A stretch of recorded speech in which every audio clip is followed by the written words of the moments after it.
Hello everyone, welcome to this course. In this course, we are going to have an introduction to numeric data types in Python. So the first one that we would like to talk about is an integer. So an integer means a whole number with no decimal points. It means, for example, number 1, number 10, number 20. Any numbers with no decimal point, they are integers.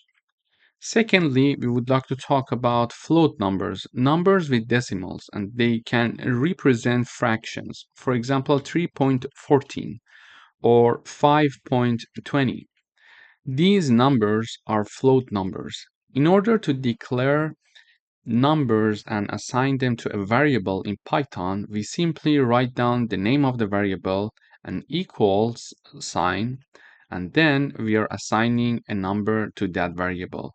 So for example, here I am initializing a variable called x, and I'm assigning number 10 to this x variable. And here also I am initializing one variable called y, and I'm assigning 3.14 to y. So based on our definition of integers and floats, we understand that x is an integer variable because an integer value is assigned to it, and y is a float variable because a float variable value is assigned to it.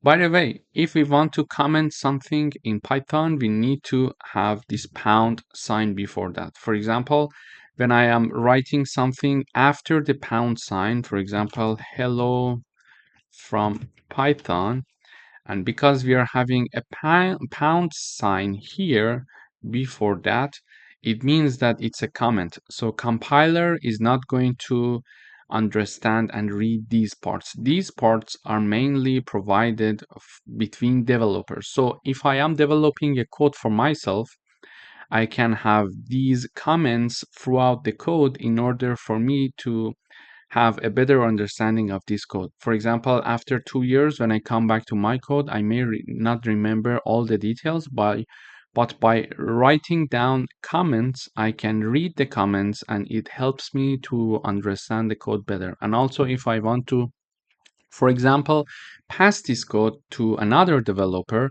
that developer can understand my code better if I'm having some comments in the code. So all these parts that are shown in green are comments, and compiler has nothing to do with them. However, the rest of the code, as you see here, are shown with different colors, and therefore compiler is treating them as something to work with. So here I am initializing one x variable equals to 10 and one y variable equals to 3.14.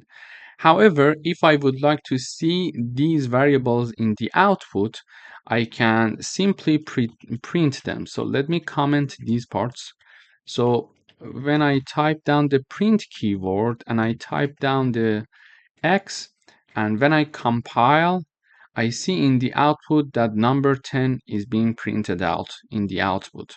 So basically, I'm telling the compiler to print the variable x value for me in the output, and it is showing me the variable value. And if I want to print y, I type down the keyword, and within parentheses, I'm typing down the data type, the name of the variable, sorry, and it is going to print that. So when I compile again, I see 10 and 3.14, which are the values for x and y respectively. But when I see this, maybe it would be nice to have some explanation. So now I comment these two lines using a pound sign, and I uncomment this part by printing out by removing the pound sign. And in order for me to have a better understanding of my output, because I may have the print sign for 10 lines, so I would like to have something to be printed out before the variable value, so I can easily recognize which number represents which variable. So I'm adding a comment here. For example, I'm typing down the print keyword, and within parentheses, I have two parts and they are separated by a comma. In the first part, in the code, I'm having x equals, and then in the second part, I'm typing down the name of my variable, which is x, and I'm in the second line, I'm having y equals, and separated by a comma from the second part in the parentheses, which is the name of the variable that I would like to print. So when I run this code, you see this time it prints for me x equals and then 10, y equals 3.14. So when I have, for example, 100 lines to be printed, I don't have to remember, okay, 10 was the number of which variable, so I need to go back to in the code and check, etc. Instead of that, I can simply print this text in the terminal so I understand 10 is the value that represents variable x and also y equals 3.14. So in this video, we learned about integers and float data types in Python, and we learned how to print them in the output. And also we learned how to comment some parts that compiler has nothing to do with them. For example, now the compiler is not printing this part because there is a pound sign behind that. But if I uncomment this part and I compile, I see 10. Let me go up a bit. Okay, I see 10. Then I see x equals 10, y equals 3.14. So this is being printed, which is this 10 number, because it is printing x, and x is equal to 10. Sorry, I went up too much. And then I'm having this line being printed out, and then this line being printed out. But this line is not being printed out because there is a pound sign there. So if I remove the pound sign and I compile, I see that now I see that 3.14 is now being also printed out in the output. Thank you for watching. In the next videos, we are going to have some coding exercises with respect to initializing and declaring integer variables and float variables. Thank you for watching. Hello everyone, welcome to this lecture. In this lecture, we are going to talk about strings. So a string is a sequence of characters enclosed in quotes. A string can include letters, numbers, symbols, or spaces. So in order to initialize one string, I am giving it a name r equals, and in quotes, I'm having the string that I want. It is, for example, in this case, Reza Shahin. So a variable r is assigned a string, and this string is Reza Shahin. I can have another string, for example, it could be hello world. So this is my second string, and I can also print x for myself. So when I run the code, I see that first I'm printing the string r, which is Reza Shahin, and then I'm printing x variable, which is another string, and it is hello world, and hello world is being printed out here. As you see, also the space between these two words are included. So basically, whatever that is included between the quotes is going to be considered in the string. So this is how we declare and we print out one string in Python. Thank you for watching. Hello everyone, welcome to this lecture. In today's video, we are going to work with type checking. So we can have different types of variables, for example, integers or floats. In this case, I'm declaring x equals 10, y equals to 3.14. But however, what would happen if I want to know exactly their type to be explicitly mentioned in the output? To do that, we need to use the type function. Okay, so in order to know the data type of x and data type of y, I'm going to use the print keyword, and within parentheses, I'm going to use the type function. Type we use the type keyword, and then I'm having the variable in the parentheses that I want to know the type of. So here, when I run the code, we see that class int and class float is being printed here. It means that the first one is, which is x, is an integer, and the second one, which is y, is a float data type. So basically, we used to use the print function like this. So it was going to print out the x for us. Okay. So now I'm using this function, type function, to know the type of my variable. And which variable? Okay, I want to know the type of x variable, or I want to know the type of y variable. Okay, this is how we can ask the compiler to give us the variable type of different variables. Thank you for watching. Hello everyone, welcome back. In today's video, we are going to again talk about type conversion. Previously, we learned that we can use, for example, int function or float function to convert any other types of variables to an integer or to a float. Here, I'm printing out the variables like this. So I'm having the print keyword, and within parentheses, I'm having float 5. Within parentheses, I'm having 5. So I would like number 5 to be printed out as a float number. And also, I would like to print out the value 3.14 to be printed out as an integer. So when I run this code, I see this output. So number 5 is being printed out like this, like 5.0. It is being printed out with 10 decimal, so it is now a float number. And also the number 3.14, which was originally a float number, is now being printed out only 3. So we converted it into an integer. How? Using this int function. So we put the 3.14 number in the parentheses of integer function, and it is going to basically removes the decimal part and only keep this part, which is going to be an integer in the output. So in this video, we reviewed how we can have a type conversion. We could also have, for example, x equals 5.45 and then print. And in this part, we could have, for example, int and x. So x is a variable equals 5.45. So it's a float variable. Okay. So it's a float variable.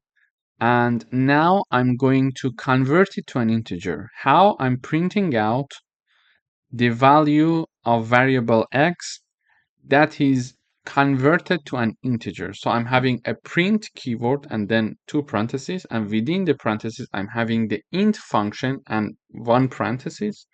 And in the parentheses of int, I'm having the name of the variable x.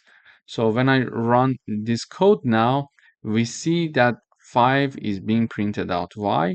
Because it was originally a float number, 5.45, and this decimal part is being removed, and only this integer part is being kept. So in the output, we are having the number 5 here. Thank you for watching.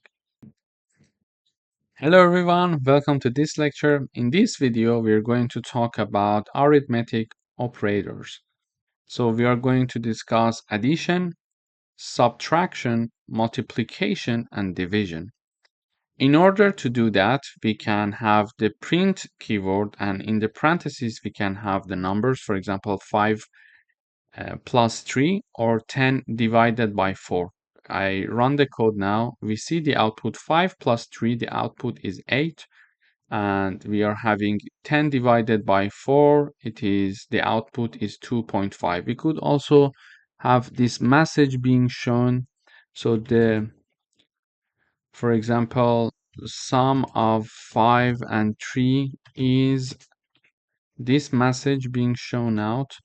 And we could also have the division of 10 by 4 is, so if I have this message, it's more clear in the output to understand the 8 came from where. Okay, the sum of 5 and 3 is 8. The division of 10 by 4 is 2.5, okay? And another way to have these is like this. So x equals 10, for example, y equals 4. Let me just choose another number. So y equals 4. Now I could have, for example, z equals x plus y, h equals x minus y, for example. We could have, for example, q equals x multiplied by y, and w equals x divided by y. And then I could print out their values. So let me use this keyword. So I can have this. The first one is z, then h, q, and w. And I could have the message, the sum of x and y.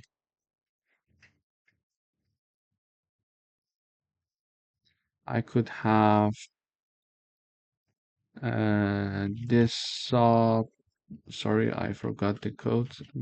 The subtraction of x and y, the multiplication of x and y, and we could have it here, the division of x and y. So let me explain what I did here. So what previously we were printing out the sum directly using the numbers, but I would like to use variables in the print out keyword function. So for example, variable z, print variable z, h, q, or w. To do that, I'm declaring x and y. X equals 10, 20, and y equals 5. I'm having z equals x plus y. So 20 plus 5 is going to be assigned to z. We expect it to be 25. And then I'm having x minus y is assigned to a variable named h. So 20 minus 5, we expect it would be 15, and x multiplied by y, its value is assigned to q, and we expect to see 100 here, and also x divided by 5, the output we expect it to be 4, is assigned to w. And we are going to print the sum of x and y, and we are going to print x, which is this part. Then the subtraction of x and y, which is this part, we're going to print h. We're going to print q to be the multiplication of x and y, and w to be x divided by y. So when I run this code, so let me print out, let me comment this part so we don't see them in the output. So we are having the sum of x and y, 25, which we expected here. The subtraction of x and y, which is 15, 15 is here. The multiplication of x and y is 100. And then the division of x and y, 4. So we see that here we could do some arithmetic operations using variables and direct numbers here. So this is basically how we do mathematical operations in Python. And it's a very good example, I think, for you to start coding as of these videos that we just started, because it would be nice to start coding and get used to the syntaxes and start to see if you're making any mistakes or not. And if you're making any mistakes, check your code with the code that I'm providing for you, and you will understand where the error comes from, and then you can improve from there. So I would suggest you to start coding right away so you get used to all the syntaxes. Thank you for watching.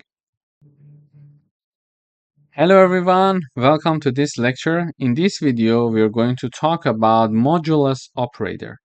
To do that, we are having this sign here. So if we are going to calculate the remainder when one number is divided by another. So modulus operator is going to gives us and finds us the remainder of a division of one variable by another variable.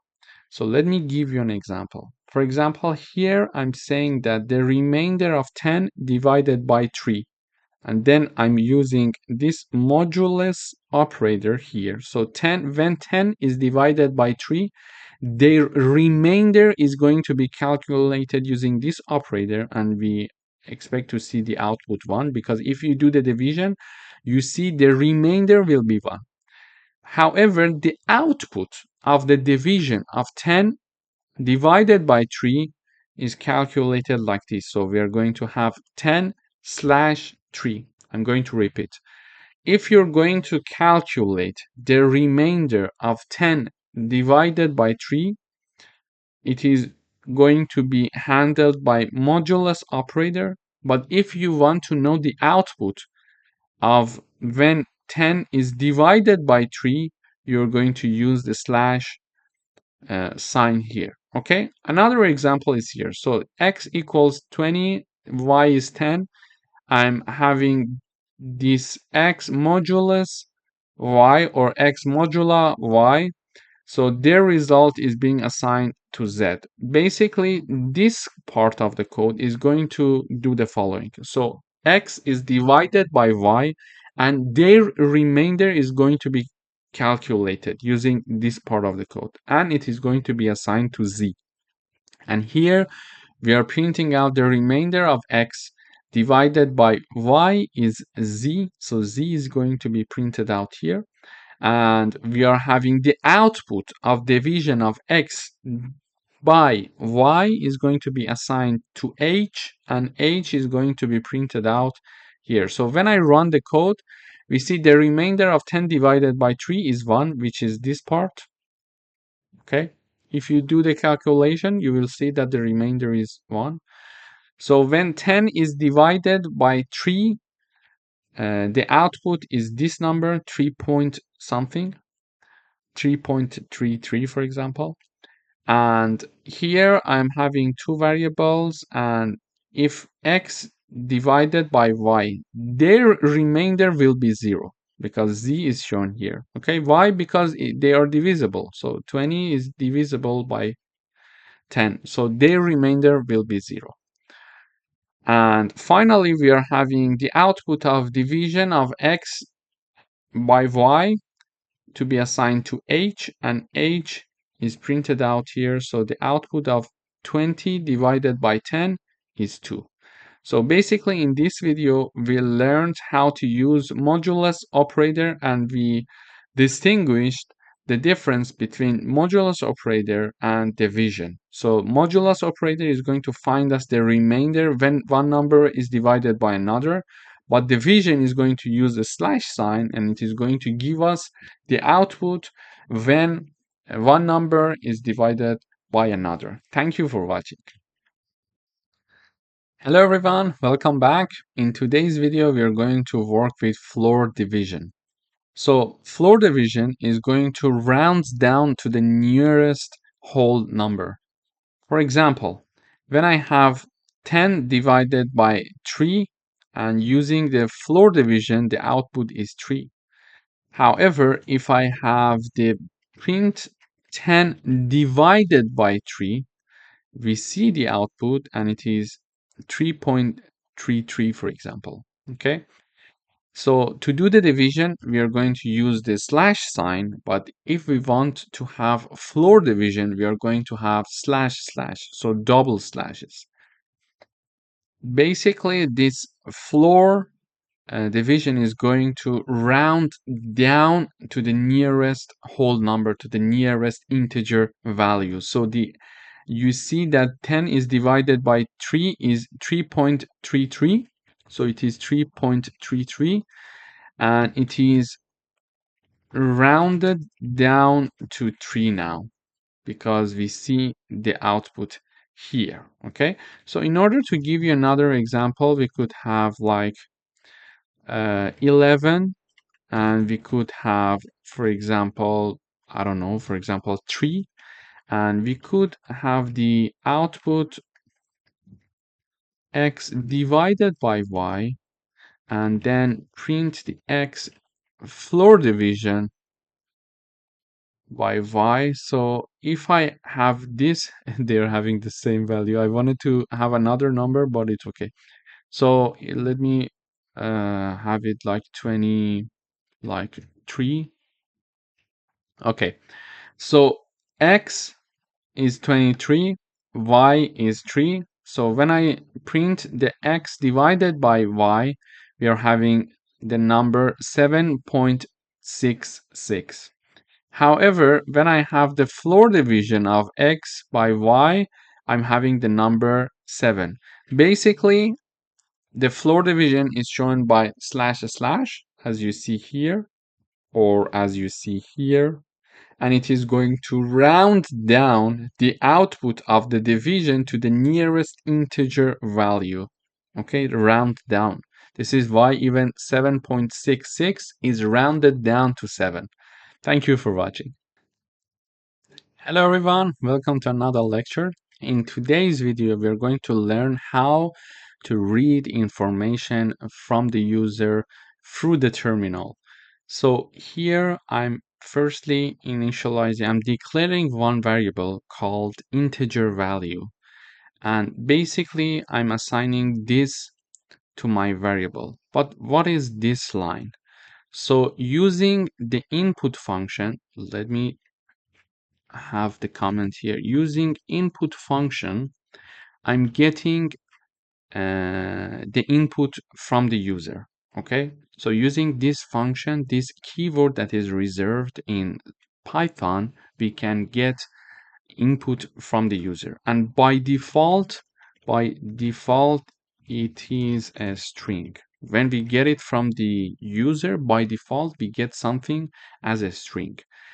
And then I'm having my int parentheses. It is going to convert the string into an integer value. So given this explanation, I'm assigning the integer value that is declared here one input, and in the input and in the first parenthesis, in this part, I mean, you see the message saying that enter an integer, and then the user is going to enter a number, and that number is going to be stored firstly as a string because this is a default by Python. And using the int function, I'm going to convert that string into a number. So let me run the code first before giving you another example, so it would be more tangible, I think, for you. So when I run this code, this message is shown in the terminal. Enter an integer. Exactly this message is being shown here. As you see, the program is ongoing because it is waiting for me to enter something, okay? So integer value, and you see this green point here, it says that the program is in this line. So integer value variable is declared here, and the value that is going to be assigned to this variable is the following. We are asking the user to enter an integer that is shown in the terminal, and whatever that I enter here is going to be stored as one string by default. And then using this int function, which I explained here, I'm going to convert that string into an integer. So let me type down. So when I type down 40, it is going to print you entered the integer and then 40. Why? Because I'm having a print function here also, and I'm having this message for the first part separated by a comma from the second part. So in the first part, I'm showing the message you entered the integer, so you entered the integer. And in the second part, I'm having the name of my variable integer underline our underscore value, which is here. Okay, so using the input, I'm getting some information from the user, and because it is by default a string and I want it to be an integer because I would like to read an integer from the user, I'm converting that string to integer using this int function. Okay, so the second example here is the following. So I'm having another variable called float value, and I'm going to show the message enter a float using the input again function. Okay, and then whatever, as you know, whatever that is entered by the user is by default defined to be a string. It is something, it is a rule of Python. Okay, and using the float function, I'm going to convert that string that is stored from the user into a float variable. And that is going to be assigned to this float value variable. Okay. So firstly, I am getting the input from the user. Then since it is by default stored as a string, I need to convert it to a float because I am looking for a float. If I was looking for an integer, I was going to convert it to an integer. Okay, so and then the entered value is converted to a float number, and that is going to be assigned to float value variable. Okay, so we are going to get an input from the user, and then I'm going to convert it to a float, and then I'm going to have that float number in the final stage being assigned to my variable, and this variable name is float value. It could be x, it could be y, it could be anything. So let me type down simply x here. Okay, it is x.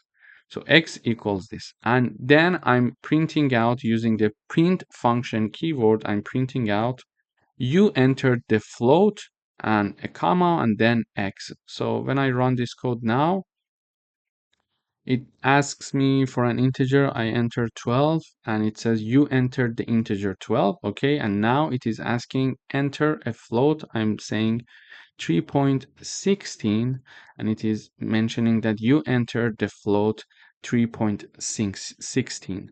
So in this video, we learned that we need to use the input function to get some information from the user, to show the message to the user and store it, and it is by default stored as a string. If we want to have an integer, we need to convert it to an integer. If we want to have a float, we need to convert it to a float because by default it is a string. In order to convert it to an integer, we use the int and parentheses, and within parentheses we put whatever we want, which is the input in this case from the user. And we have the, if we want to convert it to a float, we are going to use this float function parentheses. So for example, I can have int and input. So this is how this is going to work. Int and these parentheses, these two parentheses, and then input with the corresponding parentheses.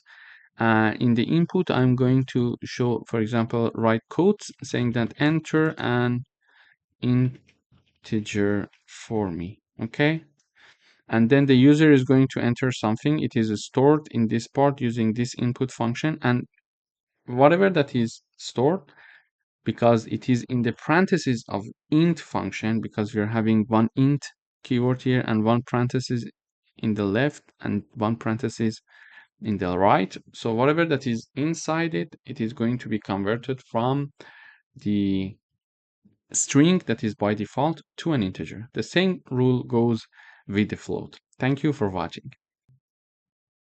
Hello everyone, welcome to this lecture.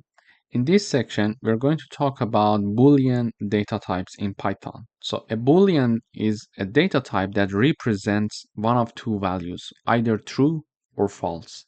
And these values are often used in decision making, logical comparison, and control flow. And in Python, Booleans are case sensitive. It means that when we would like to write them down, we need to use an uppercase first letter. For example, we don't have to write them like this. It's not correct. You see, these examples are not correct. If we want to write down true, we should write it with an uppercase first letter like this. Okay, so let me illustrate it with an example. Here I'm initializing one variable called is sunny and I'm assigning true to it. And I'm having is raining and I'm assigning the false assigned to it. So when I compile this code, I'm going to see two variables being printed in the output in the terminal. So the first one is this print that we are printing out the is sunny variable, and the second one is that we are printing out the is raining variable. So because is sunny equals true and is raining equals false, I would expect to see one true and one false in the output when I run the code. So let me just compile. So it is compiling. Okay, we see now one true and one false. So basically, we are assigning Boolean data types to these two variables. The first one is true and the second one is false. And we are simply printing out the values that are assigned to these two variables.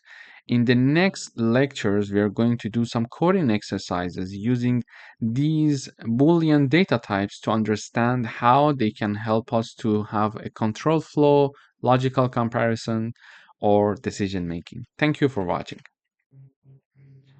Hello everyone, welcome to another lecture. In today's video, we would like to write a program that assigns true or false to a variable and prints it.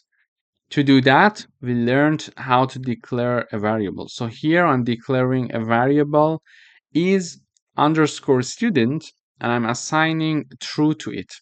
Okay, and I'm basically printing out this variable using the print keyword. So let me run the code.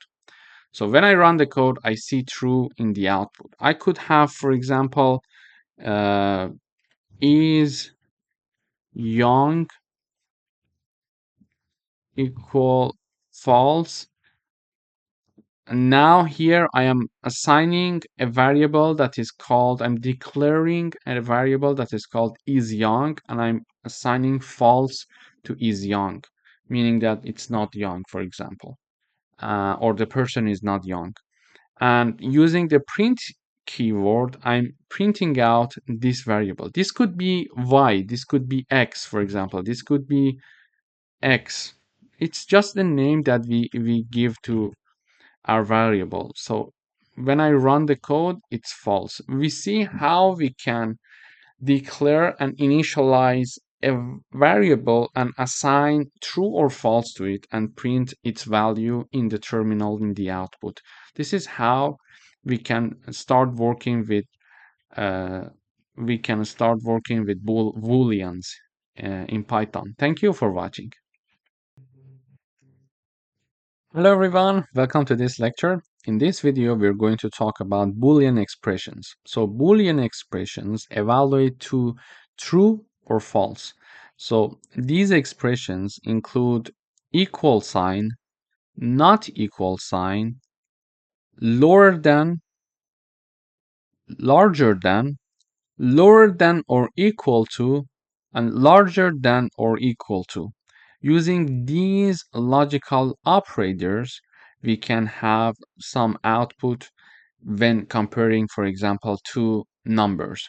For example, here I'm having a print keyword in Python, and in the parentheses, I'm checking if 5 is larger than 3. So if this equation is correct, it is going to print out true for us. And in this case, it is correct. So we expect to see a true in the output. and we are printing out 10 equals 20. This is not correct. Mathematically speaking, this is not correct. So we expect to see false in the output. And 7 is lower than or equal to 7. And this is also true mathematically speaking. Therefore, we expect to see true in the output. So let me first run this code by commenting these lines. So we are going to talk about these three first. So here I see true, false, and true. The first one, 5 is larger than 3. This is true. So we're having the true in the output. 10 equals 20. It is false because it doesn't make sense. And 7 is lower than or equal to 7. And it is true as well. So we're having the true being printed out in the output. So this is how comparison works in using Boolean expressions, and these are the signs. I'm going to repeat them one more time. So this is the sign for equal. So we are checking to see 10 equals 20 or not. Not equal, lower than, larger than, lower than or equal to, larger than or equal to. Moreover, we are going to discuss logical operators. So we are having and, or, and not. So let me comment these three lines and uncomment these three lines. So I am having the logical operators true and false. So if true and false are together and we are using and logical operator, the output should be and must be false, let's say. If there is an or, the output is true, and when we are saying not true, the output is the opposite, so it is false. So when we are having one true and one false, and we are using the and logical operator here, the answer is always false if we are having one false in the output. Let me illustrate it with another example. So here, if I have true and true, the output is true. If I have false and false, the output is false. So let me comment these two lines so we can compare these three first. So when we are having at least one false when using AND logical operator, the output is false. When both of them are true, the output is true. And when both of them are false, the output is obviously false. Okay? So, sorry, false. Okay?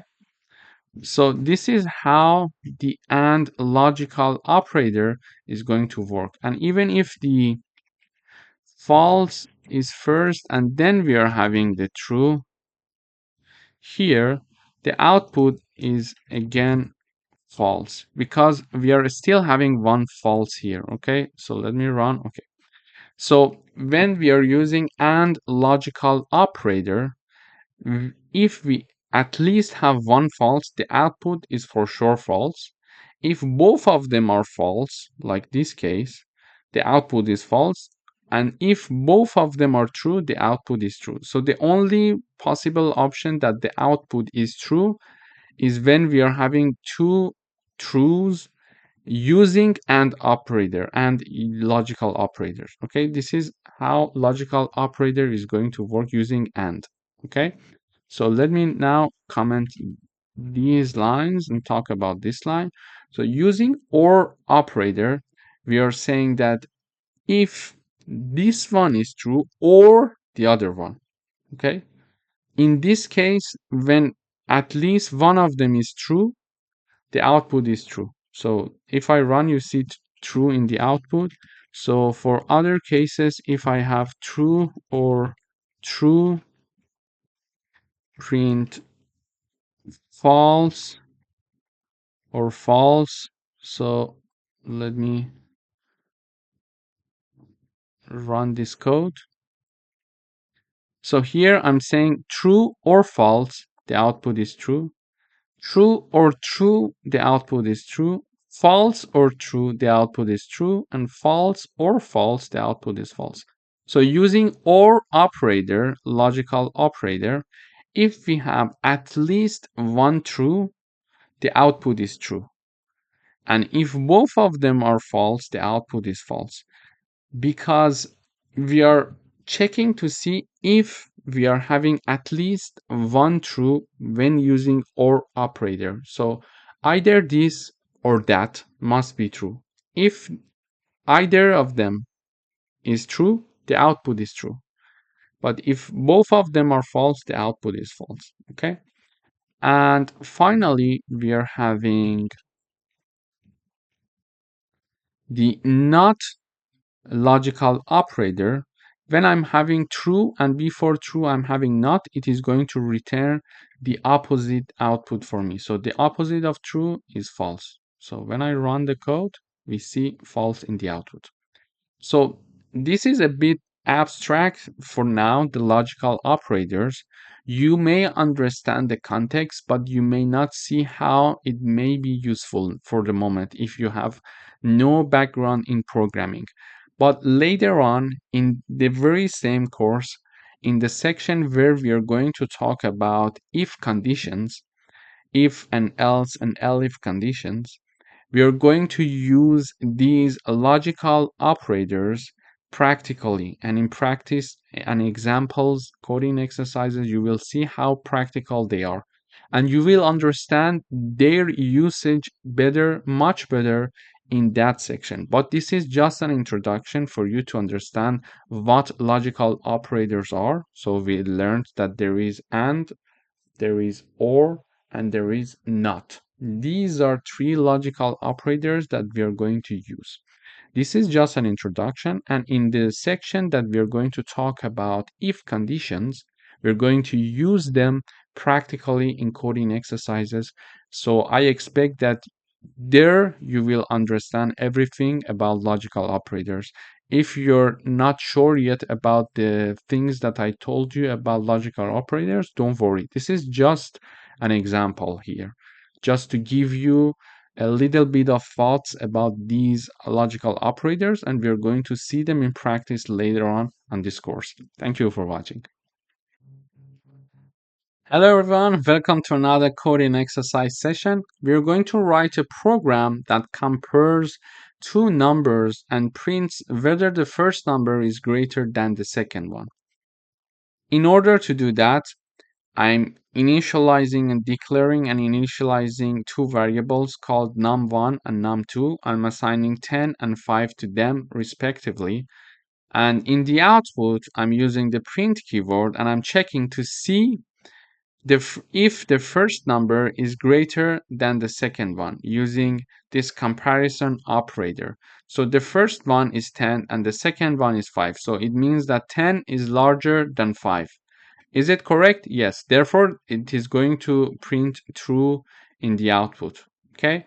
But if I have number 1 equal to 1, we expect to see the output to be false, as you see here. So this is how logical comparison operators uh, is going to work for Booleans expressions. Thank you for watching. Hello everyone, welcome back. We would like to write a program that uses logical operators to combine two Boolean values and print the result. To do that, I'm declaring and initializing two variables. The first one is weekend, and true is assigned to is weekend, so it means that it is during the weekend. And I'm having the has homework to be false. So, for example, one student is in the weekend because it's true and has no homework to do. Okay, so we are going to use and or, I mean this and or logical operators as the program wants to combine two Boolean values and print the result. Okay, so I'm printing out the result and I'm using logical operators. So when I'm having one true and one false, we learned that if we are using AND logical operator and at least one of them is false, the output is for sure false. So the output is false. And when I'm comparing a true and a false using OR logical operator, if at least one true is there, the output is true. Okay? So when I run the code, I expect to see false for the first one and I expect to see true for the second one. I'm going to repeat one more time. So if we are using AND logical operator and comparing one true and false, if at least one of them is false, the output is false. And when comparing and using OR logical operator, if at least one of them is true, the output is true. If it is still abstract, the context for you, don't worry. It is normal. We are going to see practical examples of this to be more clear for you in sections that we are going to talk about if conditions. Please wait until then. This is just an introduction for you to know what logical operators are in general. Okay? So don't worry, it is normal. This is just to set the ground as an introduction. Then when I'm talking about if conditions, I'm going to review these concepts, but also I'm going to provide you with practical examples so you see how how they work and what is the logic behind them. Thank you for watching. Wait until then. Hello everyone, welcome back. In today's video, we are going to talk about truthy and falsy values. So in Python, non-Boolean values can be treated as Booleans in certain contexts. For example, truthy values that evaluates to true. They are, for example, non-zero numbers or non-empty strings. On the other side, values that evaluate to false are zero or none or empty, for example, strings. If I want to illustrate an example, we can use the bool keyword and the parentheses. In the parentheses, I can type down non-zero numbers as I mentioned here. So a non-zero number would be treated as a truthy value. So if I type down 1, for example, it is a truthy value. So on the other side, if I type down bool and in the parentheses I put 0, which is this example here, we see that it's a falsy value. Also, if I have any string that is not an empty one, for example, I'm having bool and in the parentheses I would have Reza Shahin, for example. Okay, so this is considered to be one truthy value. But if I have a bool that contains an empty string, it is going to be considered as a falsy value. Okay, this is how non-Boolean values can be treated in certain contexts as Booleans in Python. So to illustrate this example, I'm going to print these examples. How to do that? We just put them in print parentheses. Okay, we use the print keyword and then the parentheses. So in the parentheses, I'm having bool and number 1. I expect to see true because it's a truthy value. Why it is a truthy value? Because it's a non-zero number and this is considered to be truthy value. And for this example that we're considering number 0, we expect to see false. Why? Because in the falsy value, we expect to see number 0. Here we have it. And in this example that we are having bool and the hello string in the quotes, I expect to see true in the output. Why? Because it's a non-empty string and it is considered to be truthy values, so it is going to print out true for us, and it's an empty string, so we expect to be falsy value. We expect to see false in the output because an empty string, as I showed here in an example, is a falsy value. So when I run the code, we see this one, number 1 is true. When we're running with 0, it is false. When we are having a non-empty string, it is true, and an empty string is false. Therefore, in this video, we learned about truthy and falsy values and how non-Boolean values can be treated as Booleans in certain contexts. We are going to discuss these types of non-Boolean values later on in the following sections in coding exercises. And I'm just providing the introductions to them. So later on, when I'm going to review them first and then provide you coding exercises and examples, you have some clear idea that what these things are. Thank you for watching. Hello everyone, welcome to this section.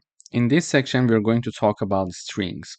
As previously mentioned, a string is a sequence of characters enclosed in either single quotes or double quotes. And by single quotes, I mean this one, this sign, okay?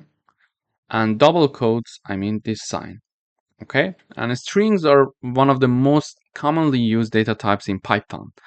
And for the strings, both single and double quotes can be used to define strings. So it's optional. We can just choose whatever that we want.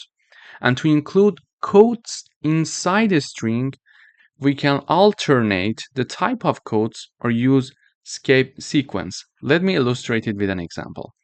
Here I'm initializing a variable called name, and using a single quote, I'm assigning Alice to this name, and I'm printing out name using the print keyword in Python. Okay, and here I'm having the greeting variable, and I'm printing greeting using the print keyword.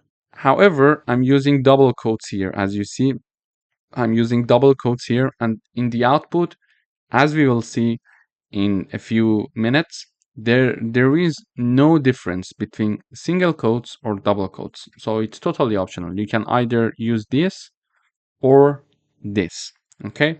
But what if you want to include quotes inside a string? To do that, for example, I'm having a variable being initialized here called quote, and I'm printing out the quote here using this line. However, I'm having a single quote for the string itself. As you see, I start from in here, and this single quote ends here. And I'm having she said, comma, and I'm having quotes inside of a string saying that Python is amazing.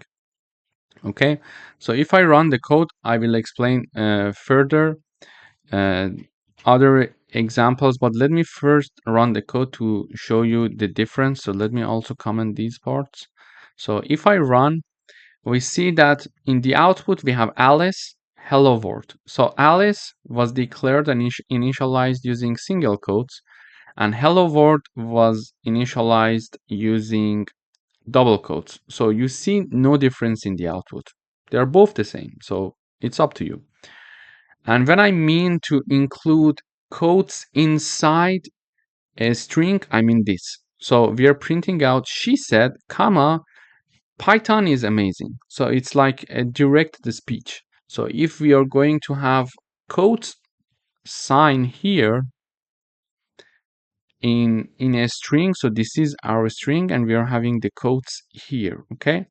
We can alternate the type of the quote. So because here I was using the single quote to initialize my string, then in order to include quotes in the string, like Python is amazing, to include that, I'm using double quotes. Okay, so you can alternate the type of the quotes. If you're initializing your string using a single quote, you can use double quotes when discussing a quotes in the string. Or if you're declaring and initializing your string using double quotes and you want to include quotes inside your string, you can use single quotes. Okay, so it's vice versa. After that, another way to do that, because we mentioned that either we can alternate the type of the code or use escape sequence. To do that, we can have, for example, she said, and have backslash backslash before the start of the code and after the start of the code, and we have backslash code sign and backslash code sign again here. So backslash code sign and backslash code sign, and inside that we provide our codes. Okay, so when I run this code, we see exactly the same output for this line, for this code, and escape codes in the output. Okay, you see there is no difference. So it's up to you again. So you can alternate the type of codes or use escape sequence. So in this lesson, first of all, we reviewed the concept of strings. Then we mentioned that we can declare and initialize strings using single quotes or double quotes. It's up to us. And if we want to include quotes inside a string, as I'm showing here, okay, inside a string, you can either, there are two ways. You can either alternate the type of quotes or use escape sequence. In order to alternate the type of quotes, if you're using already single quotes to declare your string, for the quotes you need to use double quotes. If you're initializing your string using double quotes, for the quotes inside your string, you need to have single quotes, okay? Or you can use escape sequence. To do that, you're going to use backslash code and backslash code before the start of the code and at the end of the code. So you see the output, they're both the same, so it depends what you prefer. Thank you for watching. Hello everyone, welcome back. In this video, we're going to talk about the length of a string. In order to measure the length of a string, we need to use the len function, len and parentheses, to find the number of characters in one string. To do that, I can have one string called message, and I'm assigning hello to this message. Okay, but how many characters this string includes? Let us count 1, 2, 3, 4, and 5.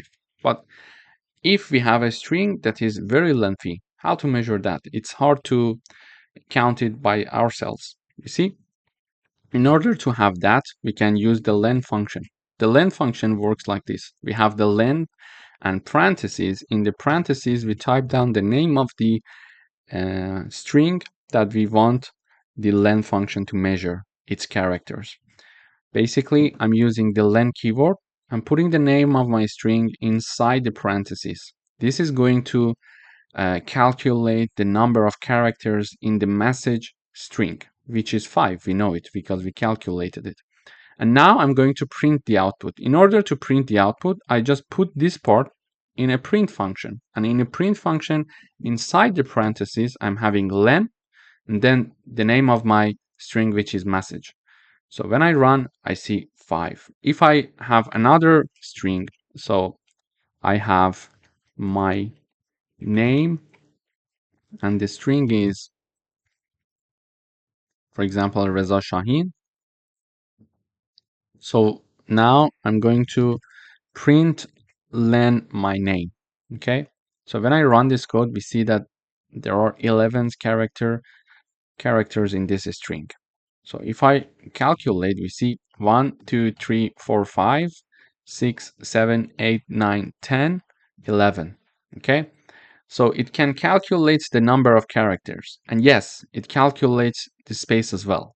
Whatever that is between the quotes, it is going to calculate it, even the space here. Okay, so we are going to have 11 characters. But if we have a string that is lengthy, it's hard for us to calculate it by ourselves. So we'll let the len function do the job for us. Thank you for watching. Hello everyone and welcome back. In this video we are going to talk about string indexing. So strings are indexed starting from 0 for the first character. Negative indexing allows you to access characters from the end of the string. For example, -1 is the last character in a string. Let me illustrate it with an example. I'm having a string called word and I'm assigning Python to this string. In the output, I'm printing out two characters indexes. Okay. So in the first one, I'm typing down the name of my string and then assigning 0 in the braces. And then I'm having word again here and number -1. So when I run, first I see P and then I see N. This P comes from the fact that this is the first index of my string, and the first index in my string is this P here.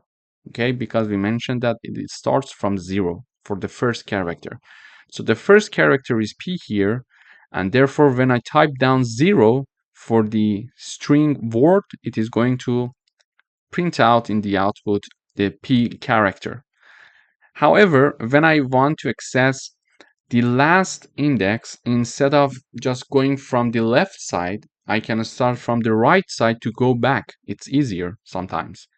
To do that, I'm using -1 to access this last character in my word string. So let me illustrate another example. For example, my name. And I assign Reza to my name. So if I print my name, I print the first one, the first character with index 0. So let me comment these parts. So when I run, I see R here. Okay. So what if I print out the second character here using the 1 index? It is going to print E for me. The third one is Z, and the fourth one is A. So the fourth one is A, but we are typing down 3. Why? Because we started from 0. 0, 1, 2, 3. So the fourth one is 3. Okay. And instead of having 3 to print the last character of this string Reza, I could type down -1 to access this A, or -2, for example, to access Z here. It depends on what we're looking for. But this was a good example to understand string indexing. Thank you for watching. Hello everyone, welcome back. In this lesson, we're going to talk about string repetition. So repeating a string multiple times using star operator or multiplication sign. Okay, so I'm having the first string or variable called hi, and please note that there is one space after hi here. Okay, and I'm having the new variable being assigned the name of my first variable word times 3. Okay, then I'm printing out my repeated word. I'm going to explain one more time. I'm initializing the word variable and it's hi, it's a string. I'm initializing my second variable to be word times 3, and word was my first variable, which was a string. Okay, and in the third line I am printing out my second variable, which is repeated words. So when I run, I see hi with one space, hi space, and hi. Okay, so if I don't have this space, we see that they are very close to each other, as you see in this example here. So I consider this hi, so it is going to put space before printing out the next one. So this is how basically we can have a string repetition in Python. It's very easy. So if you want to have 4 repetition, you basically put 4 here, 5 here. So if I put 5 and I compile, we see 5 highs being printed in the output. Thank you for watching. Hello everyone, welcome back. In this video, we're going to talk about string slicing in Python. So we can extract a portion of a string using slicing. And the formula is this: string, the name of the string, start and the end. But what is very important is that start is inclusive, but end is exclusive. Let me illustrate it with an example. So I'm having a string called text, and I'm having hello world here. In order to extract a portion of this string, I use this formula here. So I'm printing out a string, which is the name of the string, our text here, and then I'm having braces from 0, colon, and 5. Okay, so there are two parts here: before colon, after colon. Before colon is the start point, after colon is the end point. And please note that the start point is inclusive, but the end is exclusive. So we are going to start here from 0, and then we are going to finish at 4, including 4. Why? Because we are having number 5 here, and the end is exclusive. This is just a basic rule in Python. We just need to be aware of it when working with string slicing. So if we want to go up to 4 and include 4, we need to go up to 5 because end is exclusive. So this code is going to give us from index 0 to 4, and index 0 it's here. Okay, so index 0, index 1, index 2, index 3, and index 4. Okay, so we go from 0 up to 5, but not including 5. Okay, then when I run the code, we see the output is hello. The first output is hello. This is for this one. Okay, from index 0 to index 4 is included here. Then in the second part, I'm having two parts again: before colon and after colon. So before colon, we learned that it's the starting point that is inclusive, but after the colon is the ending point and it is exclusive. So when I type down nothing in the right part, which is the end of the string, it means that start from 7 here and go until the end of the string. Okay, so what is the string 7? So 0, 1, 2, 3, 4, 5, 6, and 7. So 7 is the starting point. W is the starting point. Okay, so I'm having W, and I'm going to continue until the end of the string. Why? Because on the right part here, I don't have anything. If I had like 9, it was going to print out 7 and 8 because the starting point is 7. And when we are having number 9 there, 9 is exclusive, so it is going to go up to 9 and not including 9. So it was going to include 7 and 8 only. So when we type down nothing on the right side, it means that we are going to go until the end of the string. Okay? And again, here we are having the left side starting, the right side ending. I have nothing on the left side, meaning that start from the index 0 and go until up to string 4, including string 4. Okay, so because the end is not inclusive, it is exclusive. So when I see the print in the output for the second one, starting from index 7 until the end, it is printing a word. And when we are having the starting from 0 and ending at 4 inclusive, it is having the hello again for us. Okay, so this is the first part. The second part is that I am reinitializing the text variable called Python, and we are assigning the string Python to it. We can have the print of this string in the output for every second character.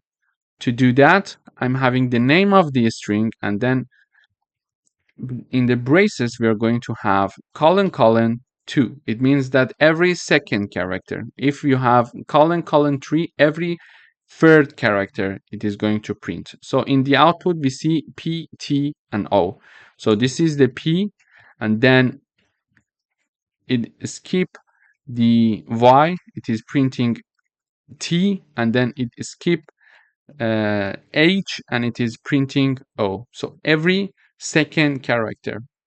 This is how we're going to use it in a string. Colon, colon 2. So if I type down colon, colon 3 every third character. So let me rerun. So we see P and H.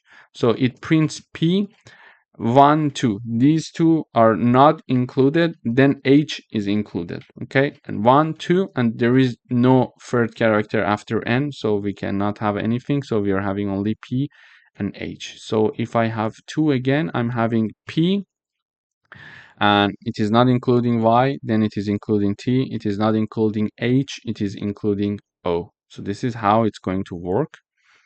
And then in order to have the reverse of our string, we are going to have colon colon -1. When we are having this code, we are going to see in the output the reverse of our string. So you see that we started with P for Python and ended with N. But here we are having N as the first character, O as the second character, H, T, Y, and P. So we are reversing the string using this code. Thank you for watching. Hello everyone, welcome to this lecture. In today's video, we are going to learn how to combine two strings in Python. So in order to combine two or more strings, we use addition operator. For example, I'm having the variable first name and last name, and they are assigned John and Doe as the first name and last name respectively. And in order to have the full name variable, I'm having first name plus one space and plus last name. So and then I'm printing out the full name in the output. So when I run, I see John Doe. So I'm adding this to have this space here. Okay, so if I don't consider this part, if I remove it, you see that they are smashed together. So you see John Doe. So it is better to have one space here, so it would be more nice. So in this video, we learned how to combine two strings and create our third string using addition operator or plus operator. In order to do that, we simply have the first name, which is our first variable. You see, this is our first variable.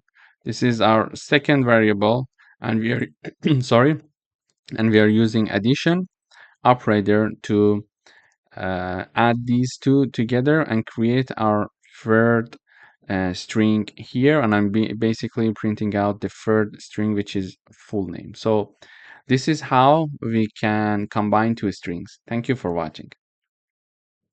Hello everyone, welcome back. In this video, we are going to learn how to check if a substring exists in a string using the in keyword.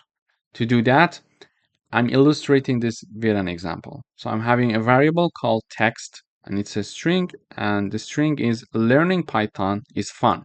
This is my string. And I want to check for substring. To do that, I'm having the print keyword, and in parentheses, I'm saying in the quotes, I'm saying Python, and then in text. And text is the name of my variable. So I'm basically what I'm asking the compiler is to see if the string Python is inside and is included in string text. And you see the Python is there. So we expect to see the output to be true because Python exists in the string text. To say it to compiler, we use the codes saying that Python or anything that we want to look for, and use the in keyword, and then use the name of the string that we're going to check whether a substring is there or not. So I'm saying Python is a substring of text string. Learning Python is fun. So is Python included, let's say, in this string? The answer is yes. So we expect to see true here. And then I'm checking to see if I check and see Java is included in the string text or not. So we see this string is learning Python is fun and Java is not there. But I'm checking to see if Java is included in this string or not. And since Java is not there, we expect to see false in the output. And also we can check for the absence of a substring. For example, we can say Java not in text, and the output is true because we are saying Java is not in the string text. Yes? And it is going to answer yes, it's true. Java is not in the string text. So when I run the code, we see true, false, and true as we expected. True, false, and true. Basically, it is saying Python is included in the text string because we see the Python. Then Java is not included in the text string because Java is not there. You see no Java there, yeah? And then we are saying, okay, I think Java is not in the string text. Am I right? It says yes, you're right. So it is printing out true in the output. So this is how we can very easily check to see if a substring exists in a string using the in or not in keyword. Thank you for watching. Hello everyone, welcome back. In this video, we are going to write a program that takes a user's first and last name as input, combine them into a full name, converts the full name to uppercase, and prints the length of the full name, excluding spaces. To do that, I'm having the first name and last name variables, and we are using the input function, if you remember, to take the input from the user for the first name, and it is shown as enter your first name, and the user is going to type down the first name and then enter your last name, and the user is going to type the last name. So the first name and the last name are going to be stored in first name variable and last name variable respectively. Then I'm having the full name, my third variable, which is the first name plus one space and plus last name. Then I'm having uppercase name variable, and it is basically is the full name variable dot upper function. So it is going to make this full name to be uppercase. So let me type down the input. For example, for the first name, I'm going to enter my first name, and for the last name, I'm going to enter Shaheen, which is my last name. Here, the full name is going to be Reza Shaheen with the space in between as you see here, okay? And this part, uppercase variable, is going to use this full name, which is this Reza Shaheen, and make all of the convert the full name to uppercase. So previously it was written like this, okay? It is going to make it to be like this, okay? It is using the upper function to convert all the characters in uppercases of the full name, okay? Then I'm having the length variable, and it is going to basically calculate the length of this character of this string, the length of this string for me when considering there is no space in between, okay? So first of all, I'm using the length function to know the length of my string, and in the parentheses, I'm having the name of my variable, which is the full name here, okay? Dot replace. So using replace, we can change some of the characters, and we are basically mentioning whatever you see as to be a space, empty place, empty space, just remove it, okay? So in the first part, we see if you find any space. In the second part, we see, for example, we can type down H. So if you see any space, type down H instead.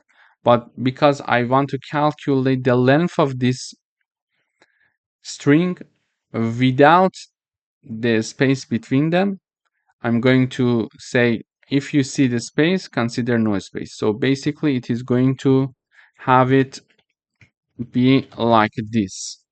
Okay, so when there is no space. So it is going to calculate the length of this string for me when I'm having the replace function. Then I'm having the print in the output full name, is the full name variable is being printed out, and we are saying the full name is, and we're having the variable called full name, uppercase name, and I'm having the uppercase name variable here, which is this part, and the full name was this part. And then I'm having the length of full name. When no space is considered, I'm printing out the length variable, which is here, and it is calculated based on the length of the full name variable, in which we are replacing all the spaces with no space. So it is going to calculate the length of this. So when I run, it says enter your first name, I say Reza, enter your last name, I say Shaheen. So it is printing out full name Reza Shaheen, uppercase name Reza Shaheen, length of full name with no space, it is 10. Let us check and verify this. 1, 2, 3, 4, 5, 6, 7, 8, 9, 10. So the length is 10. So we see that we calculated everything correctly. Thank you for watching. Hello everyone, welcome back. In this video, we are going to learn about converting case, upper and lower. Using the .upper parentheses function, we can convert all characters to uppercases, and using the lower function, we can convert all characters to lowercase. For example, I'm having one string here called text, and it is assigned Python, and I'm using the text.upper and parentheses, and then text.lower parentheses. So when I run this code, we see in the first example, in the first output, I'm having the Python being printed with uppercase, all of the characters, and in the second print, we see that all of the characters are printed in lower cases, because in the original example, P was written with uppercase, but in the second output, we see everything is written in lower cases. So let me illustrate with another example. So I would say Reza Shaheen, for example, here, and I print the name upper. My name is the name of my variable, my name.upper and my name.lower. So when I run the code, we see that in the first print, everything, all of the characters are in uppercase, and in the last print, we see that all the characters are shown in lowercase. So this is basically how we can convert cases in Python. Thank you. Hello everyone, welcome to another lecture. In today's video, we are going to learn about the replace function in Python. So I'm having one string called text, and it is assigned the hello string. Then I'm having a new variable called new text, and I'm going to use the replace function. So I'm saying that new text equals text, exactly the first one, but I would like to replace H with J. So wherever you see H in the text string, replace it with J. And I'm printing text and new text in the output. So when I run, we see the text is being printed out in the output with no changes. So hello is printed because text is hello and text was assigned hello. But when I'm printing out the new text, it is printing out Jello for me. Why? Because I said new text, this is the new variable, equals text dot replace H and J. So I want the new text to be text, but wherever you see H, replace it with J. So it is going to print out Jello for me because there is one H, and this H is going to be replaced by J. So we are having Jello here. Okay. In order to use the replace function, we type down the name of the original variable dot the replace keyword, and within parentheses there are two parts, before the comma and after the comma. Before the comma, we type down whatever we want to change, and after the comma, we are going to type the replacement of whatever we want to change. So in this case, in this example, I wanted to replace H with J. So I type down H before comma, on the left side, and I type J on the right side after the comma. This is why the new text is now yellow. Thank you for watching. Hello everyone, welcome back. In today's video, we would like to ask the user to enter a string. And then we would like to check to see if that entered string starts with a specific character or not. For example, we're going to ask the user to enter a string. The user is going to enter, for example, Reza. Okay. And then we would like to check and see if the entered a string by the user starts with R, with the letter R or not. Okay, so this is some validation. Maybe the user is going to enter something and we would like to check if the user is entering something that is starting with R, for example. Okay, this is how we're going to proceed. Here, to do that, here I'm showing this message to the user and saying that enter a string. Okay, and whatever the user is going to enter is stored in the text variable. Then we are having another variable called start, and we would like to enter the starting character to check. Okay, so here I would say, for example, R, because I want to check if the input string by the user is starting with R or not. Okay, and whatever that we enter here is going to be assigned to start variable, and to check to see if a string starts with that specific character, we show this message first using the print function. Does the string start with?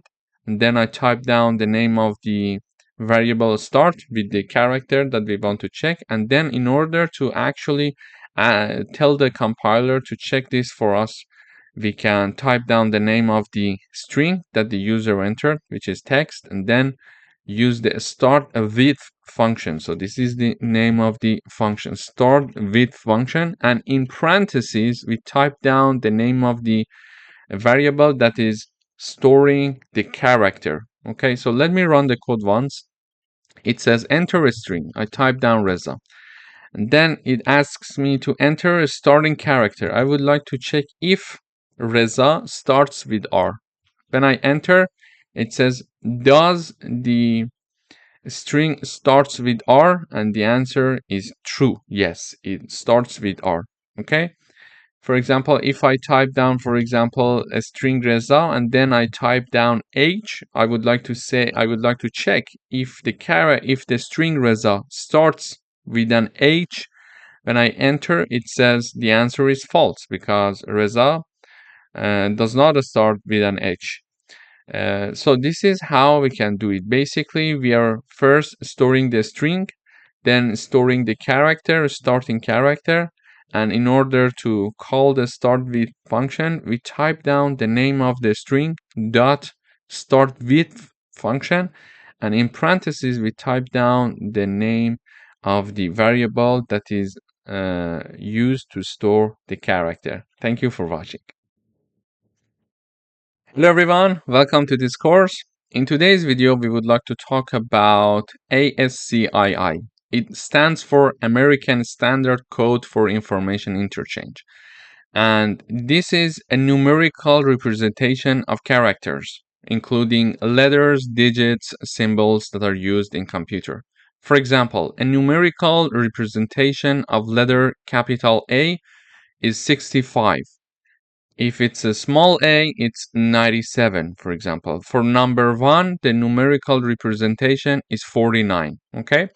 So today we would like to learn how to get and how to obtain these numerical representations, okay?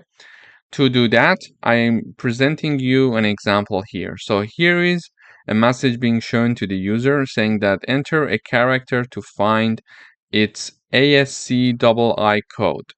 Then whatever the user is going to enter, we're going to assign it to this variable called char. And then in order to understand what the numerical representation of the input of the user is, we're going to use ORD function. So in order to use ORD function, we type down the ORD, and in parentheses, we type down the name of our variable. And in this case, it is char, okay? And then Simply I use the print function, I type down this message, the ASC double I code of, and then the type of and then the name of the variable, and then is message, and then we use the ORD function, and in parentheses I put down the name of char. So let me run the code once. When I run the code, first of all, we expect to see a message from the program that asks us to enter a character to find its numerical representation. For example, here you see enter a character to find its ASC double I code. So now I enter capital A, and when I enter, it says the code of A is 65, as we mentioned here. If I type down, for example, capital B, it says it is 66. If I type down, for example, small a, it is going to give us 97. So this is how we can use the ORD function in order to find the numerical representation of characters. Thank you for watching. Hello everyone, welcome back. In today's video, we would like to write a program to find the smallest and largest character in a string using the min and max functions.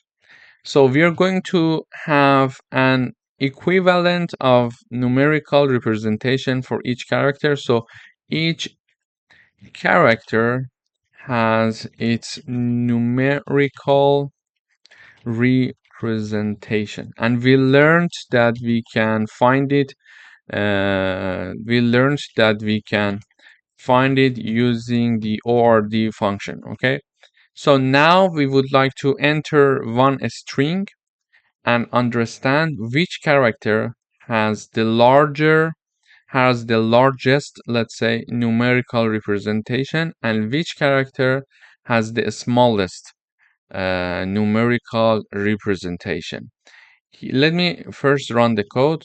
It says enter a string to find its smallest and largest character. So I type down Reza, for example.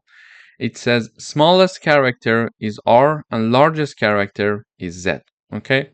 So when I uncomment these parts, I am showing in the output the numerical representation of R, capital R, and small z. So when I run the code, I again type down Reza, and it says for R, the numerical representation is 82. However, for Z, it's 122.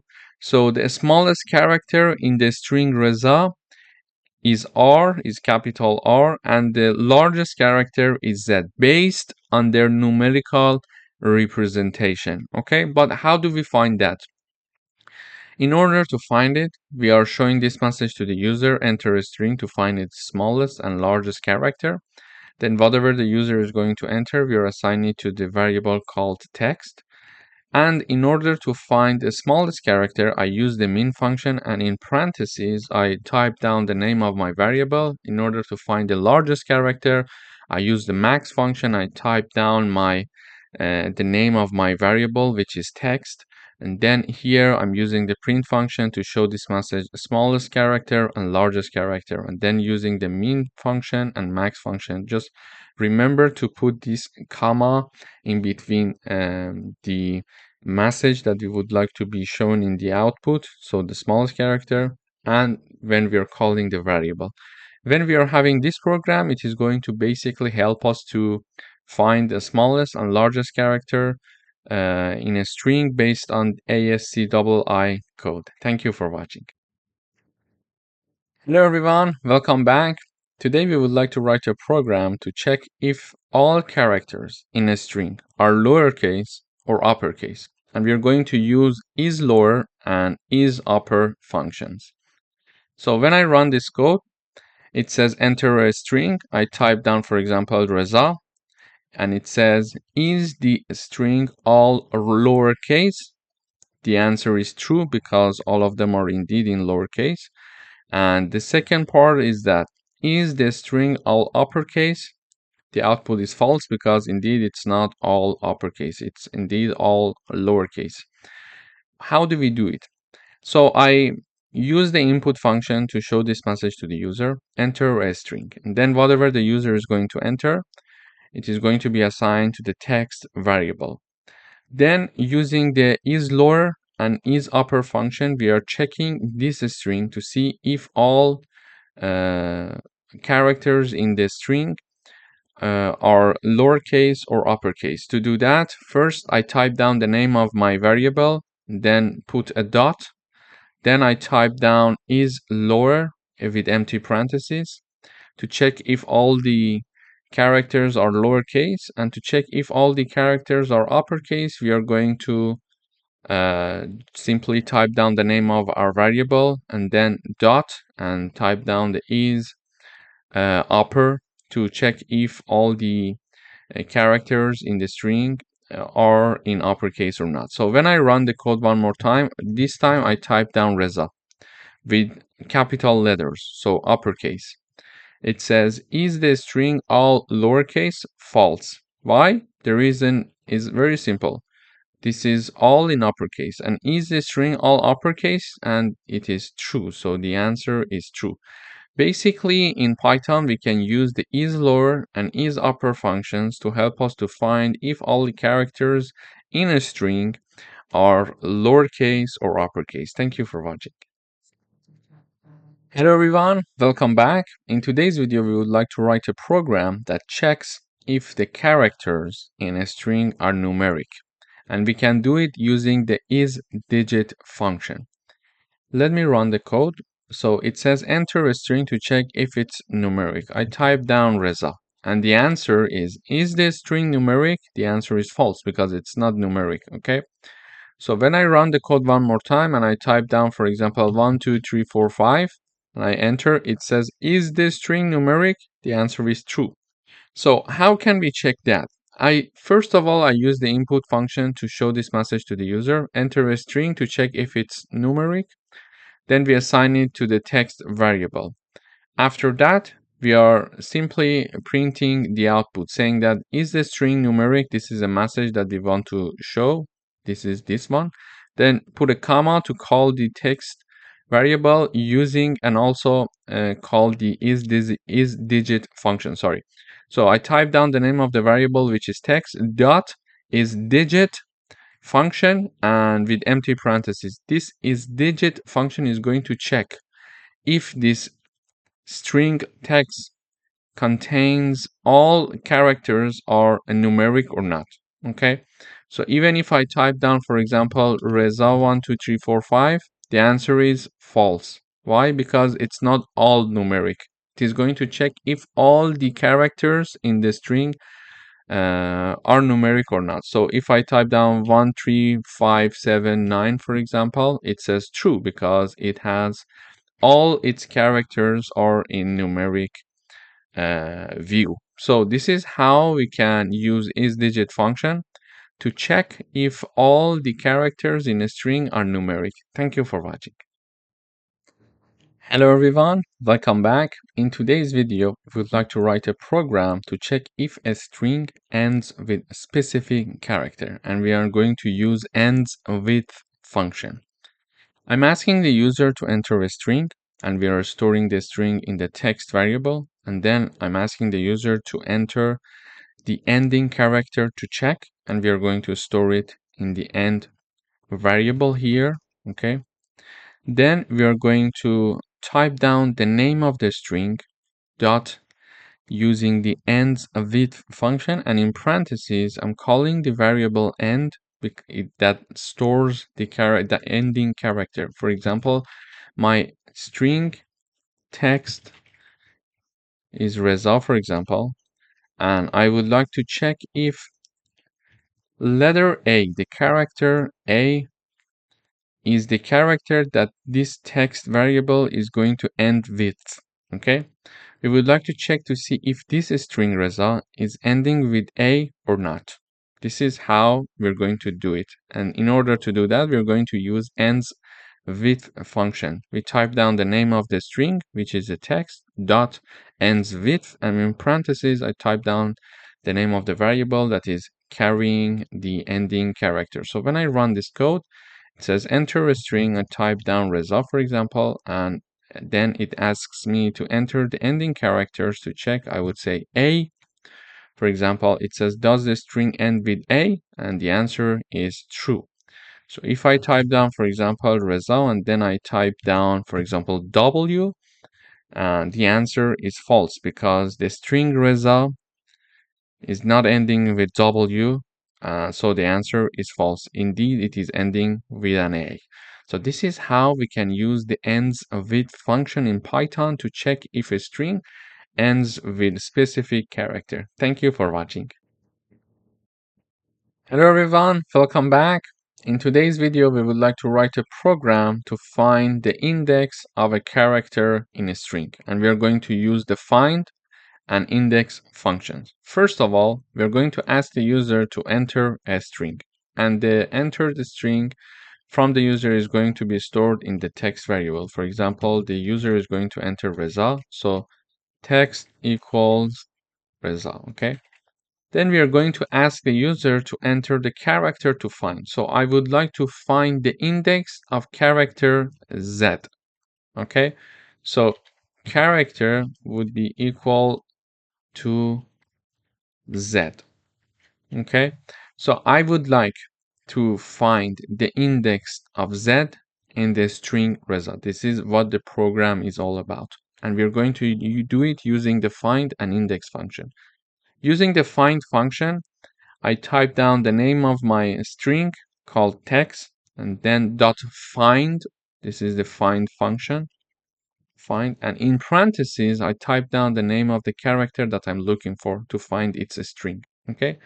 And the result of this is assigned to find index. And here I'm using the print function to simply print the value that is stored in find underscore index. Then in order to do the same thing with index function, we are going to type down the name of the string text dot index function. So index function, and in parentheses, again, we type down the name of the character. Okay. So here is the char, and then the output of this is assigned to the index variable. Then we are printing out the index. So let me run the code. Before that, let me mention something else as well. So the index of R is 0. The index R equals 0. Index E index is 1. Z index is 2. And A index is 3. Why? We start from 0. So R, the index of R character in this string is 0. The index of E is 1.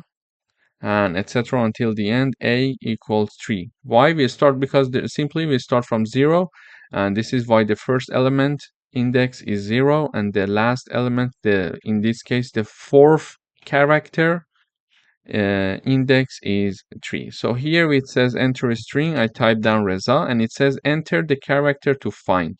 So I type down Z, for example. It says character Z found at index using find function at index 2 and using index function at index 2 as well. So the Z character is at index 2 indeed, and we use the find function and index function to find the index of this character for us. This is how we can simply type down the name of the string dot the find function, and in parentheses we type down the variable that is carrying the character that we are looking for. And the same goes with the index function.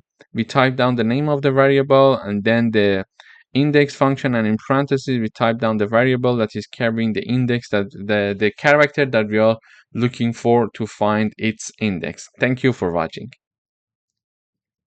Hello everyone, welcome back. In today's video, we would like to write a program that counts the number of occurrences of a character in a string. And we are going to use the count function. Here I'm asking the user to enter a string, and the enter the string by the user is going to be stored in the variable called text. And then I'm going to ask the user enter the character to count, and whatever the user is going to enter is going to store in character. So for example, this is my string, and I would like to ask so let me put it like this. So this is my string, and I want the Python to count the number of occurrences of this A character, this A letter. So in this string, we are having 1 and 2 A's. Okay, I want Python to count it for me. To do that, I need to use the count function. First, I type down the name of my variable in which I'm storing the string. Then I type the name of the function that is count. And in parentheses, I type down the name of the variable that we're storing the character inside of it. So when I run this code, it should first ask me to enter a string and then ask me to enter the character to count. So enter a string. So this is my string, Reza Shahin. Okay. And then enter the character to count. So I would say A, and we see that the result is 2. So there are 2 A's in my string Reza Shahin. As you see, the answer is correct. 1A, and this is the second A. Okay. We could also say, for example, Reza Shahin, for example, with a PhD degree. Okay, so now I would like to count the number of A's. We see that there are 3 occurrences of character A. This is the second one, this is the first one, this is the second one, and this is the third one. So if I also Reza Shahin with a PhD degree, I could say, for example, count the number of occurrences of character E, and it says 4 characters of E are being in my string. So this is the first one, this is the second one, this is the third and fourth one. So this is how we can use the count function in Python to count the number of occurrences of a character. Thank you for watching. Hello everyone, welcome back. In today's video, we would like to write a program that converts the first letter of a string to uppercase, and we're going to use the capitalize function in Python. First of all, we are asking the user to enter a string, and whatever the user is going to enter is going to be stored in the text variable. Then, to capitalize the first letter of this string, we use the capitalize function. So I type down the name of my variable, dot, and then the capitalize function. So when I run this code, I mentioned, for example, Reza Shahin, and as you see, everything is in lowercase. And when I enter, it says Reza Shahin. So it returns me my own string, but R is now capitalized because initially it was not with uppercases. So if I type, for example, another name, this is Reza Shahin, and it is going to, you see that the T is now with uppercase while I entered with lowercase. So we can use the capitalize function in order to convert the first letter of a string to uppercase. Thank you for watching. Hello everyone, welcome back. In today's video, we would like to write a program that converts the first letter of each word in a sentence to uppercase, and we are going to use the title function. First of all, I ask the user to enter a sentence, and we are going to store it in the text variable. Then we use the print function to print the outputs, and then we type down the name of my variable dot the title. So when I run this code, it asks me to enter a sentence. So I would say this is Reza Shahin, okay? And it is going to capitalize the first letter of each word. So T is capitalized because it was lowercase, and then I is capitalized here, and this is R, which is capitalized again here, and then S is now in uppercase. As you see, it was in lowercase originally. So in the previous video, we learned how to capitalize the first letter of a string, but here we are learning how to have the uppercase for the first letter of each word. This is how we can use the title function in Python. Thank you for watching. Hello everyone, welcome back. In today's video, we would like to convert all letters in a string to lowercase, and we're going to use the lower function. First of all, we're going to ask the user to enter a string. We're going to store it in the text variable. and then we type down the name of our variable, which is text, and then dot lower with empty parentheses. So when I run this code, it asks me to enter a string. So everything I would like to be in uppercase. This is Reza Shahin from Python coding lessons. Okay, and when I enter, you see this is my string, and this is the returned string. This is Reza Shahin from Python coding lessons. But you see that all letters in my string are now converted to lowercase. So this is how we can use the lower function to have all letters in a string to become lowercase. Thank you for watching. Hello everyone, welcome back. In today's video, we're going to learn how to convert all letters in a string to uppercase, and we're going to use the upper function. Here I'm asking the user to enter a string as before, and we're assigning it to a variable called text. Then in using print function, I'm printing the output. So I type down the name of my variable dot the upper. So the upper is the function that is going to help me to make all letters in my string to be uppercase. So I type down this is Reza Shahin from Python coding class. Okay, so this is my string, and as you see, all letters in my string are lowercase. And when I enter, I expect to see the output of my string with all letters in upper cases. So when I run this code, we see here is my string. So this is Reza Shahin from Python coding class. And then we see that here we are having my string, but all letters are now in uppercase. So we learned how to do it using upper function in Python. Thank you for watching. Hello everyone, welcome back. In this video, we would like to write a program that replaces a substring with another substring using the replace function. So this is what we are going to do. For example, my string is Reza Shahin, and I tell the Python that I would like to change Reza in my Reza Shahin string, and I want to replace it with, for example, John. Okay. And now I would expect the Python to return me John Shahin. So one more time. This is my original string. Then I tell Python that I would like to replace Reza with John.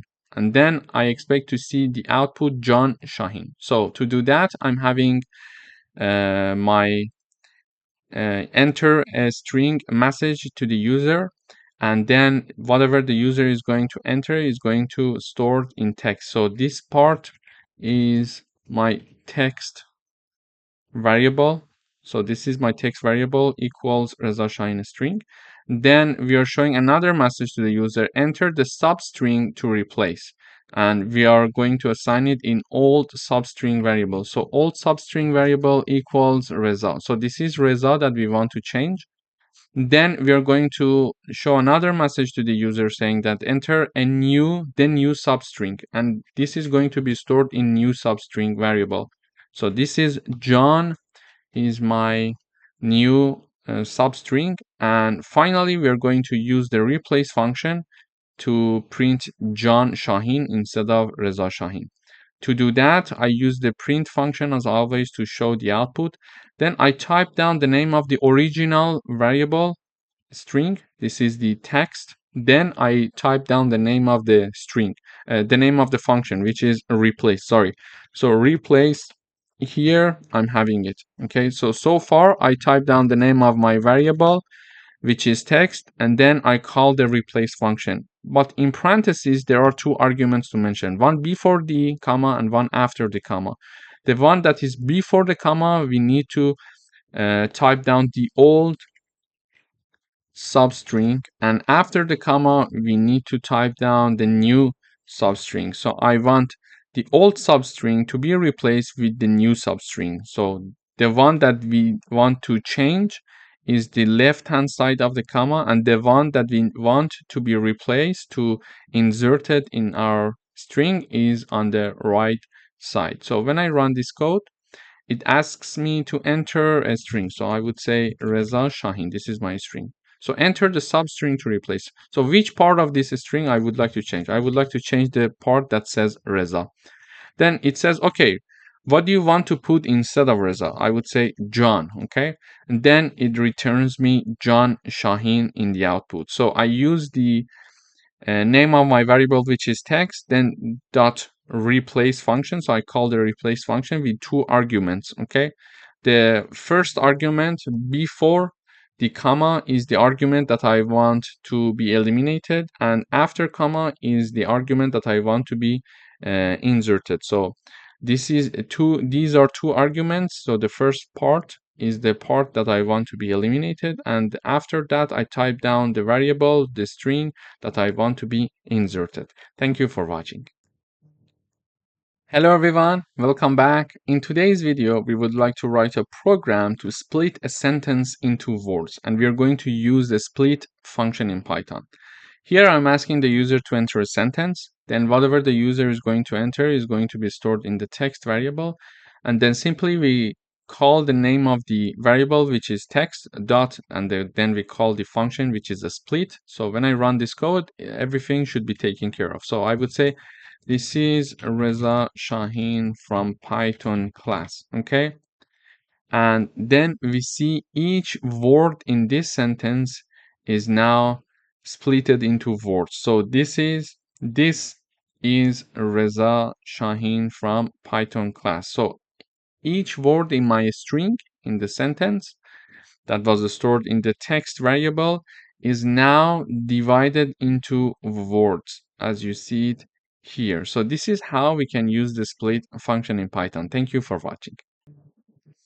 Hello everyone, welcome to this section. In this section, we're going to talk about if statements in Python. So let me illustrate it with an example. We would like to write a program that checks if a number is positive and prints positive number if it is correct, it is positive, okay? So there are certain situations that we would like to check certain condition in Python. To do that, we need to use if conditions. For example, we would like to say if this happened, do this. If something else happened, do something else. Okay, so this is a logical conditional statement in Python. For example, here we would like to write a program that checks if a number is positive or not and prints positive number if the number is positive. To do that, I'm initializing a variable called number and I assign number 10 using the if keyword followed by the condition itself followed by a colon. We are having the if statement in Python. For example, here I'm saying that if that number that we declare to be 10 is larger than 5, then print out the number is greater than 5. Okay, please note that we are having a bit of a space here that is following this if condition. So you start the if condition here, and when you're talking about the statement, the block of code that you want to execute, if this condition is correct, you need to leave some space, and it is automatic. So when you type down an if condition and you enter, usually compilers leave you some spaces automatically. Okay, so when I entered, you see things are going to be started from this part, okay, itself. So it is automatic. So let me run the code. So now the compiler is providing the output for this statement in Python. So you see that in the output, the number is greater than 5. You see that? But if I put here a 15, so I say I am initializing a variable called number that is assigned to 10, and I'm checking to see if this number is larger than 15, do this for me, okay? So when I run, I see nothing in the output as you see it here, okay? So when you see nothing in the output, it means that this part is not passed. This condition is not passed. Why? Because 10 is not larger than 15. So in order to have one if statement in Python, we are having the if keyword followed by the condition. So in this case, we are saying number is larger than 15. Then don't forget to put this colon here as well. Then when you enter, you go for the printing or the rest of the execution of code that you would like to write down there. So for example, I could say if number is lower than 0, for example, print the number is negative. Okay. So this is another if condition that I'm typing down here. Please note that there is a little bit of a space. When I enter, it automatically leaves a little bit of a space, so it increases the readability of your code as well, because now you understand that this part of the code execution depends on this if condition. So if we enter this condition, then this execution will be done. So when I run, you see that in the output we see nothing. Why? Because this is 10. 10 is not larger than 15. Therefore, this if condition is not executed because this part is not passed. And by passed, I mean this part is not true. It's not correct.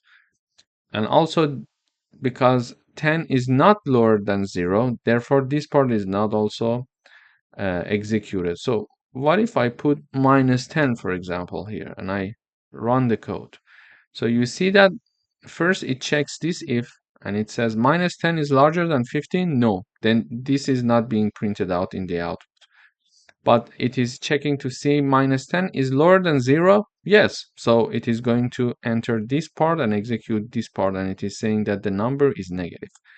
So this is how basically we can use if statements in Python. In the following videos, we are going to do some practical coding exercises to understand different situations in which we can use if statements. Thank you for watching.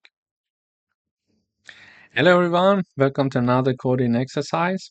In this video, we're going to talk about if and else statements. In the previous video, we learned already about if statements, but now we are going to include else as well. So we would like to write a program to check if a person is older than 18 or not. Here I'm initializing a variable called age. I'm assigning number 18 to it. I'm having the if keyword here, and I'm checking to see age larger than or equal to 18. So if age is larger than or equal to 18, then colon. So then print out this part for me. So let me first comment this part of the code. So we work with the first part first. So it says that you are eligible to vote. So basically I'm assigning a variable. I'm having again, there are 3 steps. We use the if keyword, we put the condition, and then the colon. Okay. So we are saying that if age is larger than or equal to 18, then if this is true, print out you're eligible to vote. So if I put 10 here, it prints nothing. You see, it prints nothing because 10 is not larger than 18. In this case, we can have else conditions. For example, we want to check because in the output I see nothing. I get somehow, okay, did I do everything correctly? Because I'm not seeing any message in the output. But in order to make sure that you did everything correctly, it's nice to have sometimes an else condition. So if the condition is true, do this. Otherwise, using else keyword, otherwise do this. Okay. So I'm saying that age equals 10. First, I'm checking 10 is larger or equal than 18. No. Otherwise, because it does not pass this condition, print you're not eligible to vote. So when I run, you see that you are not eligible to vote. So it's not going to execute both of the conditions. It is going to either be in the first one or in the second one. Okay. So let me illustrate with another example. So the person age is 22. So this is a program to check if someone can vote or not. Okay, so when I run, it says 22 is larger than 18, so you are eligible to vote. Okay, But if I put, for example, instead of 22, 12, it says you're not eligible to vote in the output. Why? Because 12 is not larger than 18. So this if and else condition is somehow, if the condition is true, do this. Otherwise, say that, for example, you're not eligible. So anything that is not larger than or equal to 18 is going to be included in this else part. Okay, you understand? So this is how an if-else statement would work in Python. We check one condition. If this condition is true, do this. Any other things, otherwise, anything other than the condition that I'm putting there, just included in the else part. Then you say that, okay, in the else part, it means that you're not eligible. It doesn't matter if the person is 12 years old, 2 years old, 5 years old, or 17 years old. If it's not included in the larger than or equal to 18, it is considered to be else. Okay, thank you for watching. Hello everyone, welcome back. In this video, we are going to talk about if, elif, else statement in Python. So we would like to write a program that assess the mark of a student and grade it based on different conditions. For example, it is going to grade A to the student if the mark is larger than 19, larger than or equal to 19. It is going to issue grade B if it is larger than or equal to 75. It is going to grade C if it's larger than or equal to 15, and any other number, else part, any other number that is not included in neither of these conditions is going to issue the grade F. So it means that if the mark is lower than 49, okay, or lower than equal to 49, it is going to enter this part, because any other number is going to be included in this part, and the only numbers that can be included in this part it means that it is lower than or equal to 49. So let me run the code first. It says grade B. Why? So I'm having the 85 assigned to marks. In the first part, I'm checking if marks 85 is larger than 90. No, so it is not going to print grade A. Then it comes here. When I'm having several conditions to check, as of the second one, I need to type down elif instead of if. Okay, this is something to note. I'm checking elif mark is larger than or equal to 75. So my number was 85, and it is larger than or equal to 75. Okay, it is true. So this condition is passed. Then it is going to print out grade B for us in the output. So if I type down 92, for example, now we see grade A in the output. So now it is 92. 92 is larger than 90. Yes, so it is going to enter this part of the code and execute grade A. So what if it is 55 and I run, it says grade C. So it is 55. 55 is larger than 90. No, it is not going to print this part, therefore. It jumps to the next if condition. Elif, as of the second condition checking, we are going to type down elif. Be careful about it. So elif 55 is larger than 75. No, so it is not going to execute this part. So it is going to jump to next elif. It says 55 is larger than 50. Yes. So it is going to enter this part and execute grade C. Okay. So what if I have number 40? So here, before running the code, I'm going to discuss the detail. 40 is larger than 90? No. Then it jumps here. 40 is larger than 75? No. Then it jumps here. 40 is larger than 50? No. So because 40 is not going to enter any of them, we are having the else part. So if I don't have the else part, nothing is going to be printed out in the output, because 40 is not in any of the ranges above. Okay. But for clarity, I'm putting the else. So whatever that is not included in neither of the ranges, it is going to be included in the else part. So it says grade F. So when I run, we see grade F in the output. So this is how we can have the checking of the first condition, it is F. As of the second condition, when we want to check, we type down elif, and if we are going to check 100, for example, statements, we type down elif. And for the last one, when we want to say, okay, if neither of the above ranges and if conditions is not passed for certain value, we're going to enter the else part.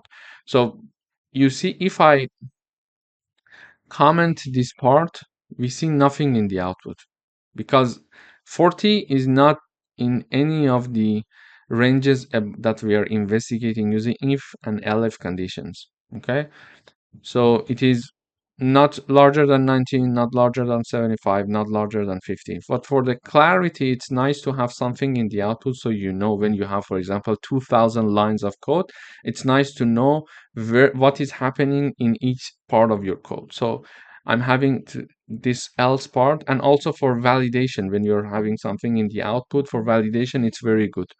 So here I'm having the grade F being printed in the output, because 40 is not included in neither of the ranges. Thank you for watching. Hello everyone, welcome back. In this video, we're going to talk about nested if conditions. Nested if conditions means that we are having one if above, and we are going to have several if conditions included inside the first if condition. Let me illustrate it with an example.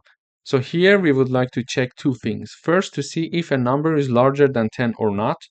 And if it is larger than 10, then check to see if the number is odd or even. Okay, so there are two ifs to be checked. So therefore, we can use nested if conditions. Let me illustrate it with an example. So I'm having a variable called number. I'm assigning number 15 to the number variable. First, I'm checking to see if this number is larger than 10 or not. So if the number is larger than 10, this part of the code needs to be executed. This part of the code is going to enter this if condition. Then this further part of the code is going to be investigated. Okay. And if the number is larger than 10, it is going to investigate this part that I highlighted. And if the number is not larger than 10, it is going to enter this else part here. Okay. So this is the first if condition. If the number is larger than 10, it is going to enter this part and investigate this part. If the number is not larger than 10, it is going to enter this part. So for example, let me check number 5. So when I run this code, it says the number is not greater than 10. So it checks to see if 5 is larger than 10. No, it's not true. Therefore, this part of the code is not going to be executed or even investigated. When 5 is not larger than 10, it is going to directly come to this else part because it's not larger than 10, and it is going to say the number is not greater than 10. But what if the number is greater than 10? So if the number is greater than 10, it is going to check if the number is divided by 2, its remainder equals 0. So when we want to see if a number is odd or even, one way would be to check if the number is when an even number is divided by 2, when the remainder of this division equals 0, it means the number is even. Okay, I will say it again. So when one number is divided by 2 and the remainder of this division is 0, it means that the original number that was divided by 2 is an even number. Take 10 as an example. So 10, when it is divided by 2, the output is 5.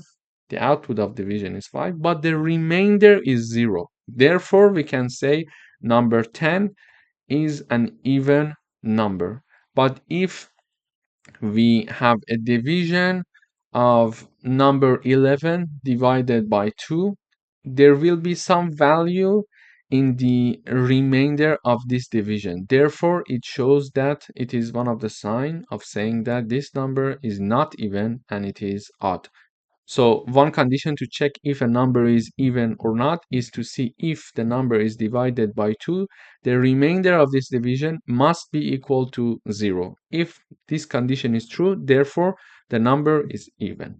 So we are checking to see if this number is divided by 2 and its remainder using modulus sign equals 0. It means that if this condition passes, it means that the number is even. Then we are going to have the number is greater than 10 and even.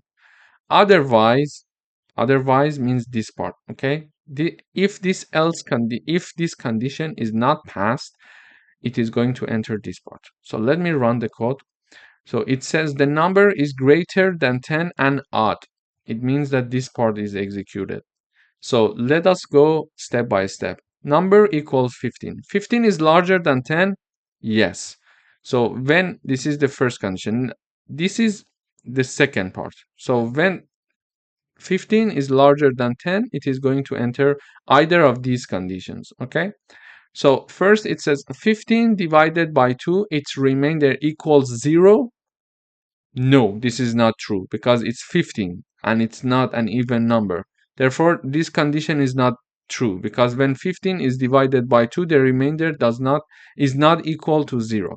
So when this part is not executed, this condition is not passed. Therefore, this part is not executed and it jumps to this part. Says that, okay, if it is divided by 2 and its remainder is not equal to 0, it means that the number is odd. Therefore, it is printing out the number is greater than 10 and odd. So we learned in this video about nested loops. So this is the first if condition and this is another if condition inside of the first if condition. So in the first if condition, it is checking to see if the number is larger than 10 or not. Okay, but this second if condition that is checking to see if the number is odd or even is included inside the first if condition. So this is how we call a nested if condition, when one if condition is inside another if condition. We learned about if conditions and the nested if conditions, and we learned how to understand if a number is odd or even. Thank you for watching. Hello everyone, welcome back. In this video, we're going to work on a coding exercise to show a message depending on the temperature degree that we read from the user. To start, we initialize a variable called temperature and we show the message to the user, enter the temperature in Celsius. Then whatever that the user is going to enter, we are storing using the input function and it is by default stored in a string data type and we need to convert it to integer. This is why we're using the integer int function, in fact, to convert the entered value by the user that is stored as a string to be converted to integer here. And then the entered value by the user is being assigned to this temperature variable. So depending on the temperature, we are going to show different messages to the user. Therefore, we need to use if conditions. So we would like to say if the temperature that is entered by the user is larger than or equal to 30, we would like to show the message to the user saying that it's a hot day, stay hydrated. If another condition, if the temperature that is entered by the user is larger than 20 and lower than 30, show this message to the user, it's a nice day. And otherwise, mention that it's a cold day, wear a jacket. But this else part means that the temperature that is entered by the user is lower than 20. How come? How did I understand it? Because we are entering a number, so the user is entering a number and we are storing it in temperature variable. So this temperature variable is either larger than 30 or it is between 20 and 30. And if neither of these conditions are true, therefore it is lower than 20. So larger than 30, between 20 and 30, or below 20. So we could write down elif below 20, like this, like the one that we are having here. So we could write it like elif temperature lower than 20, for example, lower than or equal to 20.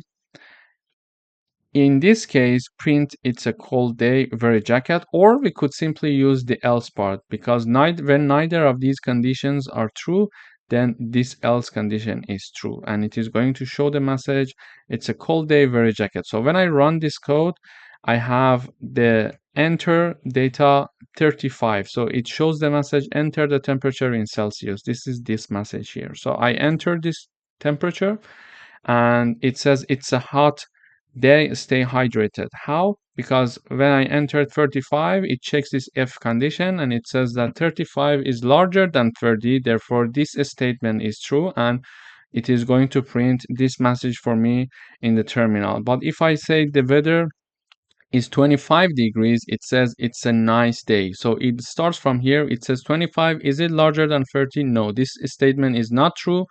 Therefore, it's not going to execute this line. And therefore, it is jumping to the next condition. It checks to see 25. Is it in this line? So 25, is it larger than 20 and lower than 30? Yes, it is true. Therefore, when this statement is true, it is going to print this message for us in the output, which is it's a nice day. And if I type down, for example, the degree 5, it says temperature, is it larger than 30? So 5 is not larger than 30. So this statement is not true. It jumps to the next condition. 5, is it between 20 and 30? No, it's not true. So it's jumping to the next condition. And because neither of them are true, therefore, this else is being executed. So it says that it's a cold day, wear a jacket. So this is how we can use practical exercises in Python to practice some concepts that we already learned. Thank you for watching. Hello everyone, welcome to another coding exercise session. In today's video, we are going to talk about if statements when they are combined with logical operators. So let me illustrate it with an example. Here I'm having one variable called temperature. It is equal to 30 and we have humidity equals to 70. So we want to say if temperature is larger than 25 and at the same time humidity is larger than 60, then it's hot and humid. So first, if temperature is larger than 25 and humidity is larger than 60, print it's hot and humid. Then elif, we're going to have elif, if either the temperature is larger than 25 or humidity is larger than 60, then print it is either hot or humid, otherwise print the weather is comfortable. Okay, this is what we want to write in the output. So don't just see this part of the code, just see these lines, these three lines, okay? So if temperature is larger than 25 and humidity is larger than 60, print it's hot and humid. So far, we learned about if statement and nested loop. So we could write something like, for example, if temperature is larger than 25, let me uncomment this part and I comment this part.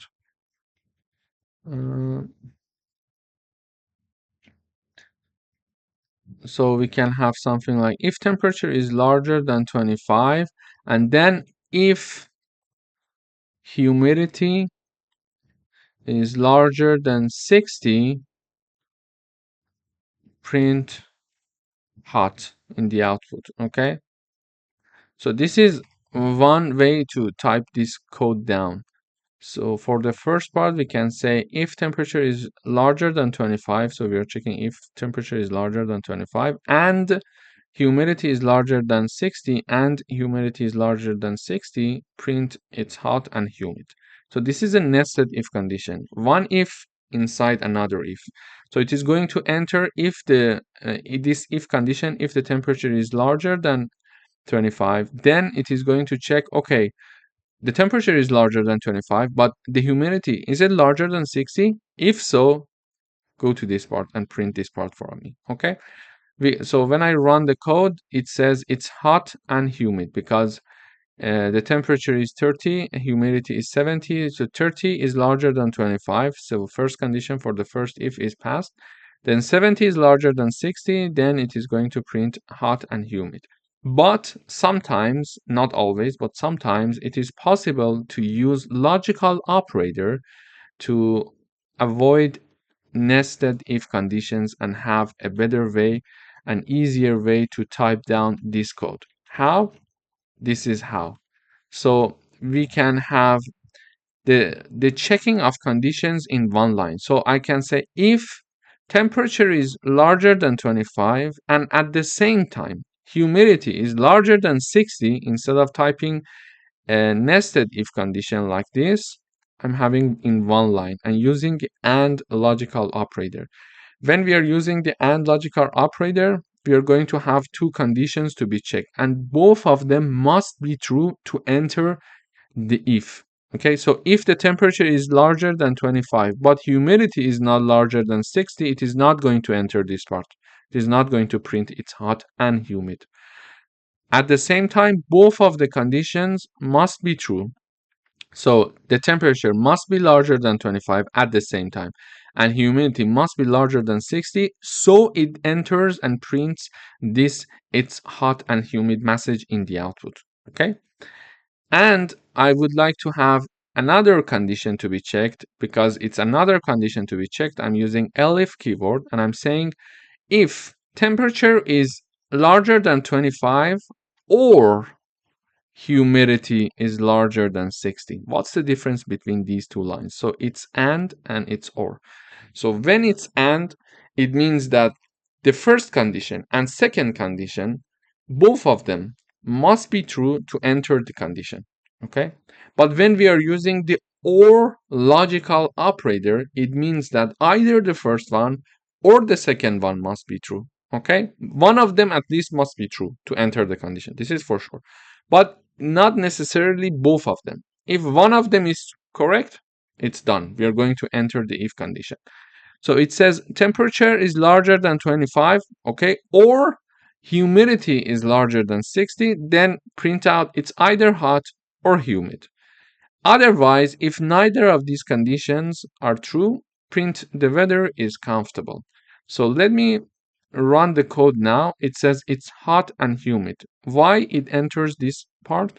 Because it starts from this part and checks to see temperature is larger than 25. Yes, because it's 30, and humidity is 70. 70 is larger than 60. Yes, so both of the conditions are true. It is going to print this line for us. But if I have the temperature to be 15, for example, and I run the code now, we go and analyze the code now again. So it says temperature is 15. 15 is larger than 25? No. So it is not even going to check the second condition because it's a AND logical operator. Both of the conditions in this line must be true. So if one of them even is not true, it's not going to check the other one because it's using AND operator. So this part is not going to be executed. It jumps to this part, okay? So it says temperature is larger than 25. So 15 is larger than 25. No, it's not true, but we are using the or logical operator. Let's check the other side also. So humidity is 70. 70 is larger than 60. Yes. So one of the conditions is true and is passed. Therefore, it is going to execute this part for us. It's either hot or humid. And if we have a situation, if, for example, the humidity is like 10, for example, and I run the code, it says the weather is comfortable because it checks to see 15 is the temperature. 15 is larger than 25. No. So it is not even going to check this part because it's AND logical operator and both of the parts must be true. Therefore, it's not going to execute this part. It jumps here. It checks temperature is 15. 15 is larger than 25. No. But because we are using OR logical operator, it's not a problem if one of them is not true. Let's check to see if the other part is true or not. So humidity is 10. 10 is larger than 60. No. So we are having two conditions and neither is passed. Therefore, this part is not going to be executed as well, because for or logical operator, at least one of them must be true. But for the AND, both of them must be true. Okay, this is the difference. So let me type down both of them must be true. One of them, if, let me type it like this, if one of them is true, it is executed. Okay.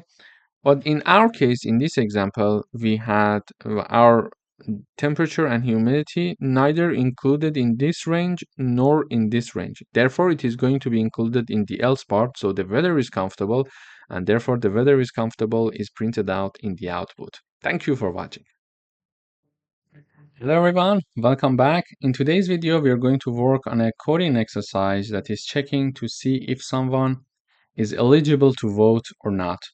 To do that, we are initializing a variable called age, and we are using the input function to ask the user to enter their age, and we are storing using the input function, and because it is stored by default in a string data type, we need to convert it to integer, so we use the int or int function to convert it to integer, and then we are storing the output in the age variable. Then the eligibility condition here is like this. So if the guy or the girl is older than or equal to 18 years old, they are eligible to vote. Otherwise, they're not eligible to vote. To check that, we are having the if condition, and then the condition is like this. So age, is it larger than or equal to 18? If this statement is true, we are going to print you are eligible to vote. And otherwise, meaning that the age of the person is lower than 18. So you're not eligible to vote. So if I run this code, I enter 20. So it asks me enter your age. So I enter 20, and 20, it says you're eligible to vote. So this code is being executed because 20 is larger than 18. So I say 25, it says you're eligible to vote. What if I say I'm 10 years old, it says you're not eligible to vote. Why? Because it checks to see my number 10, is it larger than 18? No, it's because this condition is not true, this statement is not true. It jumps to the else part, saying that, okay, this option is not true for you. If you're not falling in this range, therefore you're not eligible to vote, and we are entering the else part. Thank you for watching. Hello everyone, welcome back. In this video, we are going to write a program to check if a number is between 10 and 20 inclusive, or if it is equal to 25. So I'm having a variable called a. It is assigned number 15. First is to check to see if this number is between 10 and 20. We can use and to check if the number is between 10 and 20. To do that, I'm having the if condition, if keyword. I'm having this part of the condition first, saying that a is larger than or equal to 10, because it says inclusive. We are having the equal sign as well. And at the same time, it is lower than or equal to 20, because we want to make sure it is between 10 and 20. If it was saying that it's larger than 10, we didn't need this part. Okay, we want to check it must be at the same time larger than 10 and lower than 20. So we need one and operator, logical operator. Why? Because both of the conditions must be met. Therefore, we need one and logical operator. So it says to check if a number is between 10 and 20, or the program itself, the problem statement itself is saying or if it is equal to 25. So either this condition or this condition. So either this condition must be true, or this condition must be true, because it says to check if a number is between 10 and 20 or it is equal to 25. So it says that we are having this to check if it is between 10 and 20 using AND operator. In the parentheses, we are having the first condition being checked and the second condition, or if it is equal to 25. So I'm having OR logical operator and then checking to see if A equals 25. So if either this part or this part is met, because when we are using OR logical operator, either of the conditions should be true to enter the part. So either it is between 10 and 20 or it is equal to 25, it is going to print condition met. Otherwise, it is going to say condition not met. So when I run the code, it says condition met because the number is 15. Okay. So when the number is 15, it is passing this first condition. It says that, okay, 15 is larger than 10 and lower than 20. So it is going to execute the condition met message without even checking this part. Why? Because there is one OR in the middle. So for the OR, we need to have at least one condition to be true. So this part is true. So we don't care about the second part. We are not going to check the second part. We are going to directly type down the message condition met. So if I have the number 5, what would happen? It says condition not met. So 5 is not larger than 10 and lower than 20. Okay, so let us check the second part.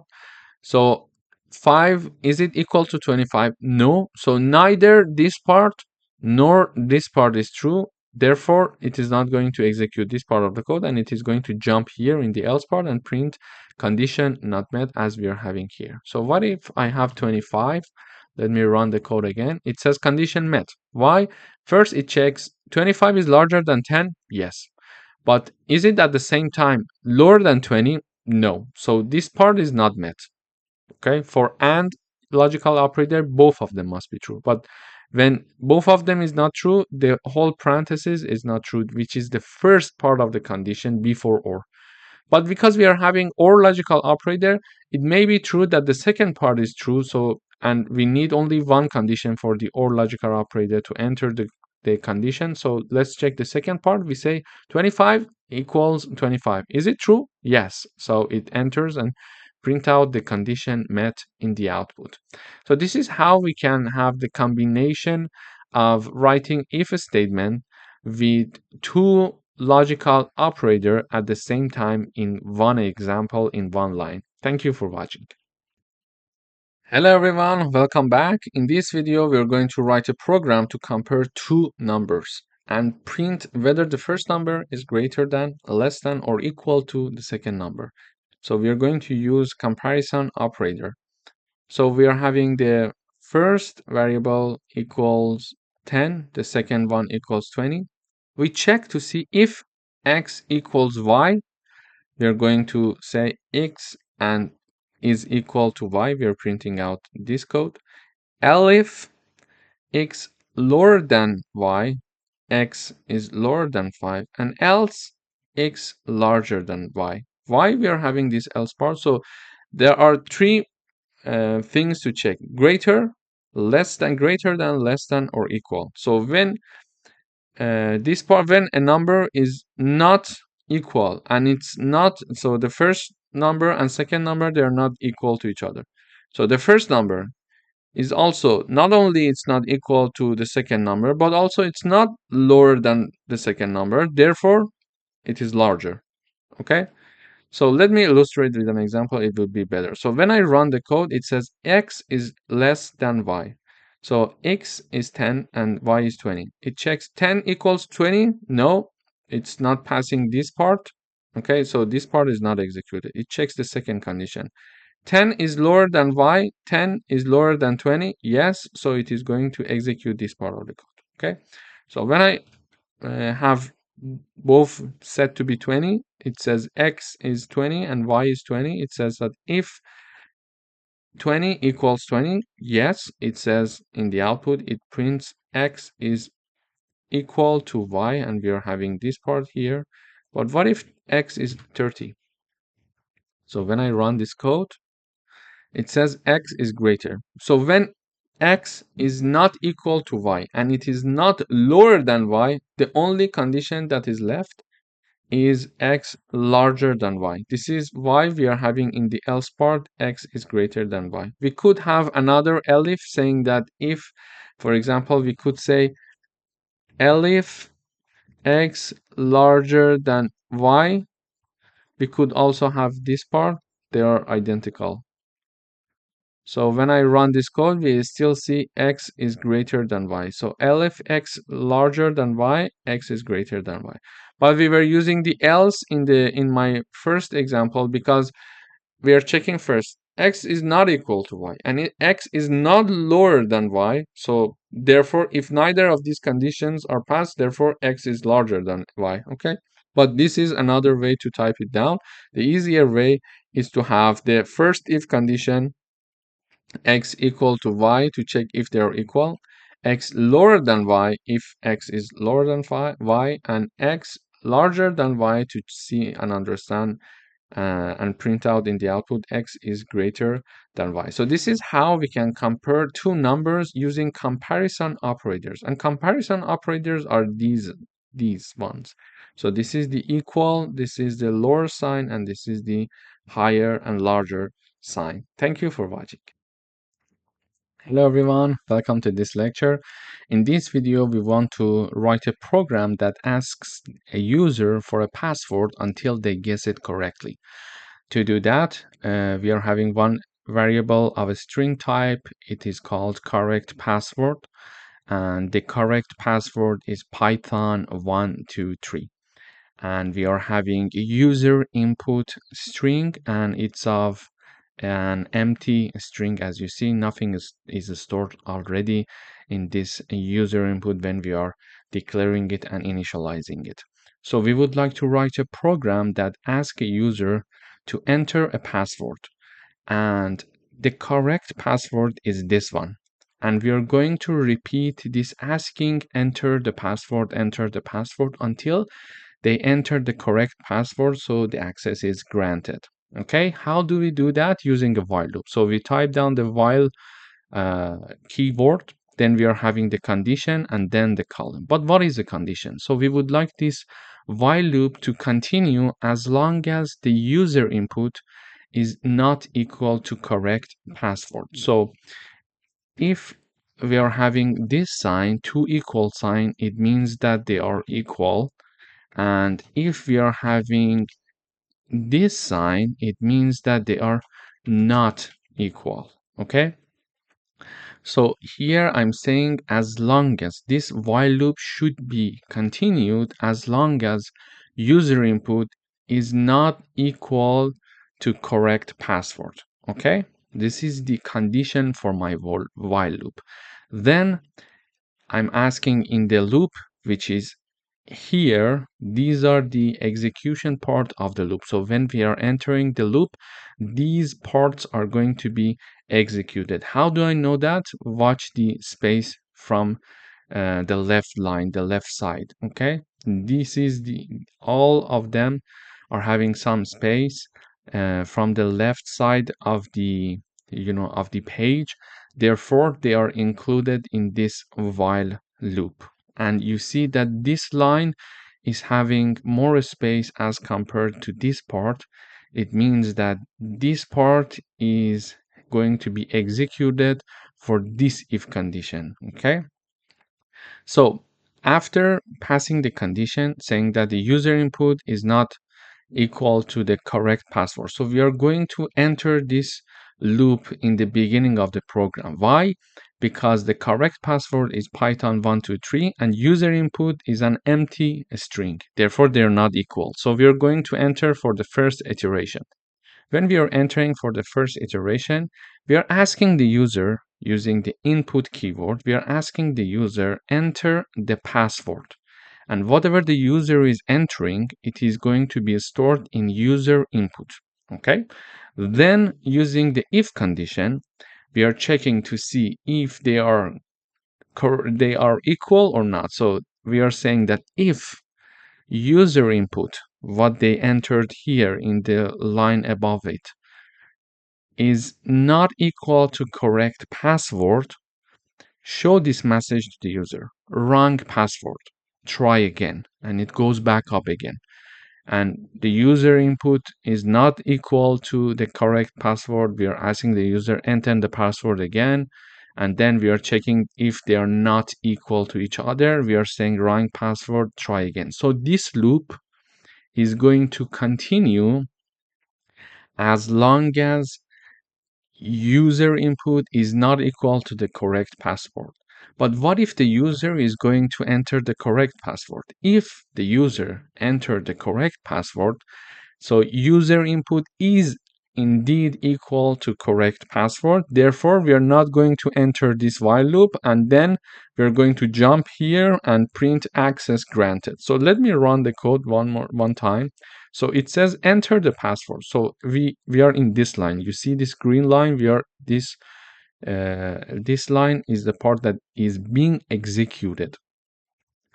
The user input is an empty string and the correct password is python123, and it checks these conditions saying that okay, user input is not equal to correct password, therefore we need to enter this while loop. And in this line it says okay, enter the password, and whatever I enter, it is going to be stored in user input. Then it is going to check the user input with the correct password to see if they are not equal. If they're not equal, it is saying that wrong password. So I'm typing down, for example, Reza Shahin. It says wrong password, try again. So it showed this message and then it went up and saw that Reza Shahin again is not equal to password. So let us enter this loop again, and it is going to ask the question one more time. Enter the password again. Reza, I'm saying Reza. It says wrong password. Try again. When I enter my password, it is stored in user input variable, and it says user input is Reza, correct password is python123, and they're not equal. Therefore, this condition is true. Therefore, it execute this part, this message, wrong password, try again. So you see it here. Okay, and it goes back up again because user input and correct password is not equal again. The condition is true, it enters here and it shows the message enter the password. So we are going to see this repetition as much as possible until we are going to enter the correct password. So when I enter the correct password, python123, it says access granted. So when I enter, what happens here? When I enter the password here, it is storing the python123 in the user input, and it says python123 as the user input is not equal to python123. No, this is false, so it is not going to enter this part. It goes back up again, it checks python123 is not equal to correct password. This condition is not true because they are indeed now equal. Therefore, it is not going to execute this part of the code again, and it is not going to enter this while loop again. So it is going to come here and execute this line, which is access granted message in the output. So this is how the while loop can be useful and practical in real world examples, as you see in this example here. Thank you for watching. Hello everyone, welcome to another coding exercise. In today's video, we would like to check if two numbers are divisible or not. So we are initializing two variables called num1 and num2. We are asking the user to enter the first number and then asking the user to enter the second number, and the entered number from the user are stored respectively in num1 and num2. And to check if they are divisible or not, we need to have this condition. So if the first number is divided by the second number and the remainder of this division equals to 0, it means that the numbers are divisible. Otherwise, not divisible. Okay, so the condition to see if a number is divisible by another number is to do the division. So we divide the first number by the second number and we check the remainder of this division. And if the remainder of this division equals 0, it means that these two numbers are divisible. Otherwise, they're not divisible. Okay, this is a condition to be checked.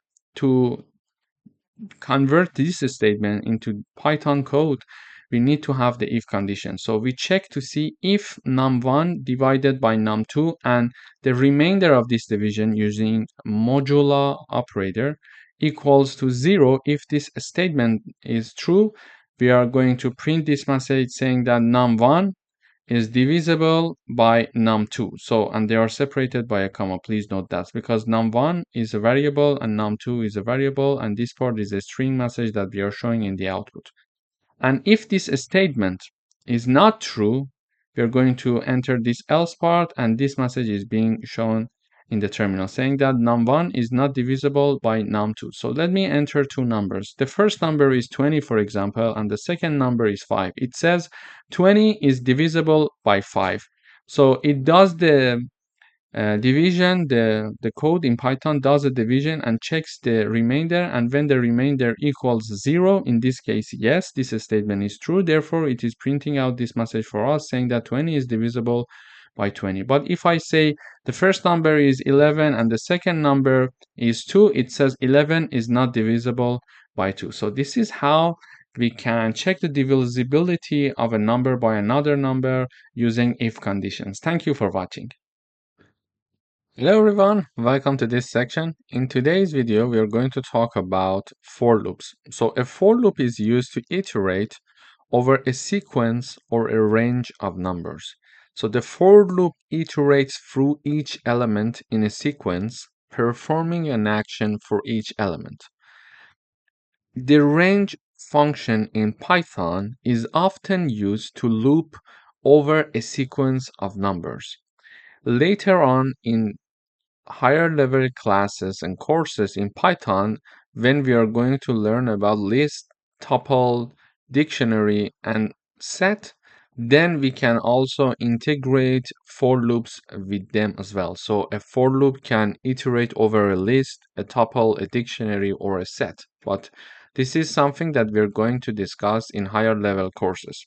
For now, we are going to learn how to use the range function in Python to iterate over a range of numbers. Let me illustrate it with an example. So now we would like to write a program that prints numbers from 1 to 5 using a for loop. This is the statement of our program. So in order to use the for loop, we have the keyword reserved in Python for. Then we are having the I. It could be anything that we want. We choose our iteration variable to be I.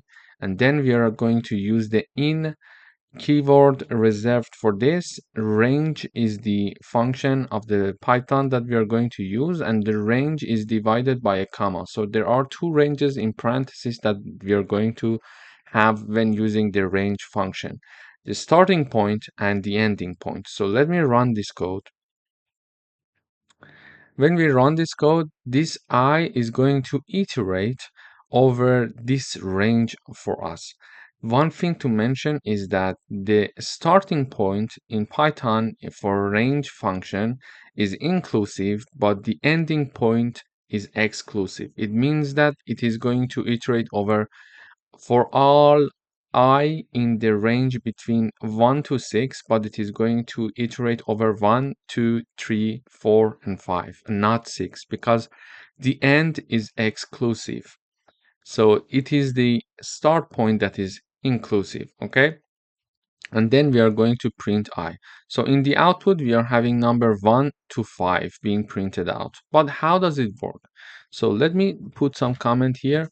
So for the first time, we say that we are using this range function. And when we are having the range function, we need to choose the start point and the end point, okay? Start point, end point.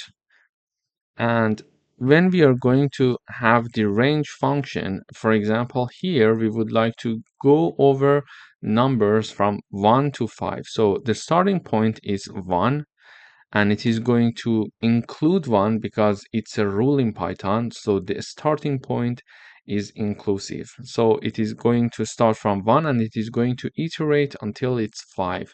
But because if I write down 5 here, because the end point is exclusive, it is going to iterate over 1, 2, 3, and 4, and not 5, because the end point is exclusive. Okay, so I'm going to put 6 here, therefore it is going to go until 5.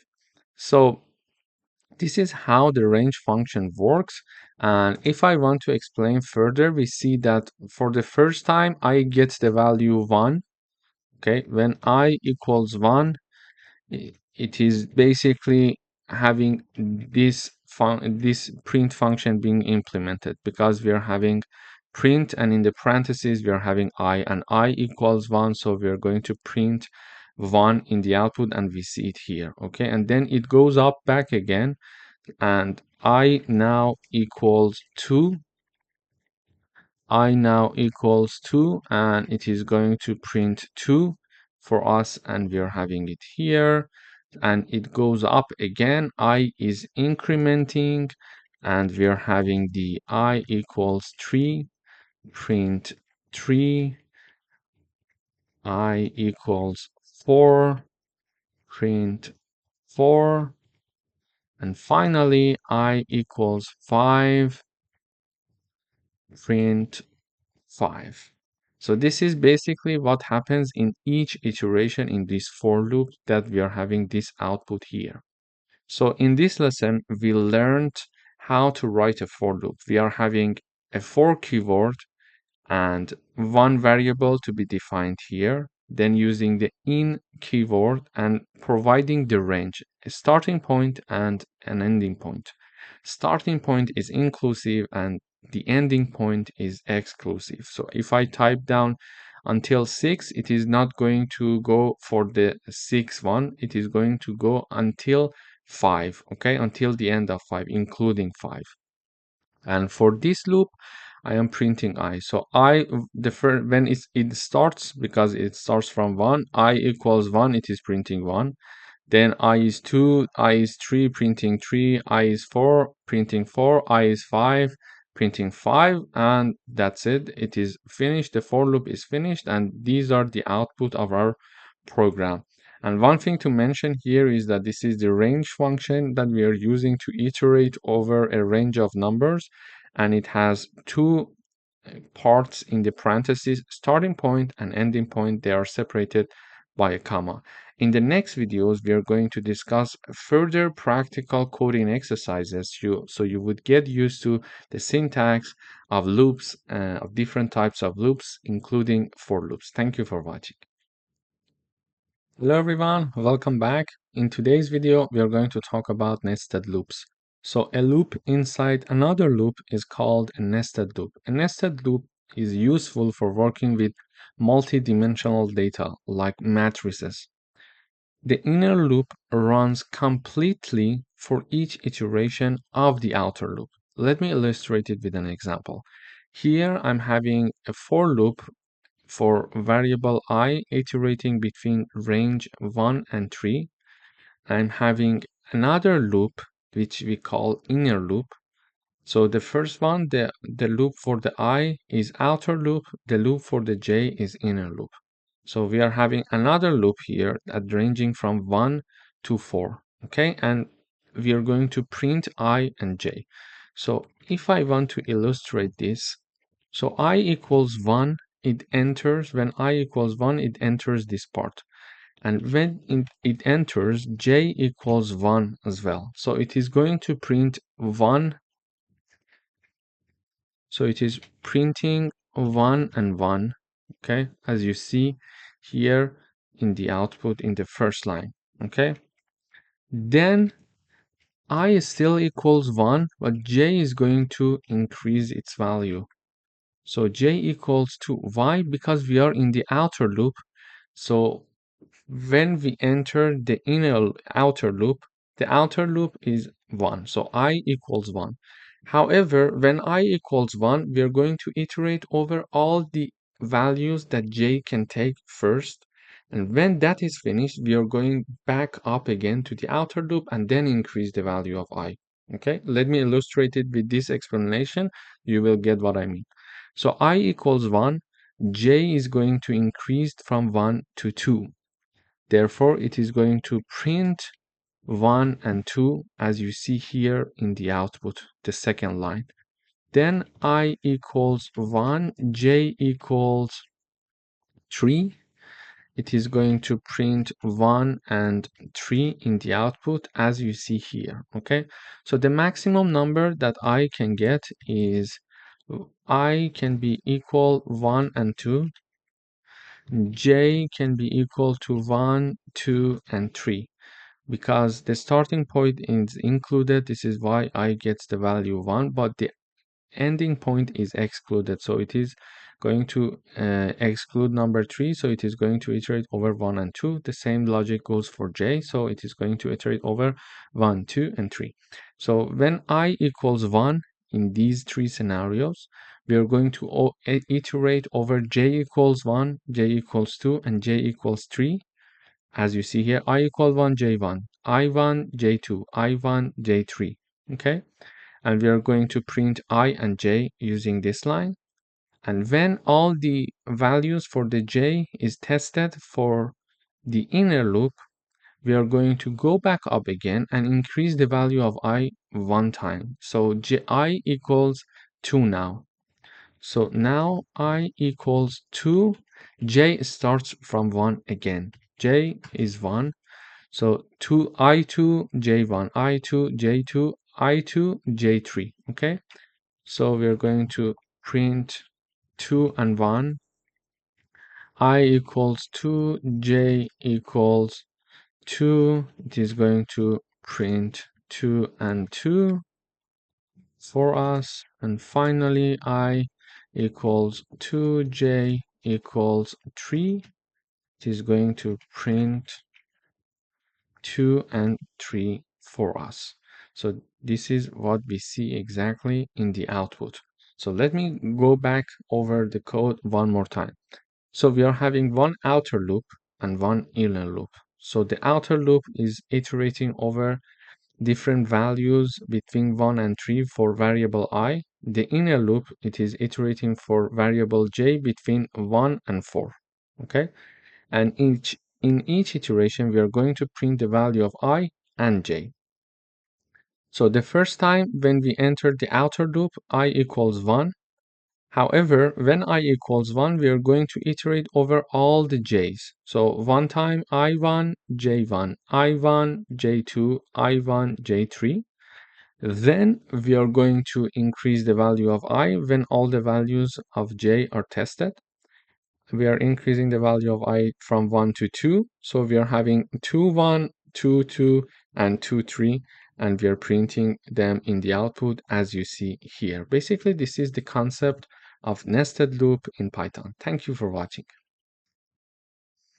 Hello everyone, welcome back. In this video, we're going to talk about while loops in Python. So a while loop repeats as long as a specific condition is true. So the while loop requires a condition to be true, and if the condition becomes false, the loop stops. So we need to be careful to avoid infinite loops by ensuring the condition eventually becomes false, okay? For example, here we are going to print numbers from 1 to 5 using a while loop. Exactly the same exercise as the previous video, but here instead of for loops, we are going to use while loop. So I'm initializing I variable to be 1 before starting the loop, and then I'm having the while keyword, and then the condition here and colon here. Okay, so three parts: the keyword while, the condition here, and the colon. Okay, so I'm going to write down while I is lower than or equal to 5, do these things for me. Okay, while I is lower than and equals to 5, print I, and then increase the value of I by 1. Okay, this sign, let me plus equal, it means that when I'm typing down I plus equal 1, it means I'm typing down I equals I plus 1. So they are basically the same in Python. So I equals I plus 1 is exactly, it is going to do the exact thing as I plus equal 1. Okay, but because it is more concise and more and shorter, we're going to use this way of writing it. But whenever you see this, it means this. Okay, you can type it down somewhere in comments for yourself for a while to get used to it. So let me illustrate it with an example. Initially I equals 1, and when we are going to enter this condition, it checks to see 1 is lower than 5. Yes, it's true. So print I. So it is going to print 1 for us. And then in the next line, we are having I equals I plus 1. It means that I equals 1 plus 1. Therefore, I equals 2.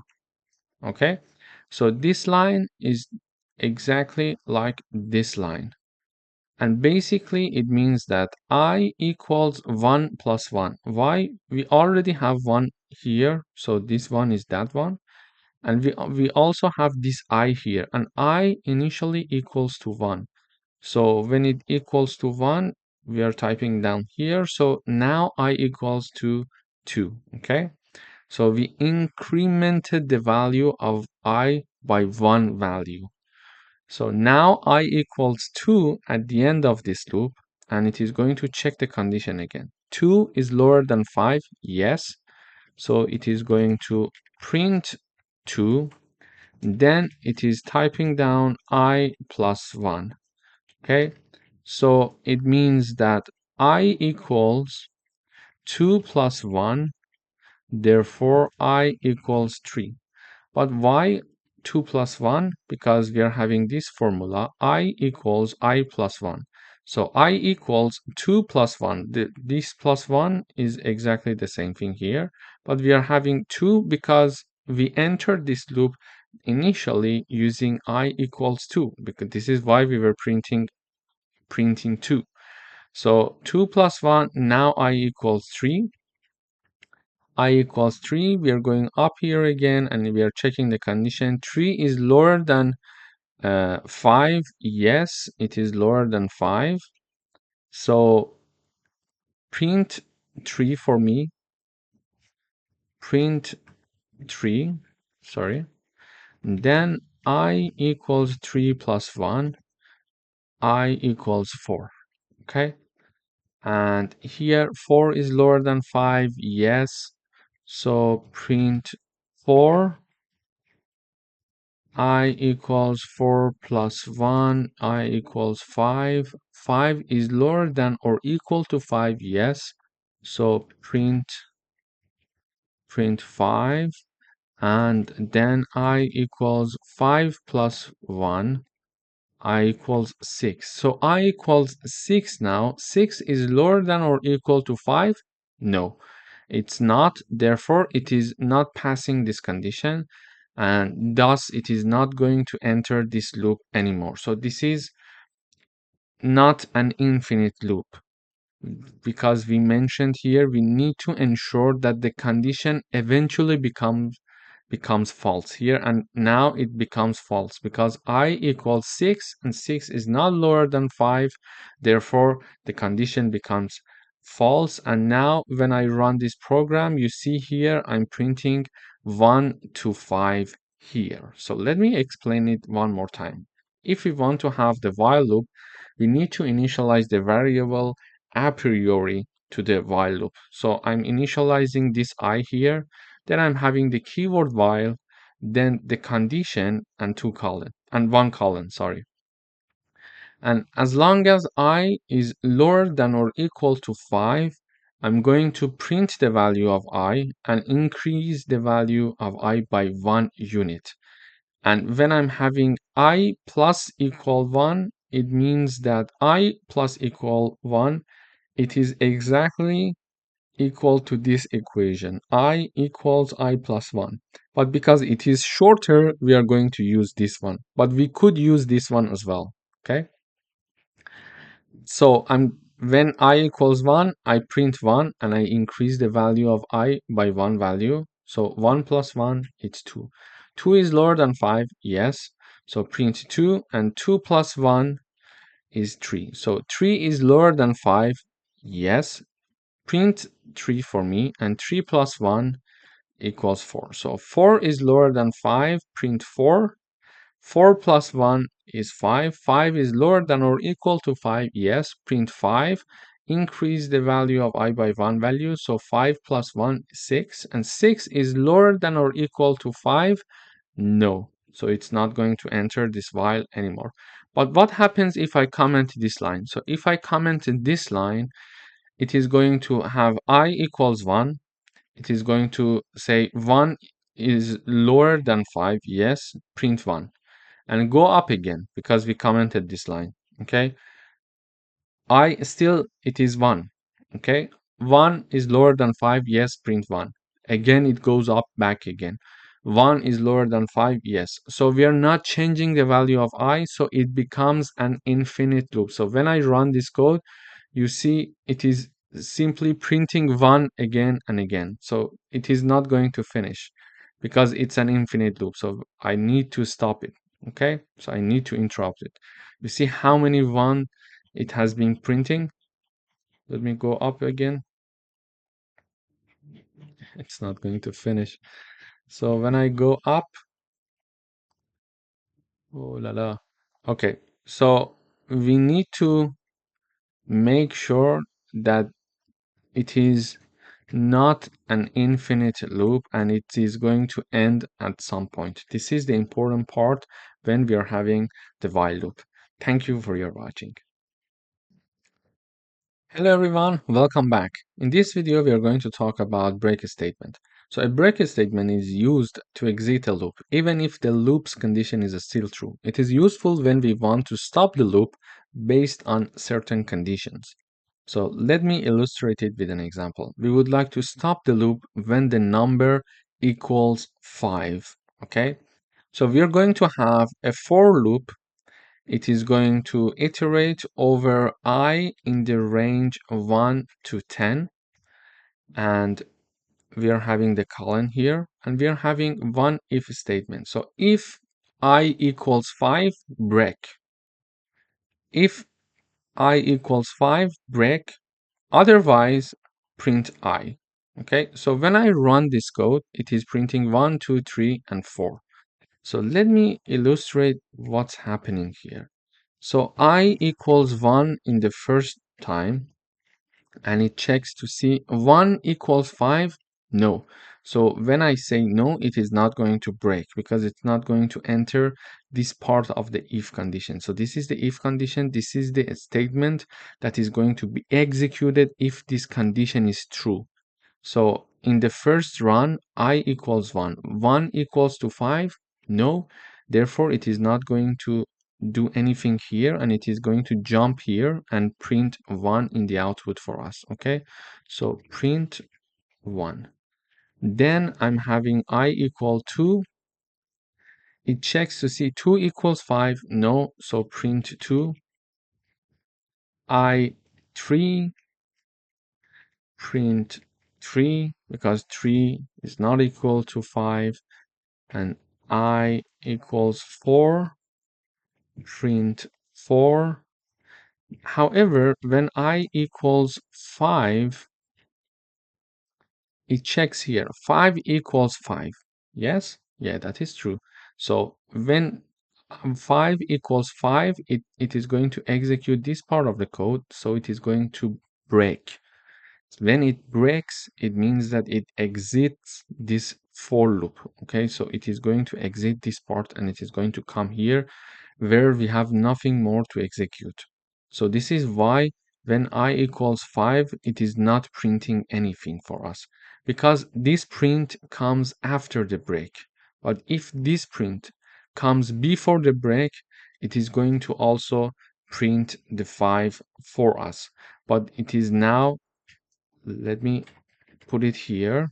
So when I put the print here and I run the code, you see that 5 is also printed, because when I equals 5, it is going to first print 5 and then checks to see if 5 equals to 5, and then it is going to break. Okay, so it's important for you to know where to put the break and how the output of the program could be different based on where you're putting the break. So when I have the break before the print, when I equals 5, it is not going to print 5.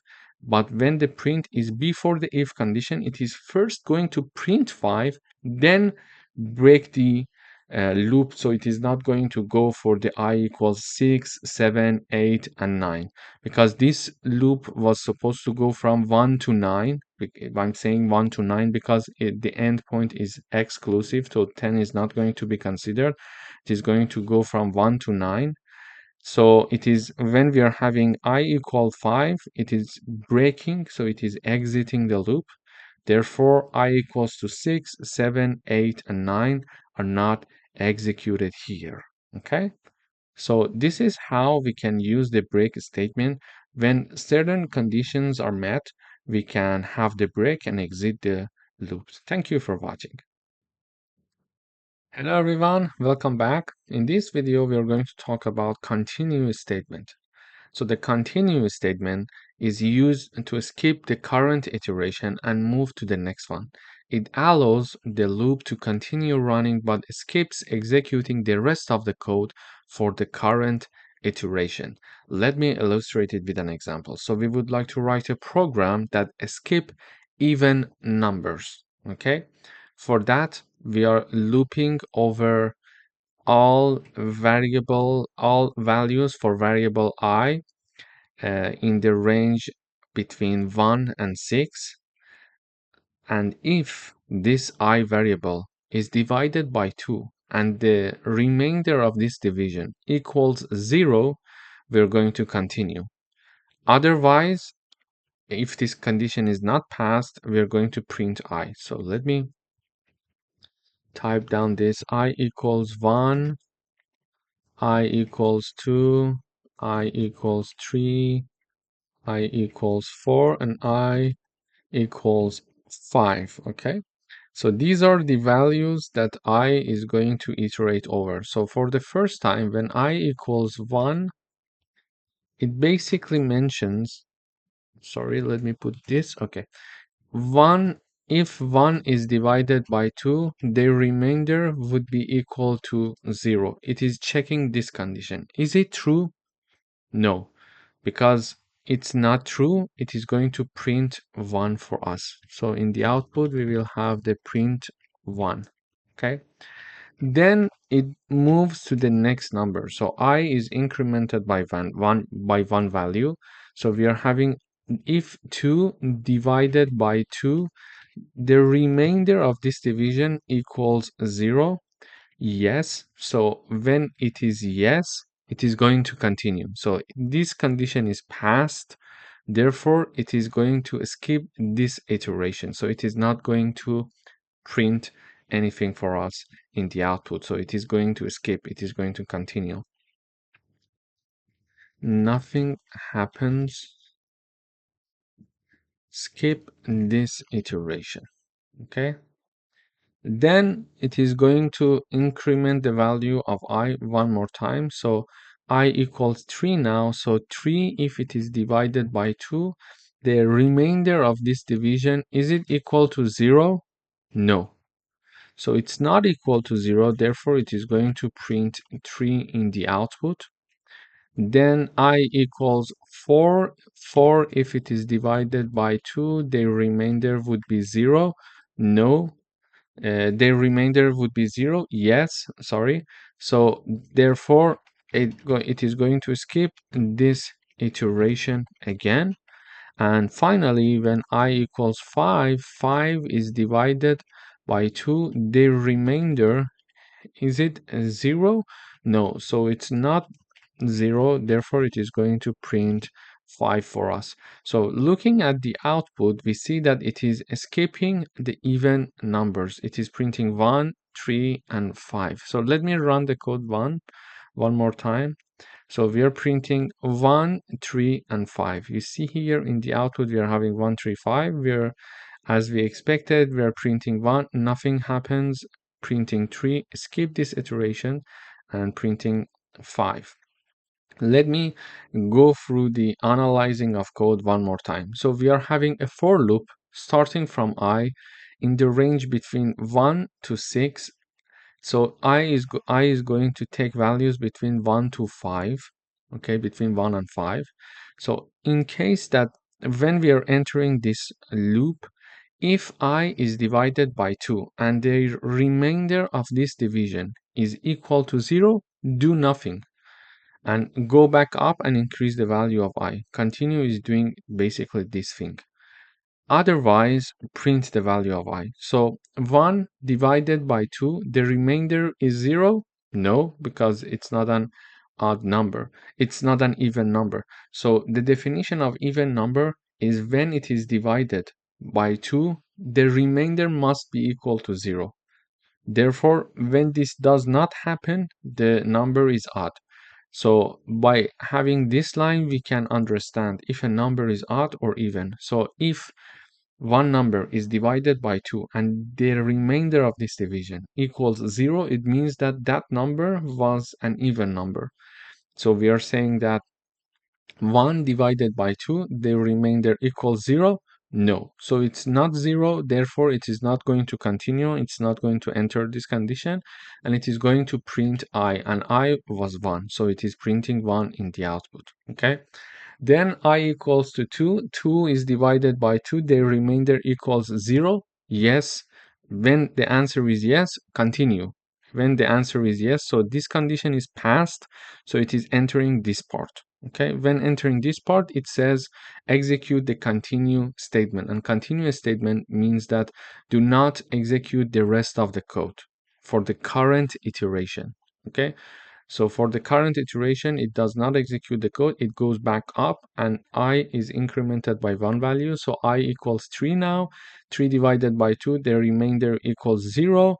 No, because the answer is no. It is going to print I here. It is not going to enter the continue part, okay? Because the continue part is going to be executed whenever this if condition is true whenever the statement of the if condition is going to be executed. So printing 3 here, and then for the 4, when I is equals 4, 4 divided by 2, the remainder equals 0. Yes, so continue and do not execute the rest of the code for current iteration. It goes back up, so nothing happens here as you see. I equals 5, 5 divided by 2, the remainder equals 0. No, so if the answer is no, print I for me, which is 5 here in the output. So this is basically how we can use the continue statement to skip the current iteration when certain conditions are met. Thank you for watching. Hello everyone, welcome back. In today's video, we would like to write a program that asks the user to enter the price of 3 items one by one, and we would like to use a loop to collect the prices and calculate the total cost. To do that, we are initializing a variable called total cost to be 0. Then I'm using a for loop starting from I. So the I variable is initialized starting from 1, and ends at 3 because the start is inclusive and is exclusive. So if I type down the range between 1 and 3, I is going to take values 1 and 2 because the end that 3 is exclusive. So therefore, if we want to ask for 3 items, we need to ask for the range of 1 to 4. So for any I in the range 1 to 4, we are going to ask the user to show the message saying that enter the price of the item 1, for example, item 2 and item 3, and whatever the user is going to enter is going to be converted to float, and then be assigned to the price variable here, okay? And the price variable here is going to be added to the total price. When we are having the plus equal sign, it means that total underline price variable equals to total underscore price plus price. Okay, so this equation equals to this one. They are doing the same thing, but it is a way to write it more concise. So you can write it down like this if it's a bit complex for you or confusing. So it means that the total price, the new total price, equals to total price plus the price. So in the first iteration, the total price equals 0, and the price is whatever the user is going to enter. So imagine that the user is going to enter prices are 20, 25, and 10. Okay, these are the prices. So when I equals 1, price equals 20. So the user is going, we assume that the user is going to enter 20. So total price equals 0 plus 20. Why? Total price, this is the formula, equals total price plus price. So the total price in the first iteration from before that we know that total price equals 0. And then 20 is the number that we assume that the user is going to enter for the first product. So this means that total price equals 20, okay? And in the next iteration, we are having this. For example, when I equals 2, price equals 25. This is just an assumption. And then we are going to, I'm assuming these assumptions because I want to give you a hint and detailed examples, a detailed explanation of how this total price is being calculated. So total price equals total price plus price. So here it is total price plus price, and total price was 20 from the previous iteration, and the newly entered price is 25, so it is equal to 45 now. And in the last iteration, when I equals 3, price equals 10, because we assume that the user is going to enter number 10, and total price is calculated as the previous total price, which is 45, plus the newly price that is added by the user, which is 10. Therefore, the output will be 55. And we mentioned that in the output, after doing the calculation, we mentioned that total price is 55. So when I run this code, sorry, I'm having an error in this part here.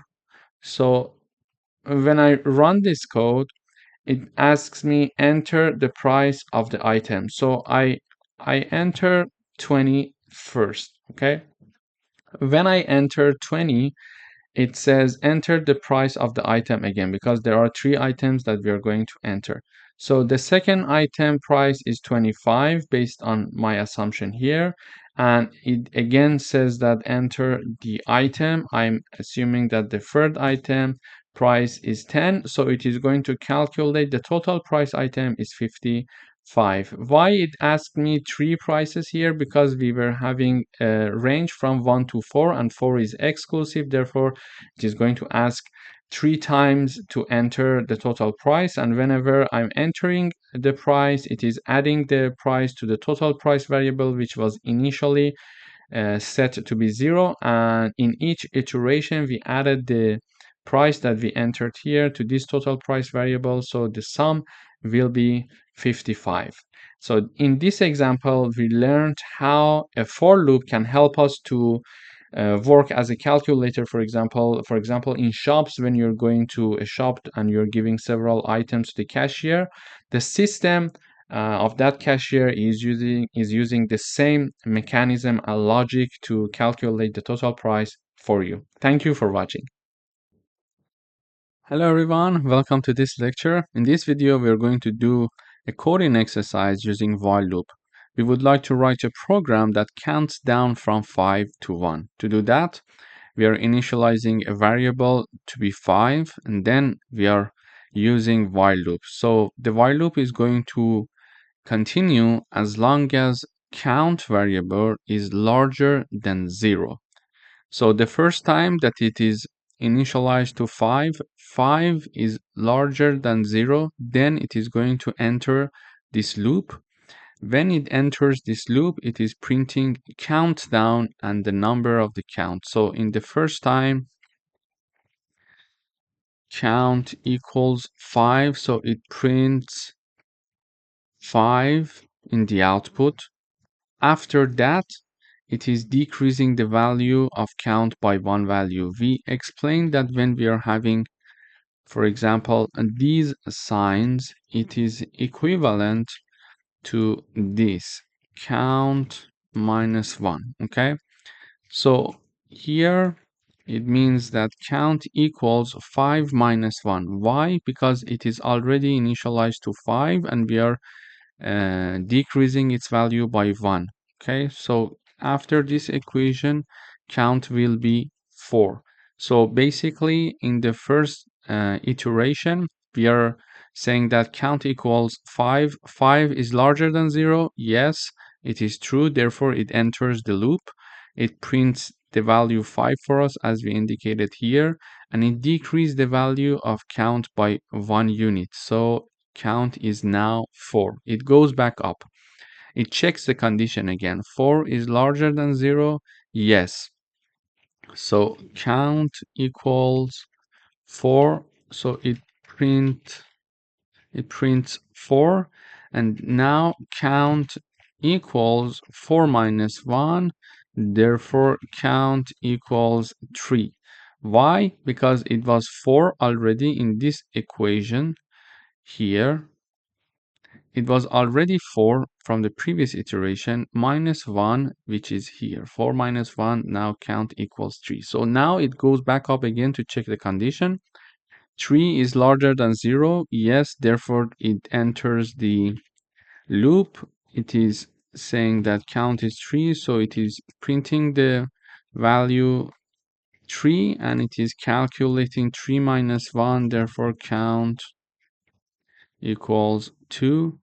And in the next iteration, 2 is larger than 0. Yes, it enters the loop again, so it prints number 2 and calculate the count again and reduce it by one value, 2 minus 1, so count equals 1.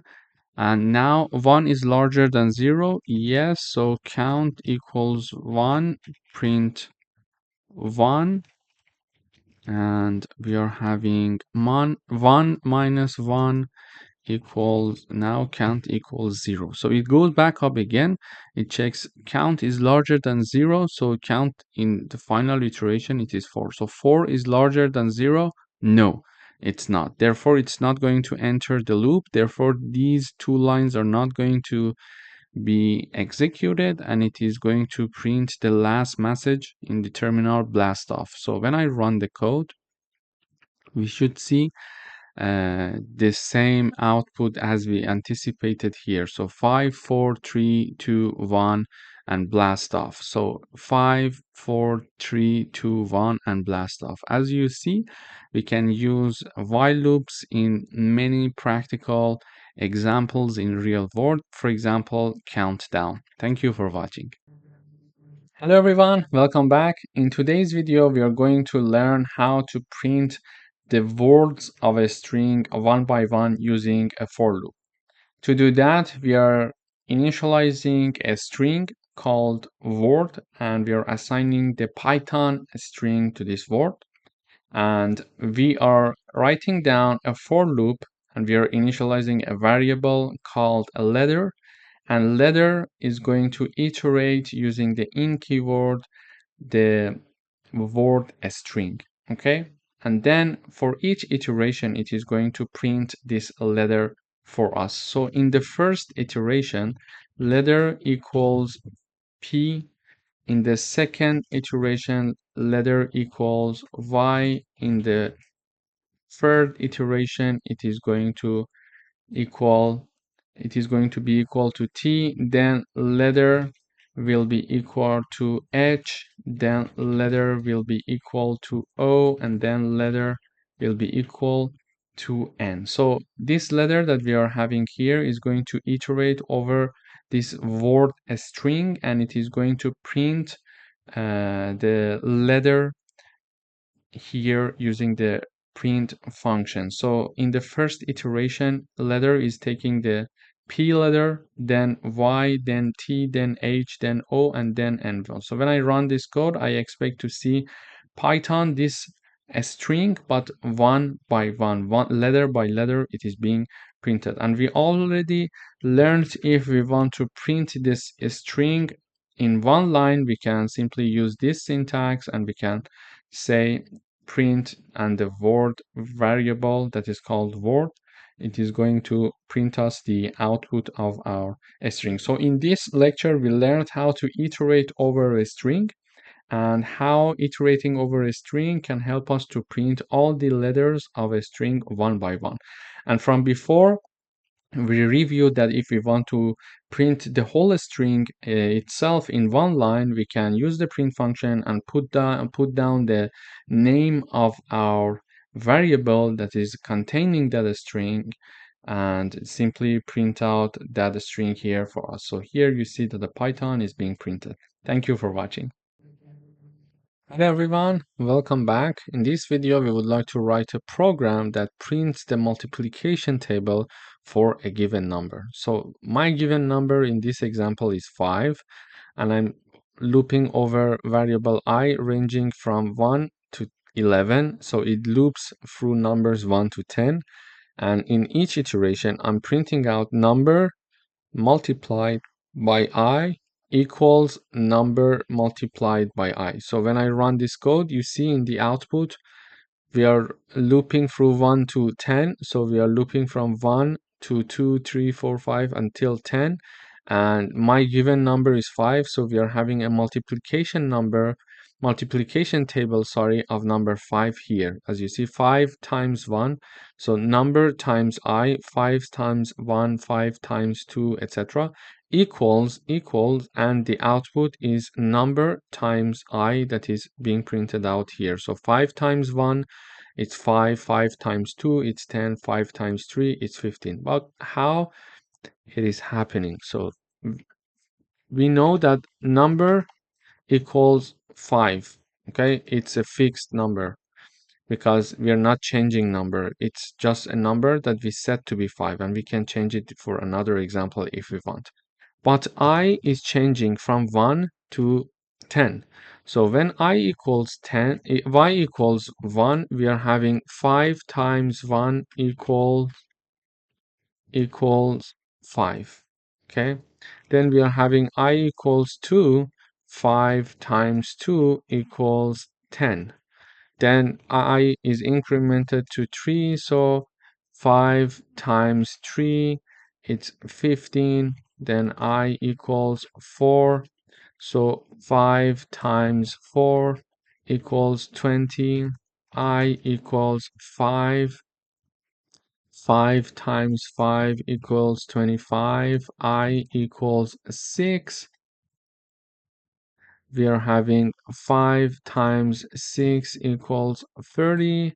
We are having I equals 7. So 5 times 7 equals 35. I equals 8. 5 times 8 equals 40. I equals 9. So 5 times 9 equals 45. And finally, the last value for I is 10. So 5 times 10 equals 50. This is how this loop is being executed. So I starts from 1 and it ends at 10. So we started from 1 and it ends at 10. And in each iteration, the number equals 5, this variable number. Okay, it is a fixed value 5, so 5 is fixed, but I is changing and it is looping through 1 to 10, and the output is being printed out here using this formula, number times I. So this is basically is how we are printing out the multiplication table for number 5. So if I have the number to be 6 here, so when I run the code, I have the multiplication table for number 6. This is a fixed number. We can change it as we wish. Thank you for watching. Hello everyone, welcome back.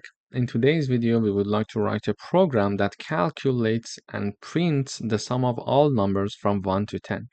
To do that, I'm initializing a variable called total to be 0. I'm having a for loop and I'm iterating over variable I between the range 1 and 11. So it loops through numbers 1 to 10. Okay. And for each iteration, I'm having total plus equal I. So we are checking, we are having the summation of i's into the total variable. And basically here, I'm printing out the total. So let me run the code. It says that the sum is 55, but how this 55 is being printed? I mentioned earlier in another coding exercise, when we are having plus equal sign, it means that we are having this formula, total plus I, okay? So this is the formula. So the first time I equals 1, we enter. It means that total equals, so total is initially set to be 0, okay? So new total equals 0 plus I equals 1 plus 1. So total equals 1, okay? Then I equals 2, total equals 1 plus 2. Why? So this one comes from this formula. So this is total plus I. So this one is the value of total which we calculated in the previous iteration to be 1. And this 2 comes from this I that is coming from this I, okay? I equals 2 in this iteration. Therefore, now total equals 3. We have I equals 3. Total equals 3 plus 3 equals 6. Okay, why 3 plus 3? So this 3 comes from this 3. So we calculated the total in the previous iteration, and this 3 comes from I equals 3 because the formula, the new total, is total plus I.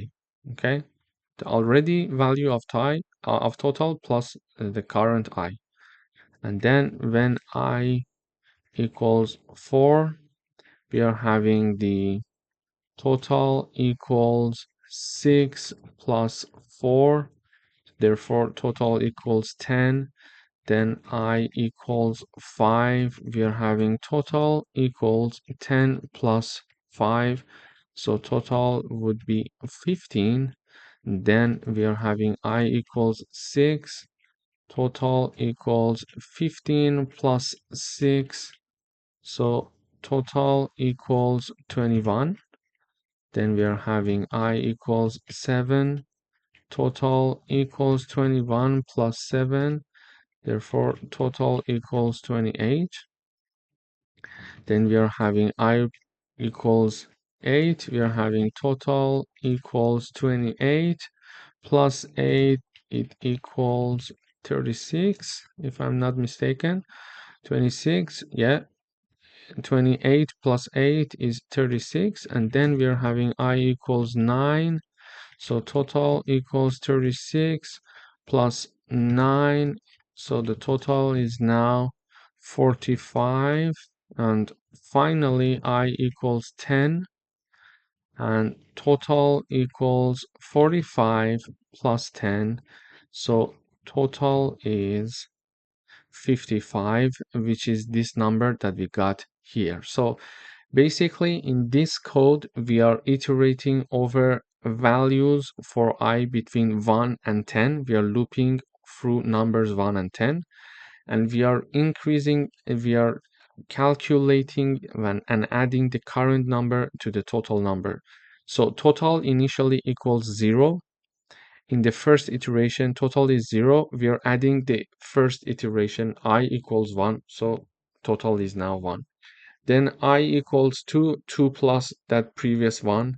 Then I equals 3, 3 plus the previous 3 of the total. So we are increasing the value of 1 to 10 in each iteration to total. So we are having one total which is summing over all the values that is being iterated between 1 and 10. So it is going to give us the sum of all numbers from 1 to 10. This is how it works, because total starts from 0 and we are increasing the value of the I in each iteration. As you see here, I'm adding 1, 2, 3, 4, 5, 6, 7, 8, 9, and 10. And these are added to the previous value of I. So you see, to previous value of total, because total was 0, so I equals 1, 1 plus 0, it's 1. Then this old value is here, and in the second iteration, number 2 is added to that, so it is 3 now. And the I is 3, we are adding it to already existing total, which is 3, so it's 6 now. 6 is added to number 4, their summation is added to number 5, their summation is added to number 6, their summation is added to numbers 7, 8, 9, and 10. So we reach the output of sum of all numbers from 1 to 10 is 55. Thank you for watching. Hello everyone, welcome back. In today's video, we would like to write a program that calculates the diagonal of a rectangle given its width and height. Here, because we want to do some mathematical operations, we are importing the math library to use its function. For example, one of the functions that we want to use is the sqrt. So this is why we type down the keyword import and then the math keyword, which means that we are going to use the math library and we are going to import the math library. Then we are going to show this message to the user, enter the width of the rectangle using the input function. And because whatever that we get from the user using the input function, it is by default in Python treated as a string, we need to convert it to a float. And because we want to convert it to a float, we are going to use the float function, and this is the float function. So we are using the float function, so everything that is inside these parentheses is going to be converted to the float. So therefore I type down the input function inside the float function, and inside the input function parentheses I say enter the width, for example, and the user is going to enter a number. That number is stored firstly in a string data type, and then it is going to be converted to a float, and the output is going to be assigned to the width variable. The same reasoning happens for the height variable. We are going to show this message to the user saying that, okay, enter the height of the rectangle, whatever the user is going to enter. Firstly, it is stored in a string data type. Then we are going to convert it to a float, and then it is assigned to the height of the rectangle. Okay. Then we are having this variable diagonal equals to the formulation. So this is the formulation to calculate the diagonal of a rectangle. In order to calculate that, we need to have a square root of width to the power of 2 plus height to the power of 2. Okay.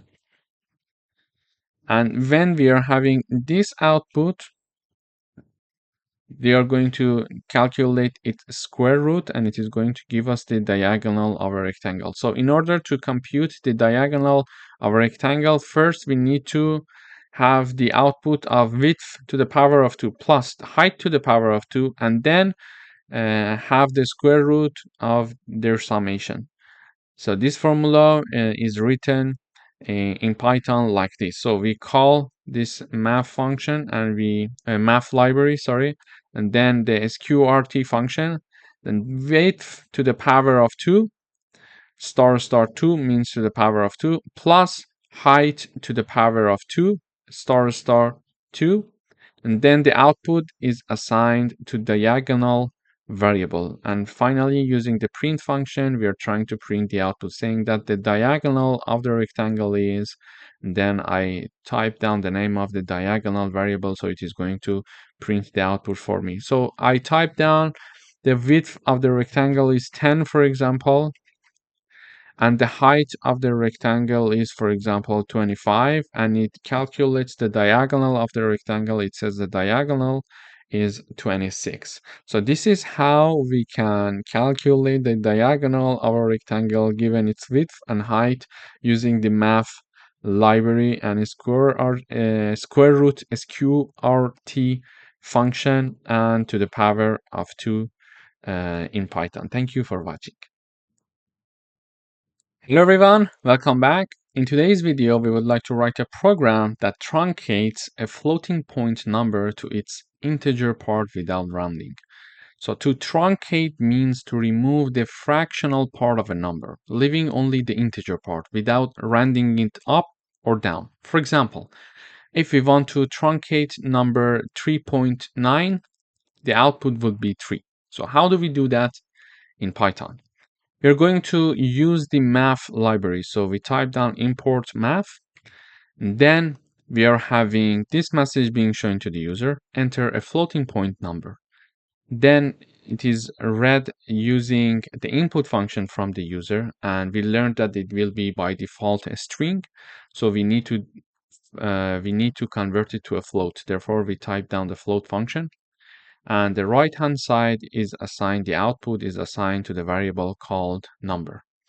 Then in order to truncate the number, we type down math.trunc, T-R-U-N-C, and in parentheses, we type down the name of our variable. In this case, it is called number. So we have the math.trunc, and in parentheses, okay, we type down our variable. In this case, our variable name is number. And the output is assigned to a variable called truncated. And then we are printing the truncated in the output. So when I run this code, it says enter a floating point number. So I type down 3.14. It says the output is 3. I type down, for example, 1.85. It says the output is 5. I type down, for example, 20.5. It says 20. So we learned now we can use the math library and using the trunc function to truncate a number easily for us. Basically, it is going to remove the fractional part of our number and leaving only the integer part. Thank you for watching. Hello everyone, welcome back. In today's video, we would like to write a program that calculates the maximum number of full tiles needed to cover a floor, given the area and the size of one tile. Here, what we mean by to cover a floor, given the area. So for example, if the output is to have 28.5 tiles to cover the floor, when we are using the floor function, it is going to return number 28. So it is going to round it down. So let me illustrate it with an example. Here we are having the math library being imported. We are showing this message to the user, enter the total area of the floor in square meter. And we are storing it in area variable. Then we are saying that enter the size of one tile in a square meter. And we are going to store it in tile size variable. Then the variable tiles needed equals math.floor. So this is the floor is the function of the math library. And in parentheses, we are calculating this area divided by tile underscore size. Basically, if I run this code, it is going to be something like this. So enter the total area of the floor. So imagine that for example, the room that I would like to cover it with tile is 20 square meters. And for example, enter the size of one tile in a square meter. and it's, for example, one tile is 0.7 square meter. Okay, so when I run, we see that the output says you will need 28 full tiles to cover the floor. But when this area is divided by tile size, which means 20 divided by 0.7, if you do it yourself with calculator, you will see that the output is 28.571, for example, approximately. Okay, but because we are using the floor function from the math library, we see that it is rounding it down to number 28. So it says that you need 28 full tiles to cover the floor. This is how actually this floor function from math library is going to work. So basically we are going to ask the user to enter the size of the area of the floor in a square meter, for example, then the size of each tile in a square meter, and then divide the area by the tile size and round it down to the closest integer number. Then it is going to show us in the output using the print function saying that you will need, for example, 28 full tiles to cover the floor. Thank you for watching. Hello everyone, welcome back. In today's video, we would like to write a program that calculates the total number of pages required to print a given number of lines, where each page can hold a fixed number of lines. Here, we are using the math library. We are asking the user enter the total number of lines to print. It is assigned to lines variable. Then we ask the enter the number of lines per page, and it is going to be assigned to lines per page variable.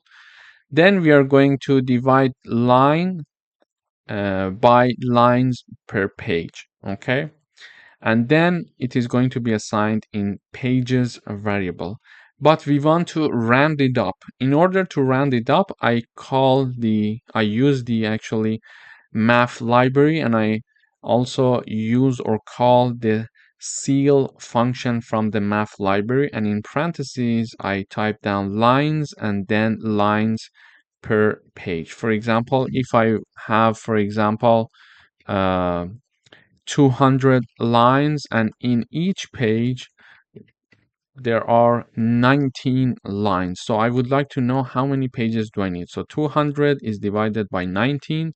The result, if you do it yourself, will be approximately 10.52, but because we are using the ceil function, the output will be 11, so it is rounding it up. So let me run the code. It says enter the total number of lines to print, so the total number of lines, it's 200, for example. Then enter the number of lines per page. I would say it's 19, for example. It says you will need 11 pages to print 200 lines.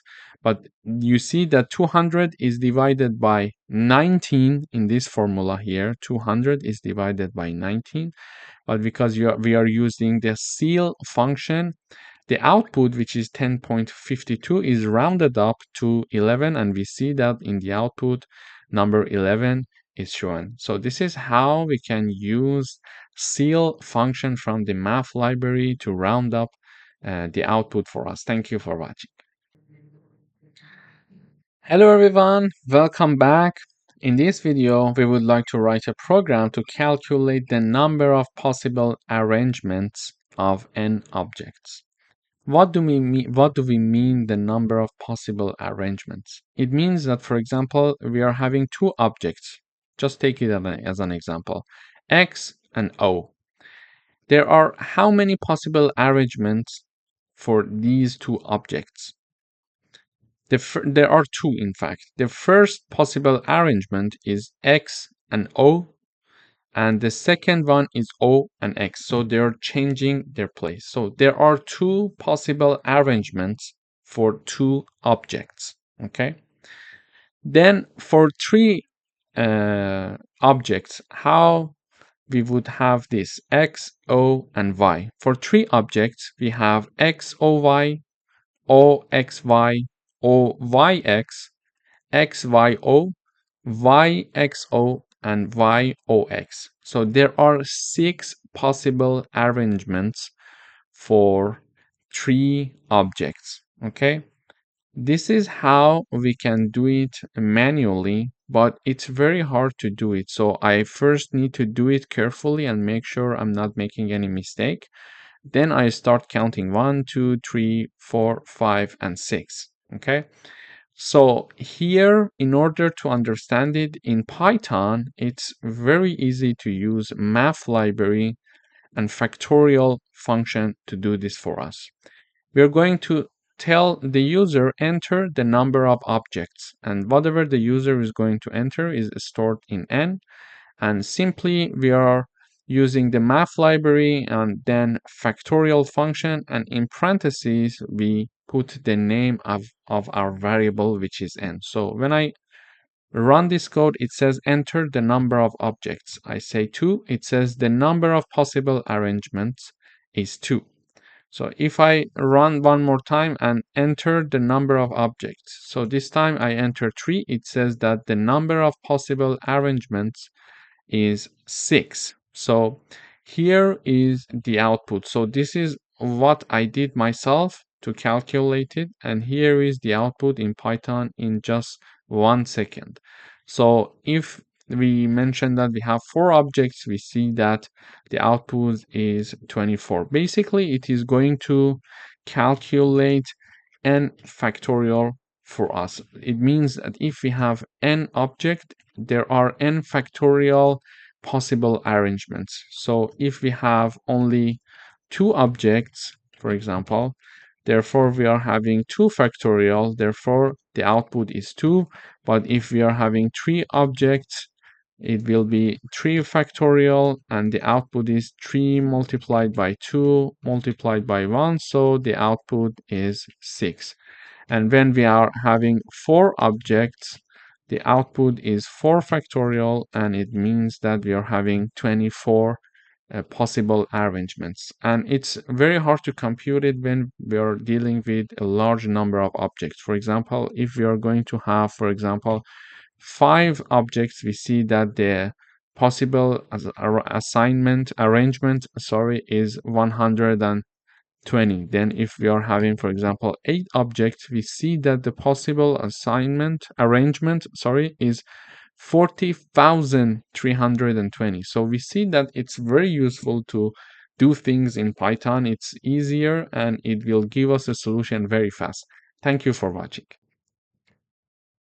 Hello everyone, welcome back. In this video, we would like to write a program to calculate the time in years it will take for an investment to double at a given annual interest rate using the following formula. So this is the formula, and we are having the logarithm 2 divided by logarithm plus rate. And it is going to be assigned to a variable called time, and we are going to print time in the output. So first of all, we're going to ask the user enter the annual interest rate as a decimal. For example, for 5%, we type down 0.05. Then whatever the user is going to enter is stored in the rate variable. And then we type down exactly this formula in Python here. Okay, but we need to have the math library. So math.log, in parentheses we type down 2 divided by math.log 1 plus rate, and rate is something that we got from the user, and this is assigned to the variable called time. We call it time, it can be anything, and then we print the output of the time. So when I run this code, it says enter the annual interest rate. For example, the annual interest rate is of 5%, and with 5% of annual interest rate, it would take 14 years, almost 14 years, for my investment to be doubled. Okay, so if I put $100 in my investment bank account, it would take 14 years, approximately 14 years, for my investment to become $200, so to be doubled. So this is how we can calculate it in Python using the math library and logarithm function. Thank you for watching. Hello everyone, welcome back. In today's video, we would like to write a program to find the remainder of a division. In order to review, when we want to divide 10 by 2, 10 is our numerator and 2 is our denominator. Okay, so we are asking the user to enter a numerator and we are storing it in variable x, for example. Let's say I name it x. And then I am asking the user to enter the denominator, and whatever the user is going to enter is going to store in a variable called y. Okay, so a numerator is asked from the user, which is stored in x. A denominator is asked from the user, and it is stored in y. Then, in order to find the remainder, I need to use the math library and fmod function. So this is my fmod function. And to access that, I need to type down math.fmod. And in parentheses, I need to put two arguments, one before comma and one after comma. So the one that is before comma, I need to put my numerator. And my numerator is stored in variable x as you see it here. So I type down x, and then after comma, I need to type down my denominator, which is stored in variable y. And we can name it whatever we want. We can name it h, we can name it r. It depends on what we want, okay? Then this fmod function from the math library is going to calculate the remainder of the division of my numerator divided by denominator, and we are going to use the print function to print our remainder in the output. So when I run this code, it says enter the numerator here. Okay, so I want to divide 10 by 2, for example. 10 is my numerator and my denominator is 2. It says the remainder of 10 divided by 2 is 0. Yes, okay. So if I type down my numerator to be 11 and my denominator to be 2, now we see the remainder of 11 divided by 2 is 1. So using the fmod function from the math library, we can easily find the remainder of a division. Thank you for watching. Hello everyone, welcome to this section. In this section, we're going to talk about functions in Python. So a function is a block of reusable code that performs a specific task. Functions can help us to organize our code, make it more readable, and reduce repetition. In Python, there are two types of functions: built-in functions that are predefined functions like print, len, input, that so far we've worked with many of them in the previous sections, and user-defined functions, functions that we create ourselves. This is the function that we are going to learn in this section.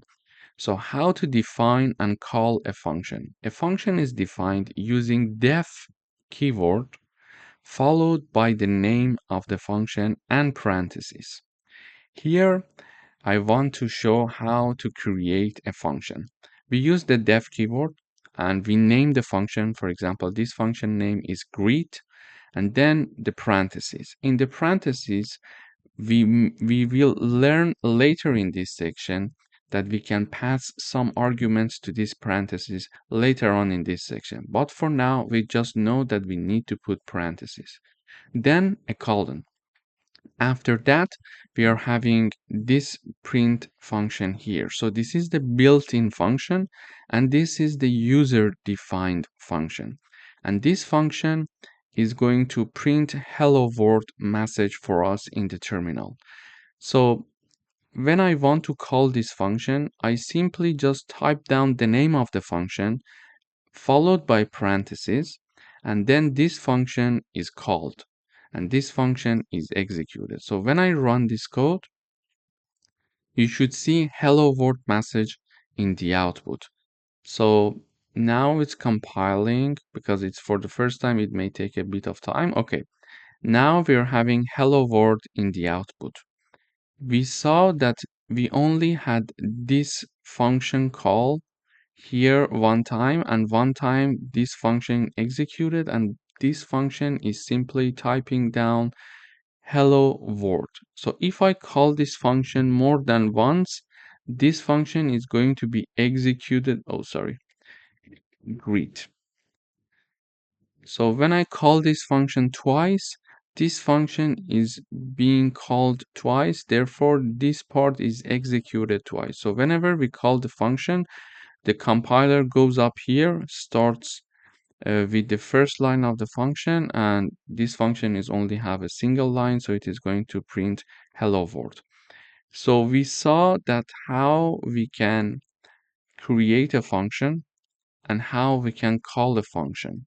And there are three parts for function to remember: the def keyword, the name of the function, and parentheses. And later on, we'll learn about some arguments that we may want to include in the parentheses.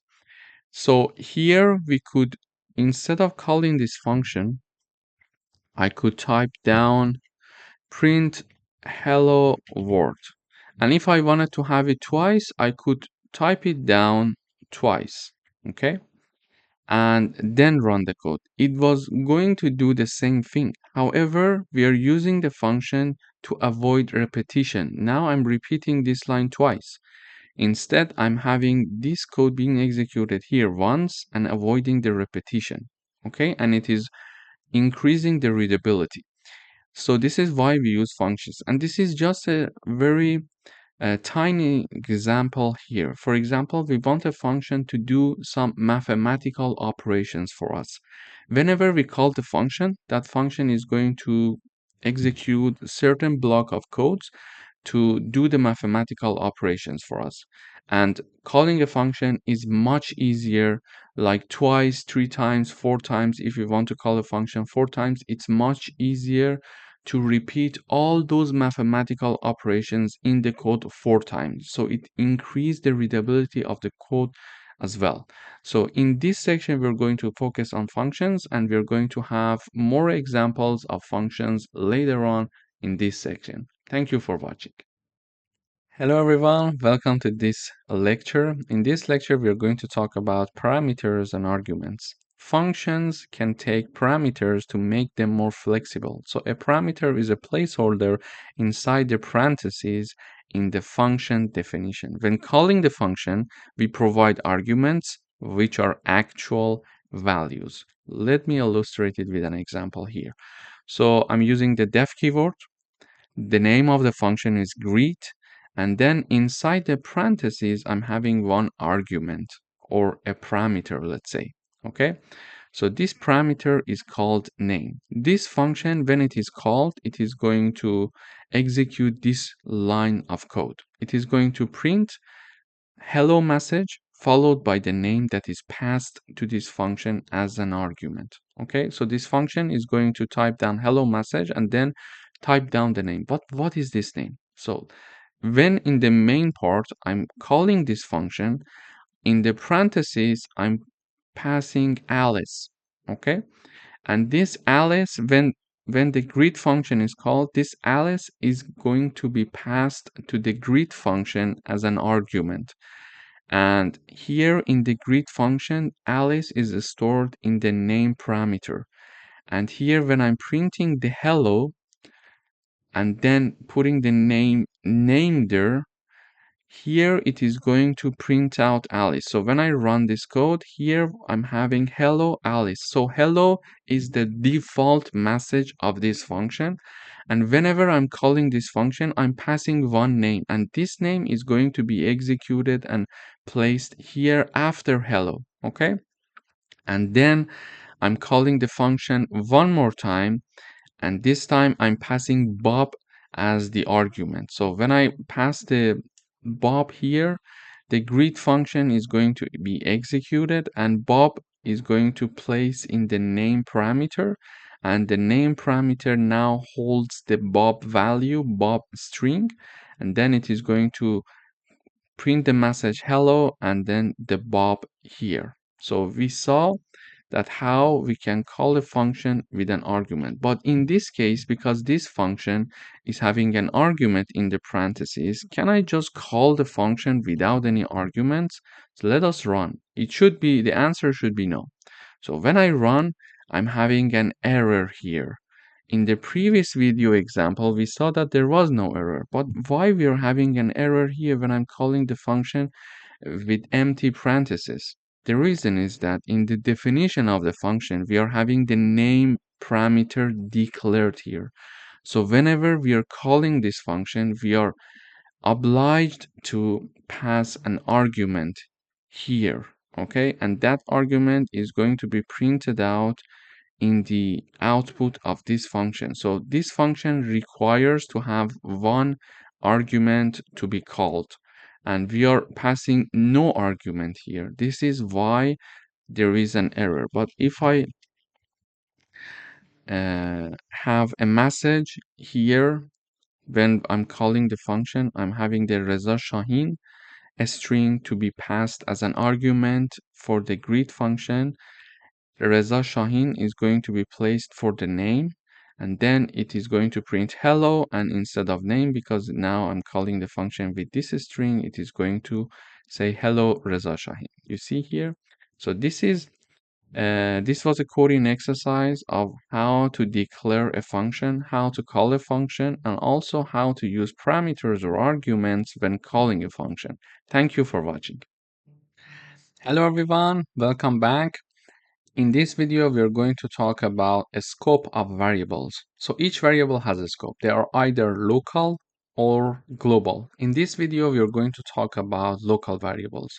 So variables that are declared inside a function are local variables, and they can be only accessed within that function. Let me illustrate it with an example. I'm having a function called greet, and I'm using the def keyword, and there is no argument for this function. So when I call this function, a local variable is initialized to be equal to hello world string, and then it is going to print this variable for me, which is called message. Okay, so I'm having the greet function being called here. So when I run, I see that I'm calling the greet function. The compiler goes up here, initialize the message variable, and then it prints the message variable. So we see the message variable in the output hello world. Okay, but can I access this message variable? So can I print it directly here? So when I run, I see an error. Why?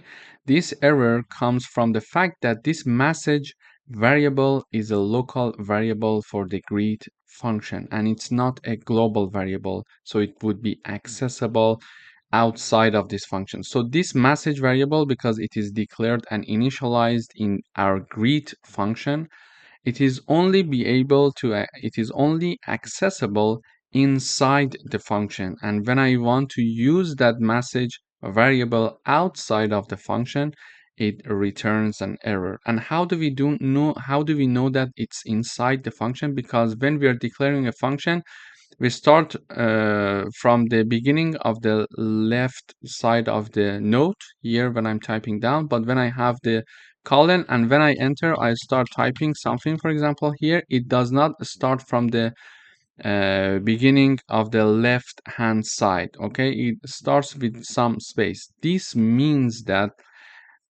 this part of the code that has some space from the left hand side is included in this function that has a colon sign above here. But because here again I'm having the start point as the left side of the page, we see that it's in the global part, it's in the main part of the code. But because here, let me illustrate it with another example. Greeting function, then colon, print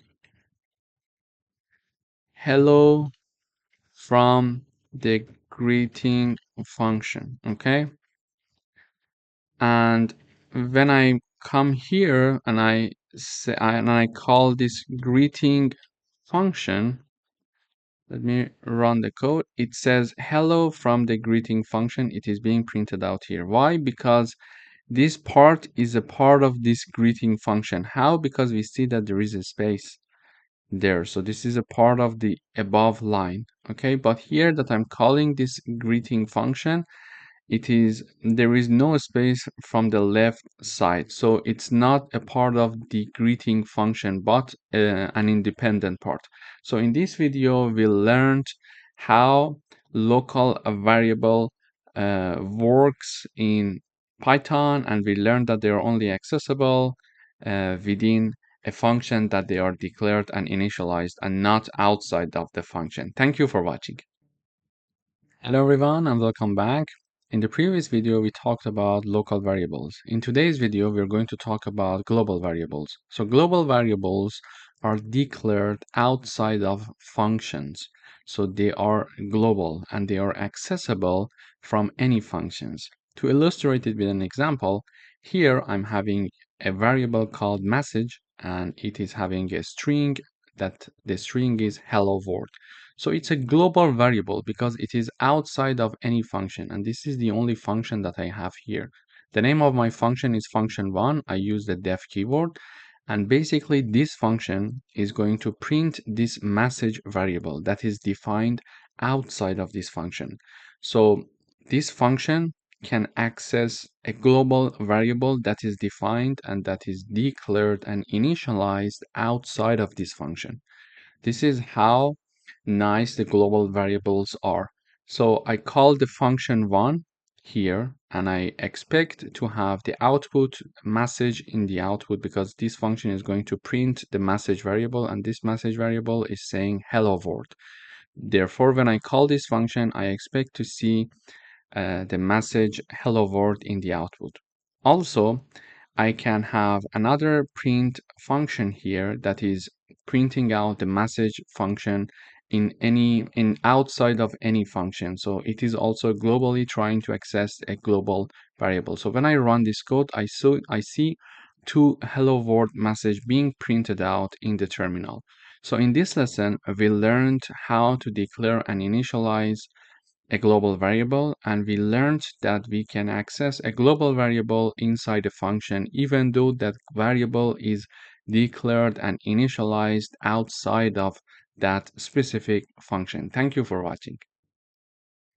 Hello everyone, welcome back. In today's video we are going to have a coding exercise that have local and global variables together in one example. So if a local variable has the same name as a global variable, the function will use the local variable. For example, I'm having a global variable called number and it is equal to 10. Then I'm having a function called modify number and I'm using the def keyword. In this function, basically, I am initializing a variable called number and it is equal to 5. Then it is going to print this variable number for me in the output. So I call in the main part, I call this modify number function. So it is declaring and initializing a local variable called number, and it is going to print its value, which is 5. And then I'm printing out the outside function, and then I'm trying to print the global variable number. So when I run this code, I see that inside function equals 5. So we see it here, inside function, the number variable equals 5. The outside function, the number variable equals 10. And the reason is why in this function now we are not accessing the variable number which is global. The reason is that we didn't declare global number and then start modifying, for example, number equals, for example, 10.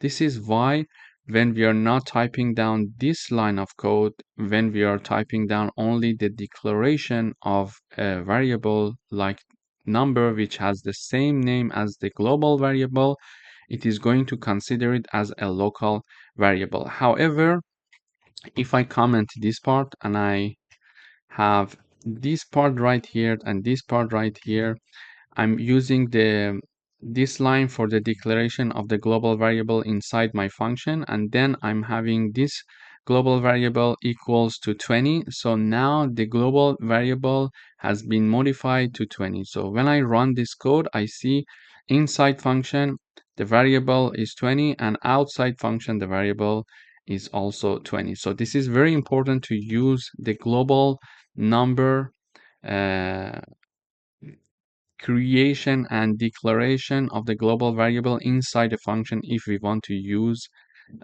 this global variable inside of the function. Otherwise, if we just type down the declaration without the global keyword, it is going to consider that you're declaring a new variable, a new local variable inside of this function. So this is why when I'm having only the declaration equals to 5 and then printing out the number variable, it is printing 5 for me in the inside of the function, but outside of the function, when I'm printing the number variable, it is accessing this global variable. Thank you for watching.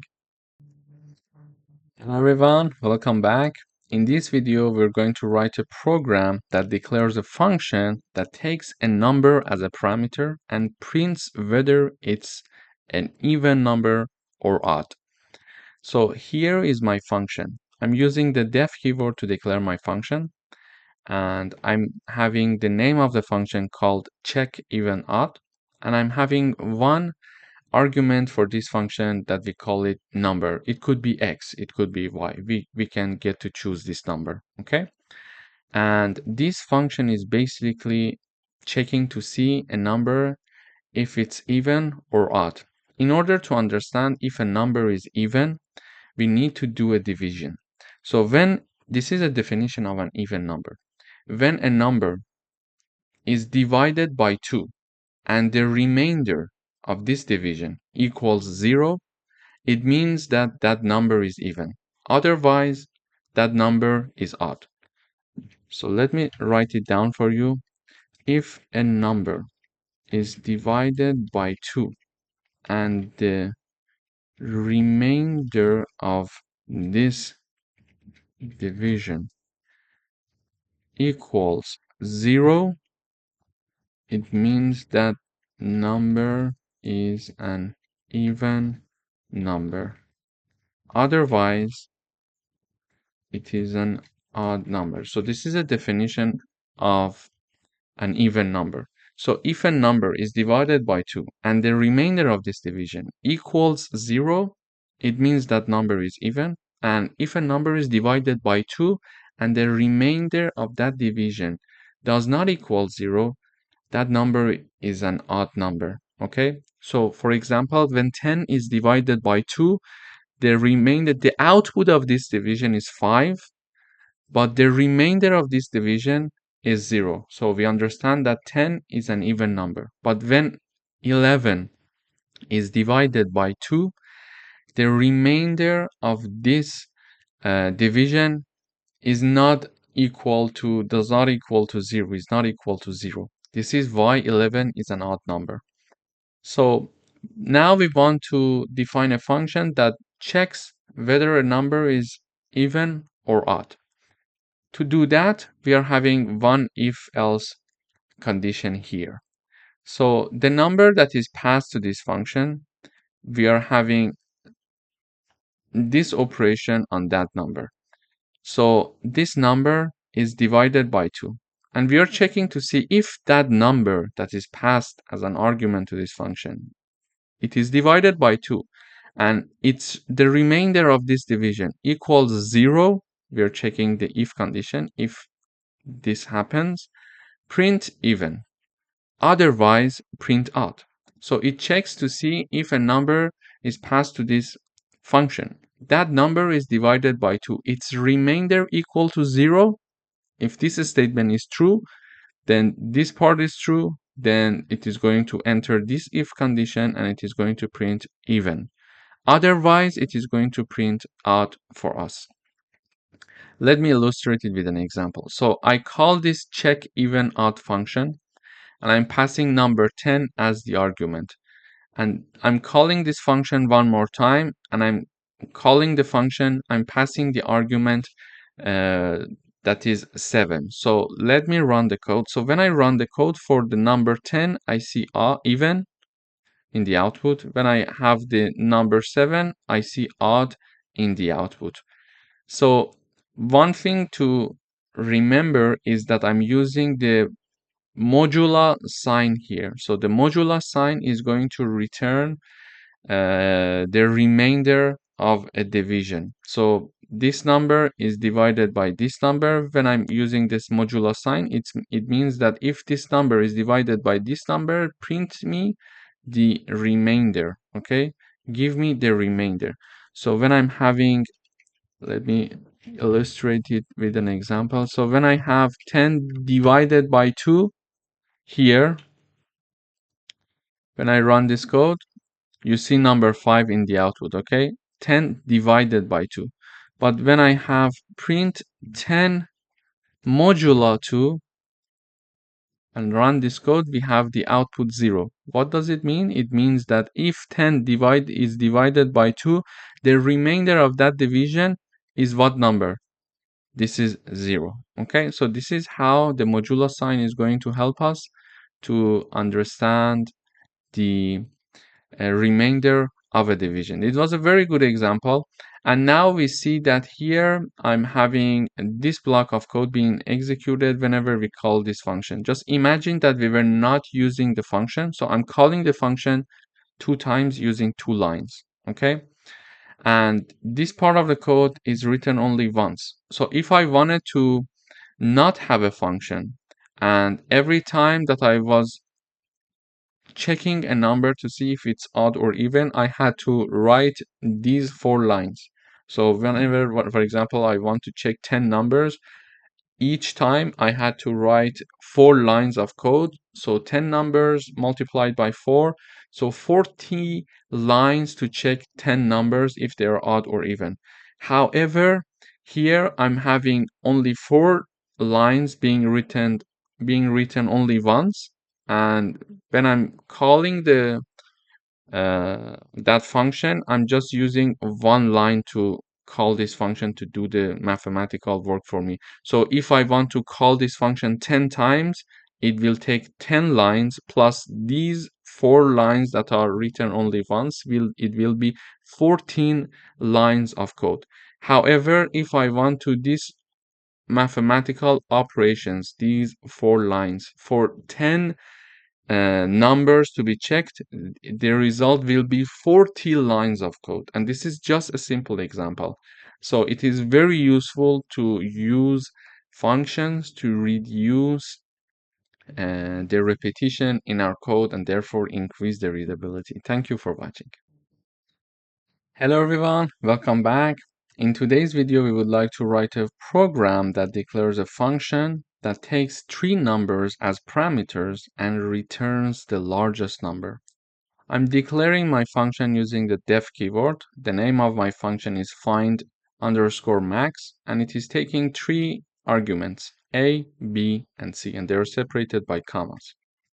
And basically, this function is going to return the maximum number among these 3 numbers. So this is a user-defined function.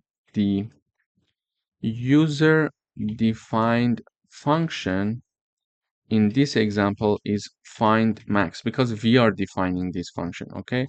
But we are having one built-in function as well. If you remember, we discussed this in the introduction. For example, the print function is a built-in function. So the Python itself give us this permission to use the print function to simply print and do no further works, okay? And this max function also is one of the built-in functions. So when I'm having this max function here, whatever that I'm putting in the parentheses, it is going to calculate the maximum among the numbers, and it is going to return me the maximum number among those numbers. So this function, whenever it's called, it is taking 3 arguments. It is going to call this built-in max function to find which one is the largest number and then return the largest number for me, okay? Now I'm having a variable called largest. It is equal to this line. Basically, this line is going to find max. It is going to call the find max function, and these are the three arguments: 10, 20, and 15. So these three variables are used here as A, B, and C respectively. So 20 is B, C equals 15, and A equals 10. And then this function basically is going to call the built-in function and find the largest number, which is 20, and return that number. And that output of that function is going to be assigned to this variable largest, because there is an equal sign here. And it is going to basically print the largest variable, which we expect to have the output 20. As you see here, we are having 20. Here again, I could have, for example, largest 2, and I'm calling the find max function. I'm having, for example, 100, 2, and 35, for example, and then I'm printing largest 2 variable. So when I run this code, I see 100 is the largest number, and indeed it is a true output for us. Thank you for watching. Hello everyone, welcome back. In today's video, we're going to talk about functions with default values. So we can assign default values to parameters of a function. So if no argument is provided, the default value is used. Here I'm having a function called greet. I'm declaring it using the def keyword, and I'm having a parameter here, but this is a bit different from what we saw so far. Previously, we were having a function, for example, called def hello, and it was having the name, and it was printing in the output for us the hello message, and then, and then the name. Okay, this is what we saw so far. So when I call this hello function, let me comment these two lines. So when I call this hello function and I'm having an argument here, so when I call it, it says hello Reza, okay? And when I call this function with no argument, there is an error here, and we saw that that this error will come up when we are having an argument in the parentheses for the function when we are declaring it, okay? So in order to avoid this error, we are going to have functions with default values. So here I'm having a function called greet with default values. So it has the name again, it has the same argument. It is having one argument in the parentheses, and it has this part that is extra. What is this part is going to do is the following. Name equals friend. And this function, when it is called, it is going to print hello and then print out the name that is used when calling this function. However, we can call this function with an argument and without an argument. So when I call this function with an argument, it is going to say, for example, hello Reza. But when I call this function without any argument, it is going to say hello friend. This is a function with default parameters or default values. So when I call this function now, so let me comment this part. So when I call the greet function and I'm having Charlie here as the argument being passed to this function, and when I run this code, it is going to say hello Charlie, okay? But here when I call this function and I put nothing in the parentheses, if I call the hello function with empty parentheses, we saw that there will be an error. Why? Because it requires an argument. But when I call this function greet, it requires an argument indeed as well. But when I call it with empty parentheses, it is going to by default set this friend string equal to name and assign it to the name, and then consider that name in the output. Whenever I call this function with no argument, it is going to use this default value. This is why we call them functions with default parameters or default values. So let me run the code. Now I'm calling this function and I'm passing no argument.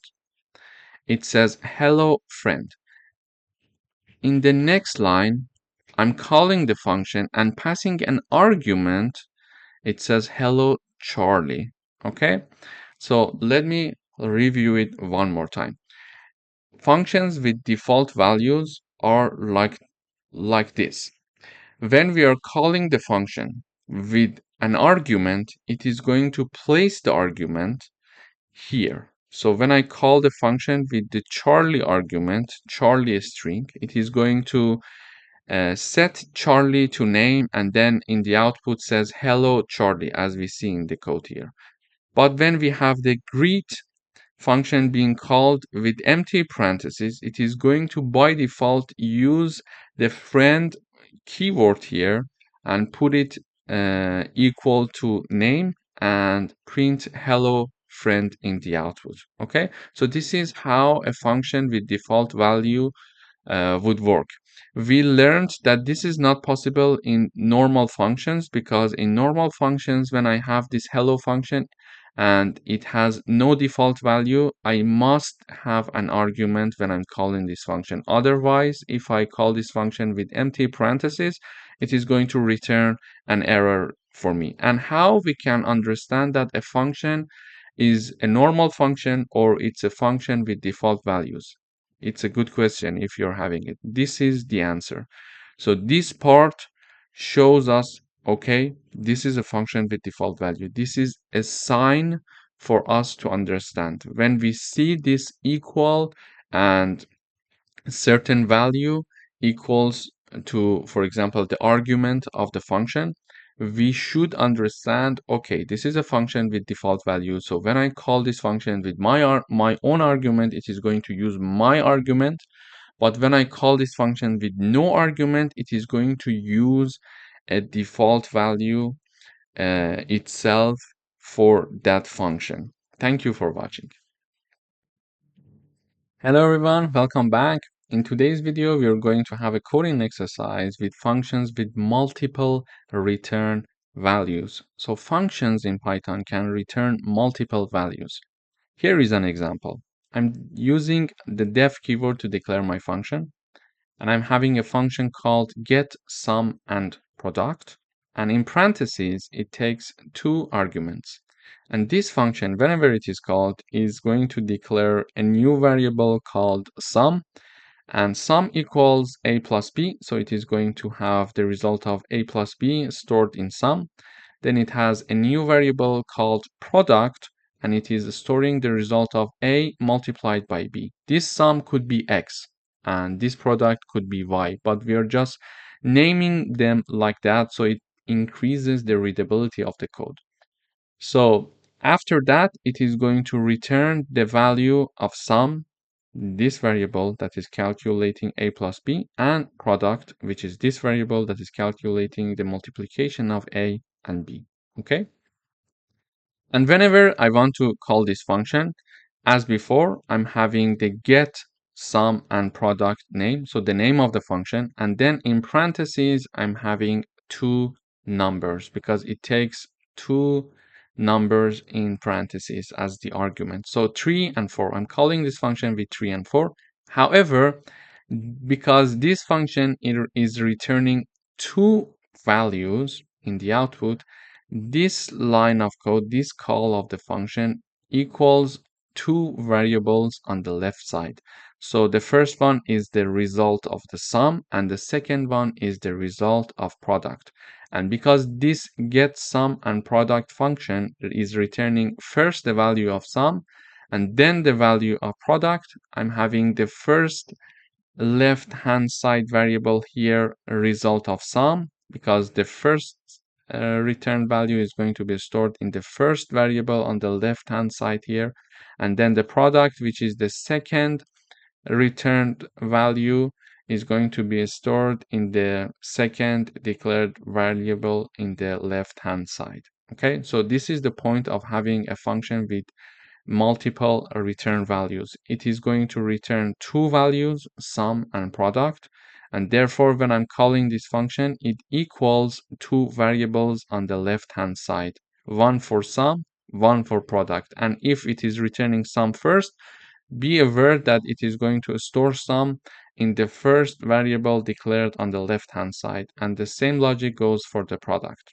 Okay, then I'm printing the result. So I'm saying that print and the message sum, result underscore sum, which is the first variable, and then print the message product, and then result product variable, which is the second variable. So when I run this code, we see this sum message is shown here, and it says the result sum equals 7, and the product is shown here, and the result product equals 12, which are the correct numbers, 7 and 12. So this is a very good example of having a function with multiple values, multiple return values. Why?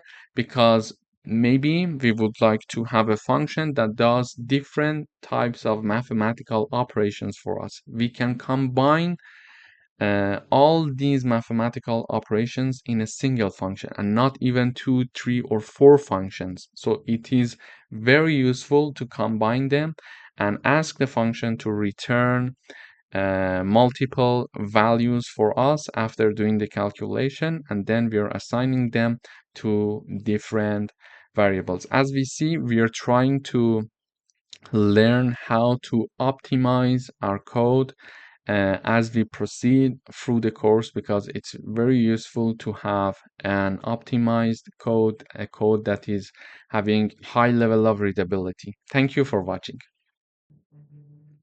Hello everyone, welcome back. In this video, we're going to talk about return statement in functions. So functions can return a value using the return statement.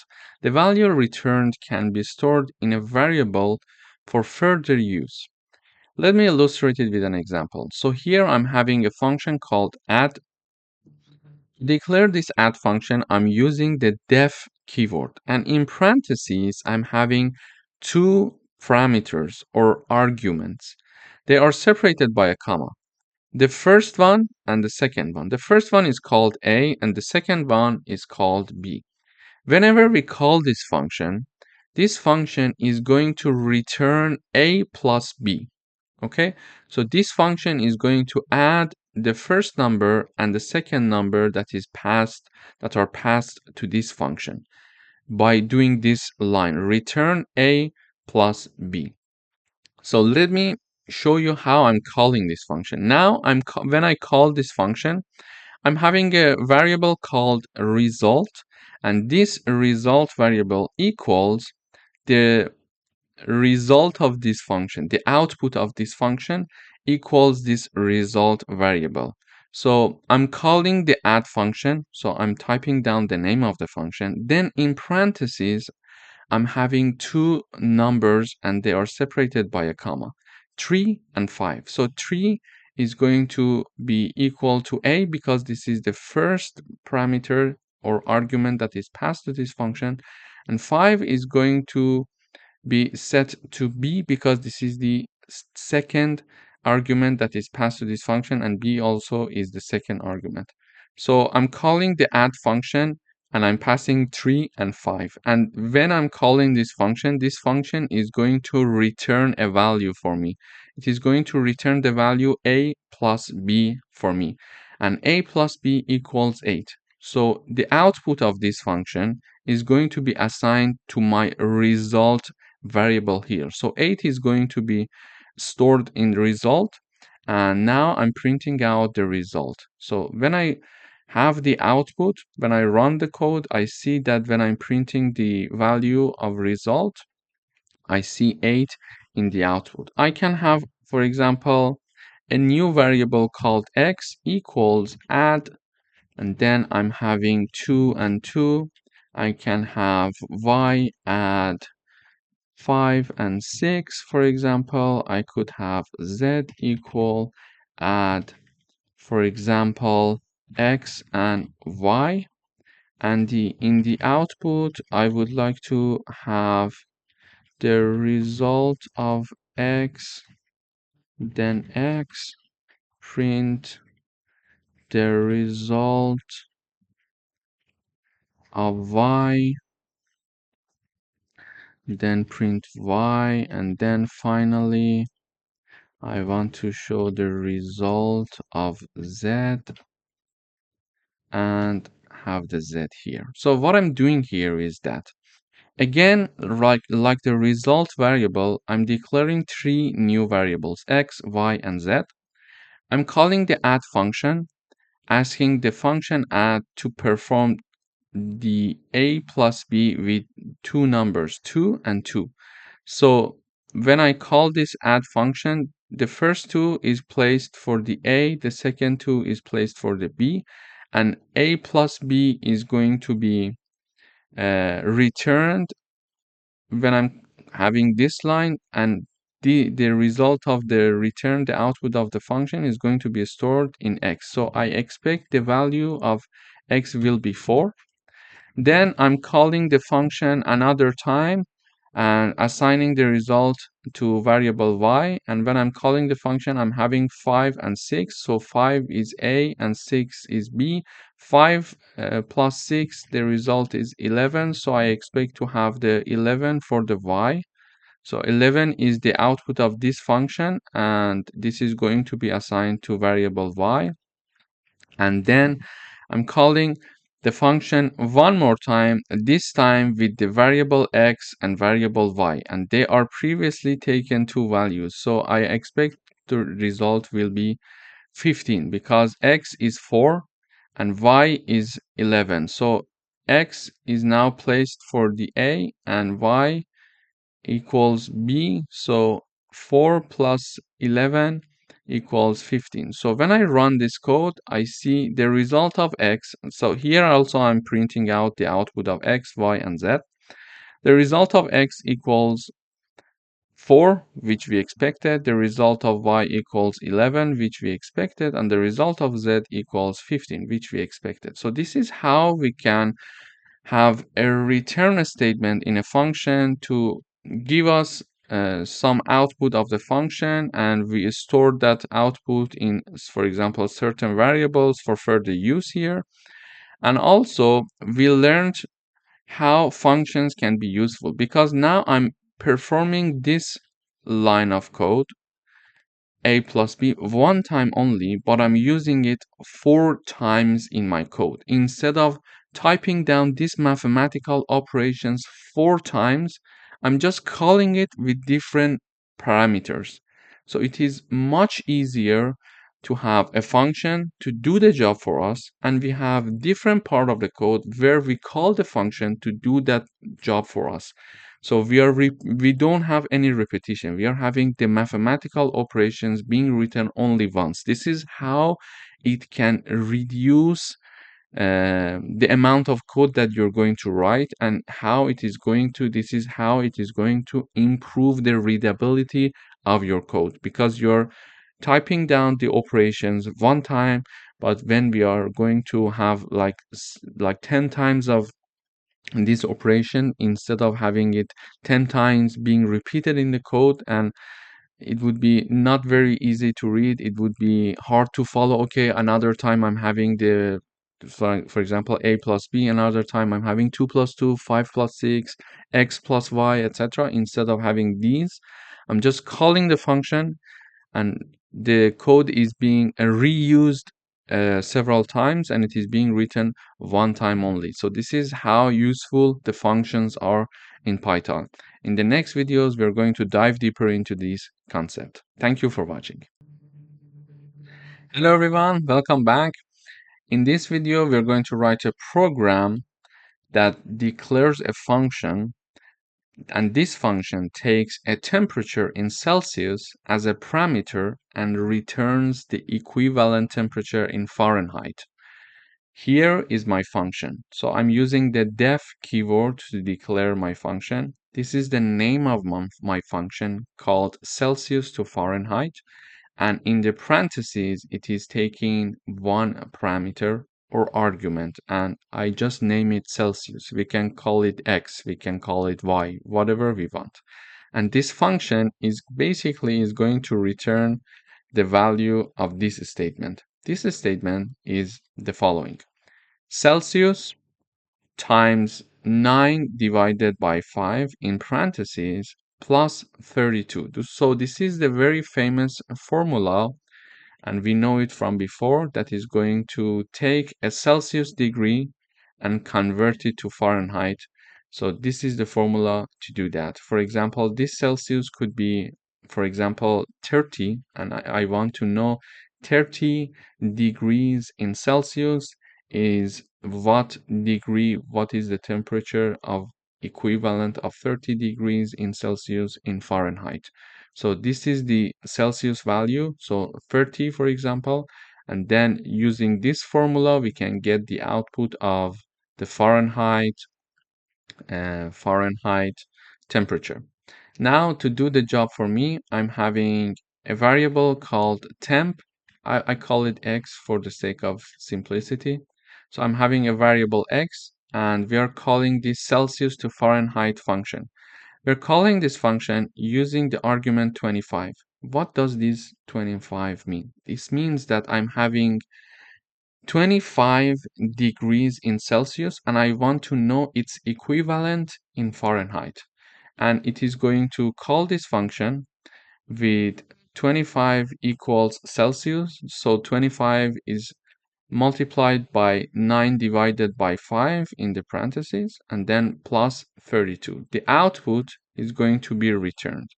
So when I call this function, this is doing this part for me and return its value. So, and the return value is assigned to X variable. Okay, we are assigning it to X variable. And finally, I'm printing out the X variable. So when I run the code, I see the equivalent of 25 degrees in Celsius is 77 degrees in Fahrenheit. We could try like 18 degrees in Celsius and find its equivalent in Fahrenheit. And we see its equivalent in Fahrenheit is 64.4. So this is how we can take a number and do some mathematical operations on that number and return the output. In particular, in this example, we learned how to get a number as the degree in Celsius and do certain mathematical operations to convert the Celsius number to the Fahrenheit number and return the output. And the returned output is stored in variable x, and then we are printing out the x variable. Thank you for watching. Hello everyone, welcome back. In today's video, we would like to write a program that declares a function that takes two numbers as parameters and print their sum. I'm declaring the function called add numbers, and I'm using the def keyword, and in parentheses I'm having two parameters, a and b. And whenever this function is called, it is going to print the value a plus b for me. To call this function, I'm typing down the name of the function, and then I'm typing down two numbers, so 3 and 7. When I call this function, 3 is placed for A and 7 is placed for B, and A plus B means 3 plus 7, and it is going to print the value of 10 for me because it is 3 plus 7. So when I run this code, I see the output 10. I'm having another, for example here for you. I'm having add numbers, meaning that I'm typing down the name of the function. I'm passing two numbers, 10 and 20. I run this code, the output is 30. And let me define another function here, exactly like this. So when I'm having add my numbers, and I'm having A and B as the argument. Oops, sorry. A and B. I'm having the colon. It is going to return A plus B for me. Okay. So when I call this add my numbers function with two values like 100 and 200. So if I run this code, I see the output is 300. So we see here that I'm having another function called add my numbers.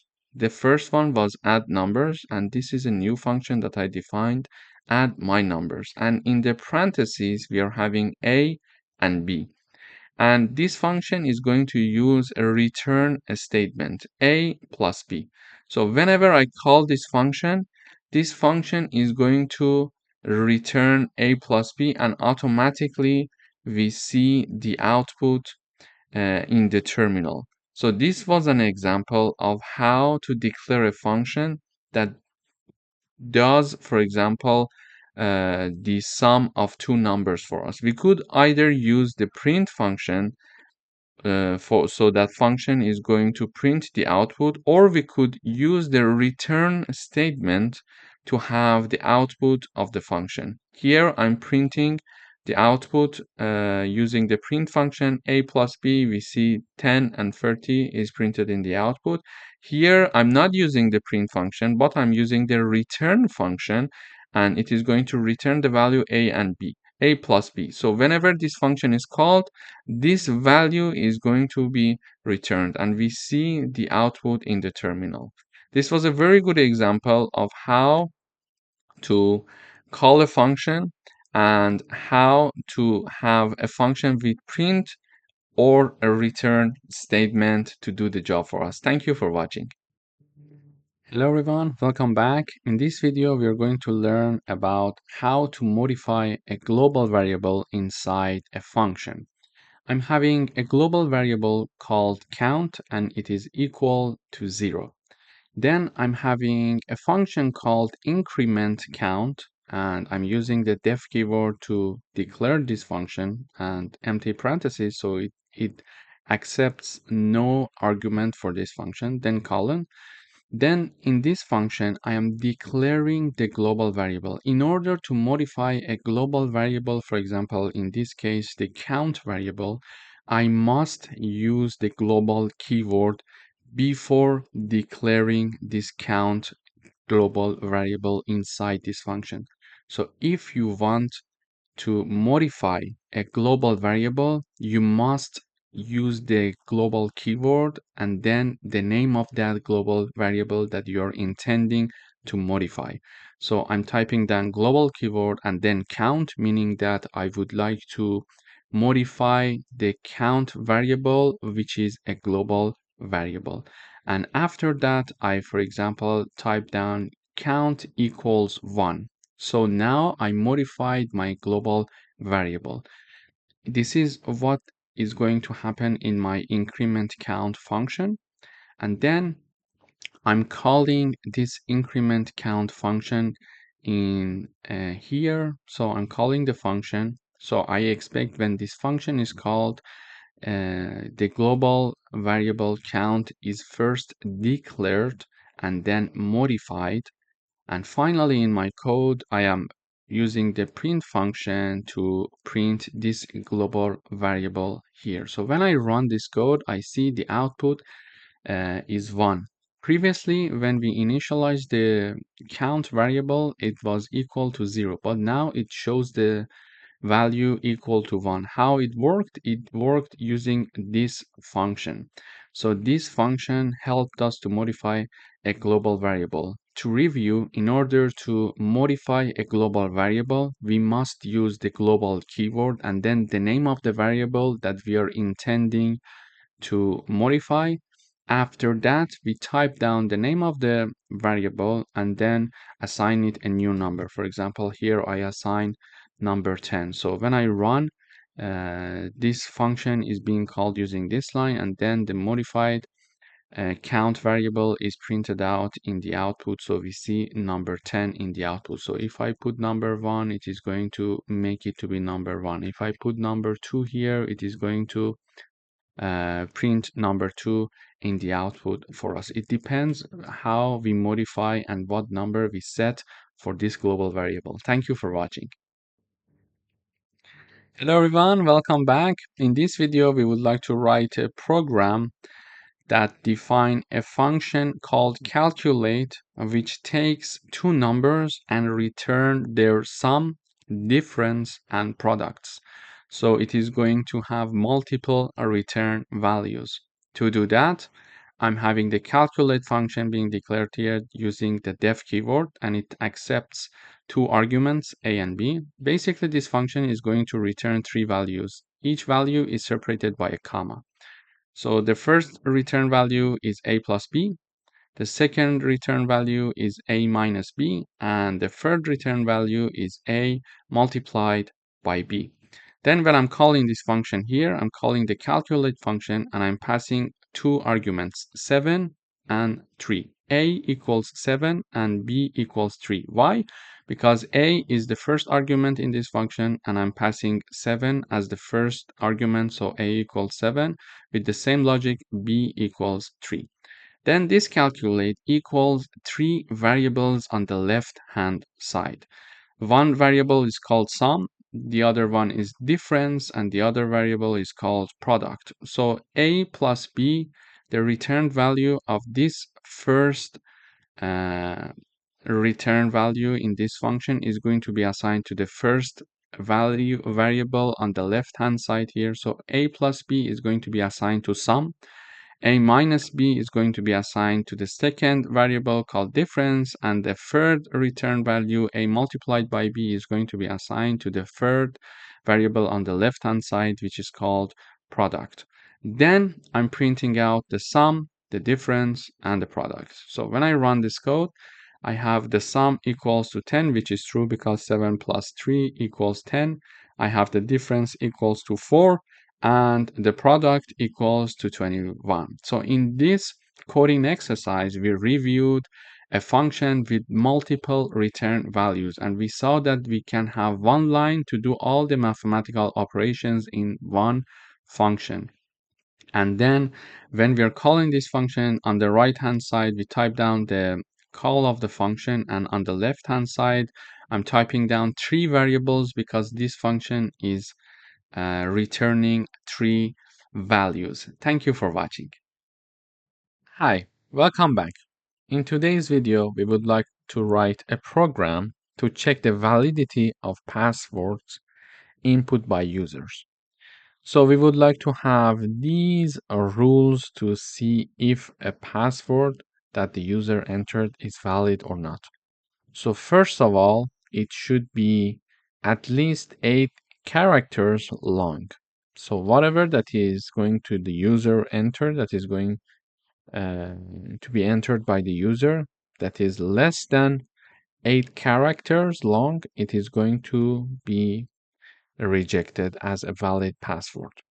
Then we would have to have one lowercase letter, at least one uppercase letter, at least one digit, and also at least having one specific characters, something like this. Okay, so you see that this is a very practical example that we see in many places that you want to create a profile for yourself.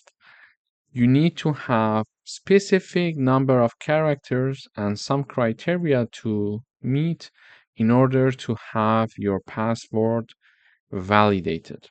So here I'm going to code that. So first of all, I'm having a function called isValidPassword. Okay. So here, this function that is called isValidPassword is initialized and created using the def keyword, and we are having one argument. And whenever we call this function, we are passing the password. Okay. Then when we enter this function, the first thing that we need to do is to check the length of the password. Using the len function, we can understand the user input is how long, how many characters are included. If the number of characters or the length of the enter password by the user is less than 8, we are going to have this message being shown to the user. Password must be at least 8 characters long. So we are going to check the first criteria using this part of the code. Okay. Then we need to check if it has at least one lowercase, at least one uppercase letter, at least a digit, and have a specific character or not. And these are the characters that we are defining as specific characters. For example, and pound, dollar sign, etc. until the end. This is our defined special characters, and the password must also include one of them. Okay, special characters. So all of them are assigned to false. Initially, we mentioned that, okay, we are initializing these Boolean flags for different character types, and we are assigning them to be false. And we're going to check the entered password by the user. If they are meeting these criteria, we are going to assign true to them. So now we would like to check these characters. First of all, we check each character in the password. So for each character that is in the password that the user entered, we're going to check if that one character is having a lowercase. If this happens, we are going to mention, okay, it assigned true to has lower Boolean variable. It was initialized to be false. But now that we see that the entered password by the user has one lowercase, we are going to assign true to it. And we check also to see if there is at least one character that is uppercase. If this is true, we are going to assign true to has upper, which was initialized to be false. Then we are going to have the is digit. And also for this character, we see if at least there is one character that is a digit. If so, we are going to assign true. And also we are going to have here another for loop.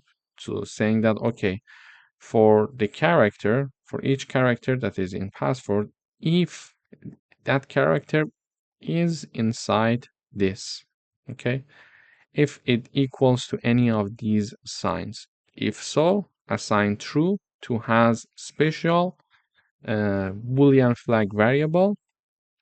And this part is just for checking the character in the password. And then in order to validate all the conditions, we are going to have an if not condition here. So for example, we mentioned that if we don't have the lowercase, meaning that, for example, if the has lower variable after this for loop is still equal to false, it means that the password that the user entered is not having at least one lowercase character. Therefore, we are going to return this message. Also, we are checking to see if has upper is still false. We are going to show this message. You need to have at least one uppercase letter. If there is no digit, we are going to show this message. If there is no special character, there is going to be this message. And finally, we're going to say, okay, password is valid if all of these criteria has been met. Okay. So let me run the code once and we're going to analyze the code one more time. So initially, we're going to ask the user to enter a password. We're going to assign it to the variable called password. And using the print function, we are calling the isValid password function and passing the argument password. Okay, so password is the argument for the isValid password function. We are passing the password as the argument of isValid password, and all of this is inside a print function because the output of this function, whenever it is called, the output of this function must be printed. This is why we are having the print in the output. So when I run the code, it says enter a password. I would say, for example, Reza for the moment. It says password must be at least 8-character long. So my password is not validated. Why? Because it checks to see if the first condition is this. Is it having 8 characters at least? No, it's not. Therefore, it is saying that it must be at least 8 characters. So I would say now Reza Shahin. Now it at least has 8 characters. I enter. It says password must contain at least one lowercase letter. So here is the message. Okay. Password must contain at least one lowercase letter. This is exactly where the output, what the output is showing here. Why? Because the has lower Boolean variable is initialized to be false. And now here I am going through all the characters of the password. For example, I'm going through R, then E, then Z, then A, etc. until the end, and check if any of them is in lowercase. If so, we're going to assign true to has lower. But this message is only shown when this has lower Boolean variable is not assigned to be true. It is assigned to be false still. So in this for loop, we couldn't find any character that is uppercase, therefore that is lowercase, sorry. Therefore, true has never been assigned to the has lower variable, and therefore we are having this condition being true, so has lower is false, and this message is shown. Okay. So I run the code one more time. I have Reza Shahin, and the last n is a lowercase. Therefore, we are meeting that condition. Okay, lowercase letter is at least one lowercase letter is included. So when I enter, it says this message. You see, password must contain at least one digit. Password must contain at least one digit. So what is the problem with this password? This password has at least the 8 characters? Yes. Is it having a lower case letter? Yes. When we are checking the characters one by one, the last character is a lowercase character. Therefore, this true is assigned to has lower, and all of the other characters are uppercase. Therefore, when we are checking the is upper function for each character, we are at least one time assigning true to has upper. So also we are having this function is not going to be, this message is not going to be shown because we at least have one uppercase letter. But here we are checking to see if any of the characters that I entered for my password is a digit or not. So because I was not having any digit, this condition never became true, and this true has never been assigned to has digit Boolean variable. Therefore, here it says has digit Boolean variable. Is it false? Yes, it's false. Therefore, it is going to return this message. So now I'm going to enter the same password, Reza Shahin, and I put number 1 in the end.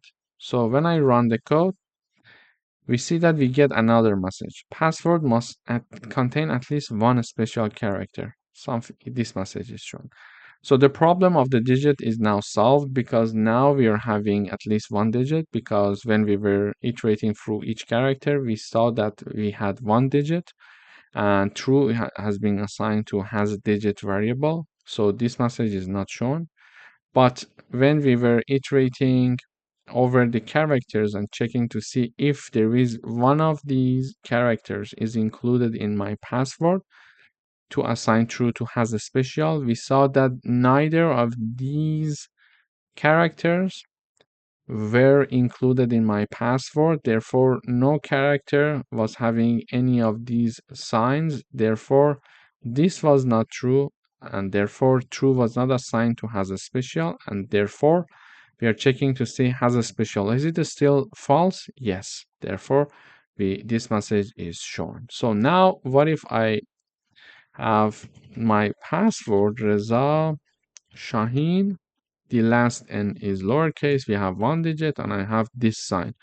So now it says password is valid. So this is how we can have a password checking validation system to see if the user is entering a password that can meet all of these characters and criteria for us. Thank you for watching. Hi, welcome to this video. In today's video, we would like to write a Python program to find those numbers which are divisible by 7 and multiplies of 5 between 1,500 and 2,700, both included. So we would like to write such a program. In order to write such a program, first of all, we need to define the range. So the starting point is 1,500 and the ending point is 2,700. Okay. Now, in order to find the numbers that are divisible by 7 and multiplies of 5, we need to have a for loop because we need to iterate through all the numbers between this number and this number. And then, if they are divisible or multiply of 5 and 7, we are going to print those values. One important point to consider here is that we are saying that we want those numbers which are divisible by 7 and multiplies of 5. It means that it should pass both conditions, not either of them. If we were looking for either of them, we had to have or word here instead of and. So when we are having and, it means that both conditions must be true. Okay, now we know what we want. We're going to have a for loop saying that for each variable num in the range start and end plus 1, because we know that when we are having a for loop, the starting point is inclusive, but the ending point is exclusive. So when we write down the end, which is 2,700, it is going to loop up to 2,699. Okay, so the end point in for loops is exclusive. So range, starting point, ending point. Okay, so the starting point is inclusive, but the ending point is exclusive. So we're going to start from the starting point 1,700, 500, sorry, and the ending point, we want it to be 2,700. But if we write down this number there, it is going to go up to 2,699. Therefore, we need to add 1 here to have the full range. Then we check if that number is going to be divided by 7 and its remainder of this division equals 0, it means that it is divisible by 7. Yeah. So one condition to understand if a number is divisible by 7 or not is the following. So a number is divisible by 7 only if that number is divided by 7 and the remainder of this division equals 0. In this condition, we know that that number is divisible by 7. So if a number is divisible by 7 only if that number is divided by 7 and the remainder of this division equals 0. In this condition, we can say, okay, that number is divisible by 7. So this we are checking here using the modular operator, because we learned that using modular operator, we can understand the remainder of the division between two numbers. And because we were having the division by 7 and multiplies of 5, therefore we need to have the AND operator here. And here, in order to check if a number is multiplied of 5 or not, again, we are going to do the same test. If a number is multiply of 5, that number, when it is divided by 5, the remainder of this division must be equal to 0. Also, we can say a number is a multiply of, for example, 5 only if that number is divided by 5 and the remainder of this division equals 0 again. In this condition, we also understand that number is a multiply of 5. So if a number is a multiply of 5 only if that number is divided by 5 and the remainder of this division equals 0. So we are using modulo operator to check this. So if this number is divided by 5, the remainder equals 0. So if both of these conditions are true, because we are using AND operator, print that number for me. It means that that number is also divisible by 7 and multiplies of 5. So print that number for me. And this is the message I'm going to print. Here we are saying that numbers divisible by 7 and multiplies of 5 between 1,500 and 2,700 is the following, for example. And then we are doing this for loop to and in each iteration we are going to understand if that number is divisible by 7 and multiplies of 5. If yes, print that number. If no, go up and go for the next iteration. So when I run this code, we see that, for example, numbers divisible by 7 and multiplies of 5 between 1,500 and 2,700. These are the numbers: 1505, 1540, 1575, 1610, 1645, etc. until the end. And the numbers that are not printed out here, they are not divisible by 7 and multiplies of 5 at the same time. This is why we don't have them in the print here in the output. Thank you for watching. So in this video, we learned how to print numbers that are between two numbers.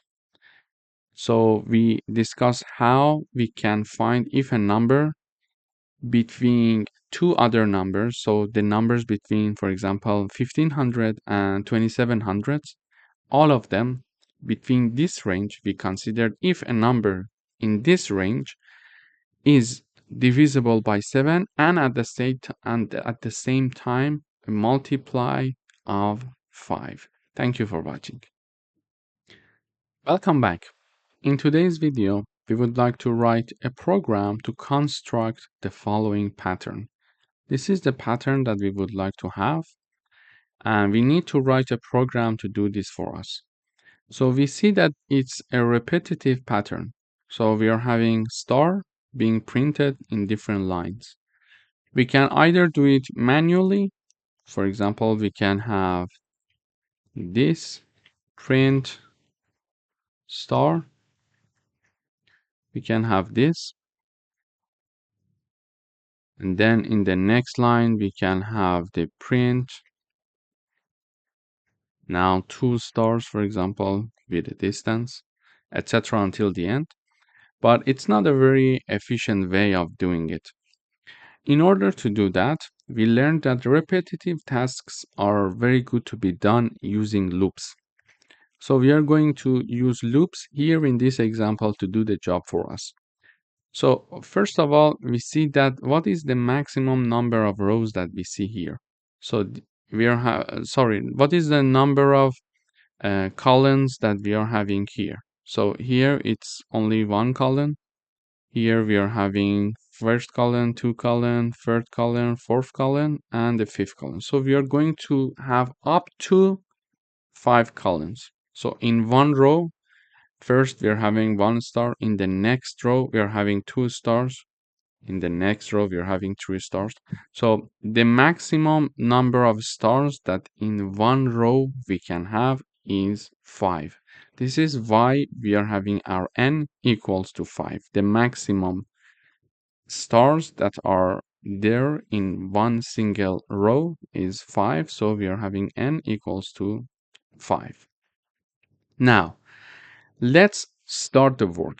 We said that for repetitive tasks, it's better to use loops. Here we are going to have a for loop with our iterating variable I for each I that is in the range of 1 and n plus 1, because we learned that when we are having the range, the starting point is inclusive, but the ending point is not inclusive, okay? Therefore, we are having the ending point, which is 5 plus 1 here. And in each iteration, we are going to print the star with the repetition, with the number of I. What does it mean? It means that, for example, when I equals 0, when I equals 1, sorry, because we are starting from 1, print 1 star, okay?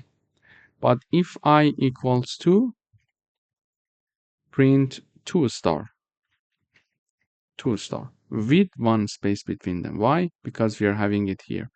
So we are having a star and then a space multiplied by I. It means that whatever the value of I is, multiply it with this.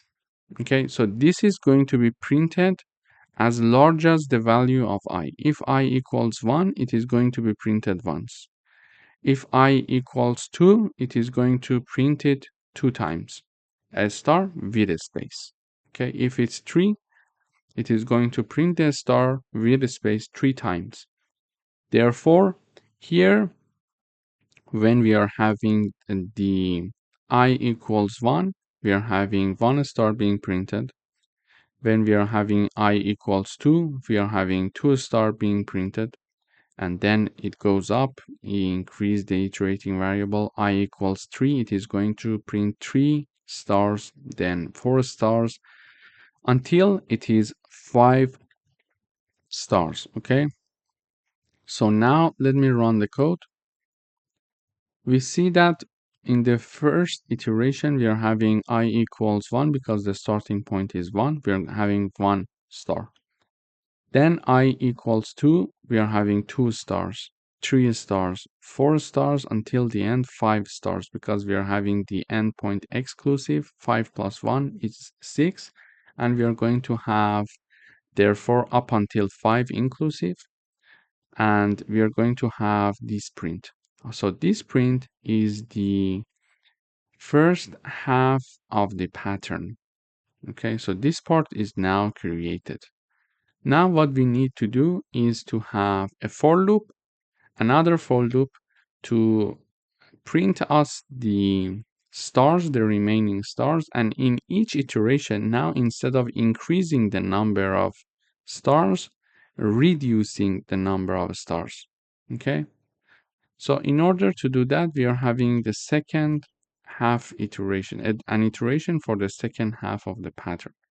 So we are having a for loop for each I in the range n minus 1 and 0. So it is going to start from 4. Let me have a comment here. Range.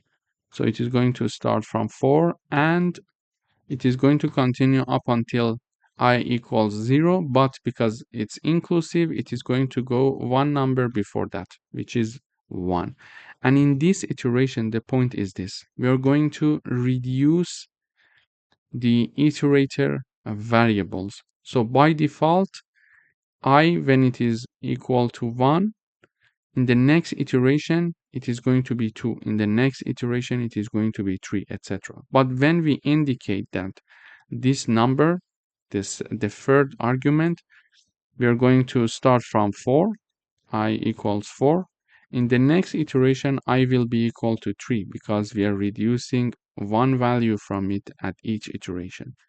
In the next one, I equals 2. In the next one, I equals 1. And we are going to stop there. Why? Because the ending point is 0 and the ending point is exclusive. So the last number before that is when I equals 1. Okay, so we are having a for loop for each I in this range, starting from 4, ending at 0 exclusive, and in each iteration we are going to reduce the value of I by 1 unit. Then in each iteration we are going to print again stars to the number of I. For example, when we are having 4, I equals 4, we are going to have the 4 stars with 1 space between them. Then in the next iteration, I equals 3, we are going to have 3 stars. Then I equals 2, we are going to have 2 stars. Then I equals 1, we are going to have 1 star. But why we started from n minus 1? Because already we have the row which has 5 stars, which is here in our pattern. So the next row is having 4 stars. So the next for loop that we are writing should have the starting point from the 4. So this is why we choose n minus 1, which is this number. So we want to start from 4 because we already have this row with 5 stars. We're going to have the 4, and in each iteration we are going to reduce the value of I up until it reaches to ending point 0 exclusive. So now this pattern will be created when we are having this for loop. So if I run the code, we see that the second half of the pattern is now also created. So the first part, uh, for the first half of the pattern, we use the first for loop, and for the remaining part of the pattern, we use the second for loop. Here we saw that we started from 4 stars, then 3 stars, then 2 stars, and finally 1 star. So in this video, we learned how we can use for loops to construct this pattern instead of manually printing these stars. So now this way, everything is easier. Thank you for watching. Hi, welcome back. In today's video, we are going to write a Python program that asks a user to enter a string, and we would like to reverse the entered string by the user and print the reversed version of that string, or let's say phrase. In order to access inputs from the user and store it, we are going to have this line of code. We are going to use the input function. We are saying that enter a word, and whatever they are going to enter, we are going to store it in the word variable. And simply, when we want to reverse a word, we are going to use slicing. In order to reverse a word, we need to write down the name of the variable, and then we are having colon colon -1. This way, the compiler is going to directly start reversing that string for us and assigning it to reversed word variable now. And finally, it is going to print the reversed word, which is this message. First of all, is shown using the print function reversed word colon, and then the reversed word is shown here. So this variable that we reversed is shown here. So let me run the code. So when I run this code, it says enter a word. I would say Reza, for example, and I enter. It says the reversed word is Azer. So A, Z, E, and R. Exactly from the end, it starts to reversing our string. So let me try another example here. Reza Shahin. So I enter. It says NIHAHS space. Even the space is there. And then the rest of the work is there to reverse our word, our string, let's say. So if I have a phrase, what would happen? For example, this is the Python online course that we are having here. So it's first of all, it's our original phrase. This is the Python online course that we are having here. And now you see that it starts from the last word and starts reversing the last word, then the one to last, two to last, etc. So you see that instead of here, we are having this word. Instead of having, we are having exactly this word. So having ends with ing.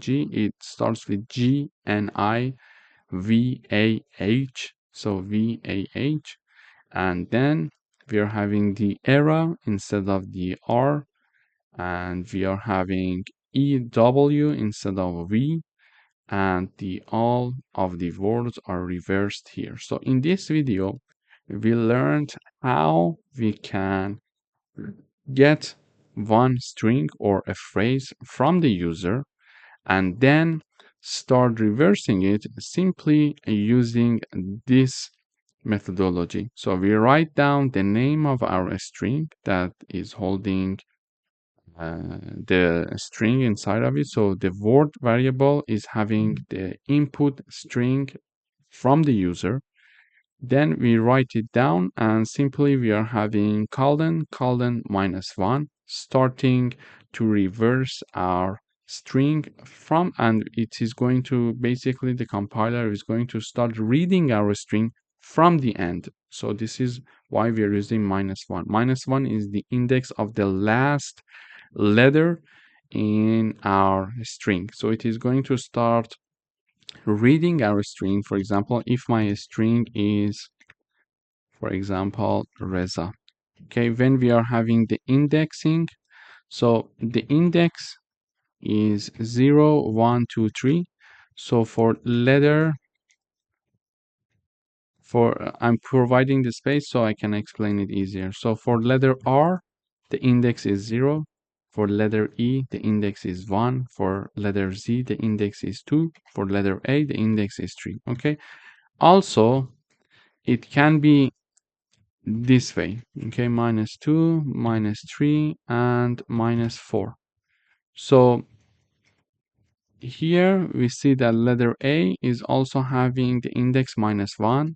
Letter Z is having the index -2. Letter E index -3, and letter I index -4. Therefore, when we are using this methodology, basically the compiler starts reading from the last letter of our string, which is also having the -1 index. So the compiler starts reading from here for each word. And when it is going to read from here, it is going to also store it, and now we are having the output which is reversed, because instead of having the Reza, now the compiler is seeing AZER because it is reading it from the end, from the -1, then -2, -3, and -4 until it reaches the starting point, which is R now. Okay, so this is how the compiler treats a reversing, and after reversion, it is assigned to reversed word variable, which is another string, and then we are printing it here in the output. Thank you for watching. Welcome to this video. In today's video, we would like to write a Python program that prints all the numbers from 0 to 6, except for 3 and 6. Okay. In order to do that, the one method is to print, for example, 0, then print 1, etc. until the end manually. But we learned that if we are doing repetitive tasks, it's important to use for loops. So now I would like to use for loops here. Here is my for loop. So for each num is my iterating variable. For each num that is in the range between 0 and 7, we are looking for numbers from 0 to 6, but because we learned that the ending point is exclusive, so we are going to have between 0 and 7, and 7 is exclusive, so it is going to include up until 6. If num equals 3 or equals 6, simply continue. And if this statement is not true, print that number for me. So when I run the code, we see 0, 1, 2, 4, and 5. And 3 and 6 are not being printed. So let me analyze the code for you. Num is my iterating variable here, okay? So in each iteration, num is going to take one value. First of all, num is going to take value 0 in the first iteration. When num equals 0, what happens is the following. It checks to see if num, which is 0, equals 3. No. Is it equal to 6? No, it's not equal, because this condition is not true. Therefore, this block of code, which is one part of the if condition, is not going to be executed, and then it is going to come here. Using the print function, we are going to print that num, which is 0, that we see here, okay? And this end keyword helps us to have all the prints in one line rather than having them in different lines. So if I remove this, for example, when I run, you see that they are not in one line. They are in different lines, okay? So when I have this, everything is going to be printed in one line and with a space, okay? So you see it here. In the first iteration, num equals 0, and we're going to have the 0. Then num equals 1, and we are going to, in the next iteration, 1 equals 3. No. Is it equal to 6? No. Therefore, we're going to go to the print again. We're going to print 1 and put 1 space. Then num equals 2. 2 equals 3? No. 2 equals 6? No. Therefore, we're not going to go to this part and we're going to print. Simply, we are saying that, okay, 2 is printed with 1 space. After that, we are having num equals 3.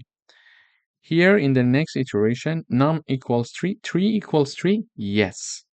And because we are using the OR operator, we are not even going to check this part, because when we are having OR operator, either of the conditions must be true.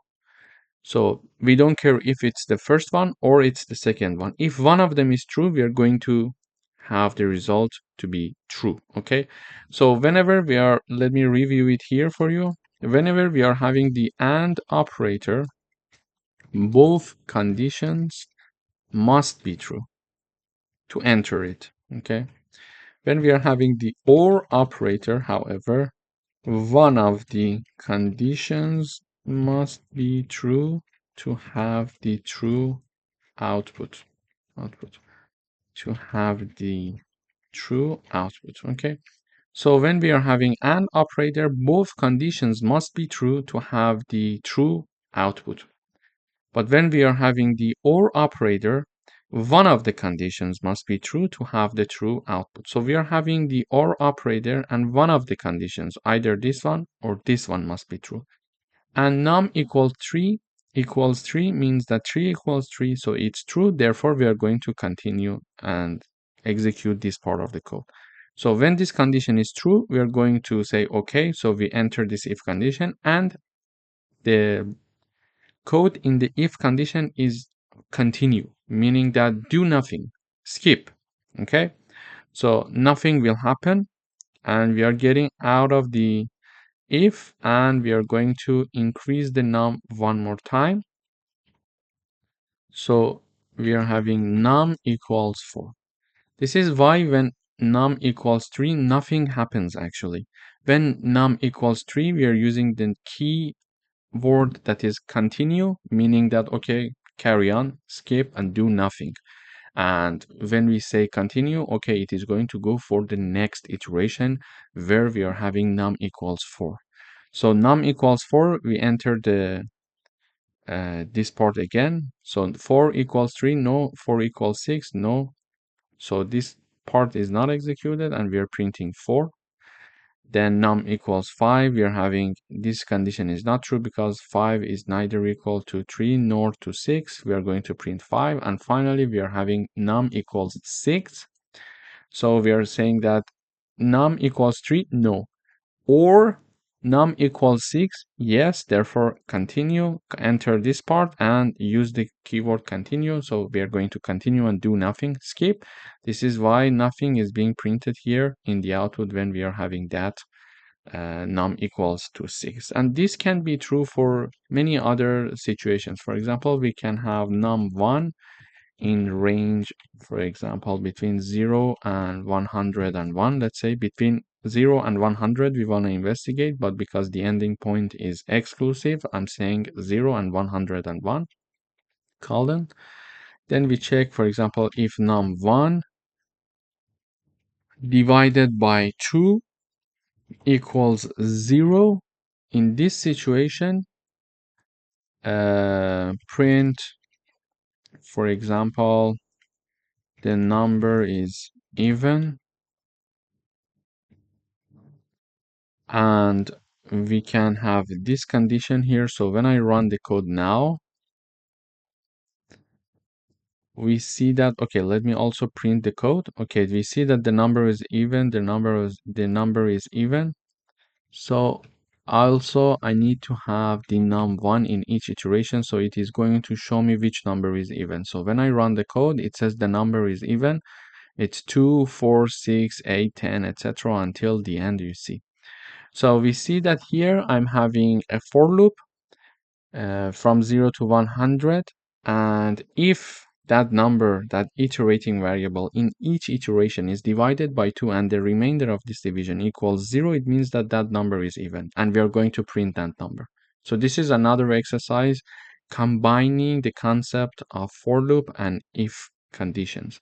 Or we could say if it was divided by 7 and the remainder of the division equals 0, it means that that number is divisible by 7. So we can say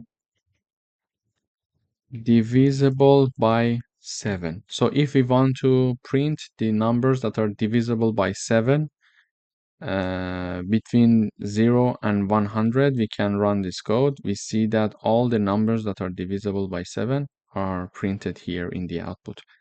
And also we could say, for example, if the number is divisible by 7, continue, do nothing, okay? Otherwise, print the number for me. So print the num, and we are going to have also the end keyword to have all the numbers in one line. So when I run the code, okay, we are having a very large range, so we are having a lot of output. Let me reduce the range. So when I run the code, we see that, okay, here let me first comment this part. So now if I run the code, we see between the range of 0 and 50, all the numbers that are divisible by 7, we're not printing them here. And we are printing all the numbers except those that are divisible by 7. Okay, we see 1, 2, 3, 4, 5, 6, 7 we don't have. Then we have 8, 9, 10, 11, 12, 13, and 14 we don't have. 21, for example, we don't have. 28 we don't have, etc. until the end. So this is how we can combine the concept of for loops and if conditions in order to check certain conditions and continue and skip and do nothing in certain conditions and do something else in other conditions. Thank you for watching. Welcome back. In today's video, we would like to write a Python program that accepts a string and calculate the number of digits and letters. For example, when I run the code, it says enter a string. I write down Reza Shaheen, and it says the number of letters, it's 10, and the number of digits it's 0. Okay, so we would like to write a program to calculate number of letters and digits. Okay, in order to do that, first of all, we're going to start with this message. We're using the input function to show this message to the user, enter a string, and then we are going to ask the user to enter a string, and whatever the user is going to enter, we are assigning it to text variable. We are having two counters here, letter count and digit count. So we are going to initialize them to be 0 because whenever we see a letter, we are going to increase it. So this way we are counting the letters and digits. Now we need to have a for loop. So in order to have a for loop, we are having our iterating variable, which is called char. So for each char in the text, this is the variable that we stored the string that we got from the user. If that character is a letter, increase the value of letter count by 1. And if that letter is a digit, if that character, let's say, is a digit, increase the digit count. And we are going to use the is alpha and is digit function to do that. Basically, this function is going to help us to see if one character is a letter or it's a digit. So in order to understand if a char is a letter, we can use the is alpha function, meaning that, for example, if the name of my character is char, like this, char dot is alpha is going to tell us the answer is true or false. If it's true, it means that this character is a letter. If the output is false, it means that this character is something else. It's not a letter, let's say. So here, in order to check if one character is a digit or not, we are also going to use the is digit function. Okay. So here we are going to check to see if that specific character is a digit or not. If character is digit, this line of code is going to return true for us. If that character is not a digit, it is going to return false for us. So here we are iterating through each character of my string here, text, and checking each character one by one. So I say that character, in the first iteration. For example, let me run the code one more time. I say my string is Reza. It says we are having 4 characters. Let me say Reza 1. Okay, it says 4 characters, 1 digit. So now let's see how it works. In the first iteration, my character equals R because my string is Reza 1. Okay, in the first iteration, the char equals R. And then we check to see if R is a letter. What is the answer? Yeah, it's true. So because this statement is true, we are going to enter the if condition and we are going to increase the value of letter count by 1. So letter underscore count plus equal 1, meaning that we are going to increase it. Then in the second iteration, char equals E. And we are going to check if this character, which is E, is a letter. Yes, yes. Therefore, we are going to increase this value again. We are going to have letter count. Another time it is increased. So here, letter count was equal to 1. Initially, it was 0 because we initialized it here. Okay. Then after this iteration and doing this, it became 1. Now after the character E in the second iteration, we are increasing the number of letters. Now it is also increasing by another 1 value, so it becomes 2. Now we are having the character. What is the next character? This is Z. Okay, character equals Z. We check to see Z is a letter. Yes, the answer is true. So we are going to increase this value again. We are going to increase this value one more time. Therefore, the number of letter counts now equals 3. In the next iteration, we are going to have char equals to 1. We check to see if char is a letter. Yes, so we are going to increase the letter count one more time. So now it's equal to 4. And finally, the last character is this one, okay? Is this one, 1. So we can have char equals 1. So this time, when the character is 1, we check this part. If the character is a letter, the answer is no. It's false because it's not a letter, it's a digit. This time, my character is getting the value 1. Therefore, because this statement is not true, it's not going to execute this part. It goes and check the next condition. Here, we are checking to see if our character is a digit. Is it a digit? Yes, the answer is true. Therefore, we're going to increase the value of digit count. Therefore, here the character equals 1. So digit count plus equal 1, meaning that the digit count equals 1. So now we iterated through all the characters of my string and we calculate the final number of letter count to be 4 and digit to be 1. So after finishing this for loop, we are having the number of letters in the output. We are using the print function. So letter count is being printed, number 4. This is exactly what we expected. This is what we calculated. And also, we are seeing that number of digits. So it is digit count. So it is 1, which is exactly what we had here. So this is how actually we can get a string from the user. We can initialize the counters for letters and digits, and then we can loop through the string that we got from the user, and each character can be investigated one by one to see if it's a letter or if it's a digit. And in the end, because when it is a letter, we are going to increment the value of letter counter. If it's a digit, we are going to do the same. We are going to increase the counter.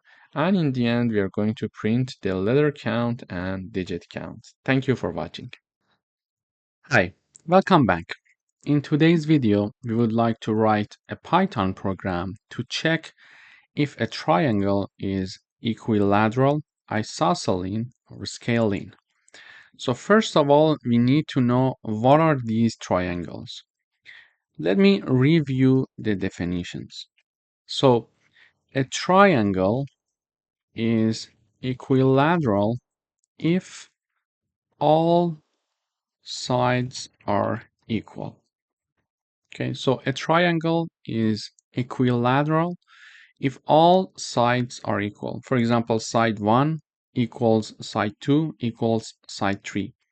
So, for example, side 1 is 5 centimeter and side 2 and side 3 are also 5 centimeters. Therefore, side 1, for example, equals 5, side 2 equals 5, side 3 equals 5 as well. It means that side 1 equals side 2 equals side 3. When we are having this situation, we call our triangle equilateral. Now, we call a triangle isosceles if a triangle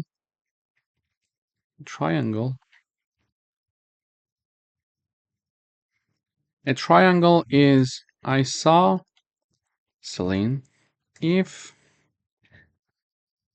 two of the sides are equal. Okay, it means that, for example, side 1 equals 5, side 2 equals 5, and side 3 equals, for example, 10, for example. So these two sides are equal. This is why that we can call this triangle isosceles. Okay, so two sides are equal. This could be side 1 and side 2. This could be side 1 and side 3. This could be side 2 and side 3. So if any of the two sides of a triangle is are equal, we are going to call that triangle isosceles. Okay. Then we are going to have the scaling triangle, meaning that neither of the sides are equal. So a triangle is scaling if neither of the sides are equal, meaning that side 1, for example, equals 2, side 2 equals 3, and side 3 equals 4, for example. In this situation, we are going to call this triangle a scaling. So we would like to write a Python program to check if a triangle is equilateral, isosceles, or scaling. And we reviewed these three definitions to have a better understanding of what it means to have a triangle that is equilateral, a triangle that is isosceles, or a triangle that is scaling. Okay, now, first of all, we are going to ask the user to enter three numbers. So we are going to use the input function and ask the user to enter side 1. We are going to save it as a float because when we are using the input function, by default, it's a string. We are going to convert it to float and assign it to a. We are going to do the same thing with side 2. We are going to use the input function to get it, and then we convert it to float and assign it to b. And side 3 is also goes through the same procedure and is assigned to c. And now, in order to understand if a triangle is of the type 1, 2, or 3, we need to define a function. This is our function, check triangle. In this function, we are going to check if the triangle is equilateral, isosceles, or scaling. But before that, we need to check the sides of our triangle to see if they are valid or not, because it means that when we are having the addition of two sides, it must be larger than the third side. Okay, the third side, yeah. So for example, a plus b must be larger than c, and a plus c must be larger than b, and b plus c must be larger than a. This is a general rule for sides of triangles of a valid triangle. So first of all, we are going to check this. If this part is true, we are going to call the check triangle function. Otherwise, if this statement is not true, it means that we are not even having a valid triangle. We need to revise it, and this message is shown. The given sides do not form a valid triangle. Okay, so we imagine that we are going to enter inputs that is a valid triangle. We are going to call the check triangle function, and we are going to pass three arguments, a, b, and c. So the check triangle function is called using three arguments, a, b, and c. So we check to see if the sides, all of them are equal. So a equals b equals c. If this statement is true, we are going to print this message. The triangle is equilateral. Okay. But if this statement is not true, so this part is not going to be executed. And we go for the next condition. If a equals b, or b equals c, or a equals c. So here we check to see if any of the two sides of the triangle are equal.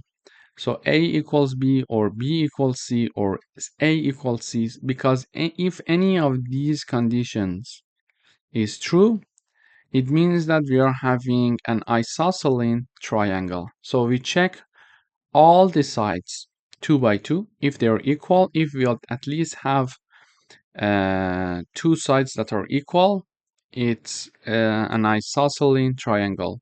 Okay, if all of them are equal, it's equilateral. So we check A with B if it's equal or not, B with C or A with C. If any of these conditions, any of these three conditions is true, we are going to enter this else part and we are going to this elif part and we are going to print this message. The triangle is isosceles.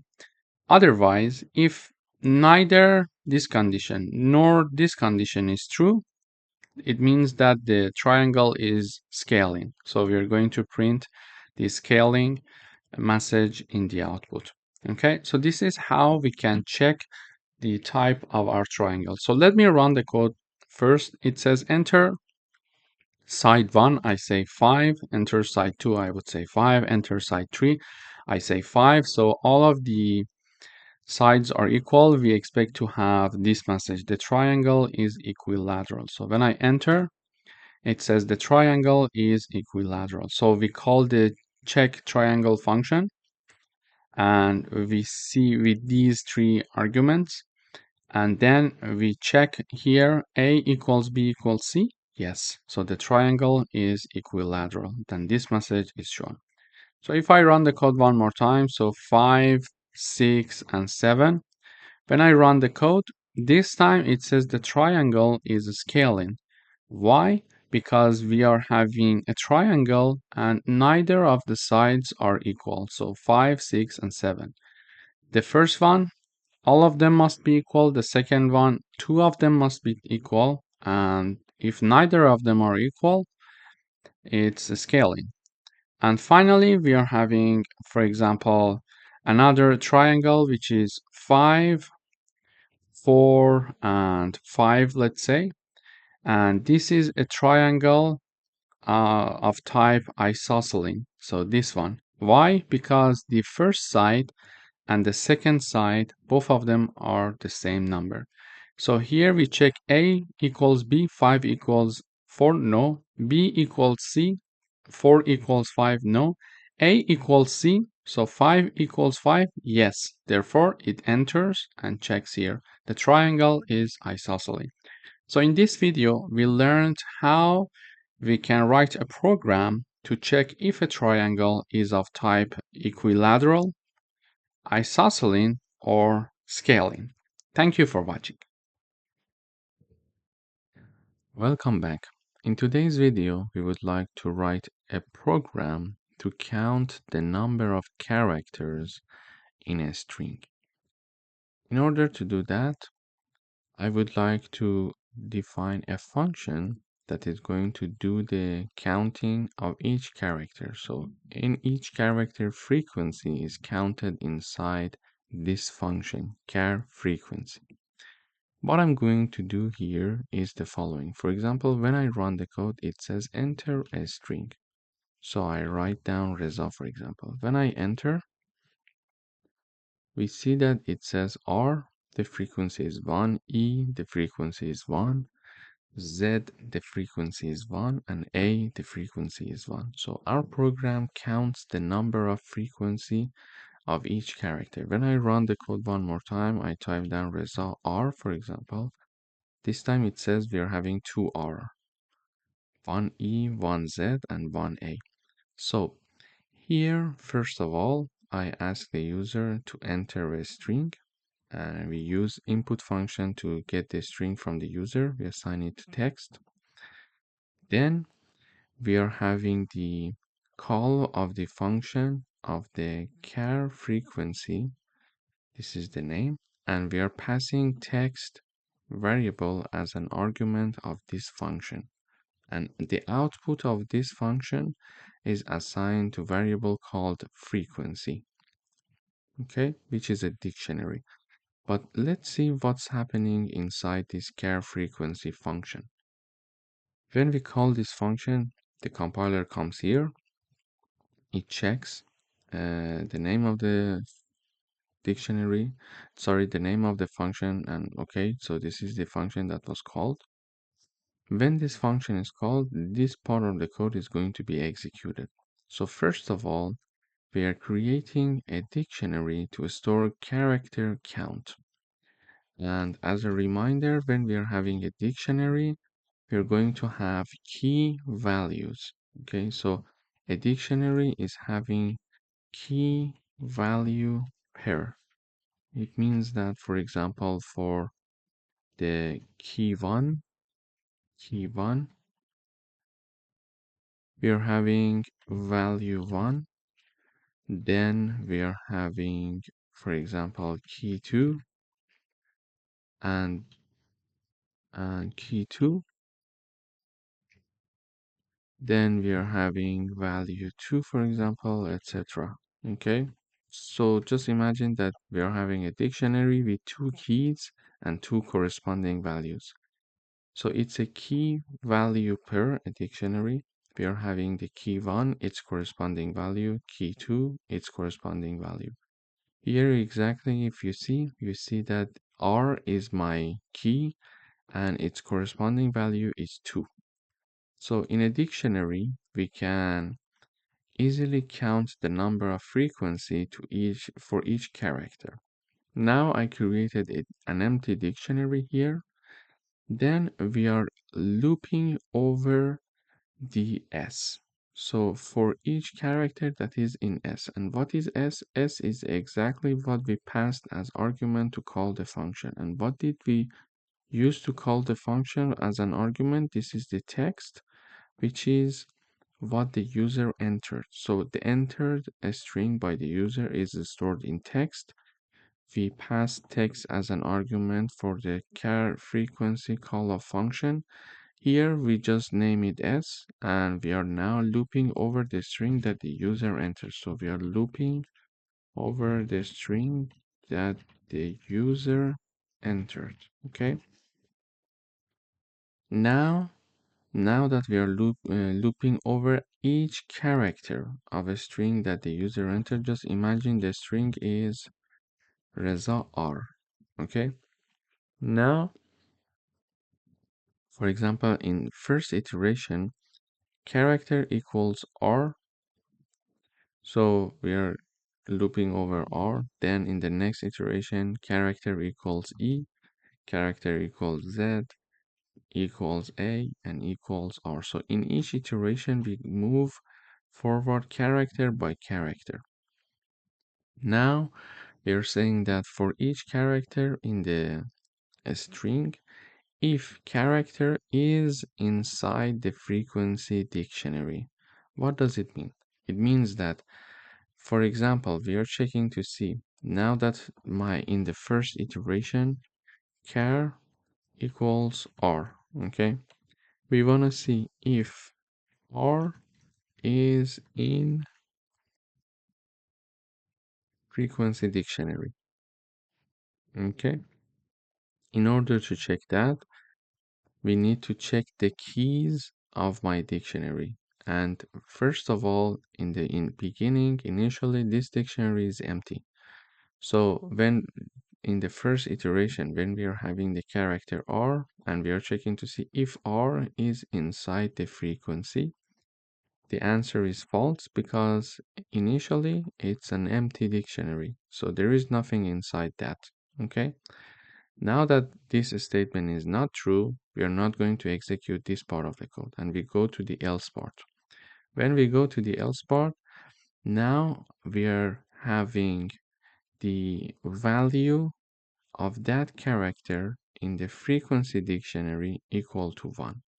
Okay, so we are creating one element for the frequency dictionary here.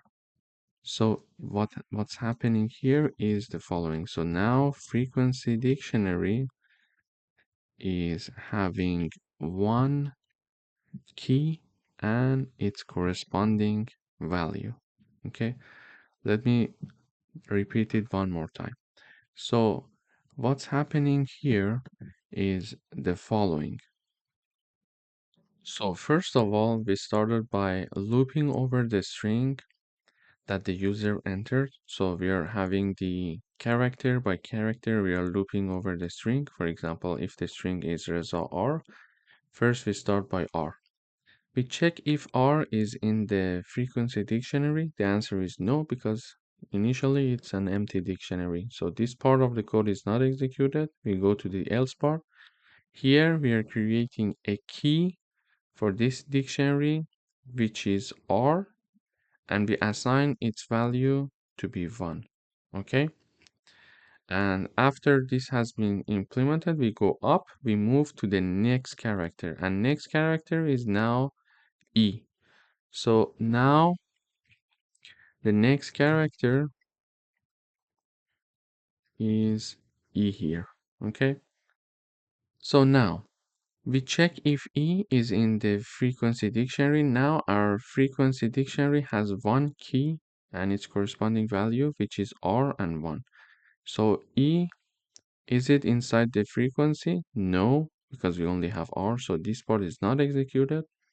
Then we move on to the else part, and we are creating a key with the name E, and its value is 1 in the frequency dictionary. So now the next one is created, which is E, and its value is 1. Okay, so we go for the next character now. Next character is Z. So Z, is it inside the frequency? No, because here we only have R and E. So we go to the else part, and we are creating another key which is called Z, and its value is 1 in the frequency dictionary. We do the same with A. So A is not existing already there. We are creating one uh, and assign it to the A key. Now that we are going to the last character, the last character is R. So we check R, is it in the frequency? Yes. Now the answer is yes, because we already have one R. So in this case, we are going to increase its value by 1. Okay. So we are going to increase the value of the R key in the frequency dictionary by 1. So it is already 1. We are going to increase it by another 1 unit, so it will become 2. Okay, so let me repeat the last part. We are going to have the last iteration. So the last iteration is over R. We check to see if R is already there. Yes, R is already there. So R is there. So this statement is true. We check to see if this character is already in the frequency dictionary. Yes, therefore we are going to increase the value of R in the frequency dictionary by 1. So it was already 1. We are adding another 1. It will become 2. This is how this function is going to count the number. So the number of frequency of each character. So in this frequency dictionary, now I have R equals 2, E equals 1, Z has the Z has the value 1, and A has the value of 1. So A, Z, E, and R, they are my keys. As we said, it's a key value pair, and it's 2, 1, 1, and 1. It's their corresponding value. As we expected here, we saw the same thing in the output. So we were here. So here we called the function.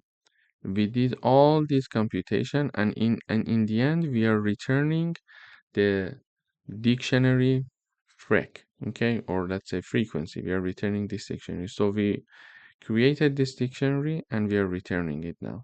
Okay, and the return dictionary is assigned to this frequency variable, which is itself a dictionary. Now we would like to display character frequencies.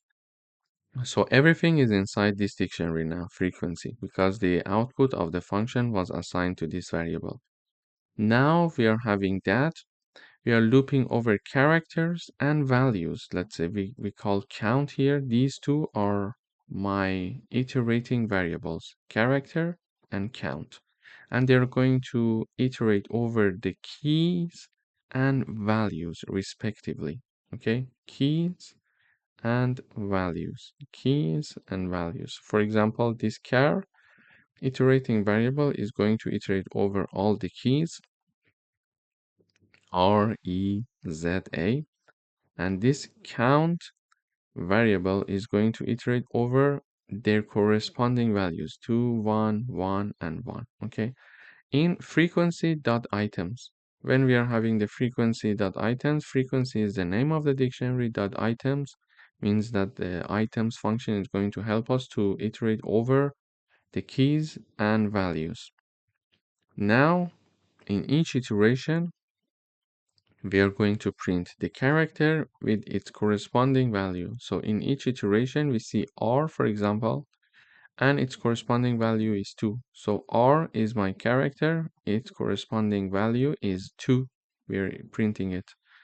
Then in the next iteration, we are having E and 1. So E and 1, Z and 1, and A and 1. So this way, we are having a function to count the frequency of characters. And also in the end, to display these character frequency, we are using a for loop to iterate over key and value pairs of my dictionary. So in this video, first of all, we reviewed dictionaries, we reviewed how they are created, and we learned that a dictionary is a key value pair, and then we learned how to count the number of frequency of different keys in a unique dictionary. After that, we learned how to iterate through key value pair in a dictionary. Thank you for watching. Welcome back. In today's video, we would like to write a Python program to get a string made of first and last two characters of a given string. So if the string length is less than 2, return empty string instead. Or we can say, or a message, return an error message. Okay. So here is my code. When I run, it is going to return the first two and last two characters of a given string. For example, I'm calling the function using this string Python. What I get in the output is PYON. So the first two characters and the last two characters. I called it using hi Reza. I say I get hi, the HI and ZA in the end. And when I call the function with the string less than two characters, I'm going to get this message. It must have at least two characters. Okay, so this is my code. But how can we do that? So here I'm having a function called first and last two. It accepts one parameter. Whenever we call this function, we need to have one parameter. So here I call this function first and last two with the argument Python. So I'm calling the function with a string. Here, first of all, in the function, I check to see if the length of the argument that is passed to call this function is less than 2 or not. So if it's less than 2, we are going to return this message. It must be at least 2 characters. Okay? So if the length is less than 2, it is going to show this message. But if it's not less than 2, we're going to return this part. And what is this part? Basically, this part is having a new string being returned with the first two characters and the last two characters of the S string. So for example, if my string is Python, here what's happening in the return, it is returning the S2 plus S minus 2, okay?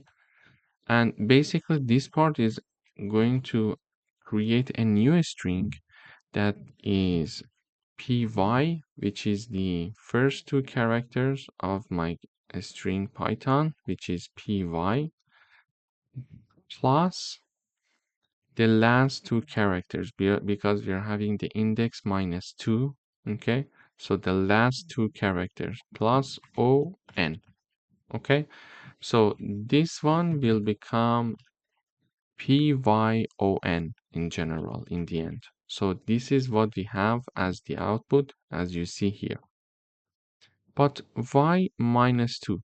So if I have a string here, let me give you another example. If I have a string called Python, the indexing works like this: 1, 2, 3, 0, 1, 2, 3, 4, 5. So this is the indexing. So index of the P character is 0, index of Y character is 1, etc. until the end. The index of N is 5. So the character N has the index 5. We also have another method for indexing a string. We can start from the end. So when we start from the end, the last one is -1. For example, the character N, the index is -1. Then the character O, the index is -2. Character H, index is -3. Character T, index is -4. Character Y, index is -5. And finally, the character P, its index is -6. So we can either count from left to right for indexing where we are having from 0 until 5, or we can count from right to left, which will have this way. So n equals -1, o equals -2, etc. So this is the indexing of our characters of this string. So when we are having the string s, the first two characters, it will be index 0 and 1, which is p and y. And when we are having the -2 and then colon, it means that start from the -2, which is o, and go until the end, which is o and n. Okay? So this is how we can have this. So -2, it will be O and N. If I write down -3 and then colon, it means that it starts from H and continue until the end. This is how we can create a string from the first two letters and the last two letters. Thank you for watching. Welcome back. In today's video, we would like to write a Python program to change a given string to a newly string where the first and last characters have been exchanged. So what we are doing here is the following. I'm having, for example, a string called Python, and in the output, we see that the first character, P, and the N, the last character, they have been exchanged in the output. So N is now my first character and P is my last character, while the rest of characters remained the same. You see it here. Yeah. So also this happens for the hello. H and O, they have been exchanged. We see O is my first character, H is my last character, and the rest of the characters are the same. And if we are having a character with less than 2, length of less than 2, let's say, we're going to have this message, not long enough, not long enough. So what we are doing here? First of all, we are calling the swap first last function. And this function, what is it going to do? It's going to create a new string, and it is going to exchange the first and last letters. So swap first last function, we are calling it with an argument s. Here when I call this swap first last function, I'm having a string as argument that is passed. Then we check if the length of the passed argument is less than 2 or not. If it's less than 2, we're going to have this message being shown, not long enough, exactly as we have here. But if the length is larger than 2, we're going to return this part. Because this statement is not true, then we're going to go here and execute this part of the code. So what this part of the code is doing. So my string is hello, let's say. Okay. This part of the code is saying that s with the index -1. So the character with the index -1 of my s string, and this is my string. The character -1 refers to the last character, okay? Character with the index -1 refers to the last character. So create a new string where the first character is O because we are putting it in the beginning. So the first character is O. Why? Why O? Because we are calling the string with character of index -1, and character with the index -1 is O. In the S, for example, a string which is hello.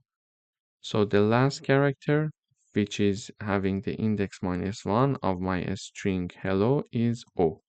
Okay, so I write down O here, plus, then we are having a new separation, let's say. So we are having now character from 1 to -1, and the ending point is exclusive.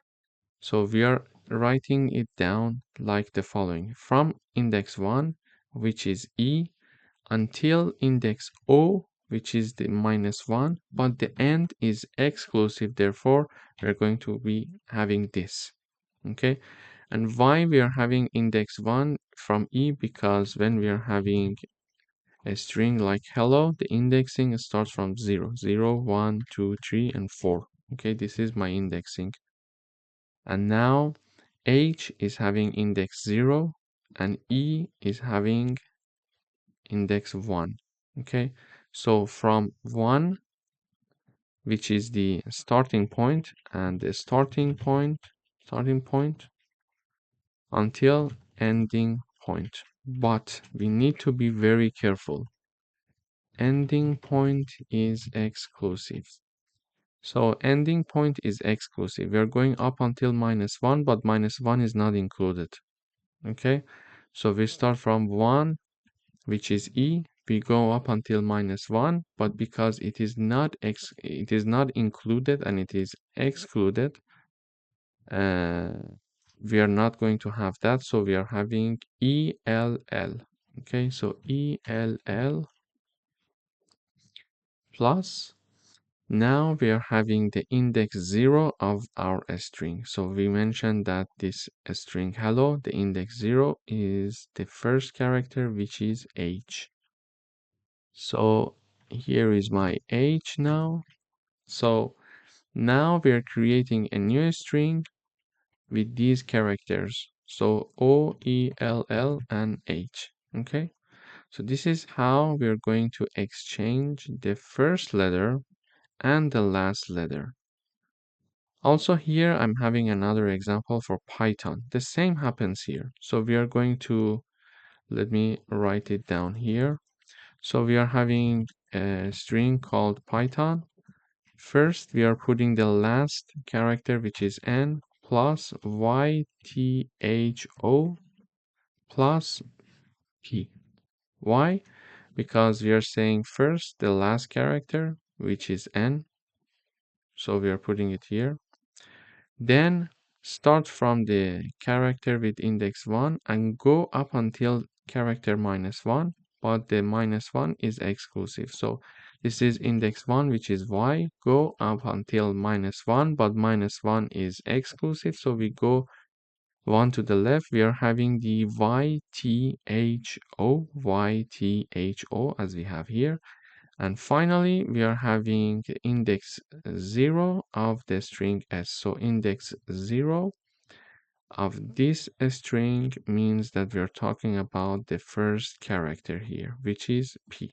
So now we created a string that is like this: NYTHO and P, exactly as we see here in the output. And in case that we are calling the swap first last function with any string that has the length less than 2, we are going to have not long enough message because it's less than 2. So the length of the character is measured through the len function. If it's less than 2, if this statement is true, we're going to show this message not long enough. So in this video, we learned how to exchange the first and last characters of a given string. Thank you for watching. Welcome back. In today's video, we would like to write a Python program that creates a function, and this function is going to check if a given string is palindrome or not. So palindrome means that it reads the same backward as forward using Boolean values. So here is my string. So you see that when I read the string madam, from the left to right, it is madam, and if I reverse it, it will be madam again. So this is what we call palindrome. So reads the same backward as forward, okay? And also here, this word is also a palindrome. So race car is my string, and if I read it from the right, which is RAC, which E, race, and CAR, race car. So from right when I read it, it's race car. From left when I read it, it's race car. However, the word hello, it's not the same. So when I read the word hello, from left it's hello, from right it's something like ole.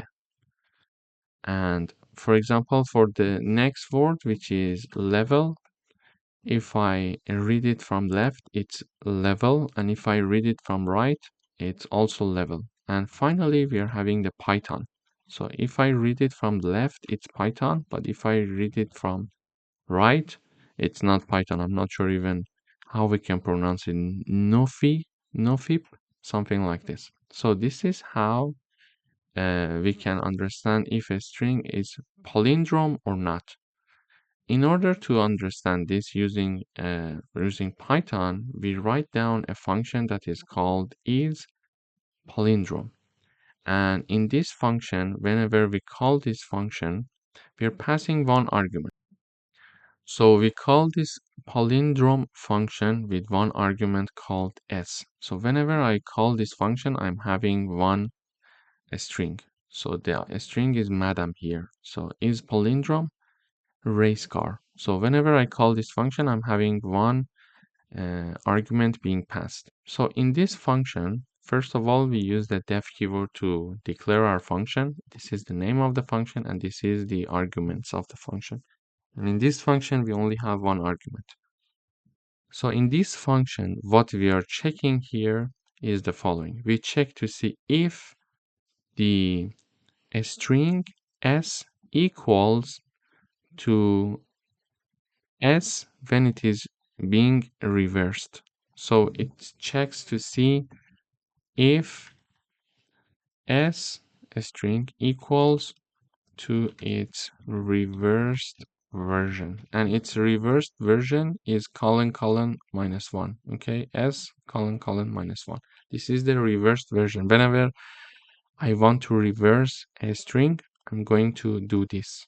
Okay, so now because this function, let's say this code will help me to reverse my string, I'm checking to see if my original string equals its reversed version. Okay, so here we check to see if it equals its reverse version. And when I call this isPalindrome function with the madam string, or let's say argument or parameter, the output is true. Why? Because the original string, which is madam, is equal to its reversed version. Then we are having the race car, it's also true, but for hello, it's false. For level, it's true. For Python, it's false. So one thing here to mention is the following. So for example, if I have my string equals Reza, okay, this is my string, then my new string equals my string colon minus one. So now print the reversed string is, then I would like to have my new string being printed. So when I run this code, you see that my original string is Reza. I want to reverse it. So now that I want to reverse it, I create a new string called my new string, and my string, which is Reza, is reversed using colon -1. And now I'm printing my new string, and you see that it is reversed. Other. It's the reversed version of Reza. Okay? So this is how we can reverse a string. So here we are exactly doing the same thing. In this function, we are having the original string and checking to see if it equals its reversed version. If this part is true, if they are equal, we are going to have the true in the output. If they're not equal, we are going to have the false in the output. So in this video, we learned how we can check if a string is palindrome or not. Thank you for watching. Welcome back. In today's video, we would like to write a program that calculates whether a person is eligible for voting based on their age or not. Here is my function. So it is called can_vote, and it needs one argument. And whenever we call this function, therefore, we need to have one argument. And for example, here, I'm calling the canVote function with the argument 20. So I'm passing this argument to the canVote function to check if this person with 20 years old can vote or not. Also with the age 18, also with age 16. So we're going to have 3 inputs to check whether the person can actually vote or not. So here, whenever this function is called, this code is executed and checked, investigated, let's say, these if parts. So first of all, we are checking to see if the age that the user entered or the age that we are investigating is larger than or equal to 18. If so, if this condition is true, it means that we are eligible to vote, because this is the only condition that we are defining here. So this person is larger than, it's more than 18 years or equal to 18, that person can vote. So we're calling the function with number 20. We check to see, okay, 20 is larger than 18. Yes, so you are eligible to vote. So when we run this code, we see this message here. You are eligible to vote. Then we call the function with number 18. And 18, is it larger than or equal to 18? Yes, you are eligible to vote. Therefore, this message is also printed in the output. However, when we call the function with a number that is lower than 18, because this is the criteria for checking if someone can vote or not, we are calling a function, we are calling the function with a number lower than 18, for example, with 16. We check to see 16, is it larger than 18? No, it's not true. Therefore, this part is not executed and the else part is executed. Because whatever that is not inside this condition is going to fall into the else part. And this message is shown. You are not eligible to vote. You need to wait 18 minus age. So 18 minus the enter age, which will be 18 minus 16, so 2 more years. So you need to wait 2 more years. So here you see you are not eligible to vote. You need to wait 2 more years. So this is how we're going to have the output. So now if I want to have another input, for example, can vote, and in parentheses, I write down, for example, 10. So we want to check to see if someone with the age 10 can actually vote or not. So here we're calling the function 10. Is it larger than 18? No. So this part of the code is not executed and we fall into the else part, and we see this message. You're not eligible to vote. You need to wait 18 minus 10. It's 8. 8 more years. So when I run the code, you see that we are having this message. You're not eligible to vote. You need to wait 8 more years. So this is how we can actually combine the concept of functions and if conditions in Python to check a simple condition. If the person is older than or older than 18 years old, or the person is 18 years old, the person can vote. Otherwise, it's not possible and they need to wait. and how much they need to wait, the difference between their age and the number 18. Thank you for watching. Welcome back. In today's video, we would like to write a Python program that creates a function. And this function is called factorial. This function needs to calculate the factorial of a number that is a non-negative integer. So whenever I call this function, I need to have an argument being passed. So here I'm calling the factorial function and I'm having one number, for example, number 5. It means that I would like to calculate the factorial of 5. So here, when this function is called, n equals 5 in this part, and 5 is it lower than 0? If it's lower than 0, show this message, invalid input. Please enter a non-negative integer, okay? However, if it's not lower than 0, do the following. Assign a new variable, initialize a new variable called result, and it is equal to 1. And define an iterating variable, which is I. So for each I that is in range 1 and n plus 1, and we know that the ending point is exclusive, so we are having the range, starting point, ending point. And the ending point is exclusive. This is why we are having n plus 1, okay? So actually it is going to go start from 1 and goes up to n. And in each iteration, we are going to have the results equal result multiplied by I. So this formula exactly equals this formula. So if you think that this one is easier to understand, you can simply write it down. The results will be the same because they are the same thing. So in the first iteration, I equals 1, we are going to have result equal 1 multiplied by 1, and therefore result equals 1. Why 1 multiplied by 1? Because we are multiplying result by I, so result is 1. And in the first iteration, I is also 1, so result is 1. Then we are having I equals 2. So result will be 1 multiplied by 2. Result will be 2. Why? So we are having result multiplied by I. So result is 1 because from previous iteration it's 1. And I equals 2. So it will be 2 here.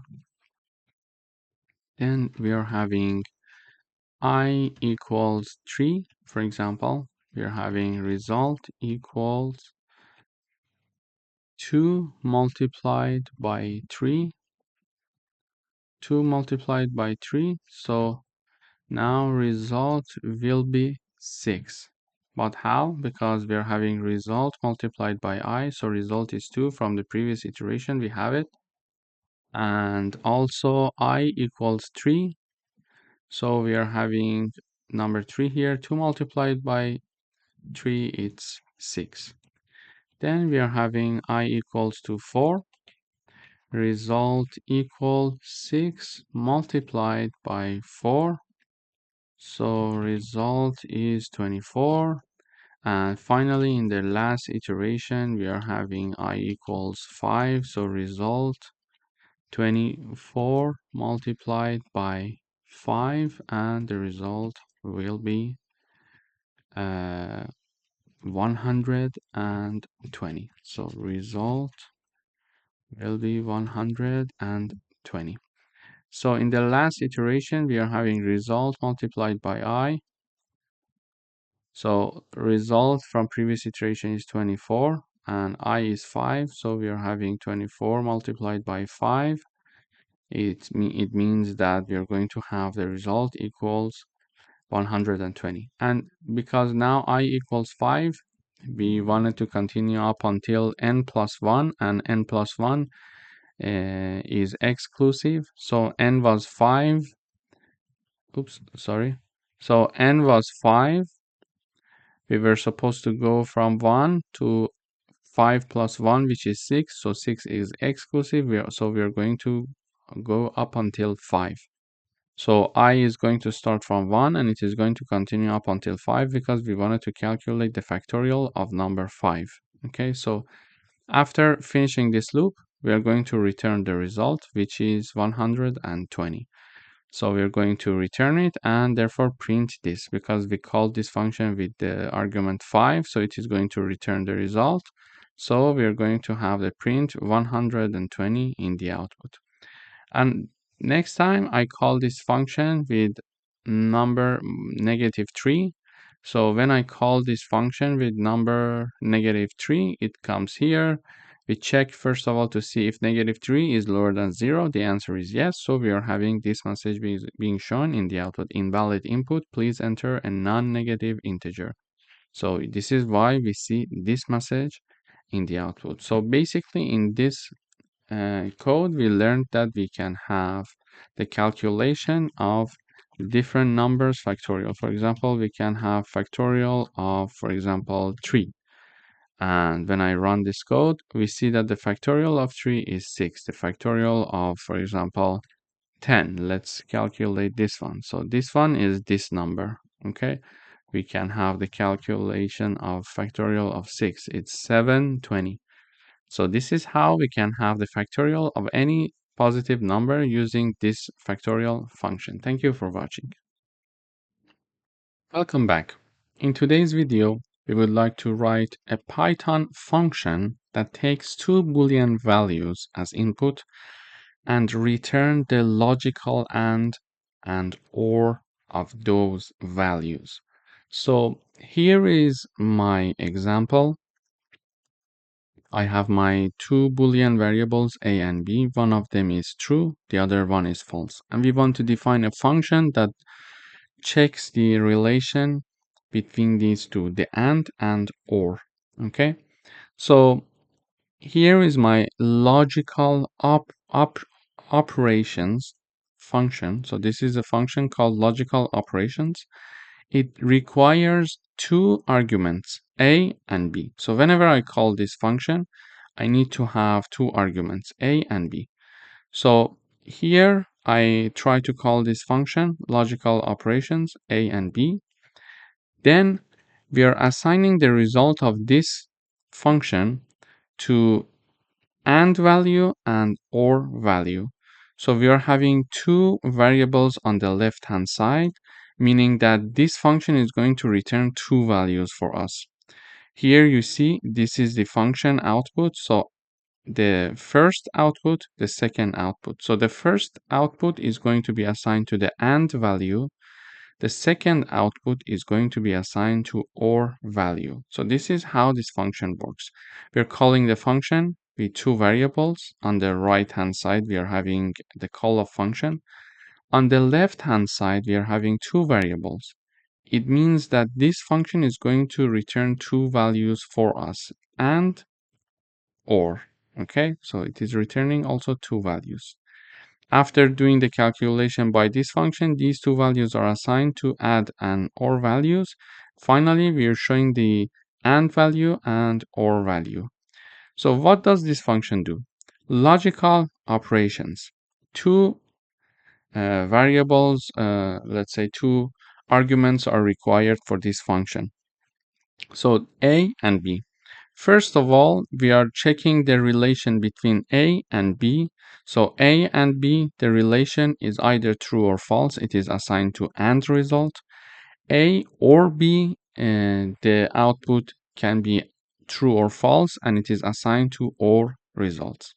But the question is when it is going to be true, when it is going to be false. So when we are having a equals true, b equals false, when we are having the and operator, both conditions must be true to have an output of true. Okay, so when we discuss and operator, if both of them are true, the result is true. So let me write it this way. True and true, it's true. True and false, it's false. False and true, it's false. And we are having false and false, it's false. So when we are discussing the AND operator, both of the conditions must be true so that we can have the output to be true.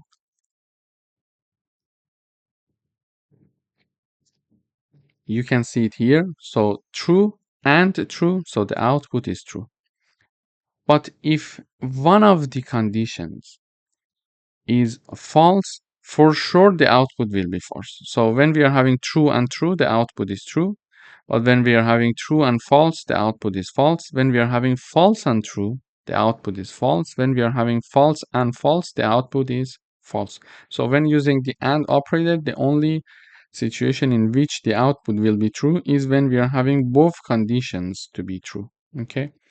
But what about the OR operator? So when we are having the OR operator, when we are having true or false, the output is true. When we are having false or true, the output is true. When we are having false or false, the output is false. And finally, when we are having true or true, the output is true. So, however, when we are discussing the OR operator, at least one of them must be true to have an output of true. Okay, at least one of them must be true. So we are having true or false because we are at least having one true, the output is true. False or true, the output is true. False or false, the output is false. And true or true, the output is true. So this is the review of and OR operator. Now we are having the A equals true, B equals false, and we would like to check A and B. So true and false. So true and false, the output is false. So the output of this will be false because one of them is true and the other one is false. And in order to have the true answer, we must have both of them as to be true. So now one of them is false. Therefore, the output is false and it is assigned to AND result. Then we are having A or B. We are having A or B, true or false. And this one is like this, true or false, because at least one true is there. So the output is true and it is assigned to OR results. Then we are returning these two values, AND results and OR results. We are assigning to AND value and OR value. And then we are printing the output. And in the output, we see the AND result is false as we expected, and OR result is true. So this is how we can have a function that takes two Boolean values as input and return the AND and OR logical and or of these two values. Thank you for watching. Welcome back. In today's video, we would like to write a Python function that accepts a string and counts the number of upper and lower case letters. So here is my string, hello world, and I'm calling a function called count upper lower. This is the name of the function, and I'm passing my string as argument. And on this is the right hand side. On the left hand side, I'm having two variables. This again shows that we are having a function that is going to return two values. Okay, so when looking at this function, this is my function, this is what's happening inside the function. As we see in the return part, we are having two variables as the return part. So the first one, upper count, is assigned to upper, and the lower count is assigned to lower. And finally, we are printing the upper and lower uh, letters. So in the output, we see for the hello world string, we have two uppercase letters, which is H and W. Then we are having the lowercase letters, which is 8. But how can we do that? So this place is where we call the count upper lower function, and we pass the string as argument. So when this function is called, we are having two variables being initialized. So upper count and lower count, both of them are initialized to be 0.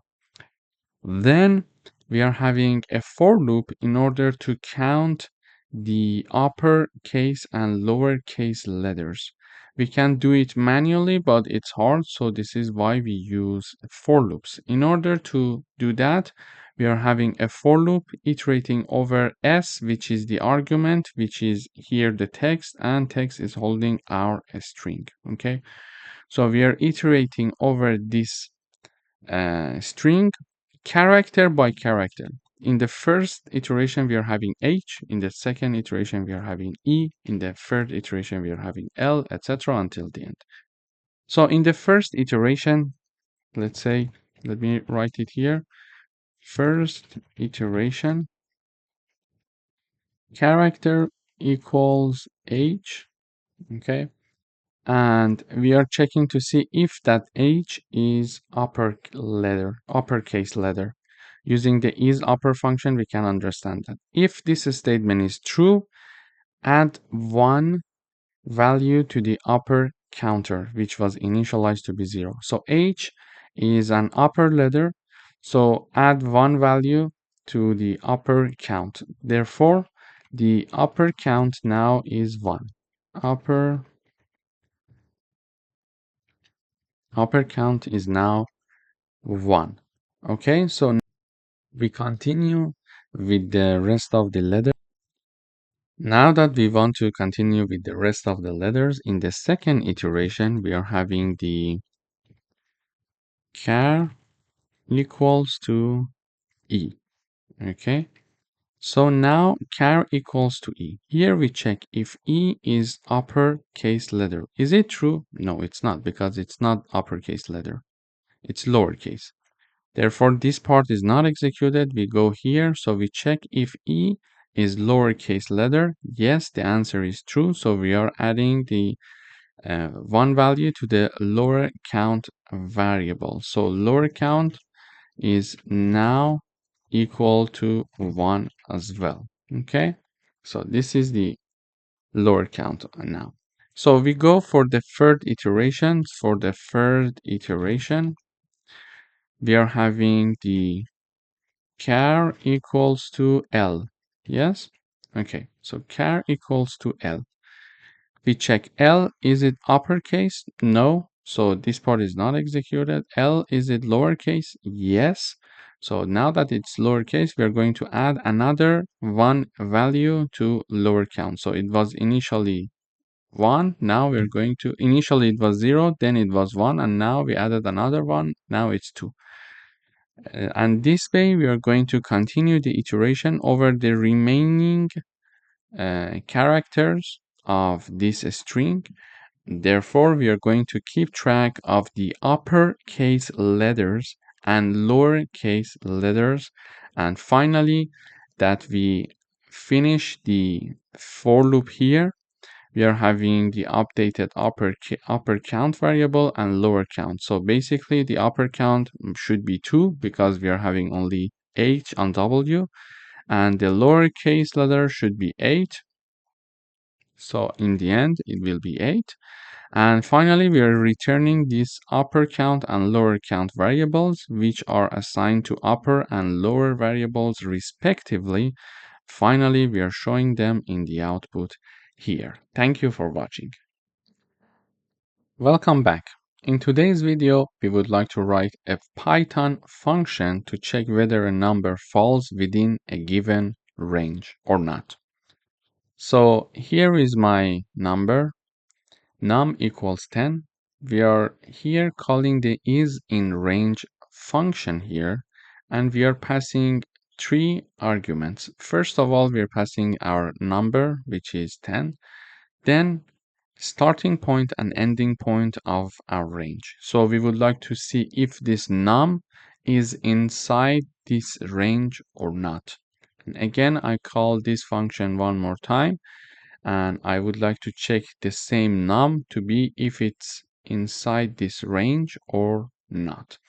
This is how we're going to proceed with the program. So is in range function is called with three arguments, number, starting point, and ending point. And finally, in this function, we're going to do a work that is very straightforward. We're going to check if this number, which is the first argument, okay, is larger than or equal to the start, which is the second argument, the starting point, and at the same time it is lower than or equal to the ending point, which is the third argument. Okay, so this is going to return either true or false.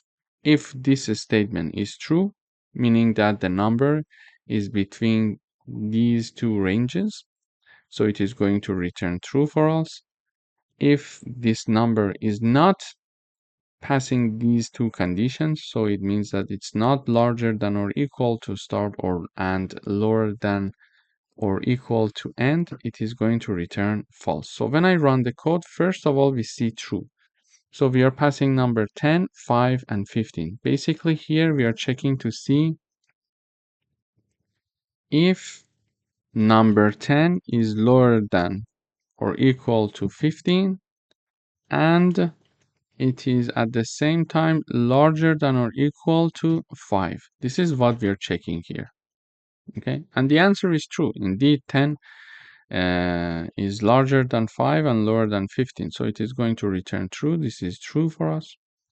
Then we are having the same number being checked being checked to see if it's between 11 and 20. So here we are saying 11 and this is 10 and this is 20. Okay, so here we check if 10 is larger than 11 and lower than 20. It is lower than 20, but at the same time it must be larger than 11. So it's not, therefore it's not going to return true, so the output is false. It's like AND operator. Both of the conditions must be true to have a true output. For example, we could have another example here is in, for example, 21 and 30. So when I run the code, the answer is false because we check to see if 10 is larger than 21 and lower than 30. Yes, it is lower than 30, but it's not larger than 21. This is why the answer will be false again. So this is basically how we can check to see if a number is actually is falling within a given range or not. Thank you for watching. Welcome back. In today's video, we would like to write a Python program to count the occurrences of each word in a given sentence. So here is my sentence. Hello world, hello everyone. This is a word of coding. This is my sentence. And in the output, we see hello is being repeated 2 times, word is being repeated 2 times. So hello and hello, word and word is being repeated 2 times. And the rest is being repeated only 1 time. So everyone, this is a of coding. Everything is being repeated once, apart from hello and word. But how can we count that? In order to count that, here I'm creating my string called sentence. I call the count words function and pass sentence as its argument. Then here we are creating a new variable, let's say a new string, and it is assigned to the argument that we passed, and we use the lower function and a split function. So the argument that is passed is my sentence. So this sentence using the is lower is first of all converted to lowercase letters. All of them are converted to lowercase letters. Then we are having the split function to convert this sentence into words. Okay, they are separated now by a space. So we are using the split function to have a list of words instead of having one sentence. This way we can count to see if one word is being repeated or not. Okay, so first of all we are doing the lowercase. Second of all we are splitting the sentence into words. So this is and then it is assigned to words here. Okay, so now in the words I'm having a list of words, a list of my strings. Okay, and for example, one element is hello, the other one is word. Hello, everyone. This is a word of coding. Each of them is a different and unique element in these words. Now we are creating one dictionary called word count. We learned that the dictionaries are having the key value per. So key value per. This is the dictionary logic. For each key, we are having its corresponding value. For example, if we are having the word count, we are having, for example, first key is hello, and its value is 1, for example. It means that for the key hello, we are having its corresponding value 1. And here in the output, for example, we are having the key hello, and its corresponding value is 2. Why? Because 2 represents the number of repetition of hello. So we need to create a dictionary that is created of key value per. So it is going to help us to understand how many times a word is being repeated. So now we are having a for loop. For each word in words here, okay, so word is my iterating variable, words is my variable here. We are iterating through each word of this sentence. So we are, first of all, this is hello, then in the second iteration, my word is word, then in the third iteration it's hello, then it's everyone, etc. Okay, so let me write it down. In the first iteration, word equals hello. Second iteration, word equals word. Then third iteration, it is equal to hello again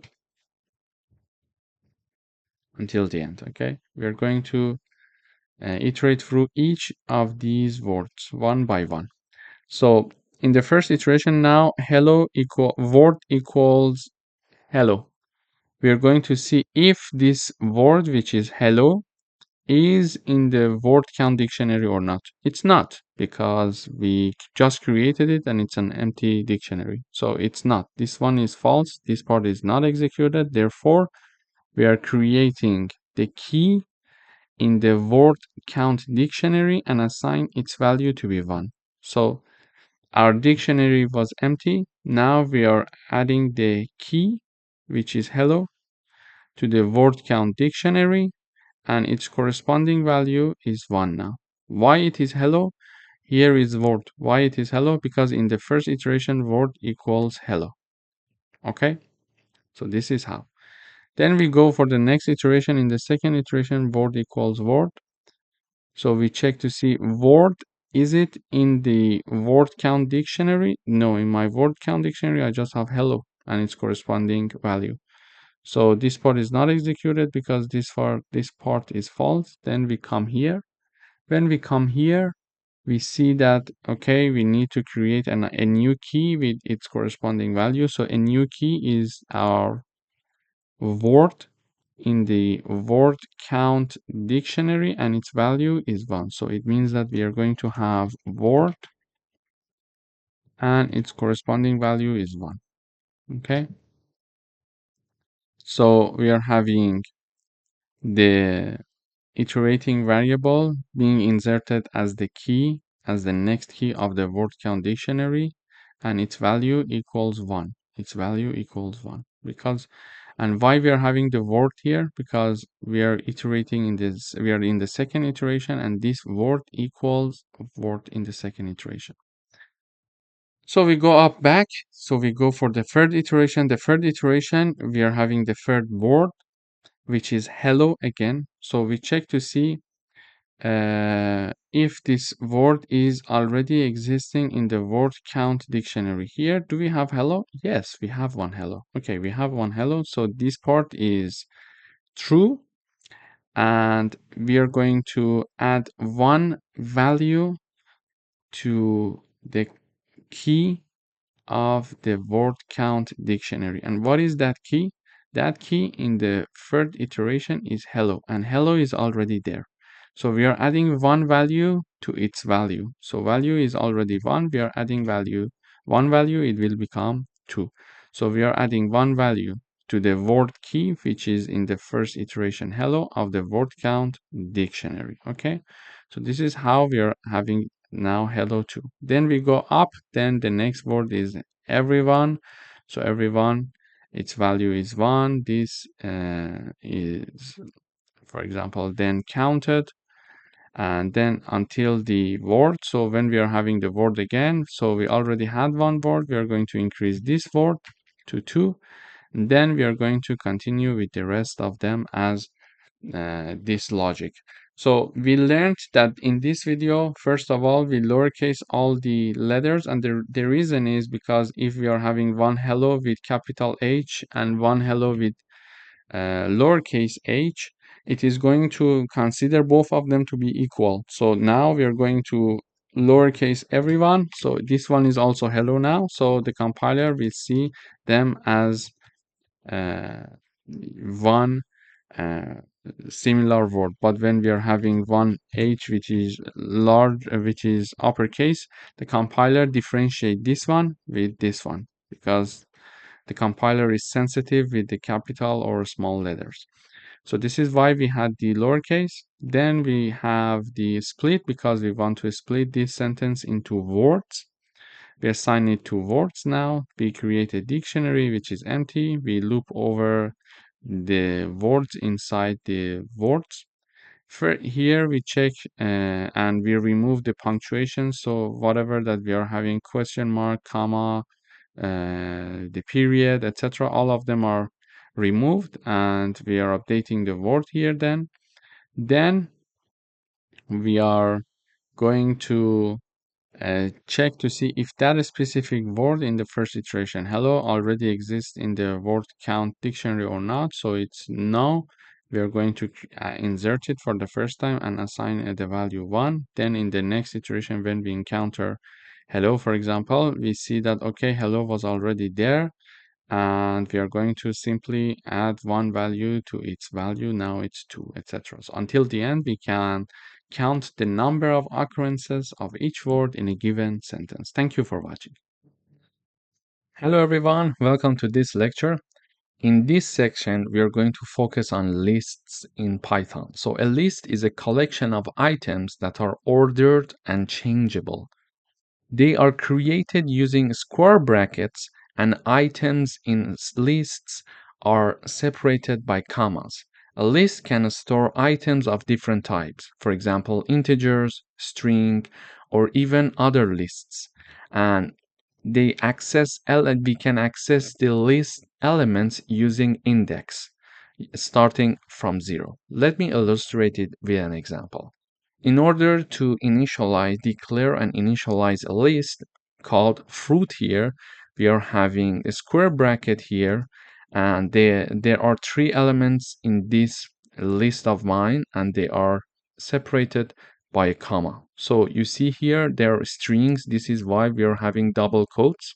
There are 3 elements, and they are separated by commas here, and they are declared in square brackets here, sorry. In order to access elements of a list, we can simply use the print function, type down the name of the list, and then the index. Okay, so because our indexing system starts from 0, we are having 3 elements with these indexes. So apple is the first one, so the index is 0. Banana is the second one, the index is 1, and cherry is the third element in this list, but its index is 2. So 0, 1, 2 are the indices in this list of us, okay, of ours. This is very important to note that all of the lists start from indexing 0. Please keep that in mind. So if I want to print the first element of this list, I'm going to type down the name of the list, and in the square brackets, I'm going to type down the index. So if I want to print apple, I'm typing down index 0. If I want to print banana, I'm typing down index 1. And if I want to print out cherry, I'm typing down the index 2 here. So let me run this code. So when we run this code, we see in the output apple, banana, and cherry. So in this video, we learned about lists and how to create them and how to access the elements of a list. In the next videos, in this section, we are going to dive into deeper concepts of list, and we are going to have some practical coding exercises so we can have a comprehensive view and understanding of lists in Python. Thank you for watching. Hello everyone, welcome back. In this video, we are going to learn how to measure the length of a list. So we are declaring this list called fruits. It is having 3 elements. It's very easy to say that when we are having a small list, we can simply count the number of elements of this list here. However, if we are having a very large list that is containing like 200, 300 elements, it's very hard to uh, check the length of the list manually and start like saying, okay, 1, 2, 3, 4, 5, etc. Therefore, we have a reserved function in Python called len and parentheses that is going to return the number of items in a list. So let me give you an example. We are having this list here, and in order to measure the length of the list, I'm printing out the len function, and in the parentheses, I'm putting the fruit. So basically, the function is this fruits. Okay. So this is the function. We are typing down the name of the function, and then in parentheses, I'm typing down the name of my list. And because I want to print this value, I'm putting it in the print parentheses. So when I run this code, I see it says 3. So in this video, we learned how to use the len function to know the number of items in a list. Thank you for watching. Hello everyone, welcome to another lecture. In this video, we're going to talk about list operations, in particular membership test using in and not in. So this is in and this is not in syntax. So we use in to check if an item exists in a list, and we use not in to check if an item does not exist in a list. For example, we would like to write a program to check if apple is in the list and if grape is not in the list. To do that, we are having a list called fruits, and there are 3 elements in this list: apple, banana, and cherry. So the membership test is the following. To check if apple is in the list, we are having the print function. I'm typing down the apple, the element or the string that we want to check if it is existing in the fruits list or not. So simply I type down the apple, then I use the in keyword, and then the name of the list, which is fruits. So I'm saying, is apple existing in the fruit list? So the output we expect to see true. Why? Because apple exists indeed in the fruits list. Why? It is the first element. And then we are checking to see if grape is not included as one element in fruits list, and we expect to see true again in the output because it is true that grape is not an element of fruits list. So let me run this code. All of them, both of the answers are true because apple is inside the fruits list here and grape is not in the fruits list. So let me have another example here. So for example, we could say uh, banana not in fruits. And the output we expect to see false. Why? Because banana, we are saying banana is not in fruits. We are checking this membership.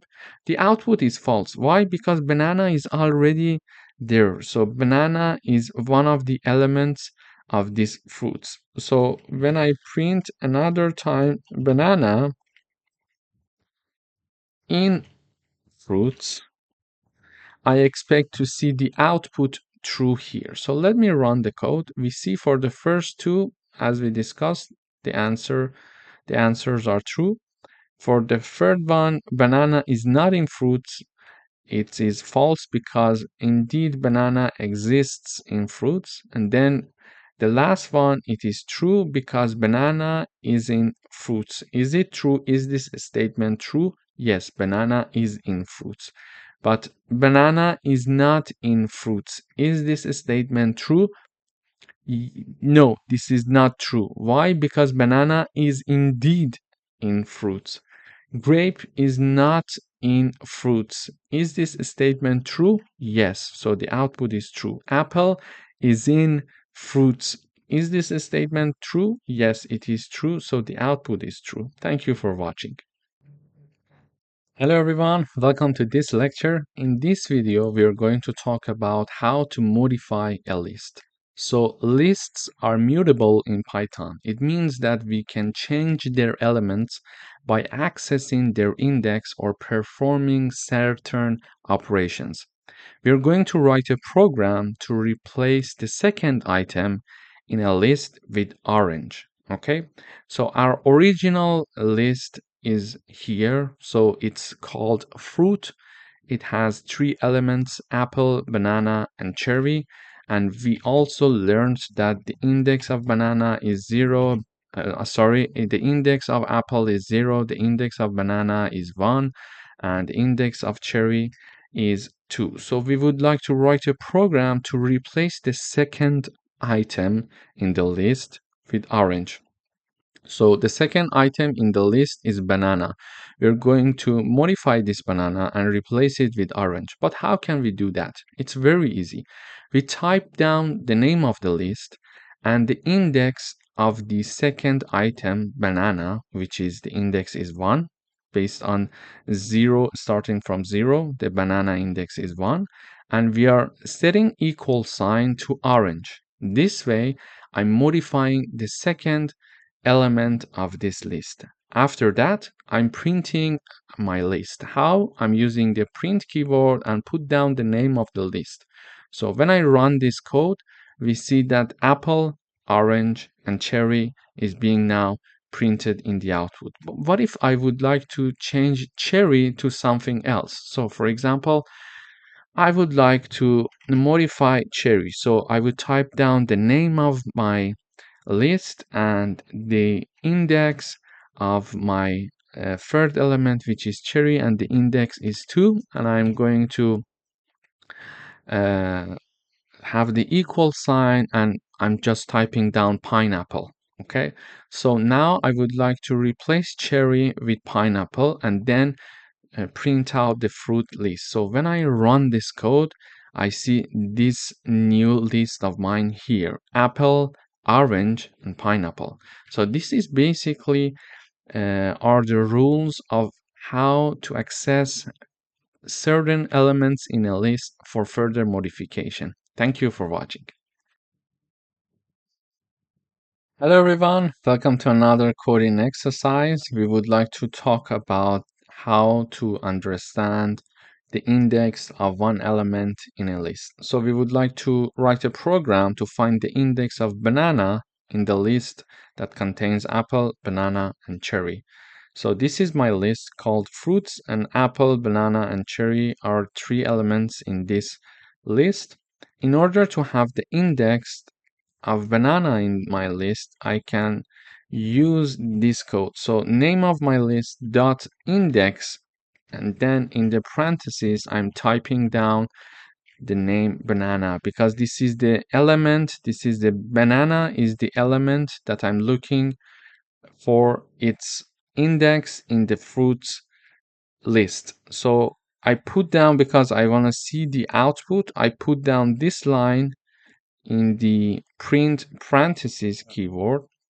So when I run this, it says 1. So it means that the fruits list is having the banana element at the index 1. Okay, so this is how to find the index of one element in a list. So let me give you another example. Here I can have fruit.index, then apple, and then cherry here as well. So let me have this parenthesis here. Sorry. So I want to also know about the index of apple and also to know about the index of cherry. So when I run this code, I see 0 to be the index of apple, which is true, and I see cherry to be the index of 2, and it is true because this one is 0, this one is 1, and this one is indeed 2. It is very useful when we have a big list and we would like to check something specifically to see first if that item exists in our list, and then, okay, if it exists, what is the index of this item in my list? So, and then we would like to do some further, for example, operations on that element. This is how Python is making our life easier. We can use these functions to easily access anything in our list here. Thank you for watching. Hello everyone, welcome to another lecture. In today's video, we're going to talk about the count function. So the count function returns the number of occurrence of a specific item in the list for us. So here we would like to write a program to count the number of times apple appears in this list. Okay, so here I'm initializing and declaring and initializing a list called fruits. Then this list is having 4 elements: apple, banana, apple, and cherry. And for example, if we have a very large list, we would like to know how many times this apple is being repeated in that specific list. To do that, we can use the name of the list dot count function, and in parentheses we're going to type down, for example, apple. Okay, this is how we can work with the count method or count function. And because we want to see the output of this line of code, we put it in the print parentheses. So when I run this code, I see 2 in the output. Why? Because there are 2 repetition of apples, 2 occurrence of apple in this list. But if I want to, for example, investigate another element, for example, banana, when I run this code, I expect to see number 1 as you see it here. Yeah. Why? Because banana is only happening one time.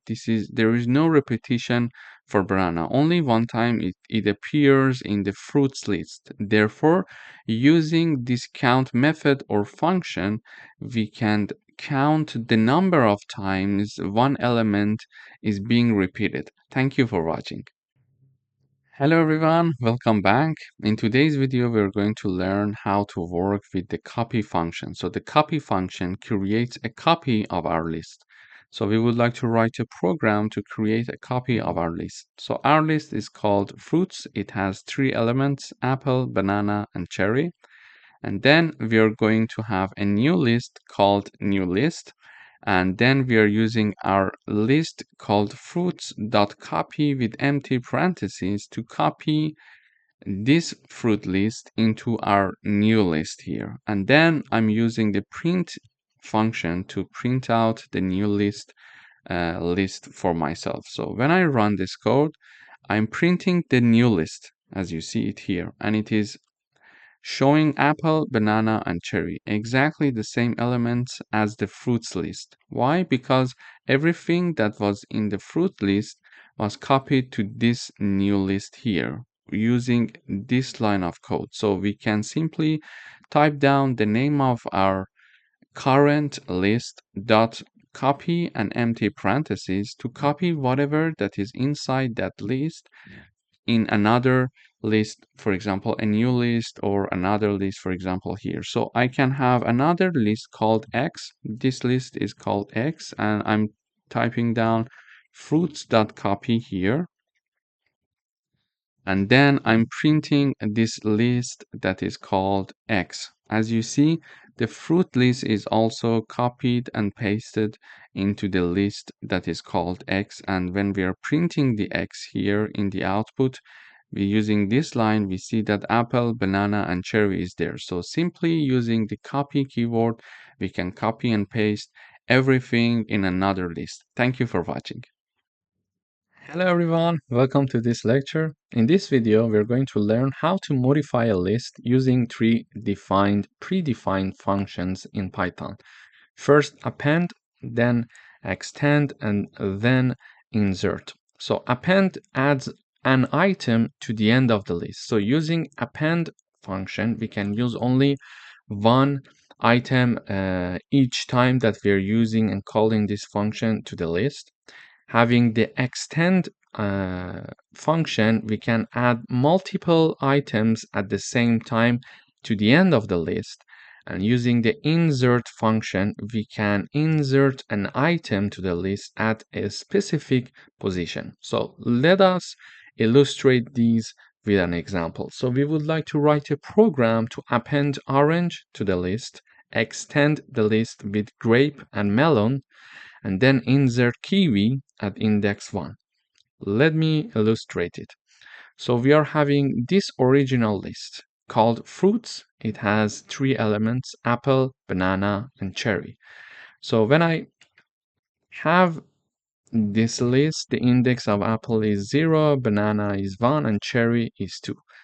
And we were told to append orange to the list. To do that, I'm typing down the name of the list dot append, which is the name of the function, and in parentheses, I'm typing down in double quotes because it's a string orange when calling this append function. So one more time, fruits, the name of the list dot append, and in parentheses I'm typing down the elements that I would like to add, and because in this case our item is a string, we are having double quotes. Okay, and then I'm printing the fruit list one more time. So here I expect to have apple, banana, cherry, and orange finally in the end. So orange is added after this modification to the list. Previously, we were having up until cherry. So let me comment the rest of the code so we see the output one by one. So when I run this code, I have this fruit list being printed: apple, banana, cherry, and orange. So now we learned how to use append to add orange to the end of at the end of our list. But this append is very useful when we want to add one item at a time to the list. If we want to add multiple items at the same time, it's better to use the extend function like here. So I'm typing down the name of my list, and I'm putting dot extend, which is the name of the function that we introduced above here and here also. And we were told to extend the list with grape and melon. Okay, so when we are having the parentheses, in the parentheses we need to have a square braces. Be very careful about it. Sorry, a square brackets, and then having two items separated by a comma. If we were having three items, we were going to have another comma here, then pineapple, for example, here. Okay, so I'm not going to add pineapple because it was asking only for grape and melon. So we use the extend function. We are having the parentheses here, as we see here. Extend has parentheses, but square brackets are used here and in the start and the end of the function before the end of parentheses, and then we are having grape and melon separated by a comma, and they're in double quotes because they are string. After that, we are printing out the fruit function. So we were having apple, banana, cherry, and orange. So up until here is the same as the last version of our list, but now we expect to have grape and melon in the output as well. So when I run this code, I see apple, banana, cherry, orange, grape, and melon. They are added to the list of ours here in the end. So extend function can help us to have multiple insertion at the same time. Finally, what if we want to add one element at a certain position? For that, we need to use the insert function. And the insert function takes two arguments in the parentheses. First, the index where we want to insert the new element, and in the second part we are typing down the element that we want to insert. So here we are having the kiwi to be added in the index 1. So when I run this code, I expect to have apple as the index 0, kiwi as the index 1, and then the rest of the list like this as I'm typing down here. So everything as of index 1 is shifted to right because we inserted kiwi in index 1. So when I run this code, we see that kiwi is indeed added at index 1 here. So apple, kiwi, banana, cherry, orange, grape, and melon. So in this video, we learned how to modify a list in Python using append, extend, and insert functions. And we also learned the differences between them. For example, append can add item one at a time to the list, to the end of the list. Extend, however, can add multiple items to the list simultaneously in one go.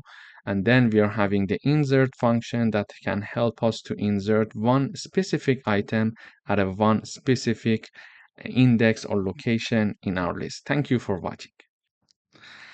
Hello everyone, welcome to this lecture. In this video, we're going to learn how to modify a list using remove, pop, delete, or del, and clear functions in Python. So basically, when we are calling the remove function, we need to put one item in parentheses, and it is going to remove the first occurrence of the item that is mentioned in parentheses. Then we can have the pop function.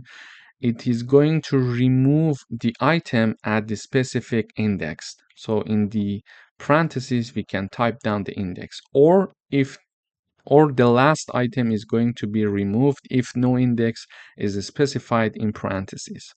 Then we are having the del keyword, the delete keyword it means, and then the list name, and then the index in a square brackets. It is going to delete the item at the specific index.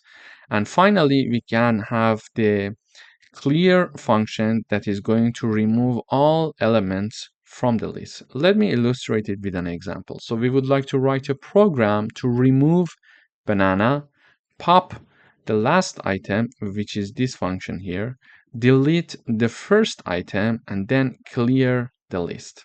Okay, to do that, I'm having one list called fruit, and it is containing of 4 elements. It is containing 4 elements: apple, banana, cherry, and orange. So it says that use the remove function to remove banana.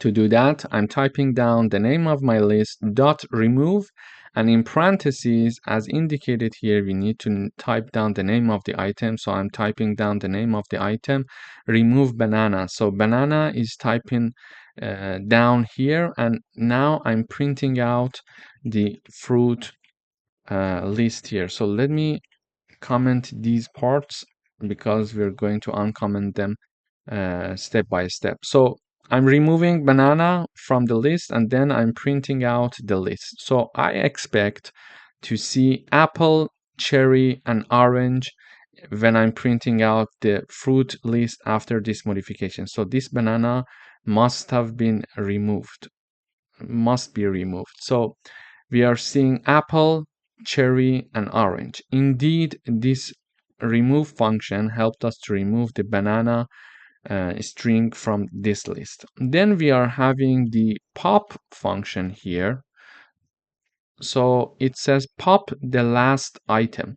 So we learned that pop can have some index in the parentheses. So if we indicate the index in the parentheses, it is going to specifically remove the item at that index, or if we do not indicate an index in parentheses using the pop function, it is going to by default remove the last item. And it says pop the last item, so it means that we are not needing to have any index in the parentheses. So I'm typing down the name of the list, then dot pop, and with nothing in the parentheses, so it is going to remove the last element, which is orange here. So this is our last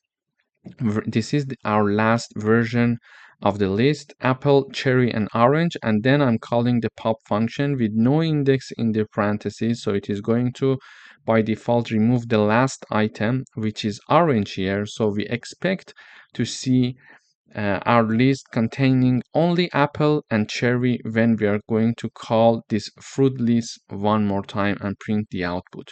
So when I run this code, we see yes, apple and cherry. So orange is now removed after using the pop function for the fruit list. Okay. Then it says delete the first item. But how do we do that? So this is the syntax for using the delete function, or del. So del, then space, name of the list, and in square brackets we are going to type down the index of the item that we want to be deleted. So here we are having the code del keyword, the name of the list is fruits, and we want to delete the first item as the problem is stating here. So the first item is having index 0.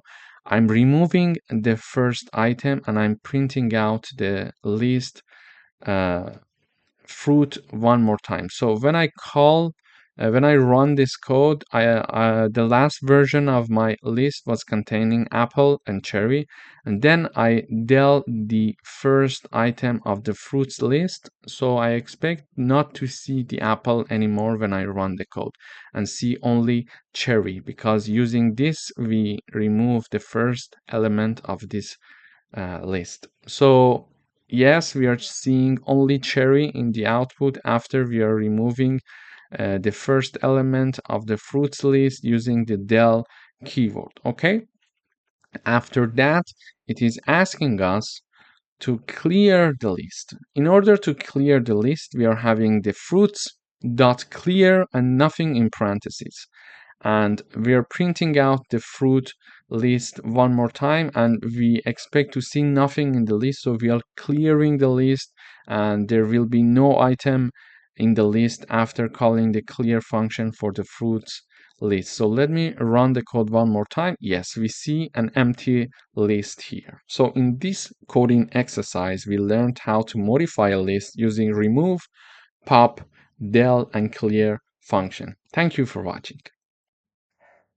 Hello everyone, welcome to this lecture. In this lecture, we are going to learn about another list operations. In particular, we are going to learn about repetition. So we use the star operator to repeat a list a specific number of times. Let me illustrate it with an example. We would like to write a program to repeat the list apple and banana 3 times. To do that, we are declaring and initializing a list called fruits, and it is containing apple and banana separated by a comma. So there are 2 elements in this list. To do the repetition, I'm having a repeated fruits list here, and it is equal to fruits, this original list, times 3. Very easy syntax, okay?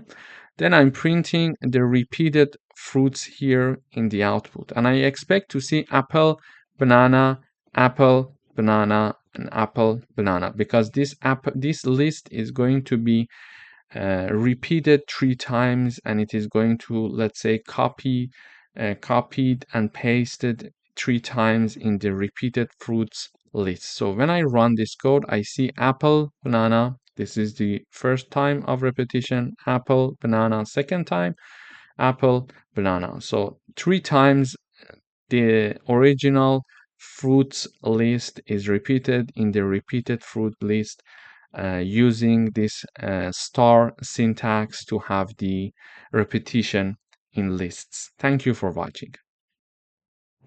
Hello everyone, welcome back. In this video, we are going to learn how to work with the reverse function. So the reverse function reverses the order of the list. We would like to write a program now in this video to reverse a list. So this is our list called fruits, and it has 4 elements: apple, banana, cherry, and pineapple. And by reverse, we mean that apple should be replaced by pineapple, and pineapple should be replaced by apple. So they're changing their positions. And also banana and cherry, the same thing happens for them as well. To do that, we are simply type down the name of the list dot reverse with empty parentheses, and then I print my list here. So when I run this code, I see pineapple, cherry, banana, and apple. So originally the list was lit like this. So in the output, we see the apple and pineapple, they switched their position, and also banana and cherry, they also switched their position. So simply using the reverse function in Python, we can reverse the elements of the list. So they're going to change their position, and a new list is going to be created based on this reverse function, in which the elements are reversed. The elements are reversed. Thank you for watching. Hello everyone, welcome to another lecture. In today's video, we are going to learn how to work with the sort function or method. So this function or method sorts the list in ascending order or descending order depending on how we work with it. So we would like to write a program to sort the list banana, cherry, and apple. So here is my list declared and initialized. It is called fruits. It has 3 elements: banana, cherry, and apple. And first of all, we would like to sort this list based on ascending order. To do that, I just type down the name of the list, then dot sort and parentheses, empty parentheses. So when I now print out the fruit list here in the output, so when I run this code, I see apple, banana, and cherry. So apple comes with an A, and then banana with a B, and cherry with a C. However, originally the list was banana, cherry, and apple. Now it is in the ascending order, alphabetical order. How we did that? We simply just used the sort function to do this job for us, and after that we printed out the fruit list. But we can also do it in the descending order. How to do that? We simply again type down the name of the list and then dot sort. However, this time in parentheses we type down this keyword, reverse equal true. This code is going to sort the list for us in the descending order. And after that, I'm printing out the fruit list one more time. And now when I print out the fruit list after the last modification in sorting the list in descending order, we see out in the output we have cherry, banana, and apple. Now it started from C and then B and then A, so it's in descending order. So in this video, we learned how to sort a list in ascending order and also in descending order. But just one point that we need to be careful about and keep in mind is that when we are willing to uh, sort our list in ascending order, we simply type down the list name dot sort and empty parentheses. However, when we want to do it in descending order, we type down the name of the list dot sort, and then in parentheses we type down reverse equal true. So this is all we need to do. Everything else is taken care of. Thank you for watching. Hello everyone. We would like to write a program that creates a list of 5 numbers and then reverse the order of the list and print both the original and reversed lists. So this is my list. It has 5 elements: 3, 7, 1, 9, and 5. So we would like to print this list and also the reversed version of this list. And what is the reversed version? Reversed version is this one. So we have 5, 9, 1, 7, and 3. This is the reversed version of our original list here. Why? Because in the reversed version, we see that we start with 5 and end with 3. So 5 and 3 are changing their place. And also 9 and 7 are changing their place. So we are having a reversed version of this list that is called numbers. But how do we do it in the code? In order to do that, I type down the name of the list, which is numbers, and then colon colon -1. This code is going to help me to reverse the list, and this is assigned to a new list that is called reversed numbers. And finally, I'm using the print function to print the original list, which is called numbers, and the reversed list, which is called reversed numbers. When I run, we see the output is exactly as we expected here. So this is the reversed list and this is the original list. Basically, we learned how to reverse a list in Python simply by typing down the name of the original list and then typing down colon colon -1, and it is assigned to a new list that is called reversed numbers. Thank you for watching. Hello everyone, welcome back. We would like to write a program that creates a list of 5 numbers. Find and print the largest number in the list. This is my list. It is called numbers. It has 5 elements: 12, 45, 7, 89, and 33. And we see the output is 89. So the largest number that we found is 89, which is indeed a true number, a correct number. To get to the largest number in a list, we type down the max function. So this is the max function.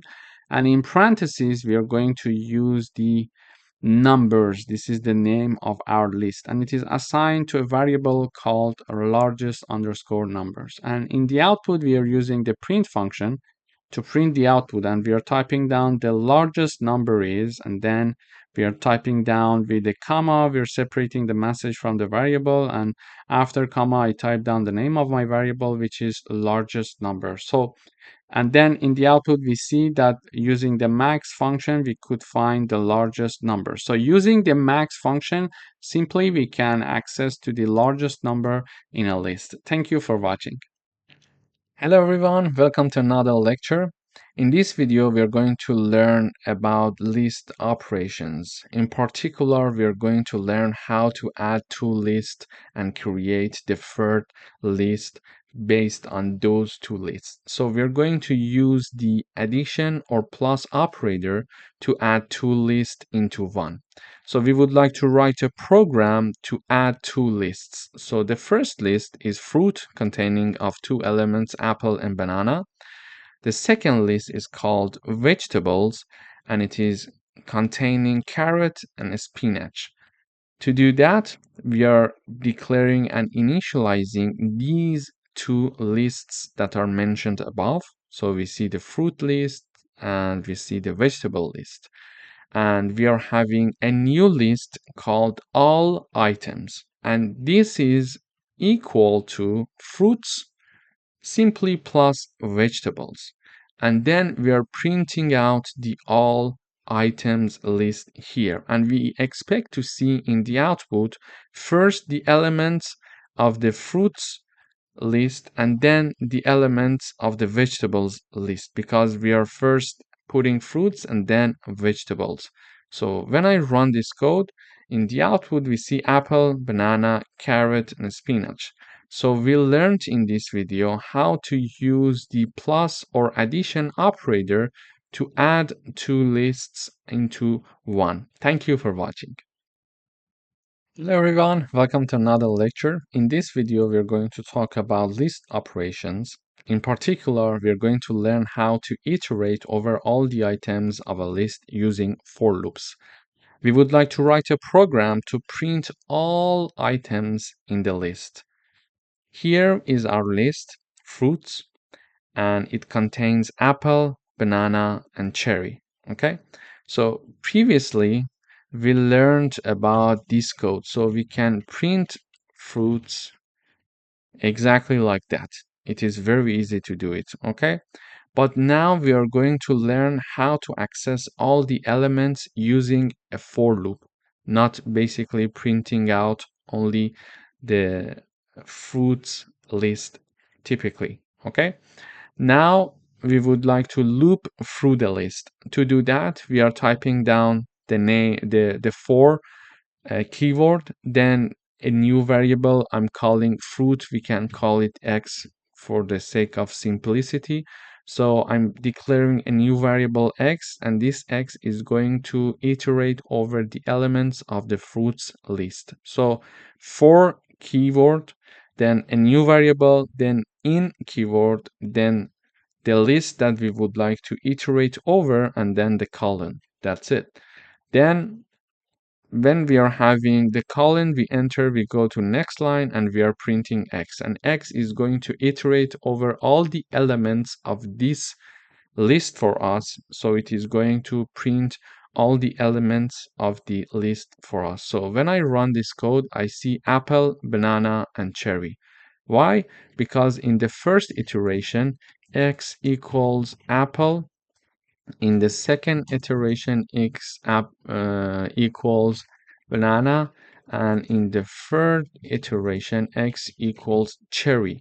And in each iteration, we are printing the value of x. Okay, so when x equals apple in the first iteration, we are printing apple. We see apple in the output. Then banana is equal to x, and then we are printing x, so banana is printed, and the same goes with the cherry. This is how we can use for loops in order to iterate over all the elements of a list. Thank you for watching.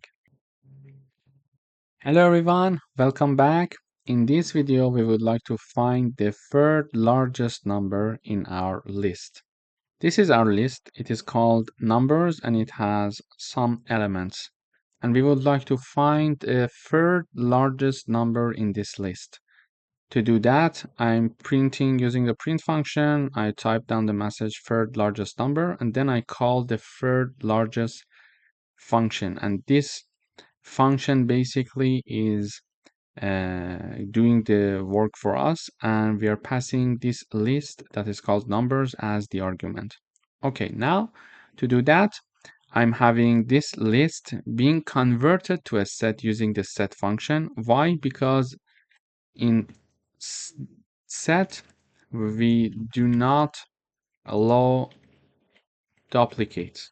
Okay, we do not allow duplicates in sets. So this is why we are first of all, we are converting this list to a set, and then we are sorting this set. I'm going to tell you why not being allowed to have duplicates is important in this example. Then whatever is the output of this part is going to be assigned to the unique number. So we are having a set called unique numbers. So when I run this code, for example, here I'm printing this list, which is called numbers. Then I'm printing this unique numbers set as well here in the output. So when we are having it in the output you see the numbers is the same as we declared here. but the unique numbers is having 2, 5, 7, 9, and 10. So duplicates are removed. We were originally having two number 2s, and we were having two number 7s, but in this unique numbers, we are seeing that we are only having 1, 2, and 1, 7. And this is because of this set function that we use here. So if I remove this set function, and when I rerun the code, I see the unique numbers is being printed here as a list. And as a list, when it is being printed, you see the duplicates are there. So we are having two number 2s and two number 7s. So this unique numbers is being written here when we are not using the set function. We learned if we would like to access to the largest number, we type down the index -1. So when I type down the unique numbers, then here I'm having -3, for example, it is going to access the third number from right. Okay, so we are looking for the third largest number, and we sorted the list for ourselves here because we are removing the set. Okay, now this is the sorted list, and the third largest number is 7 as you see it here. So -3. So this function is going to basically sort these numbers list, then assign it to unique numbers list. Then we are going to access the third element from the right of this unique numbers list. And here is the third element from the right. We see number 7 is the third largest number. Okay, so in this example, this is correct. But if we wanted to look for the fourth largest number, what would have been the answer? When we are having this -4 here and I run the code, we see still it says let me type down fourth here, fourth.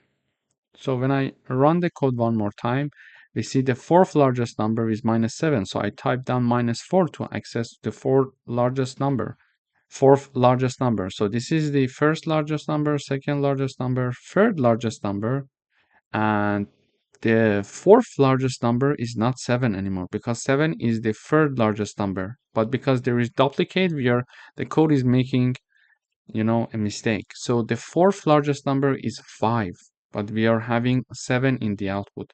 This is why we need to convert this list to a set. Therefore, this set is going to remove duplicates. So when I run the code, you see the fourth largest number is 5, which is true because first largest number, second largest number, third largest number, and fourth largest number is 5. Okay, so this is important to remove duplicates. This is why we use this set function, and then we sort the converted list to a set, and we are assigning it to unique numbers. Therefore, we are not having any more duplicates in our code. So let me review it one more time.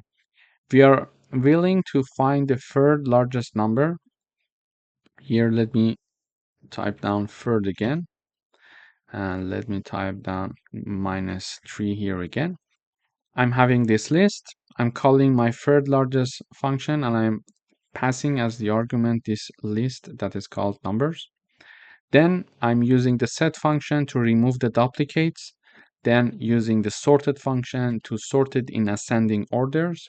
When we are having a set in ascending order, we can simply understand the third number, the third element from the right will be the third largest number because it is sorted in ascending order and it has no duplicates value in it, okay?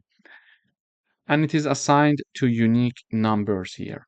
Then let me just comment these parts because these parts were added because I wanted to show you the output for better understanding and analyzing the code. So then I'm using the name of this variable, which is unique underscore numbers, and using the brackets, I'm accessing the uh, third largest number from the right, because we learned if we type down -1, we can access the number from the right, the first number from the right. To access the second number from the right, we use -2. To access the third number from the right, we use -3. So this is how we can access to the third largest number in our list. Thank you for watching. Hello everyone, welcome back. In today's video, we would like to find the pair of numbers with the maximum product in a list. To find the maximum product in a list, we need to find the two largest numbers in our list, because if they are multiplied with each other, they are going to produce the maximum product. So we need to look for the two largest number in the list. So this is my list. I'm calling this function max product pair, and it is going to do the work for me. I'm passing as argument this numbers list. When I'm passing it, I'm using the set uh, function to convert it to a set to remove duplicates. Then I'm using this sorted function in order to sort it in ascending order, and it is assigned to unique numbers. Then when I print unique numbers, just for better understanding, we see that the unique numbers set here is sorted in ascending order, and the maximum numbers in this set for us are 10 and 20. So if 10 is multiplied by 20, it is going to produce the maximum product in our list. So if 10 is multiplied by 3, it is lower than 10 multiplied by 20. Any numbers that are in this list, if they are being multiplied with each other, are lower than the product of 10 multiplied by 20, because these are the largest numbers in our set. And to access these two numbers, we initialize two variables called max1 and max2. To access the last element of this set, I type down the name of it, and then using the -1 index to access the last element from the right, and then -2 here to initialize it to a second variable called max2. And then finally, I'm returning these two variables. So when I run the code, we see that the pair with maximum product is 20 and 10. So these two numbers, if being multiplied to each other, they are going to produce the maximum product in our list. Thank you for watching. Hello everyone, welcome back. In today's video, we would like to append a list to a second list. I'm having two lists here, list 1 and list 2. Each of them is having 3 elements, 1, 2, 3 for the list 1 and 4, 5, 6 for list 2. Then I print the message in the output appended list. Then I call the append list function, and I'm passing two lists as arguments. They are separated by a comma. And basically here, this function, what it is going to do is the following. It is going to return list 1 plus list 2. So list 1 plus list 2 is going to append the list for us, and we see in the output. So when I run, I see that 1, 2, 3 is from the first list, and 4, 5, 6 is from the second list. So we see that here, using this example and using the plus operator or addition operator, we could append two lists into each other. Thank you. Hello everyone, welcome back. In today's video, we would like to write a program that creates an empty list called shopping_list and add 3 items of our choice to the list. For example, apple, bread, and milk. Then print each item from the list on a new line. To address this problem, we're going to create an empty list like this, and it is going to have no element in the beginning because it's an empty list. Then we are going to use the append function. So this is the function that we have, and using the append function, we are adding new elements to this empty list. So first we are typing down the name of the list, dot append, and in parentheses we type down the string that we would like to be added to this shopping list. For example, apple, bread, and then milk is added to this shopping list. And then in order to print each item from the list on a new line, we need a for loop, because if we use the print function and simply type down the name of the list, it is going to print the whole list for us and not to print each item from the list on a new line. Because we want to do that, we need a for loop, and we are going to iterate through the list, and in each iteration we are going to print one element for each item in shopping list. Shopping list is the name of the list, and item is the iterating variable that we are creating here. So for each item in the shopping list, print item. So in the first iteration, item equals apple. In the second iteration, item equals bread. And in the last iteration, sorry, item equals milk. So, and in the first iteration, it is going to print apple. So when I rerun the code, apple is being printed. In the second iteration, bread is printed, and in the last iteration, milk is being printed in the output. So this is how we can create an empty list, then add items to the list, and how to print the items in the list one by one. Thank you for watching. Hello everyone, welcome back. In today's video, we would like to write a program that creates a list of three numbers, for example, 10, 20, and 30, then calculate and print the sum of the numbers in the list. So here is my list. I am declaring and initializing a list called numbers, and it has three elements, 10, 20, and 30. In order to calculate the sum of the elements in this list, we can use the sum function, and then in parentheses I'm going to type down the name of the list. So this sum function is going to add all of the numbers and calculate the sum of all the numbers in this list, and then it is going to be assigned to a variable called total. So we are basically using this sum function calculating the sum of the numbers in the numbers list, which are 10, 20, and 30, and it is going to be then assigned to variable called total. Then in the final stage, we're going to show the message the total is, and then type down the variable name. So when I run the code, I see in the output the sum is 60. So 10 plus 20 is 30, 30 plus 30, it's 60. And we can have, for example, more numbers here. For example, if I add another number, we see the sum is 110. Then if I have another number, it will be recalculating all the sum of the numbers in this list after each run. Thank you for watching. Hello everyone, welcome back. In this section, we're going to talk about tuples. So a tuple is a collection of data type in Python that is used to store multiple items in a single variable.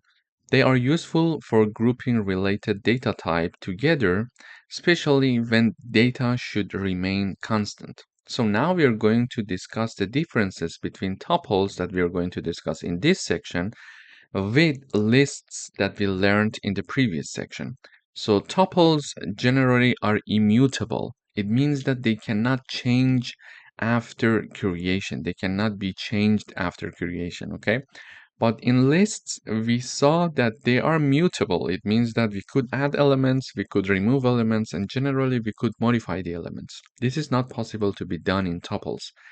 And when we want to define tuples, we use parentheses. However, when we wanted to define lists, we were using square brackets. In general, in terms of performance, tuples are faster because they are not changeable. They are immutable because of their immutability. However, lists are slower because they are mutable, because we can change them. Because of this option, they are slower. And typically, in terms of the memory usage, tuples are smaller in memory, while lists are more using memory size as compared to tuples. And tuples generally are used for fixed data or the constant values, while lists are used for dynamic data that changes frequently. So these are the main differences that we can mention between tuples and lists. In the next videos, we are going to learn how to declare and initialize tuples and how to do certain operations using tuples. Thank you for watching. Hello everyone, welcome to this lecture. In this video, we're going to learn how to create different types of tuples. So I'm typing down my first tuple called empty tuple, and then when I'm initializing it, I'm using parentheses as we discussed earlier in the previous video.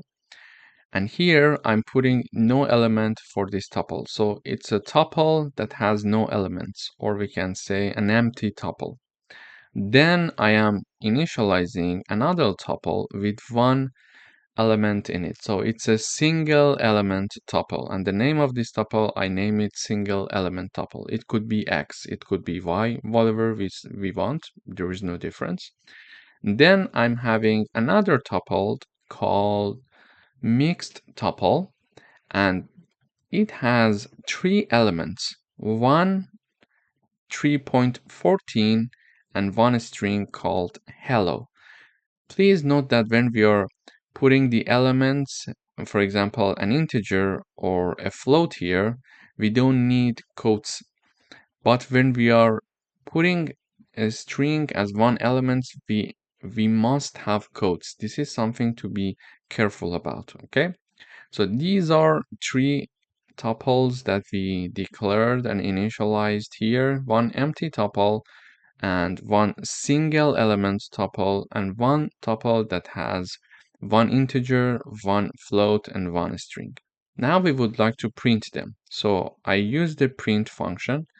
In the first part, I type down the message that I want to be shown in the terminal, saying that, for example, empty tuple, and then one comma, and then type down the tuple name.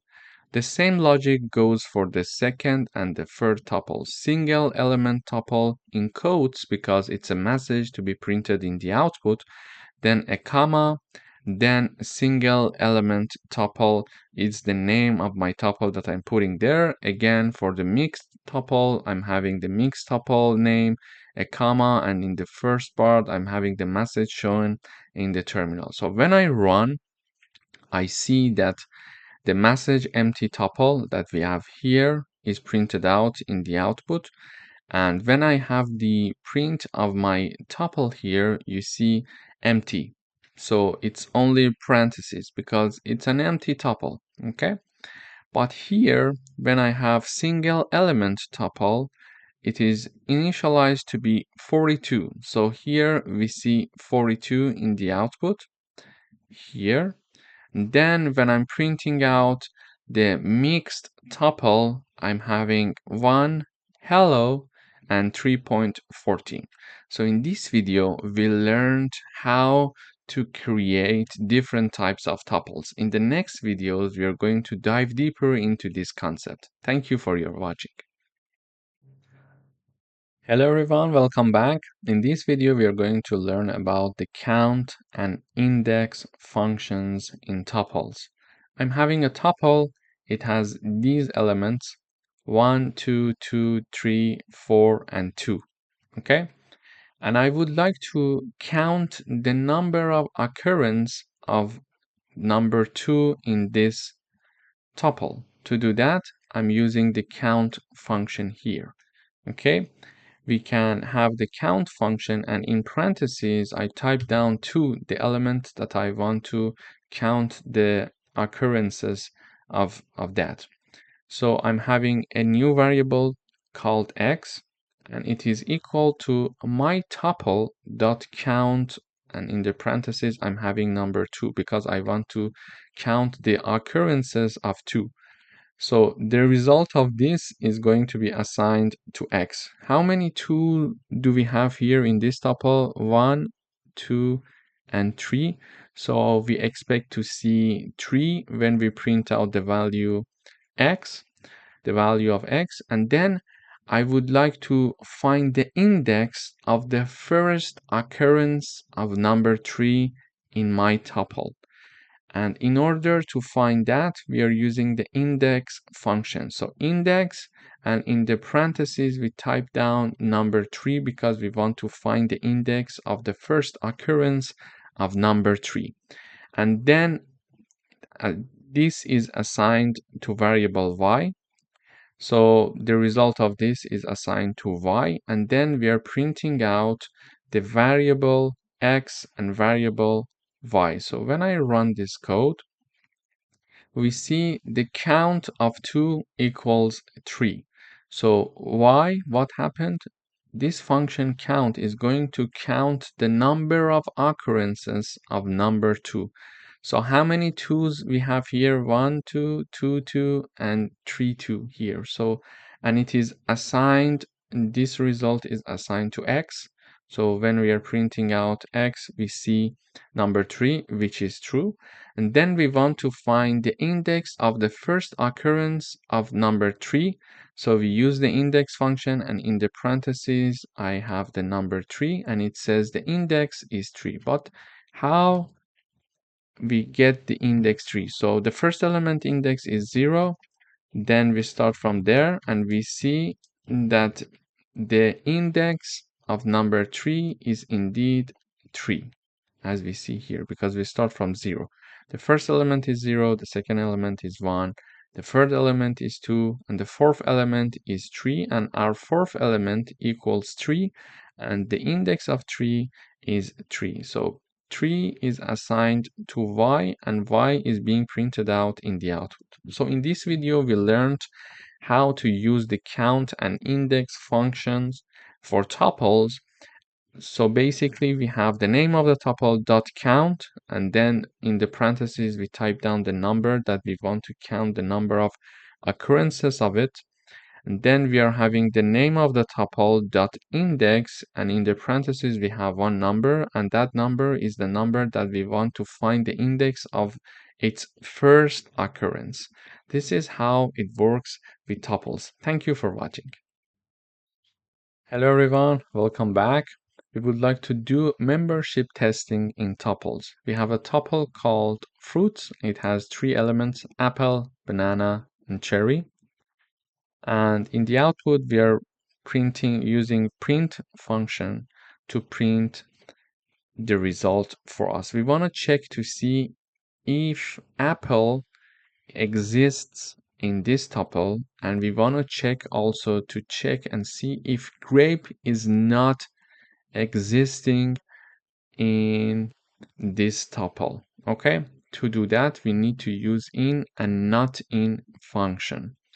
Here I'm having the print function. There are 2 parts in the print function. This is the first part, and this is the second part, and these 2 parts are separated by a comma. First, I'm showing this message: is apple in the tuple?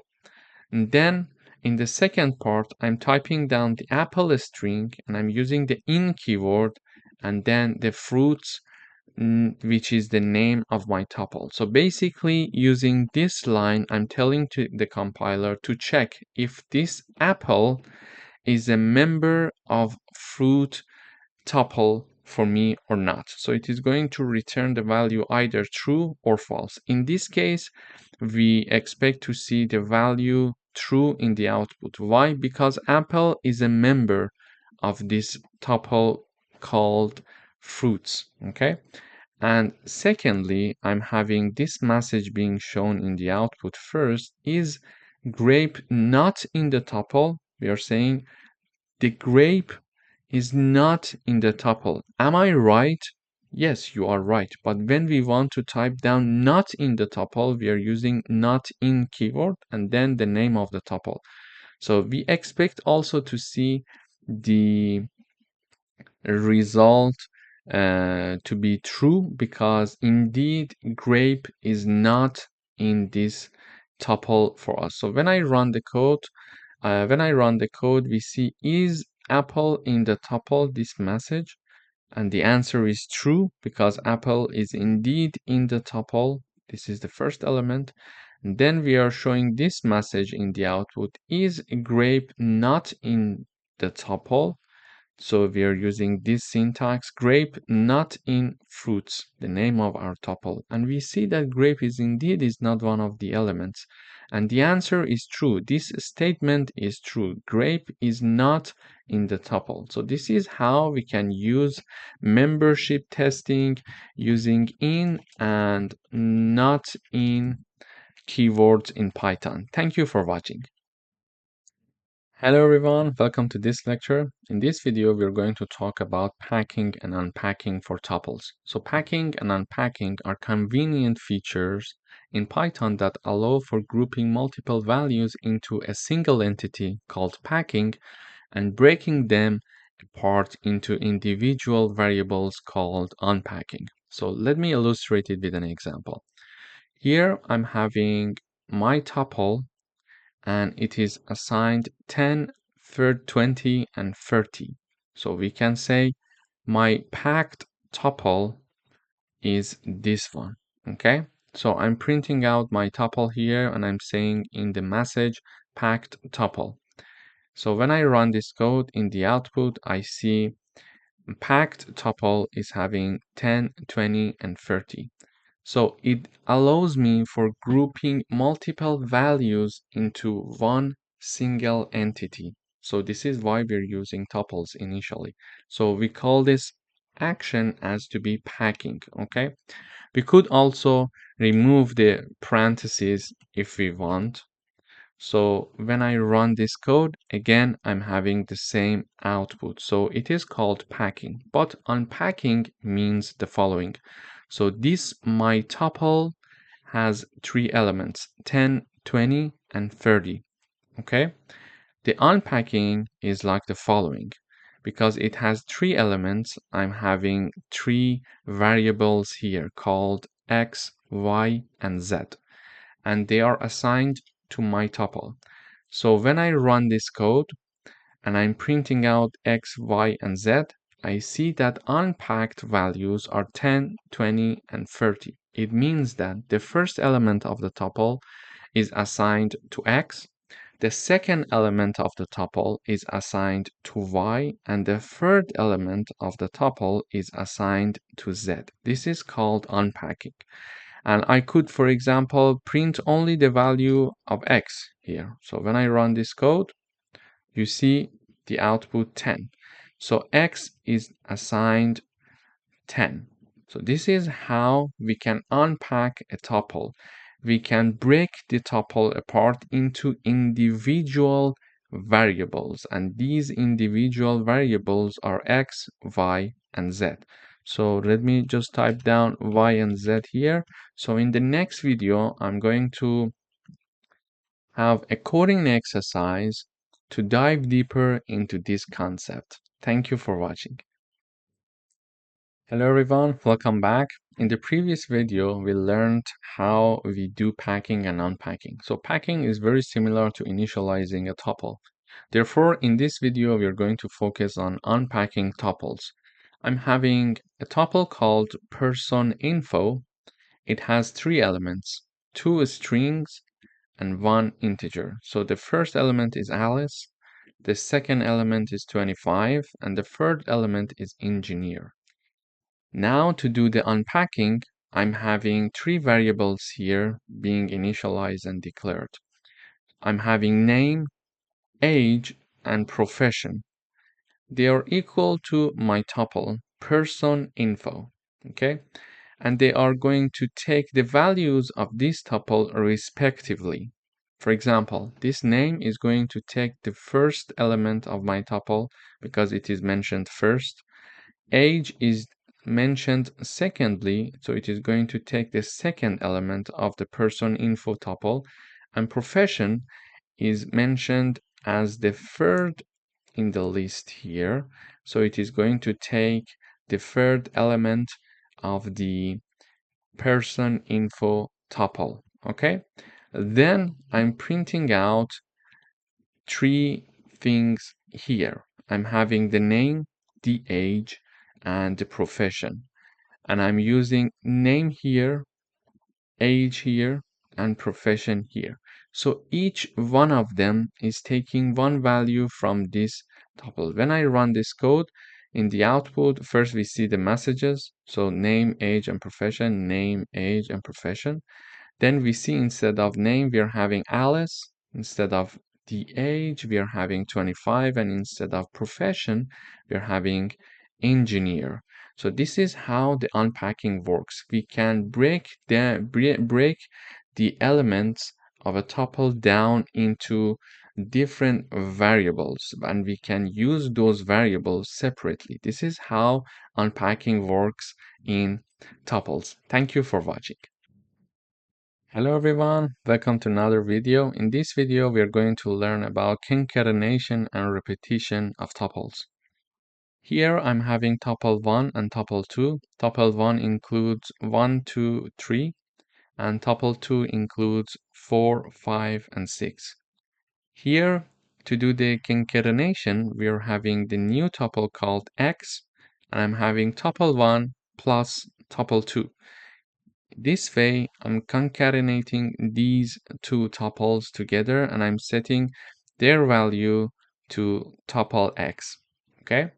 And then I'm having the repetition here for tuple y. So the name of my tuple is y, and I'm using tuple 1 times 3. So tuple 1 is going to be repeated 3 times, and then it is going to be assigned to tuple y. Finally, I'm printing x as a concatenated tuple and as the repeated tuple for y. So when I run this code, I see the x tuple is 1, 2, 3, 4, 5, 6. It has the elements of the first tuple and then the elements of the second tuple. So they are merged in one and single tuple called x. And then I'm having tuple y, which is called a repeated tuple in the message in the output here. And we see it has 1, 2, 3, 1, 2, 3, and 1, 2, 3. So basically it was having tuple 1 times 3, which is this tuple. So 1, 2, 3, the first repetition, 1, 2, 3, second repetition, and 1, 2, 3, the third repetition. So this is how we can do the merging and repetition for tuples. Thank you for watching. Hello everyone, welcome to this lecture. In this video, we're going to learn how to access different elements of a tuple and how to do slicing. So I'm having one tuple called my tuple, and it has the elements 10, 20, 30, 40, and 50. So it has 5 elements. And we know indexing starts from 0. So the first element has the index 0, second element has the index 1, third element has the index 2, fourth element has the index 3, and fifth element has the index 4. So now we would like to access the first element in this tuple. To do that, I'm using the print function, and in the parentheses, I have 2 parts separated by a comma. In the first part, I'm typing down the message saying that first element, colon. Then I type down the name of my tuple, and in the square brackets, I type down the index of the element that I would like to be printed out. So now that I want to print out the first element, which is 10, I type down its corresponding index, which is 0, because we mentioned that indexing starts from 0. So when I type down 0, it is going to print 10 for me in the output. Then I would like to print out the last element in this tuple. I could either type down, for example, I could either copy this line and paste it here, and instead I type down index 4 to have this element, the last element, being printed. Let me correct it. Okay, so the last element being printed, or I could type down -1. I could also type down -1 to have access to this element. This one is -1, -2, then -3, etc. Okay, so this is how We can also access elements, start counting from the right to left using the minus. So I type down -1 also to access the last element, or I simply can type 4 here. So let me make it a bit closer to each other. Okay. So yes, and this is for this. Okay, now it's good. So let me run the code up until here. So let me comment the last line. So when I run the code, I see first element is 10. So 10 is being printed in the output using the index 0. Then the last element is 50 using index 4.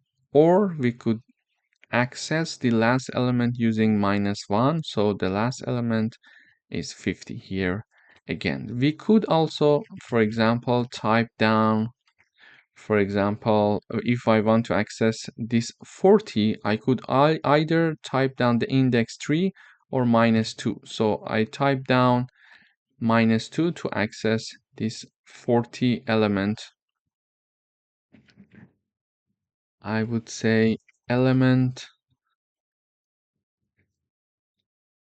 40. Okay. So when I run this code, it shows the message element 40 and my tuple index -2 is printing the 40 here for us. Okay. But what if we want to print several elements of a tuple? So when I run this code, this part is called slicing. So we slice certain parts of the tuple to be printed out in the output. Okay. So here I'm saying that slice from index 1 to 3, 20, 30, and 40. Index 1 to 3 here. It means 20, 30, and 40. But how I'm doing that? So this is the message I'm showing slice from index 1 to 3.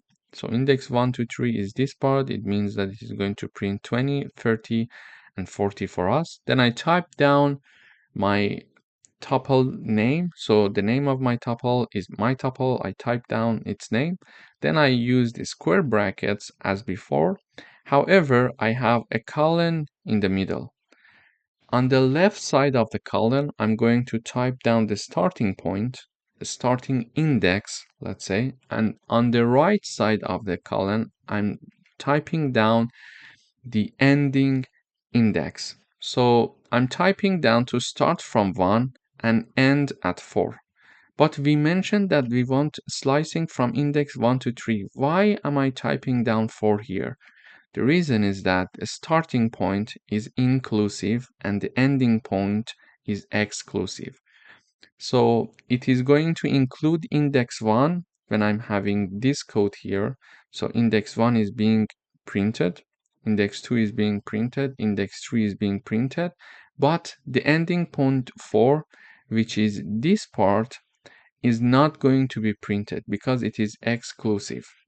So when we want to have slicing from index 1 to 3, we must write from 1 to 4. Okay, just add one number to the ending point because it's a rule that the ending point is exclusive. So in this video, we learned how to access elements of a tuple and how to do slicing for a tuple. Thank you for watching. Hello everyone, welcome back. In today's video, we would like to write a program that creates a tuple containing 3 favorite colors, for example, red, blue, and green, and print the first and last color from the tuple. Here, I am creating a tuple called favorite underscore colors. Then it has 3 elements, red, blue, and green. And I would like to print the first element and the last element. In order to access the first element, we can type down the name of the tuple and then the index of the first element, which is 0. And then in order to access the last element in the tuple, we type down the name of the tuple and then we type down the index -1 to access the last element in a tuple. So when I run this code, I see the first color is red and the last color is green. So if I have, for example, another color, for example, yellow, and if I have another color, white, for example, so when I run the code one more time, you see the first element is red and the last element is white. So white is the last element, and using -1, I'm accessing the last element in this tuple. If I want to print yellow, what can we do? I can either use indexing from left or right. If I use indexing from left, the red is 0, blue index is 1, then green is 2, yellow is 3, and white is 4. And if we want to index from right, we can access to white using -1, access to yellow using -2, then access to green using -3, and access to blue using -4, and access to red using -5 here. So if I type down -2, for example, I can print the yellow in the output. And also, if I type down 3, I am going to have yellow still in the output. Either 3 or -2, we are going to access the yellow in element here in this tuple. So in this, let me modify it to -1. So in this lecture, we learned how to create a tuple and how to access the first element and last element. And we reviewed how to index a tuple from left, starting from 0, and how to index a tuple from right, starting from -1. Thank you for watching. Hello everyone, welcome back. We would like to write a program that creates a tuple with 5 numbers, then find and print how many items are in the tuple. Here I'm creating the tuple. It has 5 elements from 1 to 5. In order to count the length or the number of elements in this tuple, we can use the len function. So using the len function, I can know how many numbers or elements are inside this tuple. Using the len function, in the parentheses, I type down the name of my tuple. Then this is assigned to a variable called count, and count is being printed using the print function. So I'm showing the message the tuple contains, and then count, and then item. So when I run this code, it says the tuple contains 5 items. So this is how basically we can count the number of elements in a tuple. For example, if I have more elements, now I add more elements here and I rerun, it counts 7 numbers. And if I add, for example, 3 more elements, you see that it can dynamically change the length and it can recalculate everything. So now it is saying that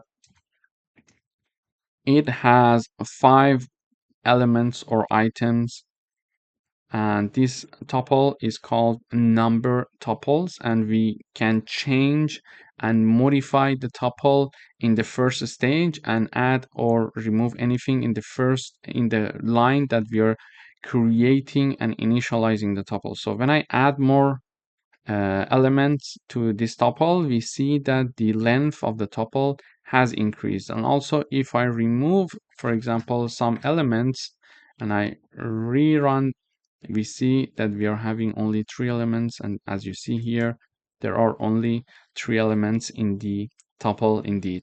Thank you for watching. Hello everyone, welcome back. We would like to write a program that creates a tuple of 5 city names, and then convert the tuple into a list, add a new city to the list, and then convert it back to tuple and print the final tuple. So we would like to first write a tuple, convert it to a list, add a new city to the list, and convert it back to tuple, and then print the final tuple. Why do we need to first convert a tuple to a list and then add a city? Why don't we directly add the city into the tuple, because when we create a tuple, it's not possible to modify them. This is one of the features of the tuples. This is why when we want to add something to the tuple, it's not possible. So a trick would be here to convert the tuple to a list, then add a city to that list and create a new tuple and convert that list into a tuple and assign it to the new tuple. So here, for example, I'm having a tuple called cities. It has London, Paris, Tokyo, New York, and Sydney inside of it. And then this cities is being converted to lists using the list function. Basically, I type down the list keyword, and in the parentheses, I type down the name of my subtuple, and it is assigned to cities list. So cities list is the list version of cities tuple for now. Then I take the cities list and use the append function to add Berlin to my list. So now my list is updated and it has a new city called Berlin. Okay. And now the appending is done. I need to convert it back to tuple and create a new tuple. To convert it to a tuple, we use the tuple function, and I'm using it here. And in the parentheses, I type down the name of my list, the updated list, cities underscore list, which has Berlin inside of it as well. Then this is assigned to my variable, which is a tuple, which is called updated cities. Then I'm using the print function, updated tuples, and then put down the updated cities. So when I run this code, I see London, Paris, Tokyo, New York, and Sydney is already there, and Berlin is added, and it's a tuple because we see parentheses here. Okay, so let me review it one more time. So we want to declare a tuple. Then in order to add a new city to this tuple, because tuples do not allow this, we convert this tuple to a list, we append the new city in that list, and then we convert that list to a tuple. And we are going to print the final tuple for us. So this is my tuple. I'm converting it to a list using the list function. And now cities underscore list is exactly equal to this cities tuple because it's just converting from a tuple using the list function, and it is assigned to this. Okay.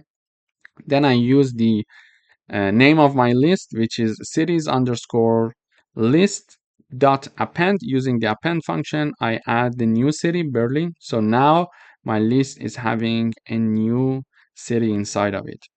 And then I take this cities list in the parentheses and I use the tuple function to convert this updated cities list to a tuple. And it is assigned to a new tuple that is called updated cities. And then this updated cities is being printed in the output. Thank you for watching. Hello everyone, welcome back. We would like to write a program that creates a tuple of 6 numbers. Then ask the user to input a number and check if that number is in the tuple or not. And then print an appropriate message. Here is my tuple called numbers underscore tuple. It has 6 elements, 10, 20, 30, 40, 50, and 60. Then I'm trying to ask the user to enter a number. I do it using the input function, and then because by default it is a string, I'm using the int to convert the input of the user into an integer. Then it is assigned to user input variable here. Okay.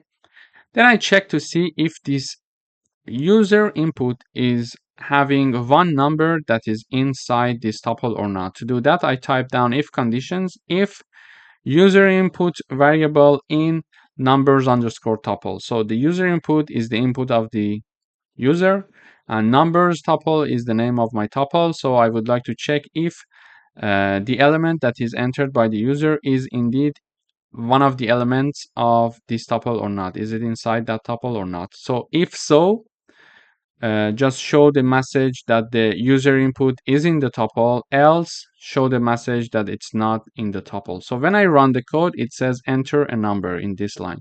So I type down 15. It says 15 is not in the tuple. So here I'm entering 15. It want to check 15. Is it inside this tuple? No, it's not there. It's not going to execute this line. It is going to jump to the else, and it is going to print the user input variable, which is 15, and then show the message is not in the tuple, because indeed 15 is not one of the elements of the tuple. But if I type down 20, for example, it says 20 is in the tuple. So it is going to say 20 is inside the tuple, and it is going to iterate over all the elements of this tuple. Okay, 20 is one of the elements. Okay, so this condition is true, therefore it is going to enter this if condition, and it is going to execute this line, and this line basically prints the user input, which is 20 in this case, and show the message is in the tuple, which is here. Thank you for watching. Hello everyone, welcome to this lecture. In this video, we are going to learn how to iterate over a tuple in Python. I'm having my tuple and it has 4 elements: Python, Java, C++, and JavaScript. So there are 4 strings included in my tuple. Okay, so I'm going to show the message programming languages, and then I'm having my for loop. So for language, this is a variable. We could call it x, for example, here for the sake of simplicity. For any value of x that is inside the my tuple, this is the name of the tuple, print the value of x. So when I run this code, it is going to print all the elements of this tuple for me here. Of course, we could also use this syntax to have the print of the tuple in the output, but we were trying to learn how to iterate through a tuple using for loops. Here, when the first time in the first iteration x equals Python, in the second iteration x equals Java, in the third iteration x equals C++, and in the last iteration x equals Java script. This is why when x equals Python in the first iteration, we are printing x, we see Python in the output. Then we see in the next iteration Java in the output, then C++, and then JavaScript. And this programming languages that is printed in the beginning is exactly this line that we were having it here. So this is basically how we can iterate through a tuple in Python. Thank you for watching. Hello everyone, welcome back. In today's video, we would like to compute the element-wise sum of 2 tuples. So these are my 2 tuples. The first tuple is having 3 elements, 1, 2, 3, and the second tuple is having 3 elements, 4, 5, 6. So when I run this code, I see the element-wise sum to be 5, 7, and 9. But how do we get there? So when we add the first element to the first element of this tuple, so the first element of the first tuple is added to the first element of the second tuple, we have 5. 1 plus 4 is 5. Then second element of the first tuple plus the second element of the second tuple, we are having number 7, and with the same logic, number 9 is computed. But how do we do it in Python? So here I'm calling a function to do that, because here I'm creating the tuples, then I'm calling the print function to print the output. So this is the message element wise sum. Then it is separated by a comma from the part that I'm calling this function with 2 arguments. So this is the name of the function element wise sum, and 2 arguments are being passed to this function. So this is the function. So when I call the function, the program, the compiler goes up here and start executing whatever that is inside this function. So this is the name of the function element wise sum. To declare it, I use the def keyword, and it has 2 arguments, tuple 1 and tuple 2. So these 2 tuples are being passed to this function as arguments. Then what is happening here is the following. So we would like to iterate over the first tuple and the second tuple, and one by one add the elements. Okay, so we need to iterate through both of the tuples, And the first iterating variable is going to take this number, and the second iterating variable is going to take this number, and then these two numbers need to be added to each other. To do that, I'm having a for loop. So two iterating variables, as you can see here, are created or declared here. And these two variables are going to iterate over tuple1 and tuple2 simultaneously using the zip function. So the zip function allow to have an iteration from these two iterating variables for these two tuples. Okay, so then when they are being they are iterating over these two tuples, they are being added to each other as well. So in the, for example, in the first iteration, a equals 1, b equals 4. Okay, and then a plus b equals 5 here. So this is the first element of the element-wise sum. Okay, so a is iterating the tuple 1 and b is iterating tuple 2 using the zip function. We are iterating over two tuples simultaneously using two different iterating variables. Here we call them a and b, and then we add them to have the element-wise sum. Okay, we add them. And finally, in this part of the parentheses, we are converting whatever that is inside or whatever that is done there to a tuple because we want to create a tuple. Okay, so in the second iteration, a equals 2, b equals 5, then a plus b equals 7, and in the third iteration, a equals 3 and b equals 6. Therefore, a plus b equals 9. So this is how we can use the zip function to use two iterating variables to iterate over two tuples simultaneously, and then we have a plus b here to add the value of each of those iterating variables in each iteration to each other. Then I use the tuple function to convert whatever that is inside this parenthesis, whatever that is happening here. So we are creating these numbers 5, 7, 9 to convert this to a tuple because we would like to have a tuple because we were having two inputs as tuples and we would like to have a tuple as the output. So we use the tuple keyword, and this function is going to return this. And when we call the function here, this function do the calculation for us, this element-wise sum function do the calculation for us and return the tuple as the output of this function. And when we call it, so it is going to return us the result. So the result is being printed in the output. So it says element-wise sum, this message is being shown. And then the final tuple is shown here. Thank you for watching. Hello everyone, welcome back. In this video, we would like to write a program to check if one list is a subset of another. Here are the lists that we have. List 1, it has two elements, 1 and 2, and list 2, it has four elements, 1, 2, 3, and 4. In order to know if this list 1 is a subset of list 2, for example, we can convert them to sets using set function, then use the is subset function to check if list 1 is a subset of list 2.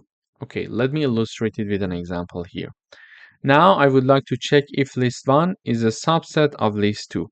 Okay, so first I use the set function to convert list 1 to a set, then use the dot and is set function is called, and in parentheses I need to type down the name of list2. But before typing it down, we need to convert it to set. So I use the set function to convert list2 to a set as well, just like the list1 that was converted to a set.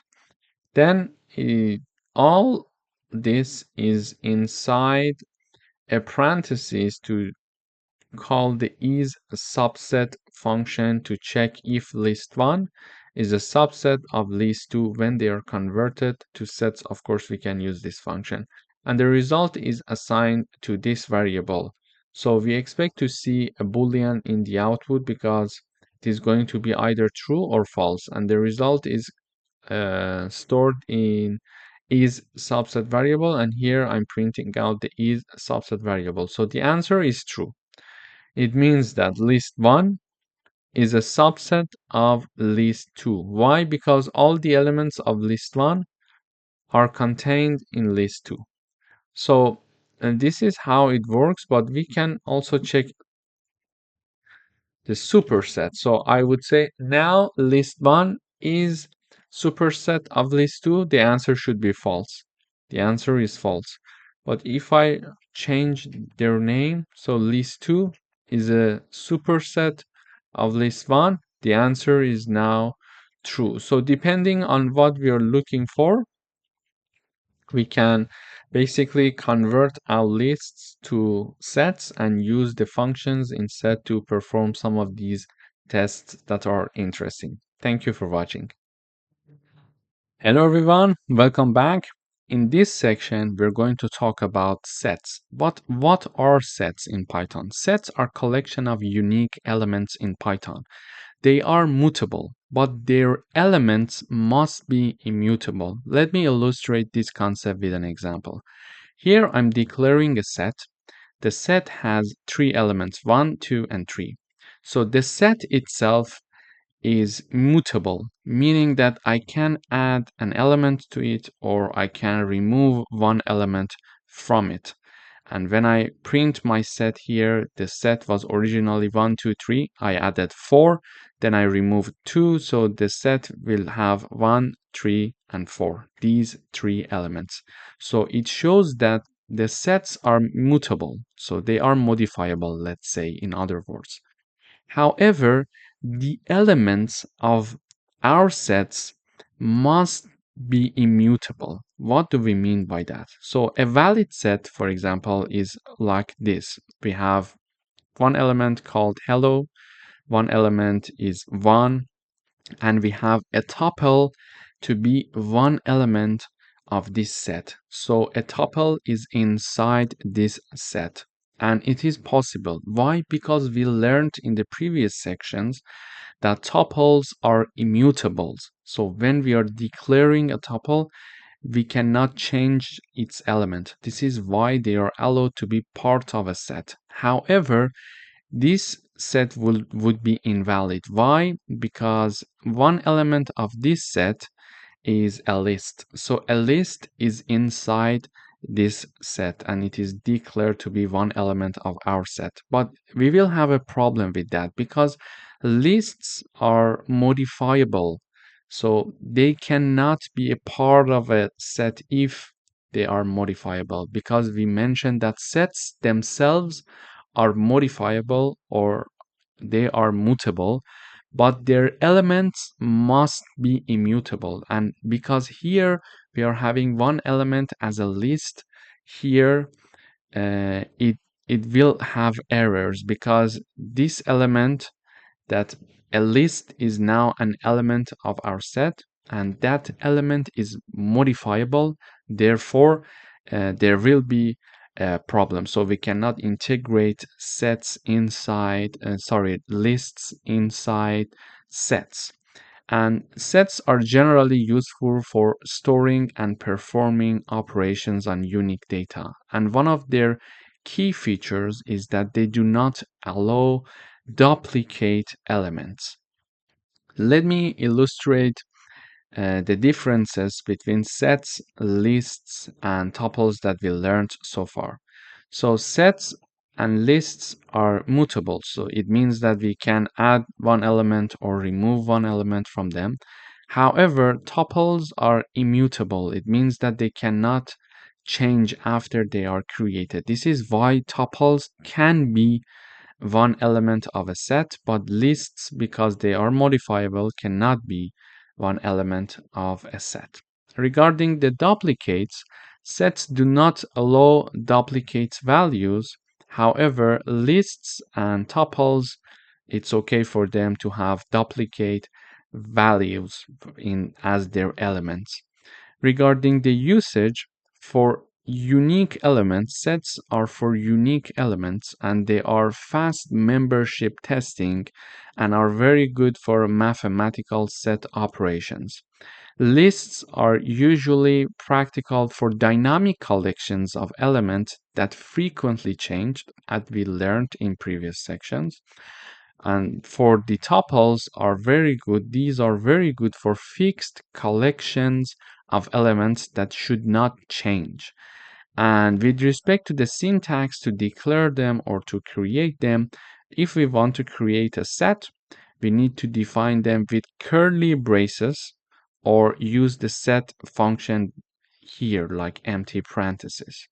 To define list, we learned that we are going to use square brackets, and to declare a tuple, we learned that we are going to declare them using parentheses.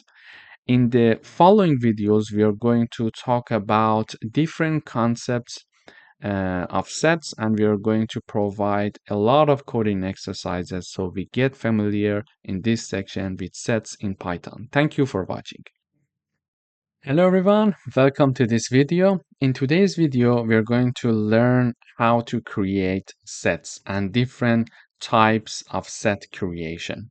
Here, I'm having my first set being declared using set function. So when I'm having this set function to be assigned to a set variable, it means that I am defining an empty set. So whenever we want to define an empty set, we are going to use the set function. Then I'm having another set being created. It is called numbers, and this set is having 4 elements: 1, 2, 3, and 4. And finally, I'm having my third set being declared here, and it has 3 elements: 1 integer, 1 float, and 1 string. As we see, there is no problem if there are elements of different types, of different data types, let's say. And finally, I'm here printing out these 3 created sets, where I'm showing the message empty set, set of numbers, and mixed data set. And I'm calling their name. So I'm putting the name of my sets, so it is going to print them. When I run this code, I expect to see the sets here in the terminal, the values of the set. So the empty set is returning only this for us. So it says it's an empty set, so nothing to be shown there. And for the set of numbers that we are printing the message here, it is printing numbers variable, which is a set here declared, and its elements are 1, 2, 3, and 4, and we see them in here. And finally, here I'm having mixed data set, which is calling this mixed set, and it contains 3 elements: 1, hello, and 3.14. So in this video, we learned how to create and print elements of a set. Thank you for watching. Hello everyone, welcome back. In today's video, we are going to learn how to add and remove elements from a set. I'm declaring a set here, and I'm initializing it to 1, 2, and 3. So there are 3 elements here being assigned to this set, and the name of my set is my set. So in order to add one element to this set, I'm having the name of my set, then the add function, and in parentheses, I type down the value that I want to be added to this set. So let me comment the rest of the code first, and afterwards we're going to investigate those as well. So now I added one element to my set, and this value 4 is added to the set. So the set is updated, and now I'm printing the message after adding 4. Then I'm printing my set. So when I run the code, I see this in the output. After adding 4, this message, and then the set is being printed. Now the set BC has 4 elements, 1, 2, 3, and 4. Previously, it had only 3 elements. So we learned that we can add elements or values to our set. So now we're going to discuss how to remove elements from a set. So our set is now having these 4 elements, and I would like to remove element 2. So number 2, I want to eliminate it from my set. I type down my set dot remove, and then I type down number 2, and then I'm printing the message saying that after removing 2 and printing out my set. So after removing 2, when we compare this set with the last version of the set, the previous version of the set, let's say, we see that number 2 is being removed here. One thing to mention here is that if the set does not have one element, and I type down the wrong element here, so I'm typing down to remove number 5, but there is no number 5 here. So it is going to give us an error. So it's a very good thing to know that if you type down the wrong number, you're going to receive an error from the compiler. There is another way to remove elements in a set. So in order to remove uh, elements in another way from a set, we can type down the name of our set, then use the discard function. And then in the parentheses, I'm going to type down the value or the number that I want to be removed. Then I'm showing the message after discarding 4, and then I'm printing my set here.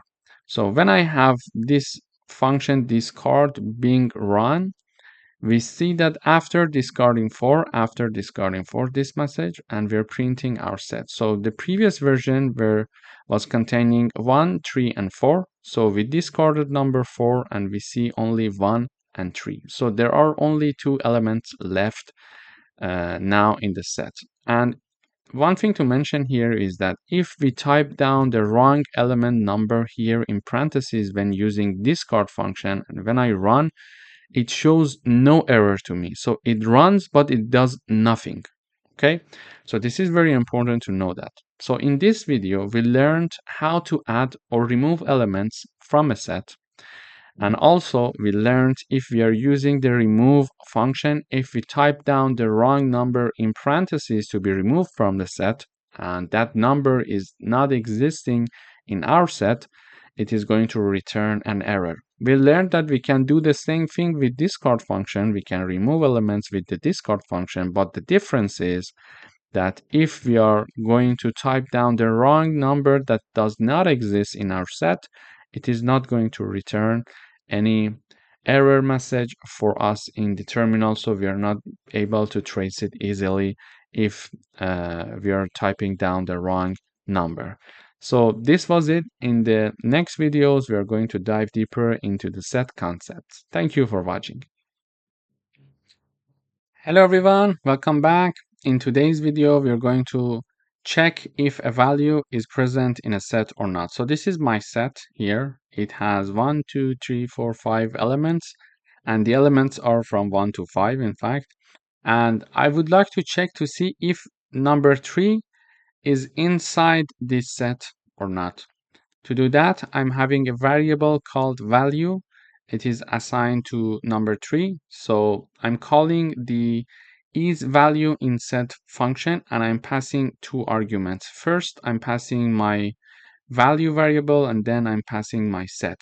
So this function is going to check if this value variable, which is 3, is having the element in this set or not. So if this 3 number is one of the elements of this set or not, this function is going to do that for us. So this function is declared and created using the def keyword. The name is value in set, and it accepts 2 arguments, value and my set.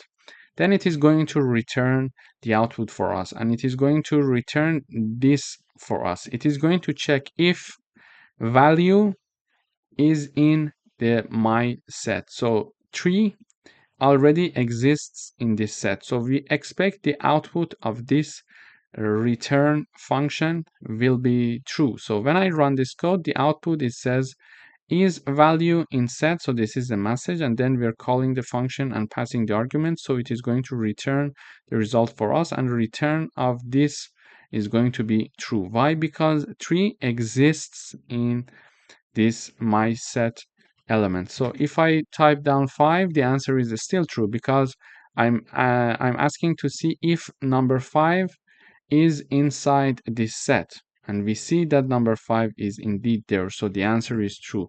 But when I have the 7, the answer is false, because 7 is not one of the elements of this set. So this is how we can check to see if a number is presented in a set or not. Thank you for watching.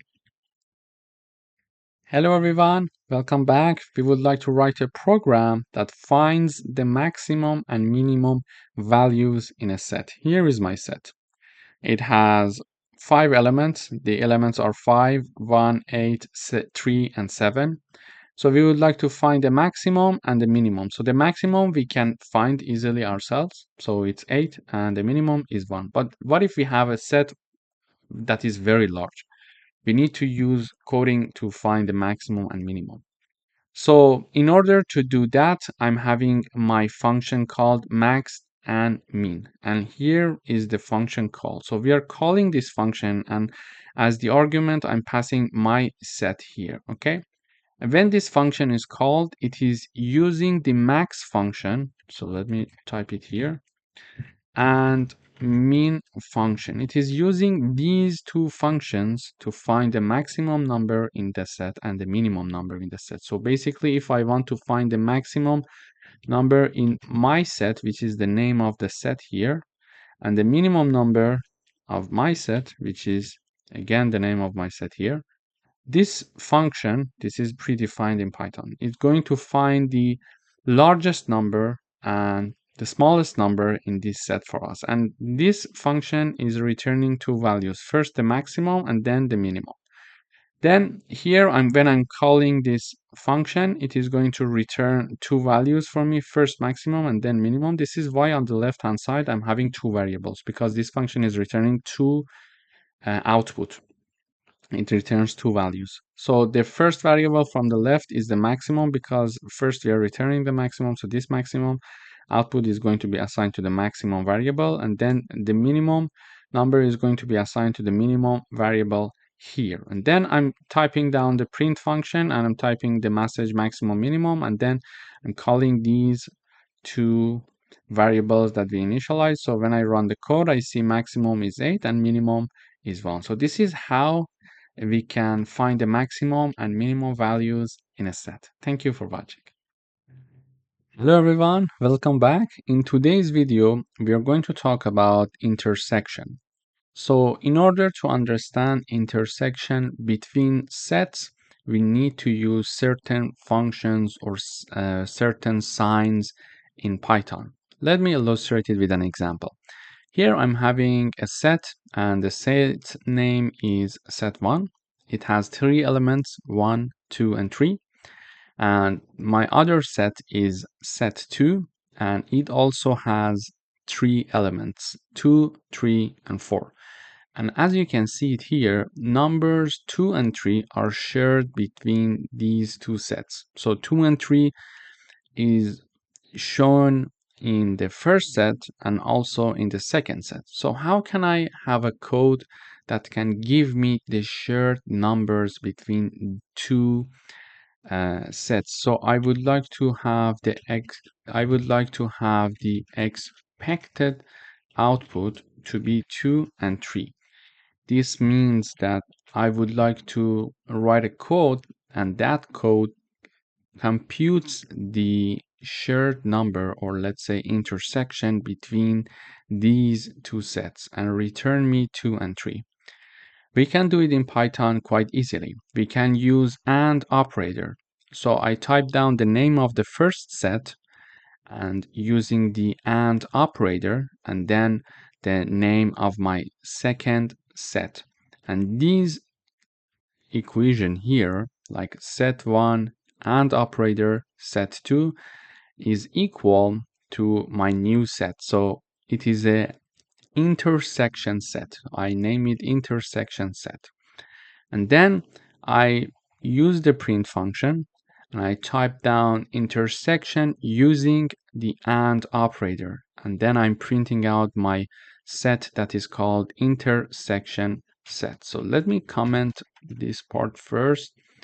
So when I run this code, I should be able to see numbers 2 and 3 in the output because these are numbers that are shared between two sets. So in the output, we can see intersection using AND operator, and the output is 2 and 3. So this is one way to understand the intersection between two sets. Another way is, again, I'm initializing a variable with the same name, intersection set. And what I'm doing, instead of using the AND operator and typing down the names of the sets before and after the AND operator, I'm typing down the name of my first set, then I put a dot here, then I type down the intersection keyword. So it is going to call the intersection function for me. Okay, so I'm typing down the intersection, and then in parentheses, I type down the name of my second set. So let me review. I type down the name of the first set, dot the intersection keyword, and in parentheses, I'm typing down the name of my second set. And then I'm having this print function to print the intersection set for me in the output. And I'm showing the message intersection using intersection function or method, let's say. Then I'm typing down the name of my set that is assigned to the intersection of these two sets. So when I run the code, again, I see this message intersection using intersection function, and the output, the result of this set is 2 and 3. So this is how we can use intersection to combine the code in a way that it can give us the shared numbers between two sets. And it's quite easy. Thank you for watching. Hello everyone, welcome back. In today's video, we would like to find common items in two lists using sets. Here I'm having two lists, list 1 and list 2. List 1 has 4 elements, 1, 2, 3, and 4. List 2 has 4 elements, 3, 4, 5, and 6. So the common elements in these two lists are 3 and 4 because these two elements are shared. So we would like to have the 3 and 4 in the output. To do that, I'm using the print function. I'm showing the message common items. Then I'm calling the common items function and I'm passing two arguments. And these two arguments are basically the two lists that we have here. So I use the def keyword to create my function. I'm having the common items as the name of the function, and these are the two arguments being separated by a comma. Basically, what we do is the following. We convert these two lists, into sets using the set function. Okay. Using the set function, we are going to convert them and we are going to use the AND operator. Why? Because AND operator is going to help us to find common elements between two sets. Okay. So AND operator is going to help us to find common elements in two sets. Okay, so I first convert these two lists to sets using the set function, and then I use the I use the AND operator to find the common elements between these two sets, and it is going to basically return the output for us. And when we call the function, it is going to do the calculation and return the output, and output is being printed in the terminal here. So 3 and 4 are the common elements between these two lists. Thank you for watching. Hello everyone, welcome back. In today's video, we are going to talk about symmetric difference. So let me give you the definition of symmetric difference. So the symmetric difference of two sets contains all elements that are in either of the sets but not in both.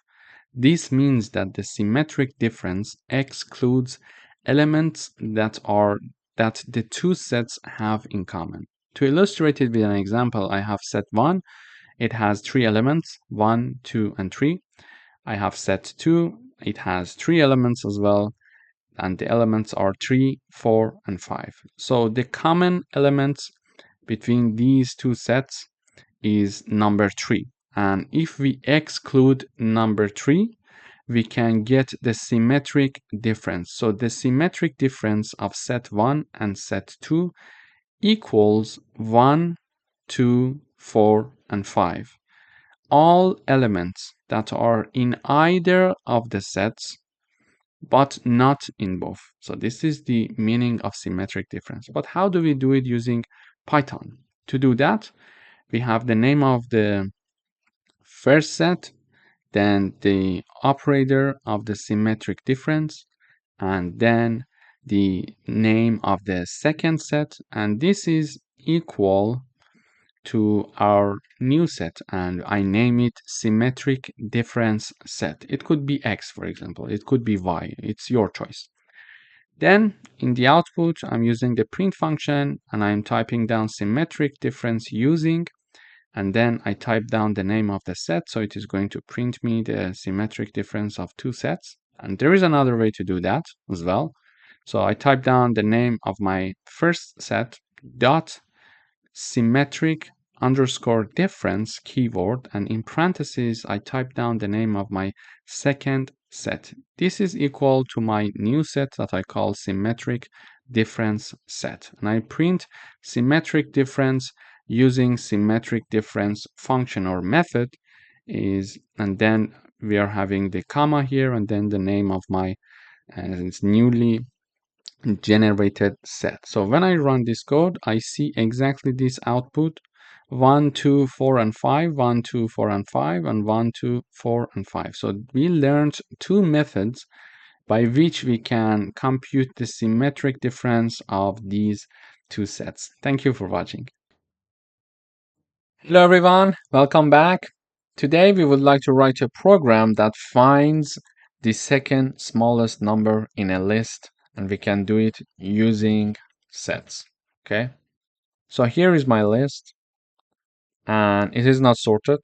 We would like to have the second smallest number in this list. So the smallest number is 1 and the second smallest number in this list is 2. But how do we get that? We write a function called second smallest. So I'm using the print function to show this message in the output, second smallest number colon. So this message is shown in the output and you see the result is 2. And then I'm calling the second smallest function and I'm passing my list, which is called numbers, as an argument.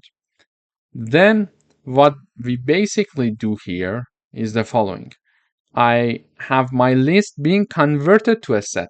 Why do we do that? Because we would like to get rid of duplicates. In case there are some duplicates, we need to get rid of them. And then why do we need to get rid of the duplicates? Because if we have a set like this, and if we want to find the second smallest number, we are going to access this index. Okay, and this index is the smallest number and not the second smallest number. The second smallest number in this set, in this list, sorry, is number 2. But because we are having duplicates, we are getting the wrong output. So this is why we need to get rid of the duplicates. And to get rid of the duplicates, we convert it basically to a set.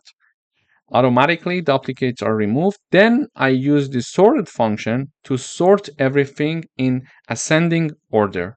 And then I'm assigning it to a variable called unique numbers. Okay, so if I print unique numbers here, unique numbers, and I run the code, you see here it is sorted.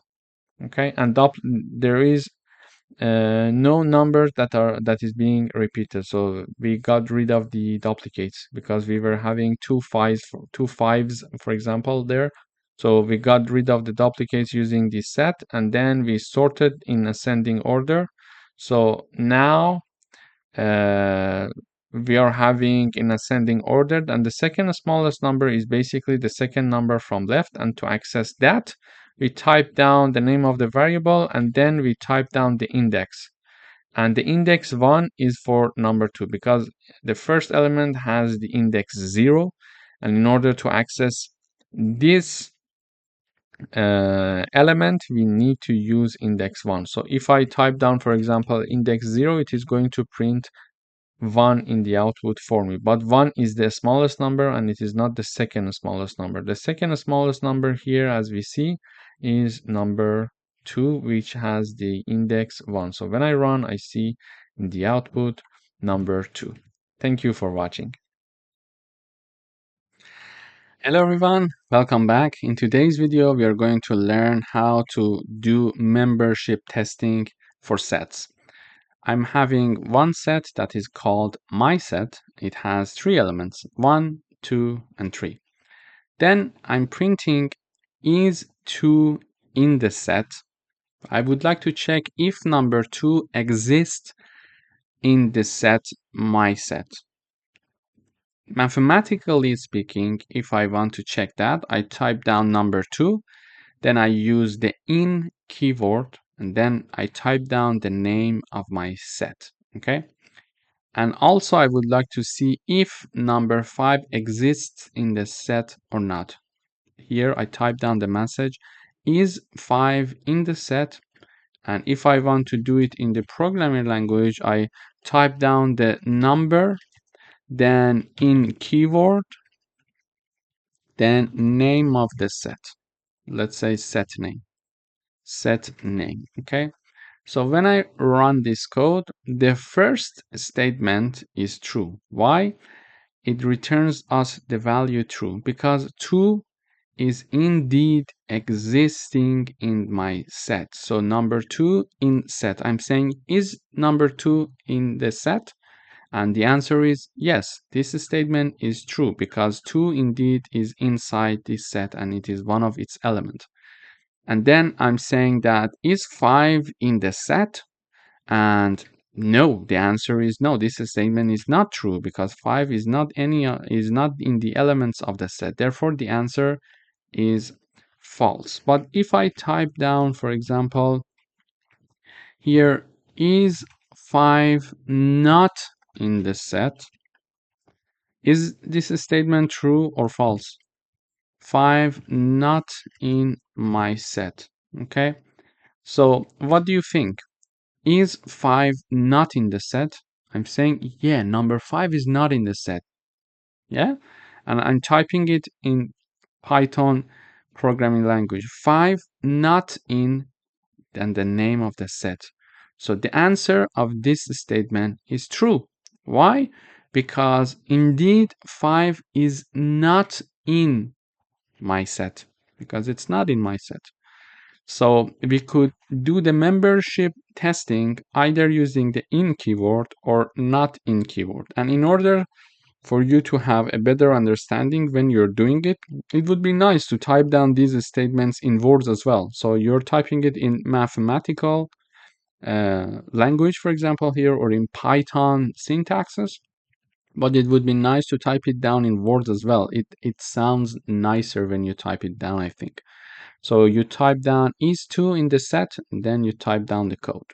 And here, when you're having the question here, is 2 in the set, and you see true. Okay, so true, therefore 2 is inside it. So you can find the answer completely in the terminal when you're having the message instead of going to say, okay, the second statement is for which print when you're having like 200 line of codes, for example, it would be very hard to trace it. So it's nice to also have these messages in the terminal. Thank you for watching. Hello everyone, welcome back. In today's video, we are going to learn how to iterate through a set. I'm having a set called my set. It has 3 elements, and these elements are string. So the first element is apple, the second element is banana, and the third element is cherry. To iterate over this set, I use the for loop and I type down the for keyword. I'm having the fruit. It could be X, for example, here. This is the variable that we have to going through the all elements of our set. I'm having for all X in this set and the name of my set. So I type down the for keyword, then here the in keyword, and then after in I have the name of my set, and before in I'm having my variable. And then in the next line, for each iteration, I'm printing the value of X. So in the first iteration, X equals apple. In the second iteration, X equals banana. And in the last or third iteration, X equals cherry. So when I run this code, we see exactly the same output, apple, cherry, and banana. However, we also learned how to print the set itself in, in one go. So when I run this code again, I use the print function and I type down my set, and I'm having the my set being printed in the output. So if we want to print elements one by one, we can use for loop to go through it, to iterate through the set. Or if we want to print all the elements of a set in one place, we can have the print function directly and type down the name of the set in the parentheses. And in this case, the name is my set. Therefore, we are having my set being printed here in the last line. Thank you for watching. Hello everyone, welcome back. In today's video, we're going to talk about subset and superset. But let me give you my definition and explanation using an instance. Here I'm having set 1 and it has 3 elements, 1, 2, and 3. And we are having set 2, it has 2 elements, 1 and 2. And if I want to define subset meaning, it means that we can declare that set 2 is a subset of set 1 because all the elements of set 2 are contained in set 1. Let me repeat it. So I can say set 2 is a subset of set 1, and the reason is all the elements of set 2 are contained in set 1. Therefore, set 2 is a subset of set 1.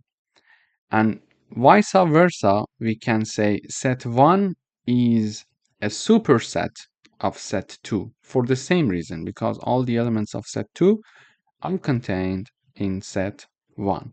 So in other words, if one set is a subset of another, the second set is automatically a superset of the first one.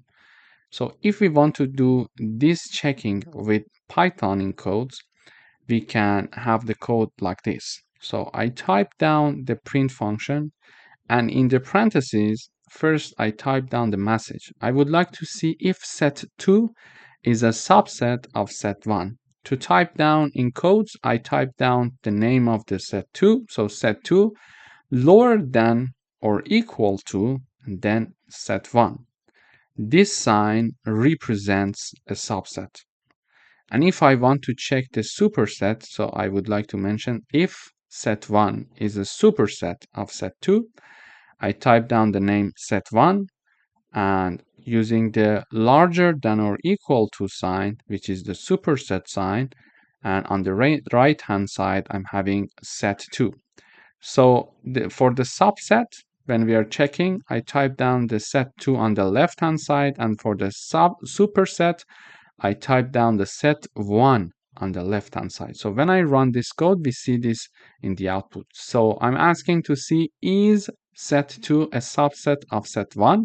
And the answer is true. Well, yes, the answer is yes, because all the elements of set 2 are included in set 1. And then I'm saying, is set 1 a superset of set 2? And the answer is yes. And for the same, Reza. Thank you for watching. Hello everyone, welcome back. In today's video, we are going to talk about set comprehension. So set comprehension is a concise way to create sets in Python using a single line of code. It allows us to define a set by specifying an expression and optional conditions. For example, here, I'm having my name of my set is squares that I'm creating here. And to create the set, because I want to be the set of squares for numbers from 1 to 5, I'm having x star star 2, so square of numbers. And for each x that is in the range 1 to 6, because we're writing down 1 to 6, but we are willing to have something from 1 to 5. Why we are writing down 1 to 6 then? Because the start point is inclusive, but the end point is exclusive. So if we want to go from 1 to 5, we need to type down in the range 1 to 6. Okay? So, and then when this is calculated, it is assigned to squares, and then I'm printing out the squares. So when I run this code, I see the output is 1, 4, 9, 16, and 25. But why?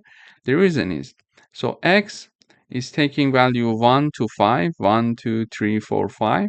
And then when we are computing these numbers to the power of 2, we're having 1, 4, 9, 16, and 25. So this is how we can create a set comprehension using a single line of code. We are going to do some further exercises for set comprehension in the next videos. Thank you for watching.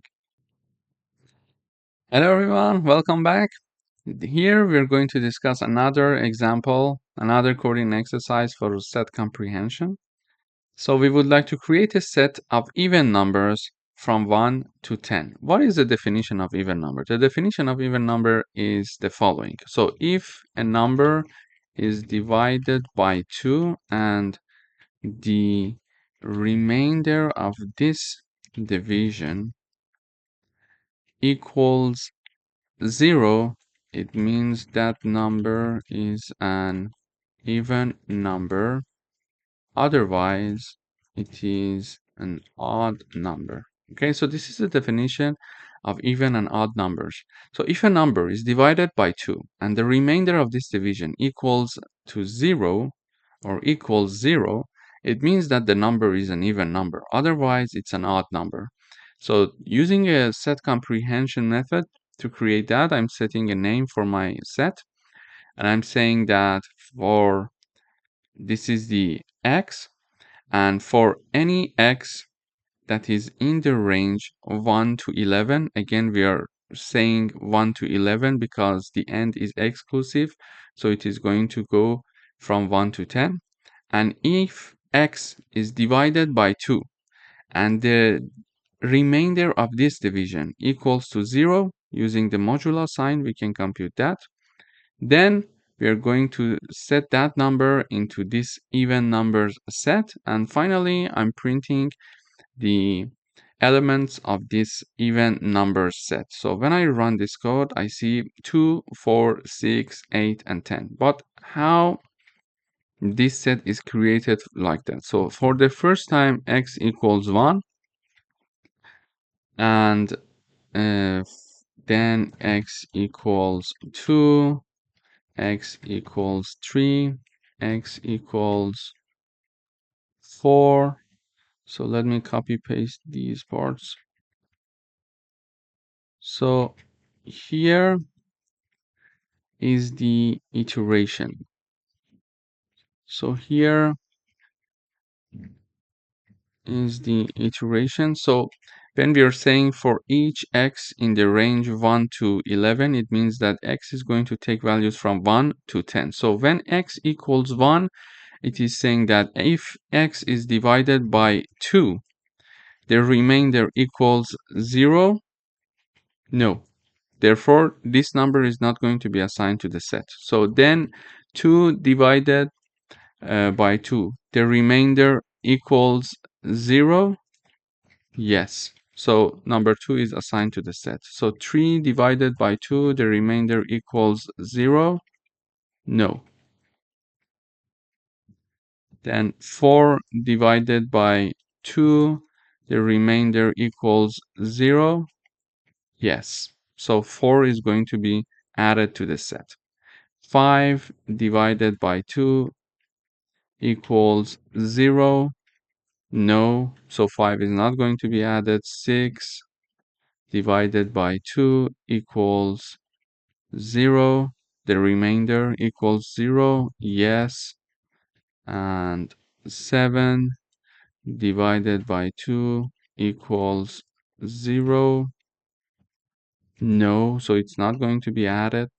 8 divided by 2 equals 0. Yes, so 8 is going to be added to the list. 9 divided by 2, the remainder equals 0. No, so 9 is not going to be added. And 10 divided by 2 equals 0. Yes, so 10 is going to be added. But one thing that we need to be careful about, for example, 10, this is the sign, the slash is the sign of division. So 10 divided by 5, the output is 2.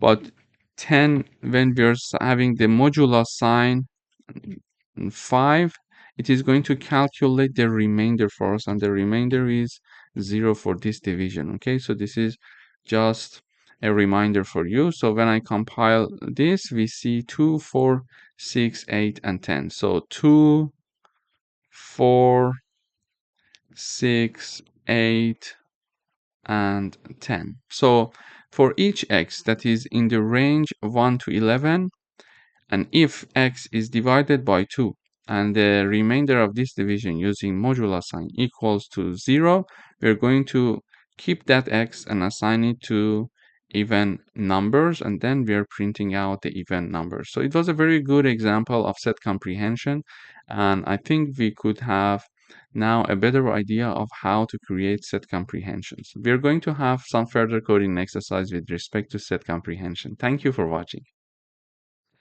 Hello everyone, welcome back. In today's video, we're going to talk about another set comprehension coding exercise. So we would like to find vowels in the word T. I'm having the vowels in T set. So the name of my set is this one. I'm creating um, a set of X for each X in the T string if X is in one of these. Okay, let me illustrate it with the output. So when I run this code, I have E and A.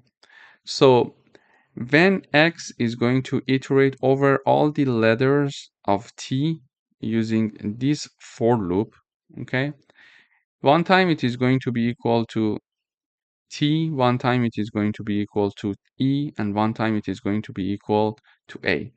So then it is going to check if the T, for example, in the first iteration that X equals T, it is going to check T if it exists in this string. So we want to see if T equals to A, E, I, O, or U, one of them. So it checks to see if T exists in one of these letters. And the answer is no, because T is not there. Then in the next iteration, it is going to equal X to E, and it is going to check if E exists in this string.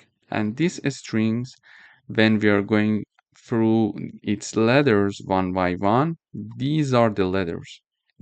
Does E equal to one of these letters? I would say yes, because we have one E here. So the answer is yes. And then E is stored in our set. Okay. In the next iteration, we are having X equal to A, the last letter of T, and then it is going to check and see if A exists in this string. And in this string, when I mean it is going to be equal to, if it is equal to any of the letters in this string. And the answer would be yes, because A exists there.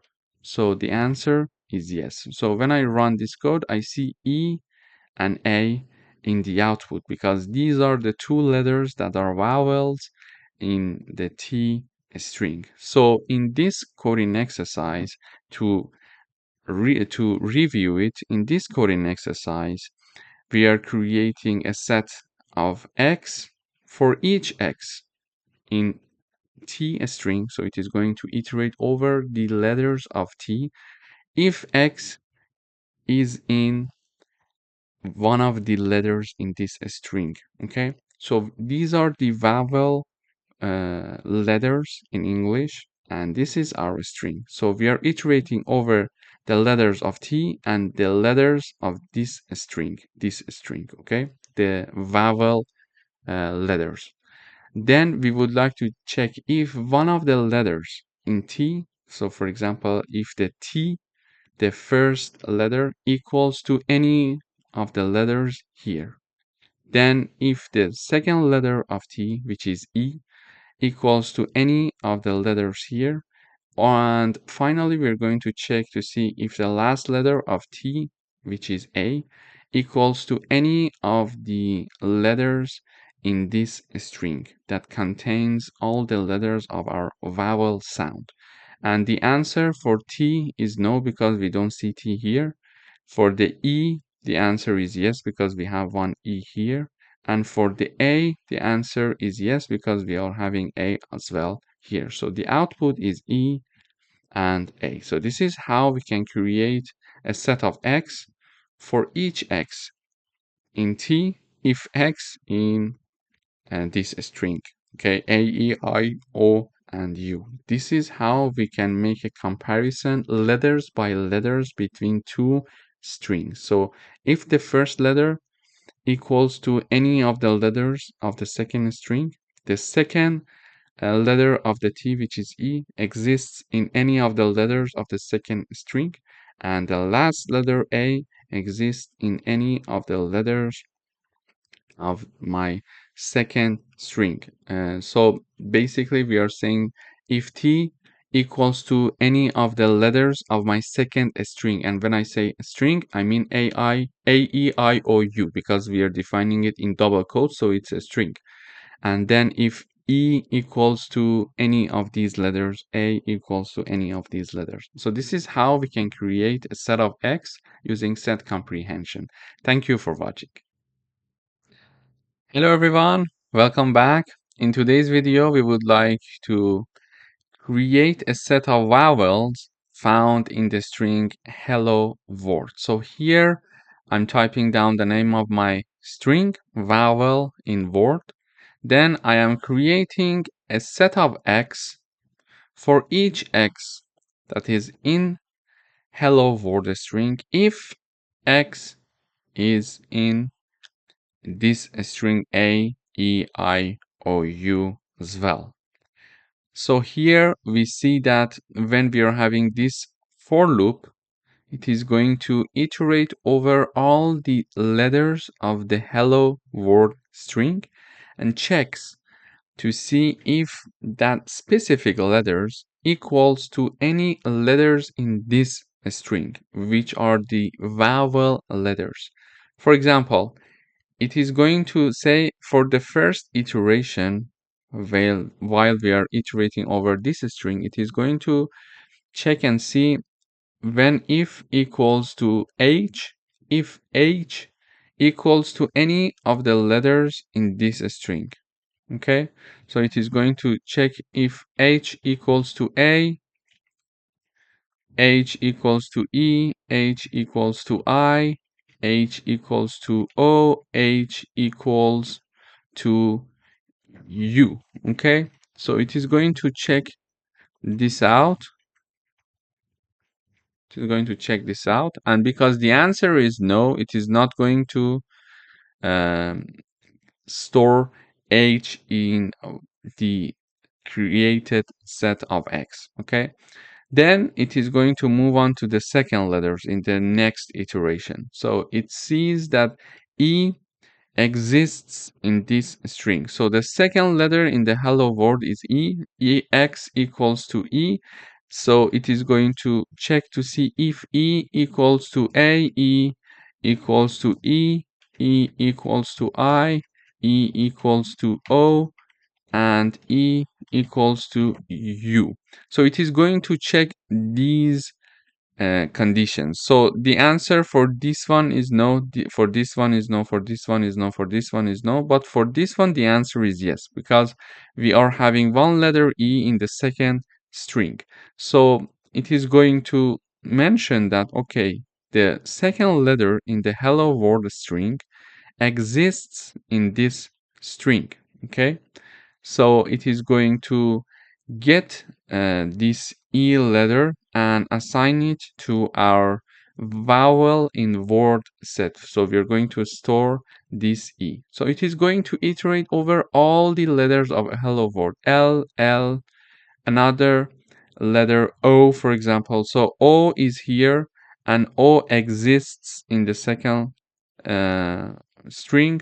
So it is going to store O as well in our vowel in word set, but L is not here, so it's not going to store it. Again, L not here, not storing O there. So O is there, so it is going to store that. W is not here, so it's not going to store it. We are having O here, so we already stored one O, so it's not going to store duplicates. And R is not here, L is not here, and D is not here as well. So it is going to iterate over all the letters of the first string and checks to see if any of the letters of the first string equals to any of the letters in the second string. And our second string is A, E, I, O, U. And because we are iterating over the letters one by one, we are offering a string A, E, I, O, U. So H equals to A, no. E, no. I, no. O, no. U, no.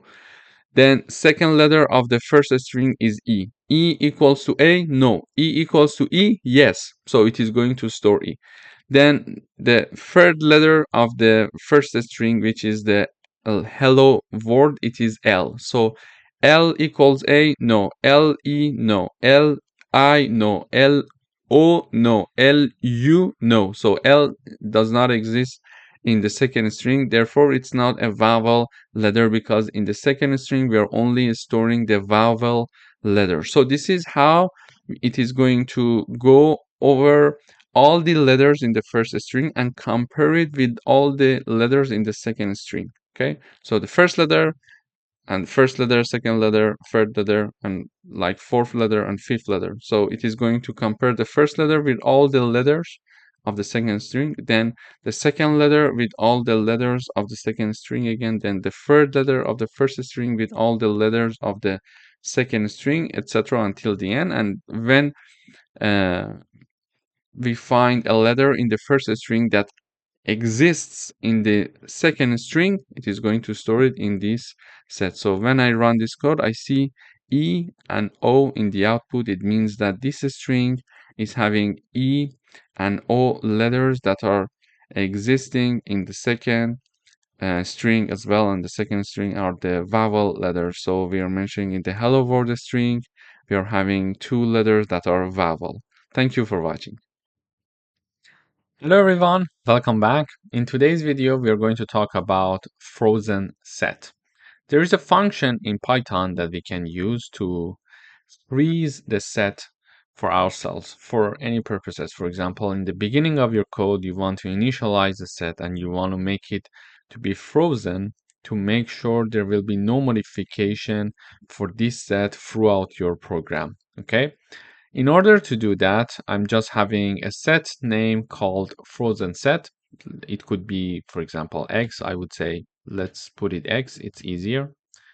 And then I use the frozen set function. In parentheses, I type down the elements of my set. So I'm initializing my set, 1, 2, 3, and 4, and simply just using the frozen set function to do that for us. And then I'm printing my set. So when I compile, I see that my set is 1, 2, 3, and 4, and it shows the message that it is a frozen set and not a normal set, so we cannot change it. If we want to try and change it, we will receive an error from the compiler. So I'm trying now to add one element, number 5, to this set, and when I run, I see an error. Attempting to modify will raise an error. Why? Because we cannot modify a frozen set. So this is why we use frozen set function to help us to make sure throughout the program, all over the program, throughout the program, the set remains the same and remains unchanged. So this is how we can use frozen sets in our program in Python. Thank you for watching. Hello everyone, welcome back. In today's video, we would like to write a program that finds elements that are in set 1 and not in set 2 or set 3. We are having three sets here, set 1 to set 3. Set 1 has 4 elements, 1, 2, 3, and 4. Set 2 has 4 elements, 3, 4, 5, 6.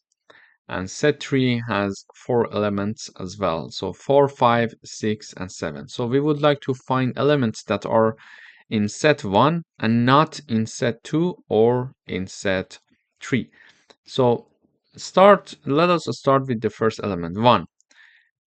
Is this number exists in set 2 or 3? No. So one of the numbers that we are looking for is 1. Then we check the second element, number 2. Is that number exists in set 2 or 3? No. So the second number that we are looking for is number 2. So the third element, the third number is number 3. And we see that number 3 exists already in set 2. So this is not what we are looking for. And the other one is number 4. And we see that number 4 already exists in set 2 and set 3. Therefore, these two numbers are not the numbers that we are looking for, 3 and 4. So the unique numbers that are in set 1 only are 1 and 2. But how can we find it using Python and not doing it manually? To do that, I'm having a set called result. Then I'm having the name of my first set, which is set 1, dot difference keyword, and in parentheses I type down the name of the second set, dot difference keyword again, so the difference function is going to be called. And then in parentheses I type down the name of my third set. And the result of this is going to be 1 and 2. So the things that are in set 1 and not in set 2 or set 3. This is how it is going to calculate it and assign it to result set. And we are printing out the set that is called result. And we see that in the output, we are having the number 1 and number 2. So to review it, we type down the name of my first set, that is set 1. Then dot difference, in parentheses, I type down the name of the second one, dot difference, and in parentheses the name of our third set that we would like to investigate. And this code is basically going to find us the elements that exist in set 1 and do not exist in set 2 or 3. So number 1 does not exist in set 2 or 3. Number 2 does not exist in set 2 and 3. So these two numbers are the numbers they are looking for. Number 3 already exists in set 2, and number 4 already exists in set 2 and 3 as well. So we would like to find these two numbers using Python, and using Python we type down the name of the first set, dot difference, and then the name of the second set in the parentheses, then dot difference, and then the name of the third set in parentheses. Thank you for watching. Hello everyone, welcome back. In this video, we would like to write a program that takes a sentence as input and prints the unique words in it. So here I'm having a string called sentence, and this string is here. So it has apple being repeated 2 times, banana being repeated 2 times, and orange. But we see that banana and apple, they are both duplicates. So they have duplicates and they're repeated because we are looking for unique words. We can think of sets because one of the features of sets is that they can help us to have the unique elements. So it does not allow duplicates. So we can try to convert them to sets. Okay. So I'm having my variable called x, which is a set, and I try to convert this string into a set, so the set automatically will eliminate the duplicates. To do that, I'm having my variable x, which is a set, and I'm trying to convert this sentence into a set. So I type down the name of the sentence, but before converting that, I use the split function here. So a split function helps me to divide the string into words based on the white space by default and return a list of those words. And this is going to be very helpful because when we are having words, word by word elements here, a set can immediately identify the repetition. So I'm going to use the split function to have this string being divided into words. So it's not going to be apple, banana, etc. It is going to be apple, banana. Sorry, there is an extra in here. Apple, orange, then banana. Okay, it is going to, so this is what the split function is going to do. It is going to divide this string into words. They are separated by a comma now. Okay, then because they are in a function called set, they are going to be converted to set. And while they are being converted, so apple is going to be assigned to my set called x because there is no duplicate for that. Banana is the second element, is going to be assigned to my variable to x, which is a set. Then another element is apple. So when we are trying to insert this apple, the Python compiler will understand that one apple already exists in the set, so it's going to just eliminate the second one. Then it goes for the orange, so it says orange, it's not there already, so we are going to insert orange. And finally, banana, it says that banana already there, so we're not going to insert another banana because it's not possible in sets. So this set x is created, and then basically we are using the print function to print our set. So apple, banana, orange, this is what we expected to have in the output. So in this video, we learned how to convert a string into a set, and also we learned how to use the split function to divide a string into words so set can see a string word by word.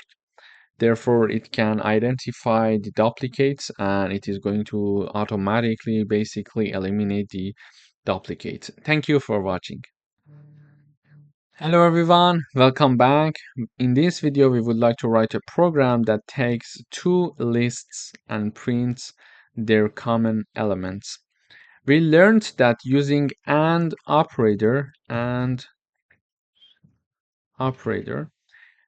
sets, we can find the common elements. So here is my list 1 and list 2. List 1 has 3 elements, 1, 2, 3. List 2 has 3 elements, 2, 3, and 4.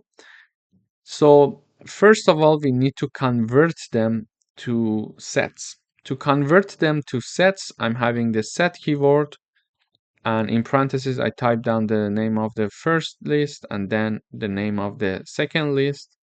And here between them, I'm having the AND operator because we learned that AND operator in sets can help us to find the common elements. So set in parentheses list 1 and set in parentheses list 2, it is assigned to another set that is called common elements, and we are printing out the common element. So when I run, I see number 2 and 3. Why 2 and 3? Because 1 is not shared between these two, 4 is not shared between these two, so number 4 is not common, it's not a common element, and number 2 is shared, and number 3 is shared. So these two numbers are the only numbers that are common elements between these two lists. So it is going to help us to find it. So now we are having two lists that we would like to find their common elements. The first thing is to think of sets, because it was one of the features of the set that they could give us the common elements among two sets. And then after converting them to sets, we can use the AND operator to find the common elements and assign them to a new set, and then we are printing out the new set in the output. Thank you for watching. Hello everyone, welcome back. In today's video, we would like to write a program to simulate a lottery draw by generating 6 unique random numbers between 1 and 49. To do that, I am using the random library. So I need to use the import keyword in order to have access to this library. Then I am initializing an empty set that is called lottery numbers. It is equal to set with empty parentheses. Basically, it is going to create an empty set for us. Then using the len function, I am keeping track of the size of my lottery numbers set. So this len function is going to calculate the size of my set that is called lottery numbers. Okay. So we are typing down a while loop, and as long as the length of this set is lower than 6, take this set and add random numbers. How? I take the name of the set dot and use the AND function, and in parentheses we are typing down random dot rand int. So it is going to randomly generate an integer number for us, and it is going to range from 1 to 49 here for us. Okay, and that generated number randomly is going to be using the add function and being inserted to these lottery numbers, and then it is going to go back up, measure the length of this set for us to see how many elements are there, and if the elements are lower than 6, it is going to enter the while loop one more time and generate another number. So when I run this code, I see 6 numbers are generated in our set here that are 41, 40, 41, 15, 48, 18, and 22. So if I run the code one more time, we see that the numbers will be different with these ones. So when I run this time, I'm having 6, 8, 42, 12, 46, and 25. So in this example, we learned how to use sets to generate unique numbers for a lottery draw. Thank you for watching. Hello everyone, welcome back. In this video, we are going to talk about set union, or we are going to talk about, let's say in other words, how to combine two sets to create a new set. Now we are having two sets here, set 1 and set 2. Set 1 is having 1, 2, 3, and set 2 is having 3, 4, and 5. So this number 3 is in set 1 and it is also in set 2. In order to combine them, I'm having x variable being declared, and I'm having set1 pipe operator and then set2. So this line is going to combine these two sets for us, set1 and set2, and here I'm showing the message union using pipe operator, and then printing out the X set for the user in the terminal. We see the output. So in the output, 1, 2, 3, 4, 5.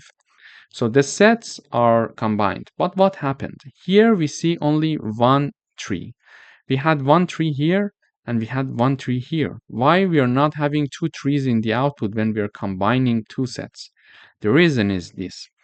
We learned in the introduction video that sets do not allow repetition and duplicate values in themselves. So this is why the set, when it is combined to form a new set, it is not taking two values that are the same. So this is why in the output we are seeing only one tree value, because sets do not allow duplicate values. There is another way to combine sets. The other way is like this. So we can either use pipe operator to make the union, or we can use the union function simply. We type down the name of our first set, then the union, and in parentheses, we type down the name of the second set. And this is assigned to our variable called y. Now I'm typing down the message union using union function, and I'm printing this y for myself in the output. So we see in the output the sets are having the same elements, and in this case also we are not having two number 3 being printed in the output for the reason that I mentioned. It's your choice, either using pipe operator or using the union function. Both of them can help us to create a new set based on two already sets that we are having. Thank you for watching. Hello everyone, welcome back. In today's video, we would like to talk about set difference. We would like to understand what are the numbers that are in set 1 and not in set 2. So here I'm having two sets, set 1 and set 2. Set 1 has three elements, 1, 2, and 3. And set 2 has three elements, 2, 3, and 4. So we would like to understand what are the numbers that are in set 1 but not in set 2. After checking the numbers in set 1, we can see number 2, okay, this one is here also. So 2 is in set 1 and also in set 2. Number 3 is in set 1 and it is also in set 2.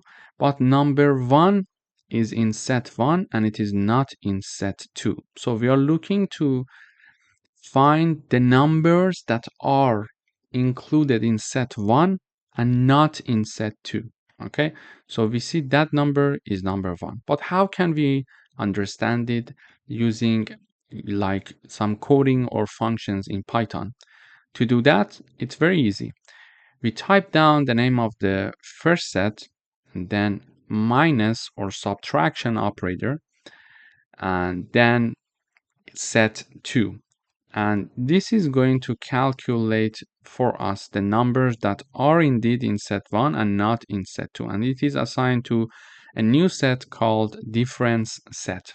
So then here I'm using the print function to type down the message difference using and this minus operator or sign, and here I'm typing down the name of the difference set here. There is another way to do it as well. The other way would be to type down the name of the first set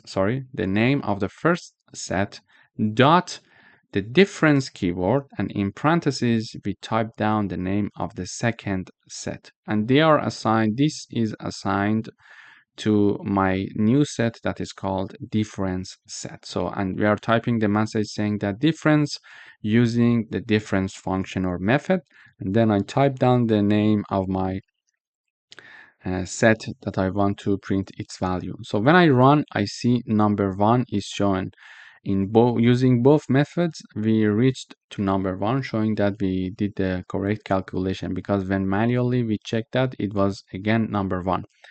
So it is very important to know that this method is going to give us now the things that are included in set 1 and not in set 2. This is why the set 1 is first and then the set 2. Set 1 is first and then the set 2. If we want to understand the numbers that are in set 2 and not in set 1, we need to change the place of set 2 and set 1 in these equations. And these are two ways to find the difference between these two sets. And as you decide, it's your choice. You can go ahead and choose which one, whatever that you're comfortable with. And the other thing that I would like to mention here is that, for example, if I add one number here, for example, and when I run, we see that number 10 is now written here. Why? Because now I added a new value to my first set, and this value is not in set 2. So this is why I can see 1 and 10. So if I include 10 also here, and I recompile, I should not see 10 anymore here. So when I recompile, yes, we can see that only number 1 is there. Thank you for watching. Hello everyone, welcome back. In today's video, we would like to write a program to get unique values from a list using sets. Okay, so this is my list. It has 1, 2, 2, 3, 4, 4, 5. These are the elements of this list. And there are duplicates. You see there are 2 number 2s and 2 number 4s there, okay? We would like to remove duplicates and we would like to have only unique values. So this is the expected output for us. 1, 2, 3, 4, 5, okay? So the duplicates must be removed. And because we want to do this, I type down the print function. I type down the message unique values colon, then I call the unique values function and I'm passing the list as the argument. I use the def keyword in order to initialize and create my function. This function is going to basically convert this list to a set. And one of the features of sets is that they do not allow duplicates. So when we convert the list into a set, automatically duplicates are removed. Therefore, when I run this code, I see that I'm having a set of unique values. Okay, so this is how we can easily get rid of the duplicates. But if we want to also have list in the output, for example, here you see that we are having a set in the output, but if we want to have a list in the output, we can use the list function. So I'm first converting my list to a set and everything is okay. So we saw the output, duplicates are removed. So that's the end of the program. But if it is obligatory to have a list as the output, we can further convert the created set to another list again using the list function. So basically, first I use the set function and type down the name of my list. So this list is being converted to a set and it is automatically getting rid of the duplicates. So this is the end of the program if we are okay to have an output with a set. Okay. But if this is, for example, a force that we are looking for a list in the output, we can use the list function by typing down the keyword list and put everything in the parentheses. Therefore, it is going to convert the created set, which already got rid of the duplicates, to another list. So when I run the code, I see that I'm having a list here and we got rid of the duplicates. Thank you for watching. Hello everyone, welcome to dictionary section. A dictionary in Python is a collection of key value pairs. Each key is unique and it is used to access its associated value. Dictionaries are one of the Python's built-in data types and are mutable. It means that we can modify them after creation. And the key features of dictionaries in Python are as follows. Each element in a dictionary consists of a key and its corresponding value, written as key colon value. And we can add, remove, or modify items in a dictionary. And we cannot have duplicate keys in a dictionary. Let me illustrate all these concepts with an example. Here, I'm having a dictionary called my underscore dict, and then it is equal to braces. This code is going to give us an empty dictionary. But what if we want to declare a dictionary with some key value data? Here I'm having a dictionary called person, and I have the open brace here and the end brace here, close brace here. So all these three lines are part of my dictionary. Then I'm having keys called name, age, and city, and the associated values are Alice, 25, and New York, respectively. So here the key name has its associated value called Alice, and the key age has its associated data called 25 here in this case, and a city and New York.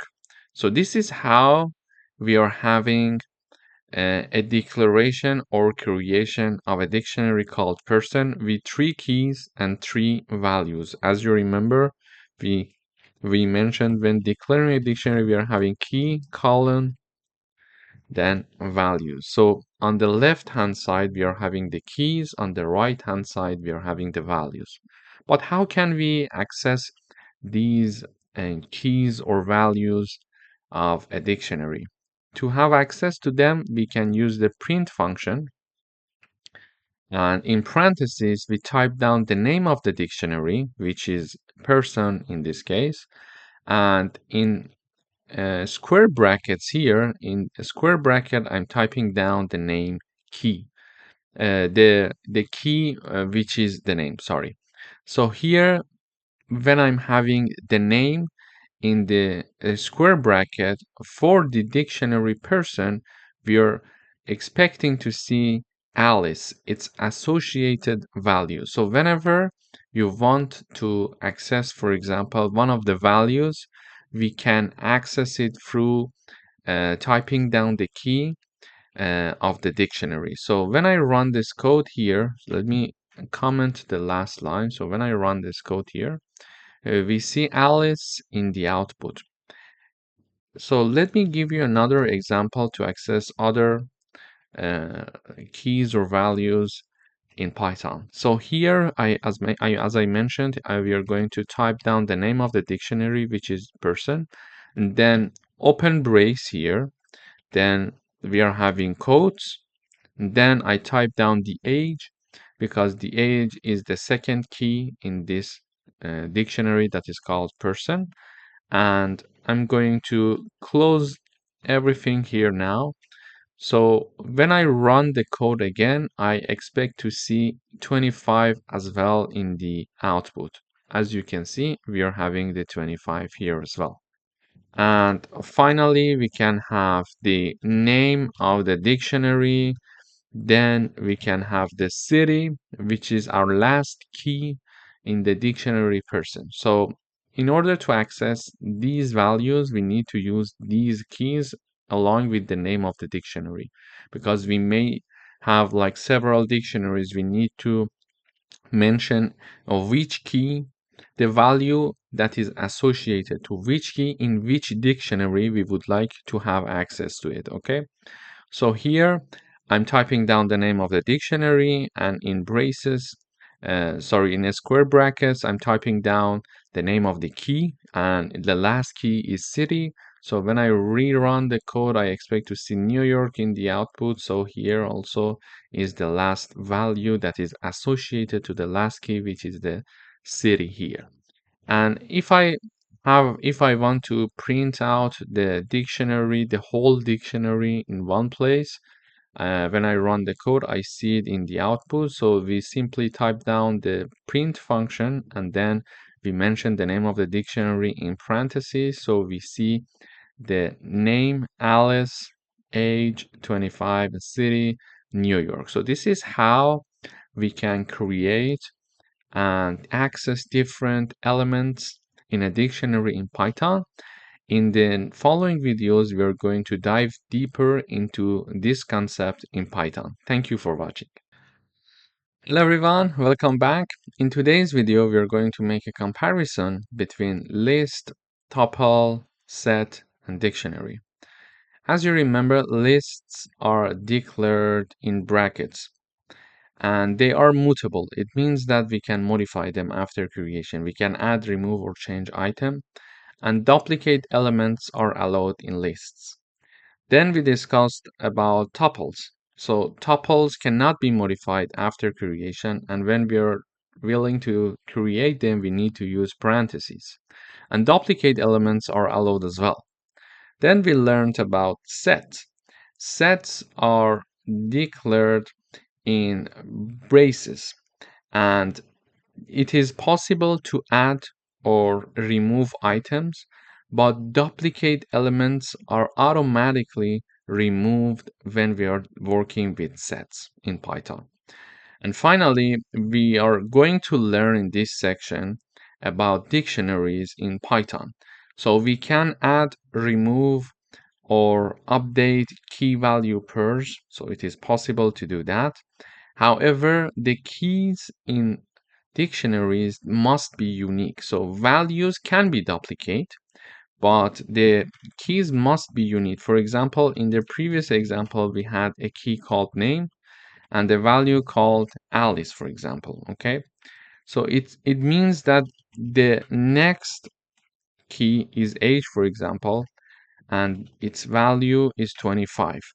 But when we are dealing with dictionaries, I cannot have another key called name. So duplicates are not allowed. Okay, so this is the important concept that we need to know about dictionaries in Python. Thank you for watching. Hello everyone, welcome back. In today's video, we are going to learn how to add or update key value pairs in dictionaries in Python. So here is my dictionary. It is called person and it has three keys, name, age, and city. And it has three values, Alice, 25, and New York. So when I print this dictionary in the output in the terminal, we see that all the data of the dictionary is being printed. So name Alice, age 25, and city New York. If we want to add a key value pair to our already existing dictionary, we type down the name of the dictionary first, and then we are going to use square brackets. And in the square brackets, in quotes, we can simply type down the new key that we would like to add to our dictionary.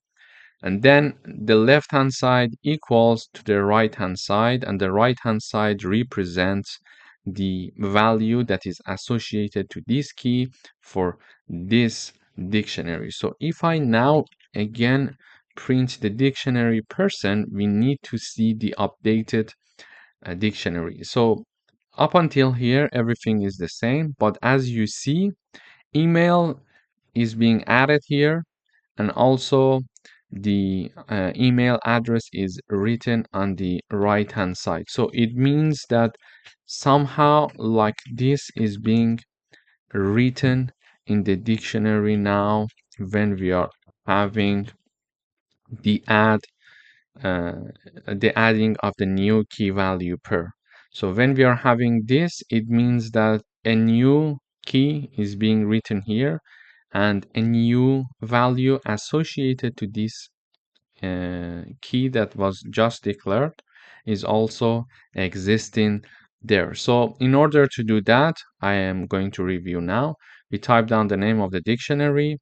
In the square brackets, we are typing down the name of the new key. And on the right hand side, we are typing down the value that is going to be associated to this key that we are declaring now. Then if we want to update our dictionary, for example, one element, one value of an existing key, we can have this code here. So when I run this code, we are seeing the, sorry, I need to print the output. So when I run the last line, the last modification of the code, and I run the code again, we see here I'm typing down the name of the dictionary, which is person. And here I'm typing down an already existing key in my dictionary, which is age. So when an already existing key name is mentioned here, it means that I'm trying to update the value that is associated to that key. So when age already existing there, it means that I would like to modify this age. So age was already 25, but now I would like to update it and make it 26. Then when I print the dictionary, we see in the output, the age is now 26 and not 25 anymore. Okay? So in this lecture, we learned how to add a new key and its associated value to an existing dictionary. And also, we learned how to modify an existing key's value in a dictionary in Python. Thank you for watching. Hello everyone, welcome back. In today's video, we are going to learn how to remove items in a dictionary. Here is my dictionary called person. It has 4 keys and 4 values: name, age, city, email, and Alice 25 New York, Alice at example.com. And we would like to remove this key and its associated value from our dictionary. To do that, I use the del keyword. Then I type down the name of my dictionary. Then I have open bracket. Then in the bracket, I type down the name of the key that I would like to remove, and then I close the bracket here. When I print my dictionary here and I run the code, we see name Alice, so the first key and its value is there. We see age and 25, it's here, and then we see email and the email address here, and we see there is no print in the output of the city and the New York. It means that using the del keyword, we accessed the person dictionary to remove the city key and its associated value. So basically, this is how we can remove items from our dictionary. Thank you for watching. Hello everyone, welcome back. In today's video, we are going to learn how to iterate through a dictionary. So this is our dictionary called person. It has 3 keys: name, age, and city, and 3 values: Alice, 25, and New York. And we would like to iterate through this dictionary. To do that, we need a for loop, and we are going to use the for keyword here. Then I'm having 2 iterating variables here, one named key, one named value. I'm just choosing the name myself, so because I think it's easier to understand it when I'm typing down key and value. So one of the iterating value variables that is called key is going to iterate over name, age, and city, and the value is going to iterate over the associated data to the associated value or data to these keys here. So this value iterating variable is going to take Alice, 25, and New York. When we are typing down the for loop, we know that we need to use the for keyword, and it means that for each key and value in the person dictionary, and we need to have the dot items in empty parentheses. It means that we are calling the items function to go through the items of these dictionary that we are having here. And then in the for loop, in each iteration, we are going to print out the key and value. So when I run this code, I see name, Alice, age 25, city, New York. Basically, in the first iteration, key equals name and value equals Alice. So this is why we see name and Alice in the first iteration. In the second iteration, key equals age, value equals 25. And in the third iteration, key equals city, value equals New York. So this is why we see name Alice, age 25, and city New York. So in the first iteration, key equals name, value equals Alice, and we are printing out key, then value. So key is name and value equals Alice. In the second iteration, key equals age and value equals 25. We are having age and 25. And in the last iteration, key equals city and value equals New York. This is why we see city and New York in the output. So this is how we can use a for loop to iterate through a dictionary in Python. Thank you for watching. Hello everyone, welcome back. In today's video, we would like to write a program that creates a dictionary with information about a person, name, age, and city, and prints each key value pair. We're declaring a dictionary called person. The name is John, the age is 30, and the city is Los Angeles. Then, in order to print each key value pair, we need a for loop.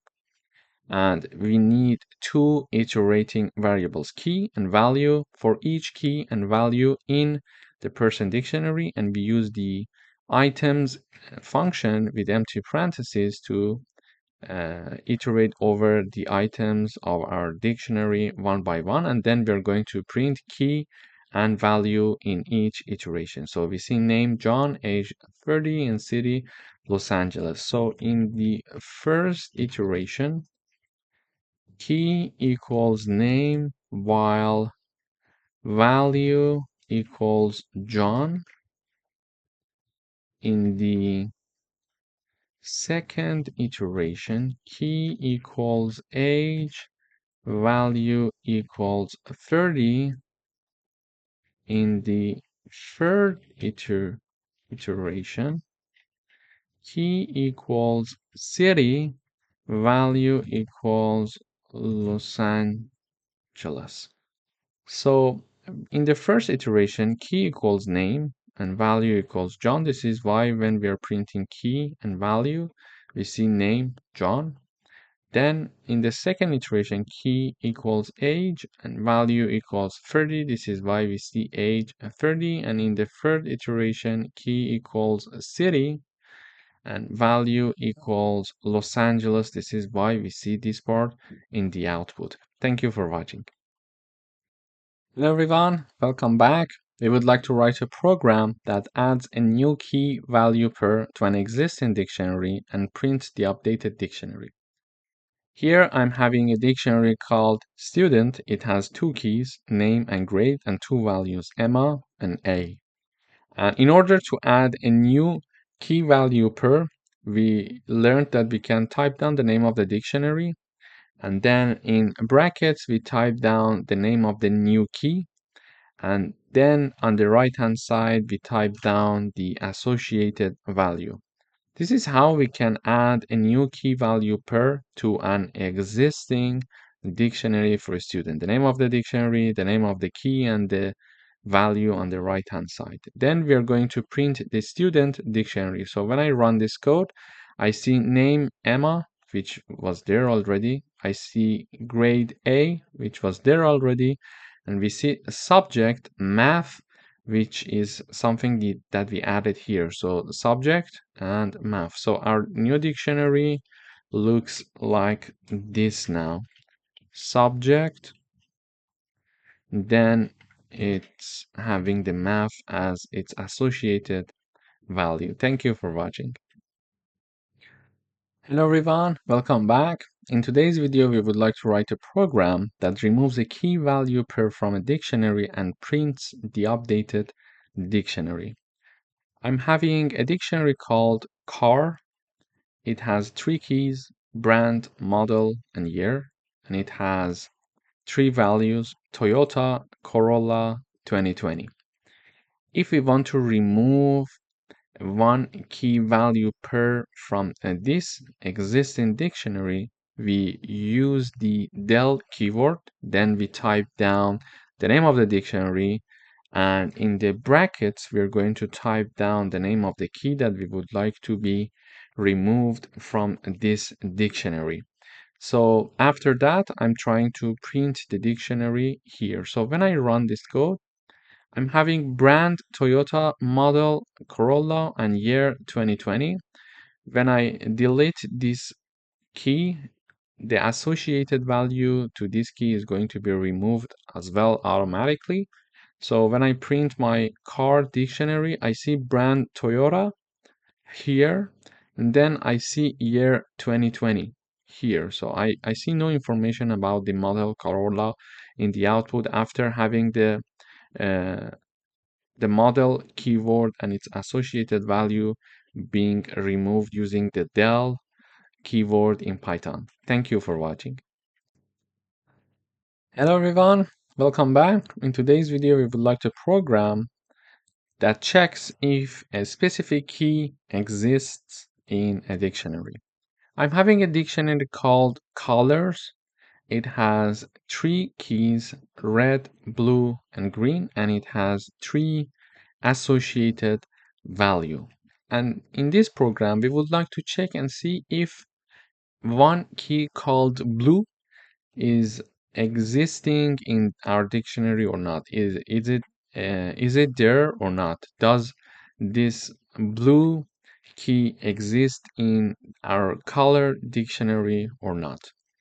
So to check that, I'm typing down one if conditions. So I type down if, then the string blue because I'm looking for blue, in the colors, in colors, so colors is the name of my dictionary, print the color blue is in the dictionary. Else means otherwise, print the color blue is not in the dictionary. So I'm going to say it one more time. We check with if condition if this string in the colors. So colors is the name of my dictionary. So when I run this code, I see the output says that the color blue is in the dictionary. It means that we are having a key in this dictionary that is called blue. But if I type down, for example, here, yellow, it says the color. So the color, maybe we should also change this one and this one here, for example. So I rerun. It says the color yellow is not in the dictionary. So this message is being printed out in the output. Why? Because it checks and see yellow is not one of the keys declared in the color dictionary. This is why, because it cannot find it. It goes to the else part and it prints this message for us in the output. So this is how we can actually check to see if a specific key exists in a dictionary or not. Thank you for watching. Hello everyone, welcome back. In today's video, we would like to write a program that counts how many items are in a dictionary. I'm having a dictionary called fruits. It has three keys: apple, banana, and orange. And each of these keys are associated with one value. So for apple, we have value 3. For banana, we have value 5. And for orange, we have value 2. So we would like to count to see how many items are in a dictionary. In this dictionary, I'm having three items here. So three keys. By items, I mean three keys. So three keys are inside the fruits dictionary. But how can we count it in Python? We can use the len function, in fact, the len function. In the previous videos, we have already worked with this function. So we can use the len function to give us the number of keys that are inside this dictionary, but inside this function, we need to type down the name of our dictionary, which is fruits. So we are initializing a variable called count, and it is equal to the len function, and in parentheses we are having the name of the dictionary. So this function is going to calculate the number of items that are inside the fruits dictionary. Then I'm printing out the count for myself in the terminal. So I'm having this message: the dictionary has, and then the count variable is here, and then the items at the end of my message. So I'm printing out the dictionary has 3 items. So, and if we count it, we see that there are indeed 3 items inside this dictionary. So if we have a dictionary with a lot of keys, we can simply use the len function to do the job for us, to do the work for us, and we can easily understand how many keys are declared inside a dictionary. Thank you for watching. Hello everyone, welcome back. In today's video, we are going to learn how to merge 2 dictionaries. I'm having dictionary number 1 and dictionary number 2. I would like to put the information of the second dictionary in the first dictionary. And we see that dictionary 1 and 2, they have one element in common, which is B. So the key B is shared between them. But in the first dictionary, it is associated with 2. And in the second dictionary, it is associated with number 3.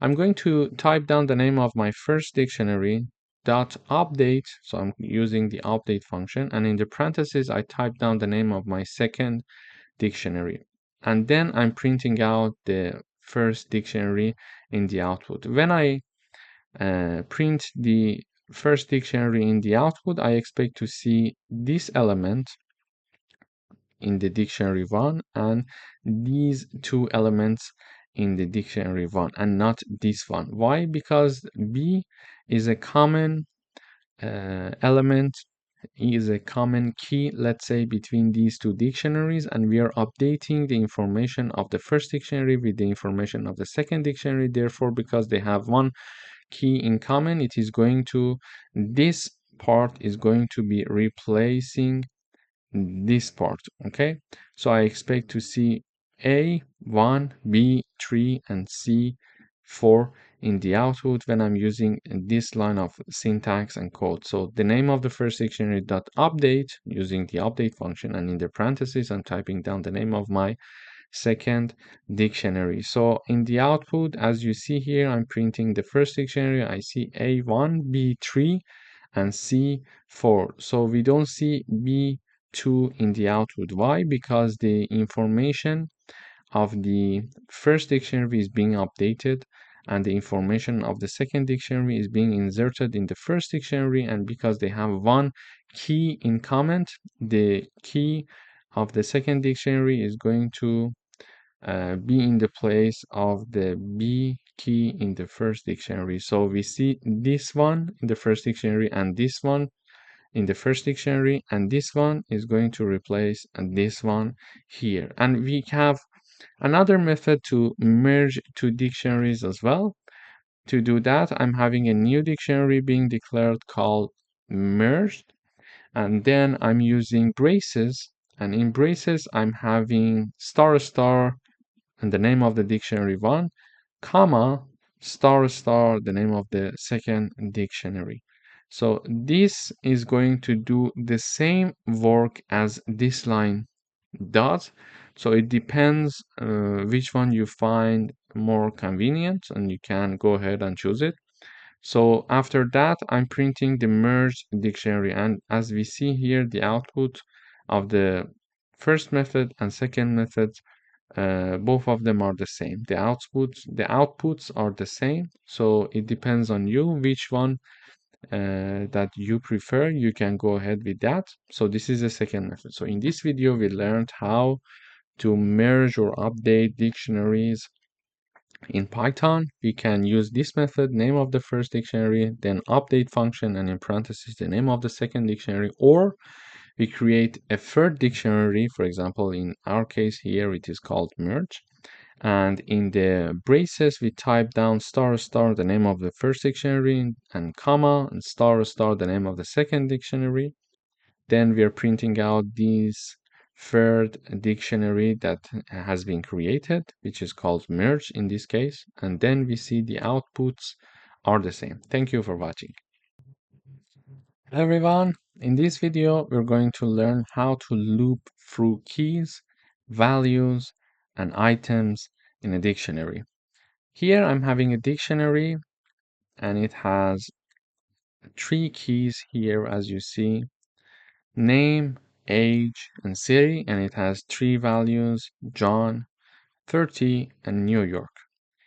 If we want to only iterate through the keys of this dictionary, we can type down the keyword for, and for each key in my dictionary dot keys. If I use the keys function, this is going to help me to only iterate through the keys of the dictionary, okay? Name, age, and city. Then for each iteration, I print key. So in the first iteration, key equals name. Second iteration, key equals age. And third iteration, key equals city. Okay? So in here in the code, I'm printing a loop through keys. Then I'm typing down my key variable here, which is my iterating variable for each key in my dictionary dot keys. Print this key for me. So in the first iteration, key equals name, second one age, and third one city. Here is how we can iterate over the keys in a dictionary. Then what if we would like to iterate over the values only, not the keys anymore?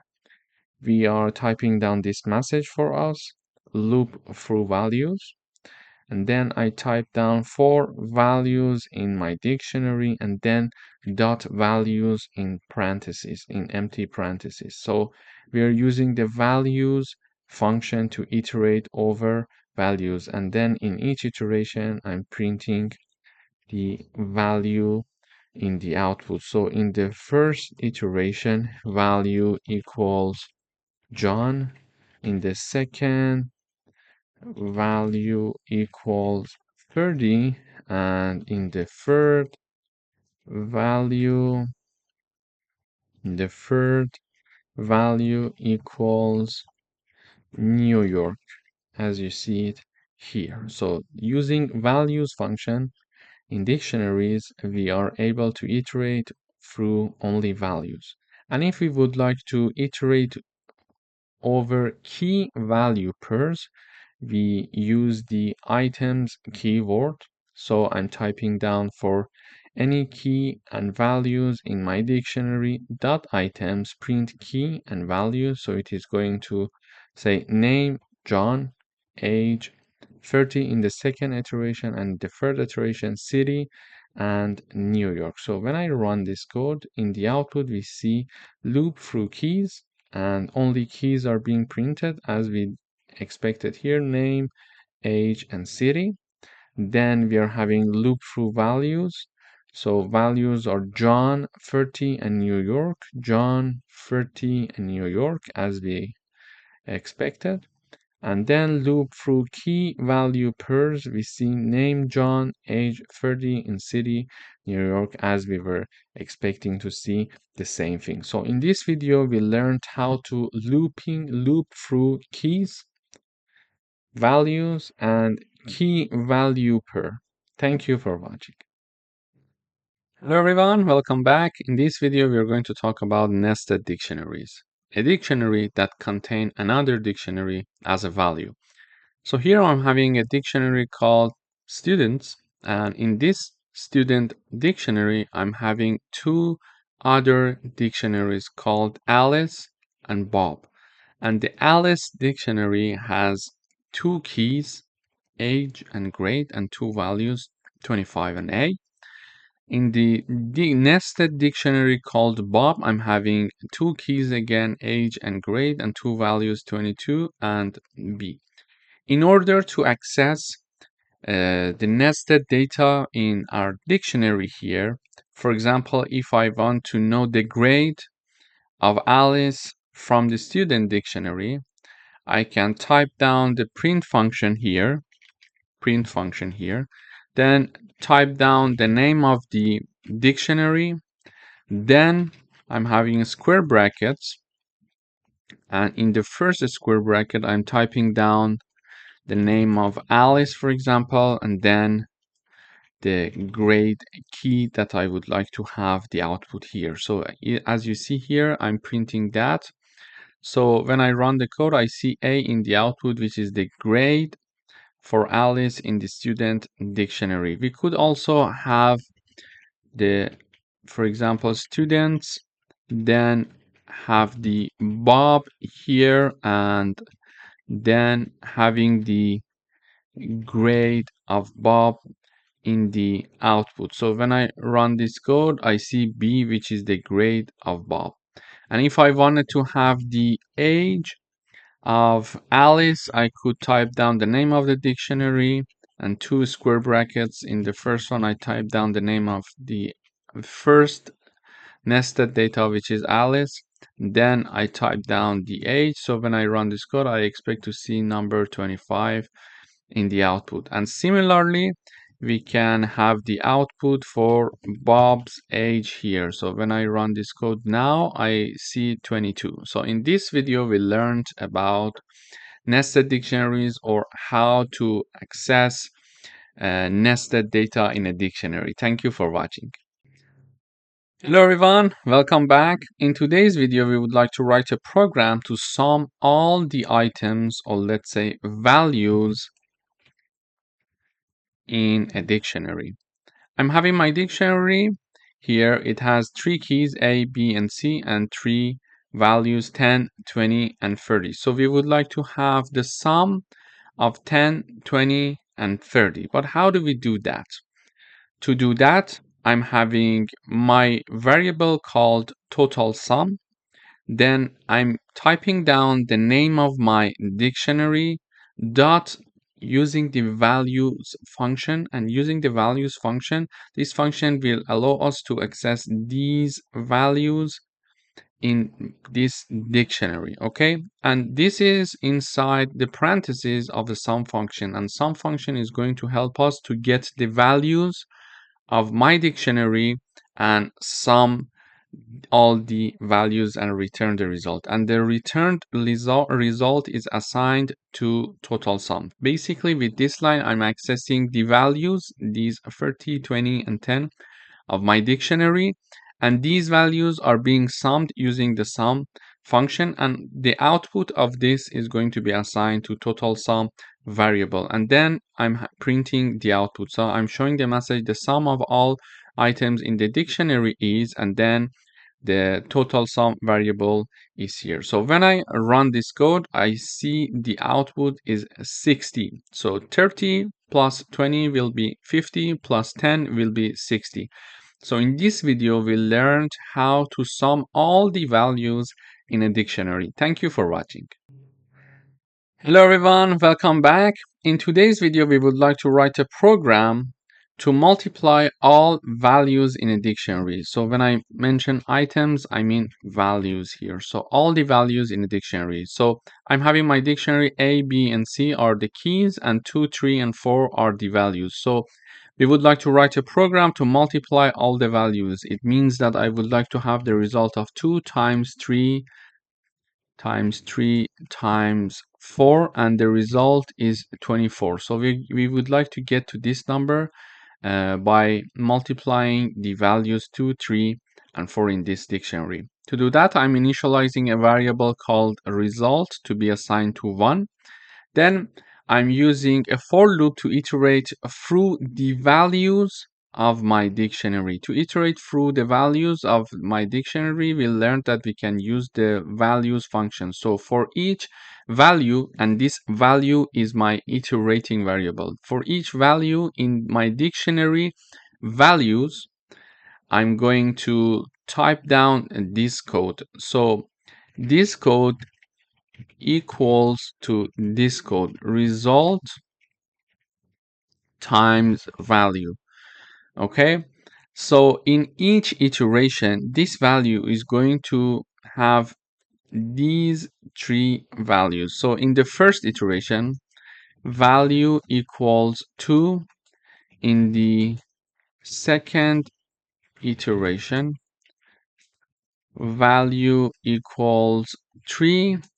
Third iteration, in the third iteration, value equals 4. So this iterating variable is going to iterate over the values of my dictionary. Okay, for each value in my dictionary values, we are going to implement this code. And this code means that the new result equals to result multiplied by value. In the first iteration,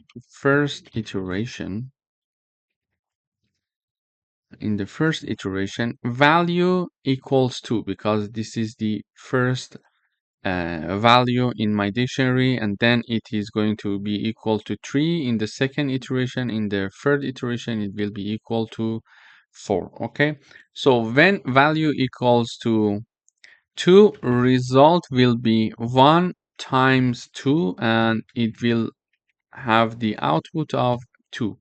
Y result is equal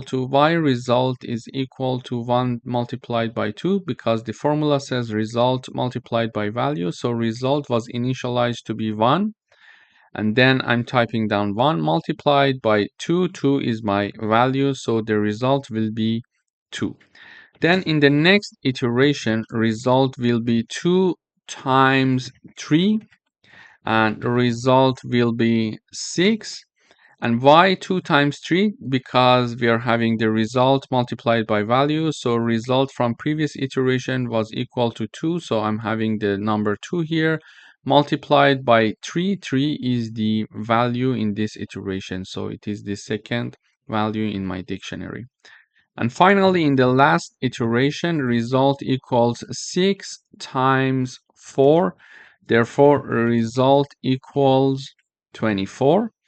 So y6 multiplied by 4 because the formula says result equals result multiplied by value, and result is 6 from the previous iteration multiplied by value. Value equals to 4. So the output should be 24. And we mentioned that this formula is exactly doing the same thing as this formula does. So you can go ahead and choose to type down either of them in your for loop.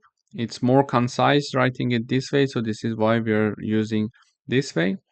But I wrote it here in comments this way, so it would be easier to provide you with the analysis.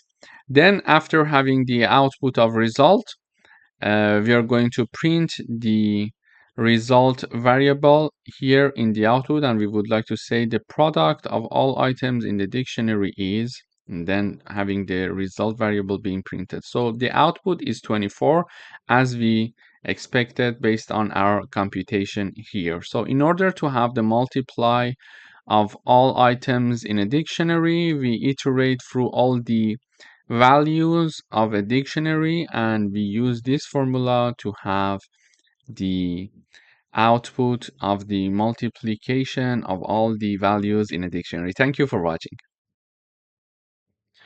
Welcome to this video. In today's video, we would like to write a program that sums all the items in a list. So here is my list. The name of my list is numbers. It has 5 elements: 10, 20, 30, 40, and 50. Here we would like to calculate the sum using the sum of all the items in our list using the sum function. In order to do that, I define a new variable called total Then it is assigned to be the sum of the list called numbers. So basically I'm using the sum function to calculate the sum of all the items in the numbers list. And when I run this code in the output, when we print the total, it's 150.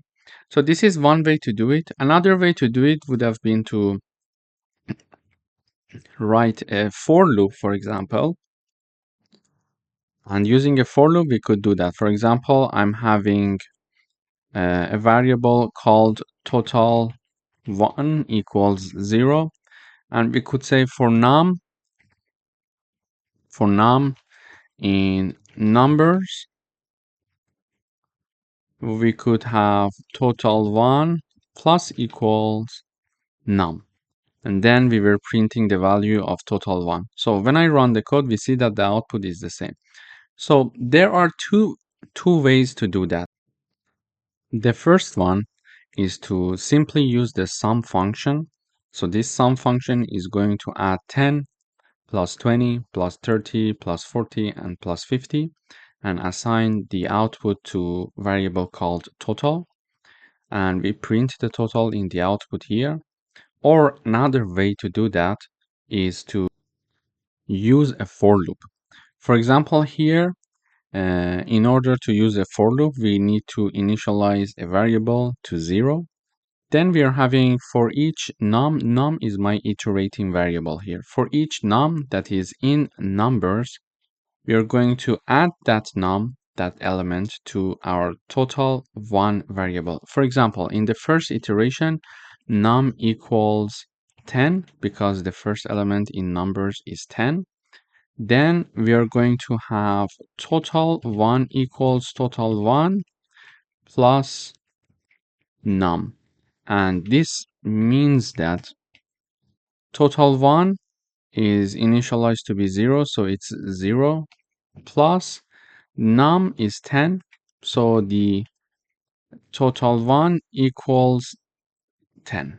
Okay, so this is the first iteration. In the second iteration, num equals 20 because the second element of numbers list is 20 and we are iterating over each element of this. So it is 20 and we are having total1 equals total1 plus num.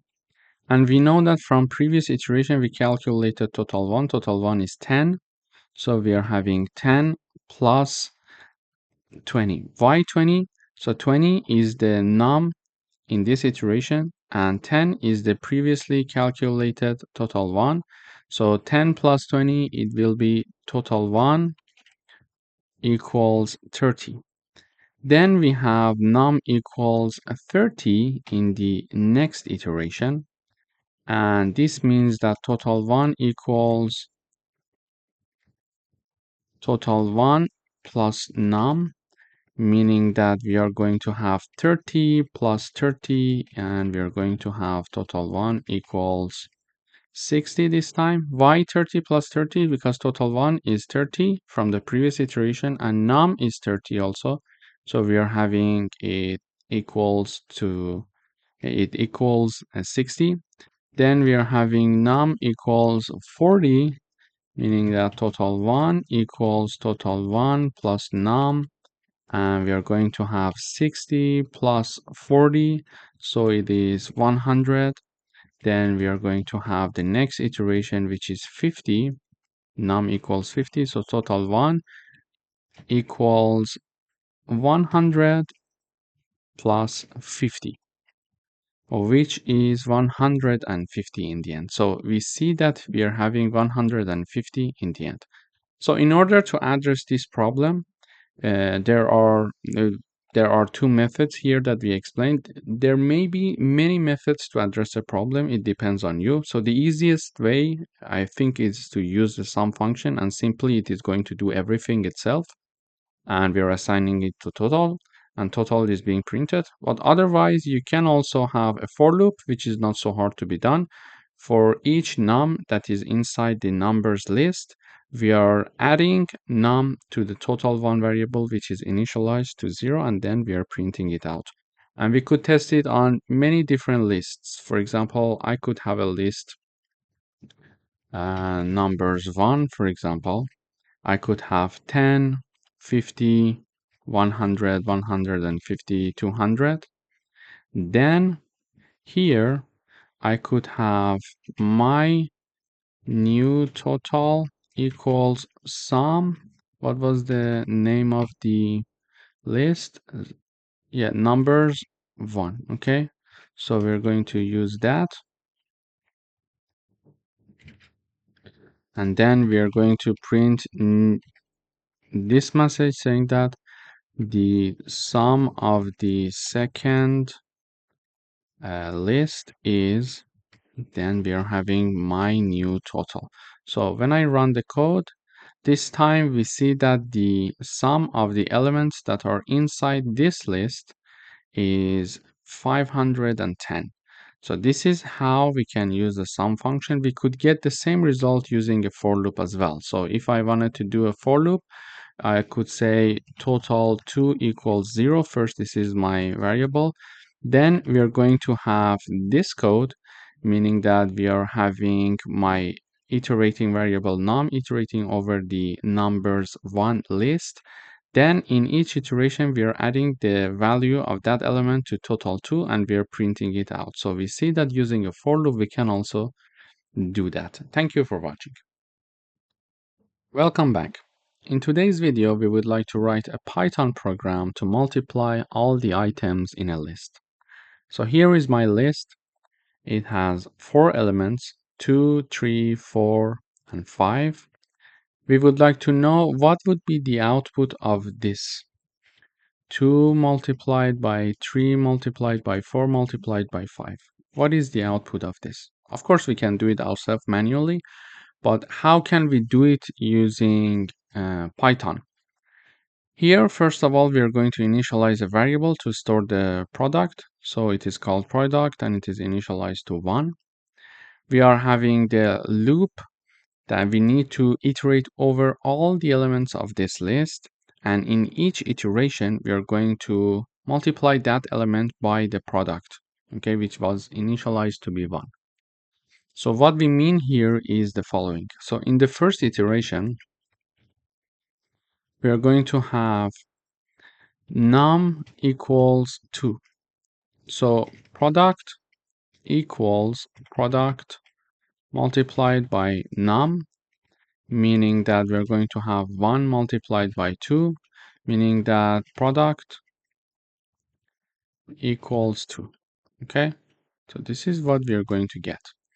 Why? Because this product multiplied equal num is exactly this formula. So it depends on us.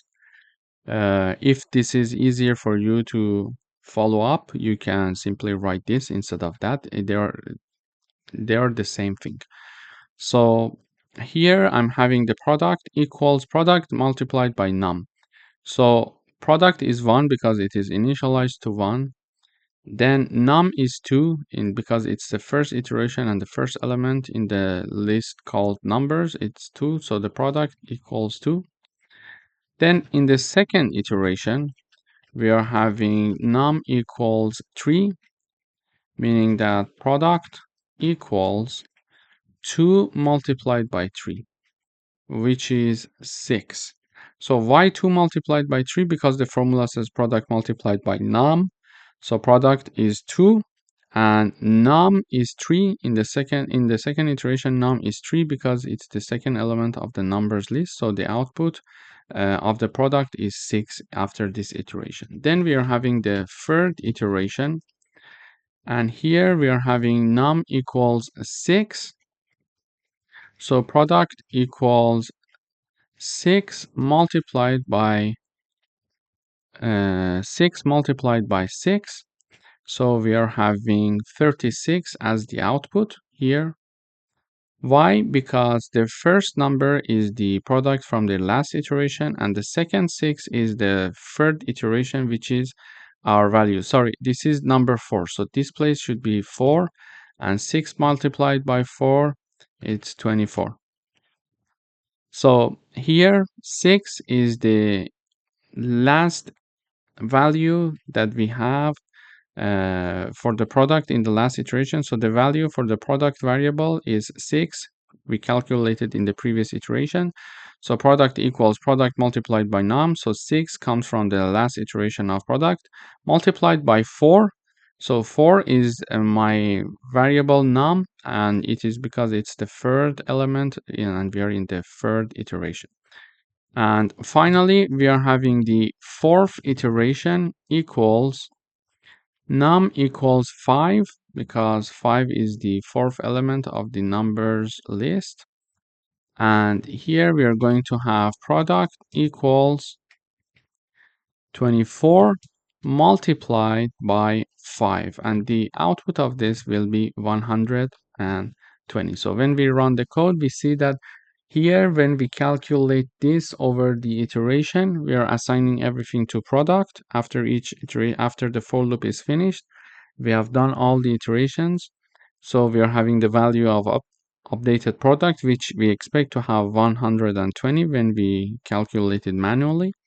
And we see that here, when we are having the product of all items in the list and we're printing product here, it's number 120, exactly what we expected here.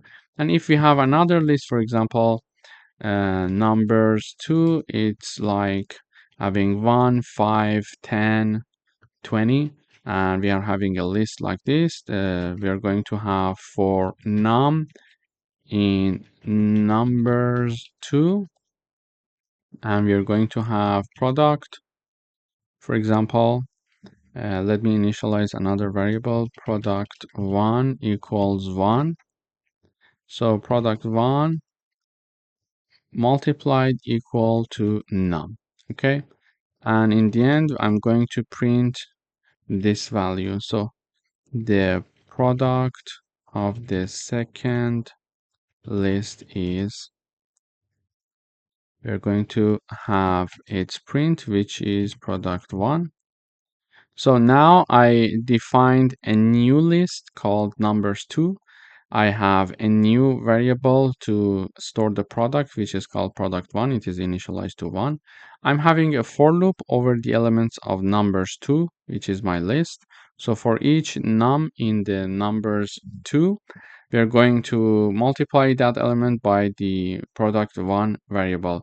And the output will be stored in product 1, and we are going to show it here. So we see that the output is 1000. And if we do the calculation, we will see that it's correct. Actually, 20 multiplied, So 20 multiplied by 10, the output is 200, and it is multiplied by 5, the output is 1000. So we see that the output is correct. So this is basically how we can have a program in Python to multiply all the items in a list for us. We need to have one variable to be initialized to 1 and a for loop. And in each iteration, we are going to have each element being multiplied by this product. And this product in the end is going to have the multiplication of all the elements in our list. Thank you for watching. Welcome back. In today's video, we would like to write a program that finds the second largest number in a list. So here is my list. It is called numbers and it has certain elements, like 7 elements are there. So we see that one element is 10, 25, 36, 45, 36 again, 25, and 50. So 50 is the largest number, and 35 is the second largest number. So how can I find the second largest number here? In order to do that, I defined a function called second largest. Here, after declaring my list, I'm calling this second largest function and using the argument of my list. So this list called numbers is passed to this function second largest as argument.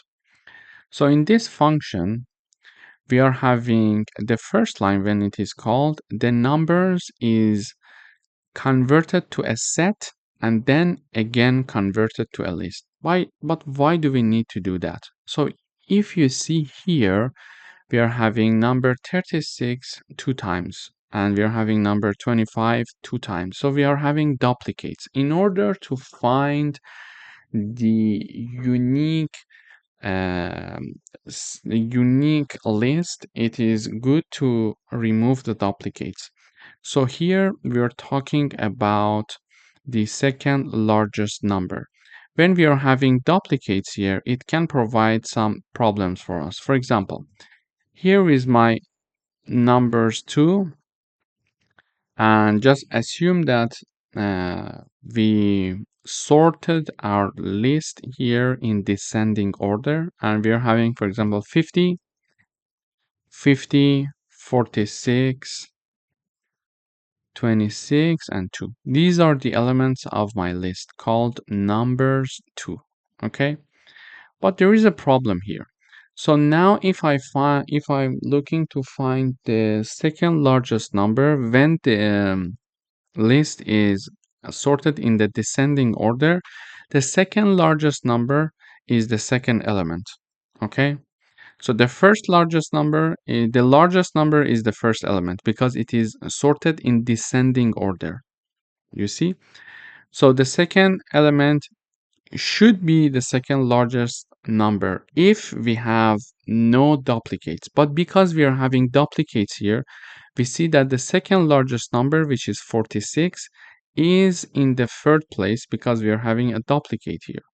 So it's important to remove duplicates in order to avoid any mistakes or problems. This is why we need to first remove the duplicates. So if I remove the duplicates, we see that now the second largest number is the second element. And lists can have duplicates, but one of the features of the sets were the fact that they can only have unique elements. No duplicates are allowed in sets. Therefore, we are converting numbers to sets to remove the duplicates. But because we were working with the list and we would like to continue with working with the list, we are then again converting it to a list. So now if I print these unique numbers, you will see that in this new list, we don't have the duplicates that we are having in the numbers. So when I run the code, you see that 36, 10, 45, 50, and 25. So 25 is only one time repeated there, and also 36, it's only one time is being there. That's it. So you see that here also we removed the duplicates. After removing the duplicates, this is how my list looks like. Now I need to sort this list in descending order in order to find the second largest number. In order to sort it in descending order, we write down the name of our list, then we use the sort function. In parentheses, we are having reverse equals true. So this is going to help us to sort our list in descending order. And if I print my list one more time here,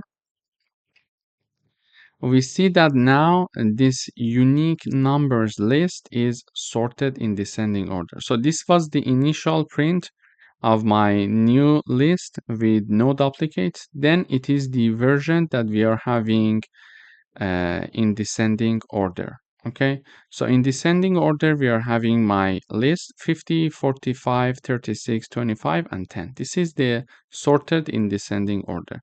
Now we see that the second element is the second largest number in this list. And in order to access that, we are going to simply write down the name of the list and then the index 1, which is representing the second element. Why? Because index 0 is for first element and index 1 is for second element. Okay, so this is how it works. Index 1 is for second element and my second element is 45, which is exactly the second largest number in my list. So basically, in this video, we learned that we can find the second largest number in a list. And if I'm looking for the third largest number in my list, we can simply write down the index 2, which is representing the element 3, which will be 36. So we see that the second largest number is 36, and the third element here is also 36. Thank you for watching. Welcome back. In today's video, we would like to write a program that removes all occurrences of a specific element from a list. For example, if you look at here, you will see that I'm having a list here. It is called numbers. So the list called numbers has these elements. You see, 1, 2, 3, 4, 2, 5, 2, 6. And I'm having one specific element that I would like to remove it from this list. And that specific element is 2. So I want to have a new list in which we do not have this number 2 as the elements. So I would like to have a new list which contains 1, 3, 4, 5, 6. Okay? So in order to do that, there are many ways that we can do it. We can write down a for loop to have a new list being created, and if while we are iterating through the list, if the element equals 2, for example, we continue and we skip. So we're not going to insert that into our new list, and that way we can have our list being created. But another way is to use set comprehension. For example, here we are having the call of remove occurrences function, and we are having two arguments, numbers and 2, and it is assigned to an updated list, which is later on printed. So the output of this function is going to be assigned to updated list. So remove occurrences function, when it is called, two arguments we are having here. One is the numbers, which is my list name, then the element that we want to remove it. So this is my target element, number 2.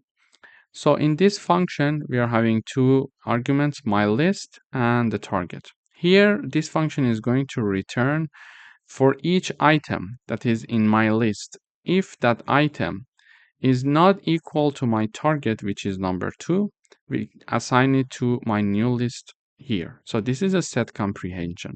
So we are having the creation of a new list, and for each item that is in my list, which is the numbers, if that item, the iterating variable, is not equal to the target, which is number 2, then assign it to my new list. So this way, for example, item in the first iteration is actually 1. So 1 is not equal to 2 because target is the second element and second element is 2, second argument, let's say, or parameter. So 1 is not equal to target. Yes, it's true. So assign it to my new list. So my new list, let's say, new list equals 1 now. Then in the next iteration, item is 2 because it's the second element.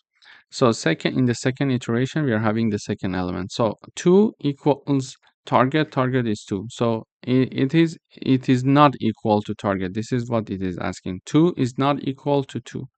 So it is basically saying item is not equal to target. And we know that in this case, the item is 2. Here, the item is 2 because we are in the second iteration. So the item now is 2. But we see that the target is always 2 because we didn't change it. So target equals 2. And we are checking to see if 2 is not equal to 2. And so this is false. 2 equals to 2. Therefore, we are not going to assign it to our new list. So our new list remains the same. Okay, so we are saying for if 2 is not equal to 2, then assign it to my list. If it is equal, do nothing. Basically, the set comprehension is doing like that. So we go for the next iteration now, item equals 3. So we say 3 is not equal to 2. It's true, then assign it to my new list. So my new list is now having the 3. Then item equals 4. So we see 4 is not equal to 2. It's true, therefore insert 4 as well. And in the next iteration, item equals 2. 2 equals 2. So it's not going to be inserted here because 2, we are checking 2 is not equal to 2. And this statement is not true. Therefore, we are not going to insert anything. Then we are having number 5 in the next iteration. 5 is not equal to 2. It's true, so add it. Then 2 is not equal to 2 again, so I'm not going to add 2. Then we are having 6. 6 is not equal to 2, therefore we are going to add it. So this way we created our new list. So this function actually is going to create my new list and return it. And the output of this function is assigned to updated list. So this is my updated list, which is a list that contains these elements.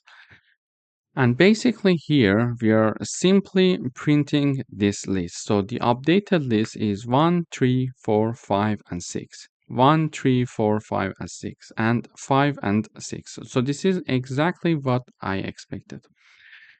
But now the target was 2. So what if the target is 5? So it means that I want to create a new list without having number 5 in it. So when I run the code, we see that now 1, 2, 3, 4, 2, 2, and 6. So 5 has been not considered to be inserted in my updated list, but number 2 has no problems now because I chose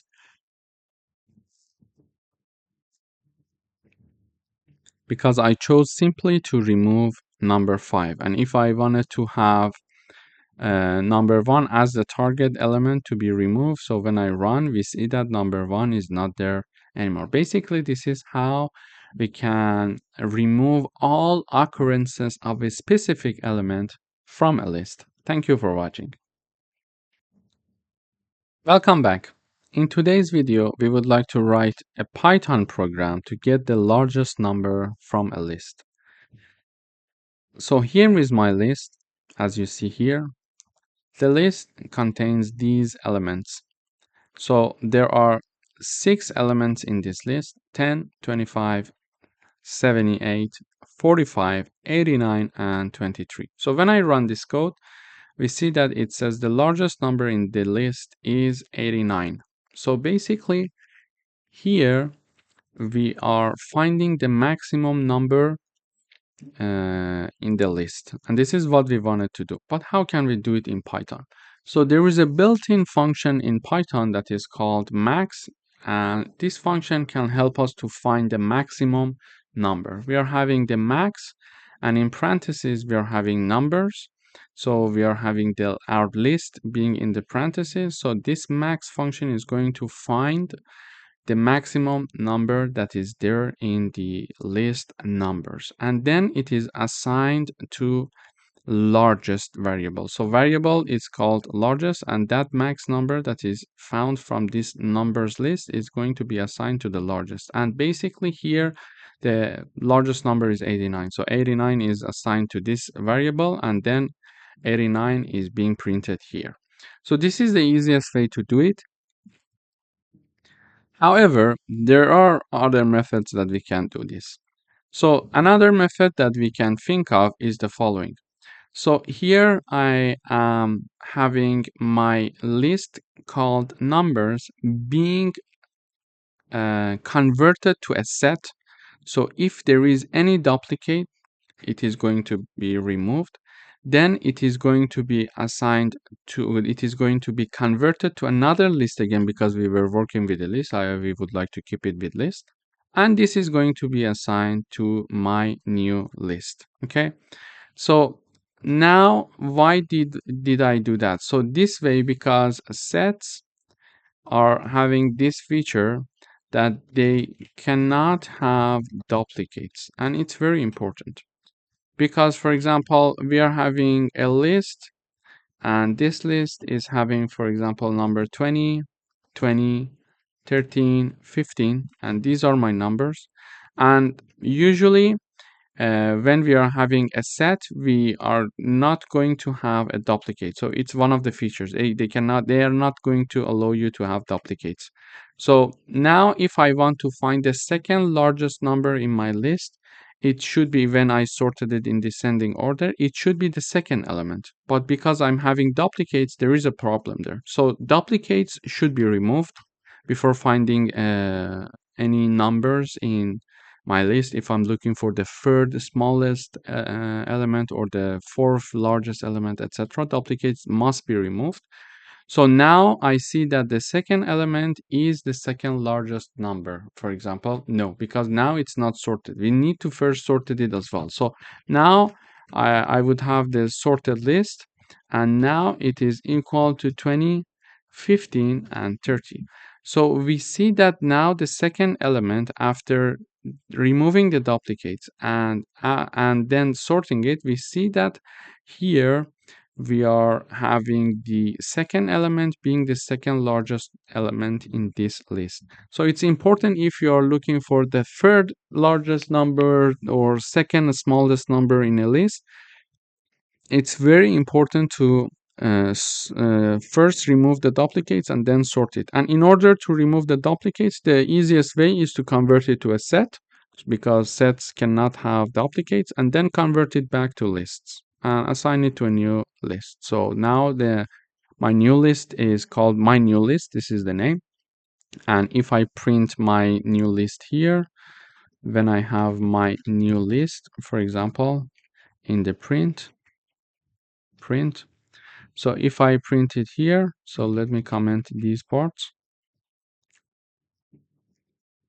So you see that this is my new list, and this list has no duplicates. Actually, the original list here was not having any duplicates, but I can have these duplicates. So I'm having 223. So there is a duplicate here, and I'm having two number 1. So if I run the code, you see that 23 is only there one time, and number 1 is also there only one time, and it's not repeated anymore. Okay, so duplicates are now removed. This is the print of my new list after converting it to set and then converting it back to list. So duplicates are automatically removed. Then because I'm looking for finding the maximum number, I need to sort it in descending order. And now that I'm sorting it in descending order, in order to do that, first I write down my name, then the sort function is called. So in the parentheses, I'm having reverse equals true, meaning that it is going to sort the list for me. So now if I print one more time my list, here you see that after sorting, we are having 89, 78, 45, etc. until the end. So it's sorted in descending order. And finally, if I'm looking for the maximum number, so we are here looking for the largest number in the list. Here, we can write down the name of our list and index 0, because index 0 represents the first element, and because we are having a sorted list in descending order with no duplicates, the first element is the largest element. So when I run the code, you see that number 89 is being printed in the output. But if I was looking for the second largest element, I could simply write down index 1 here. And because we already removed everything, the duplicates, we shouldn't be worried about it. So 78 is there. So if I write down number 2, it's going to give me the third largest number, which is 45, which we see here. So this is how we can find the largest number in a list, or any other largest number, for example, the second largest, the third largest, etc. And if in case you're looking for the smallest number, you can simply use the -1. It is the last element in our list. And because we are having a list in descending order with no duplicates, the last element is going to be the smallest element. So -1, if you write it down, you're going to have the smallest number. If you write down, for example, -2, you're going to have the second smallest number. You see number 10 is being printed in the output. Thank you for watching.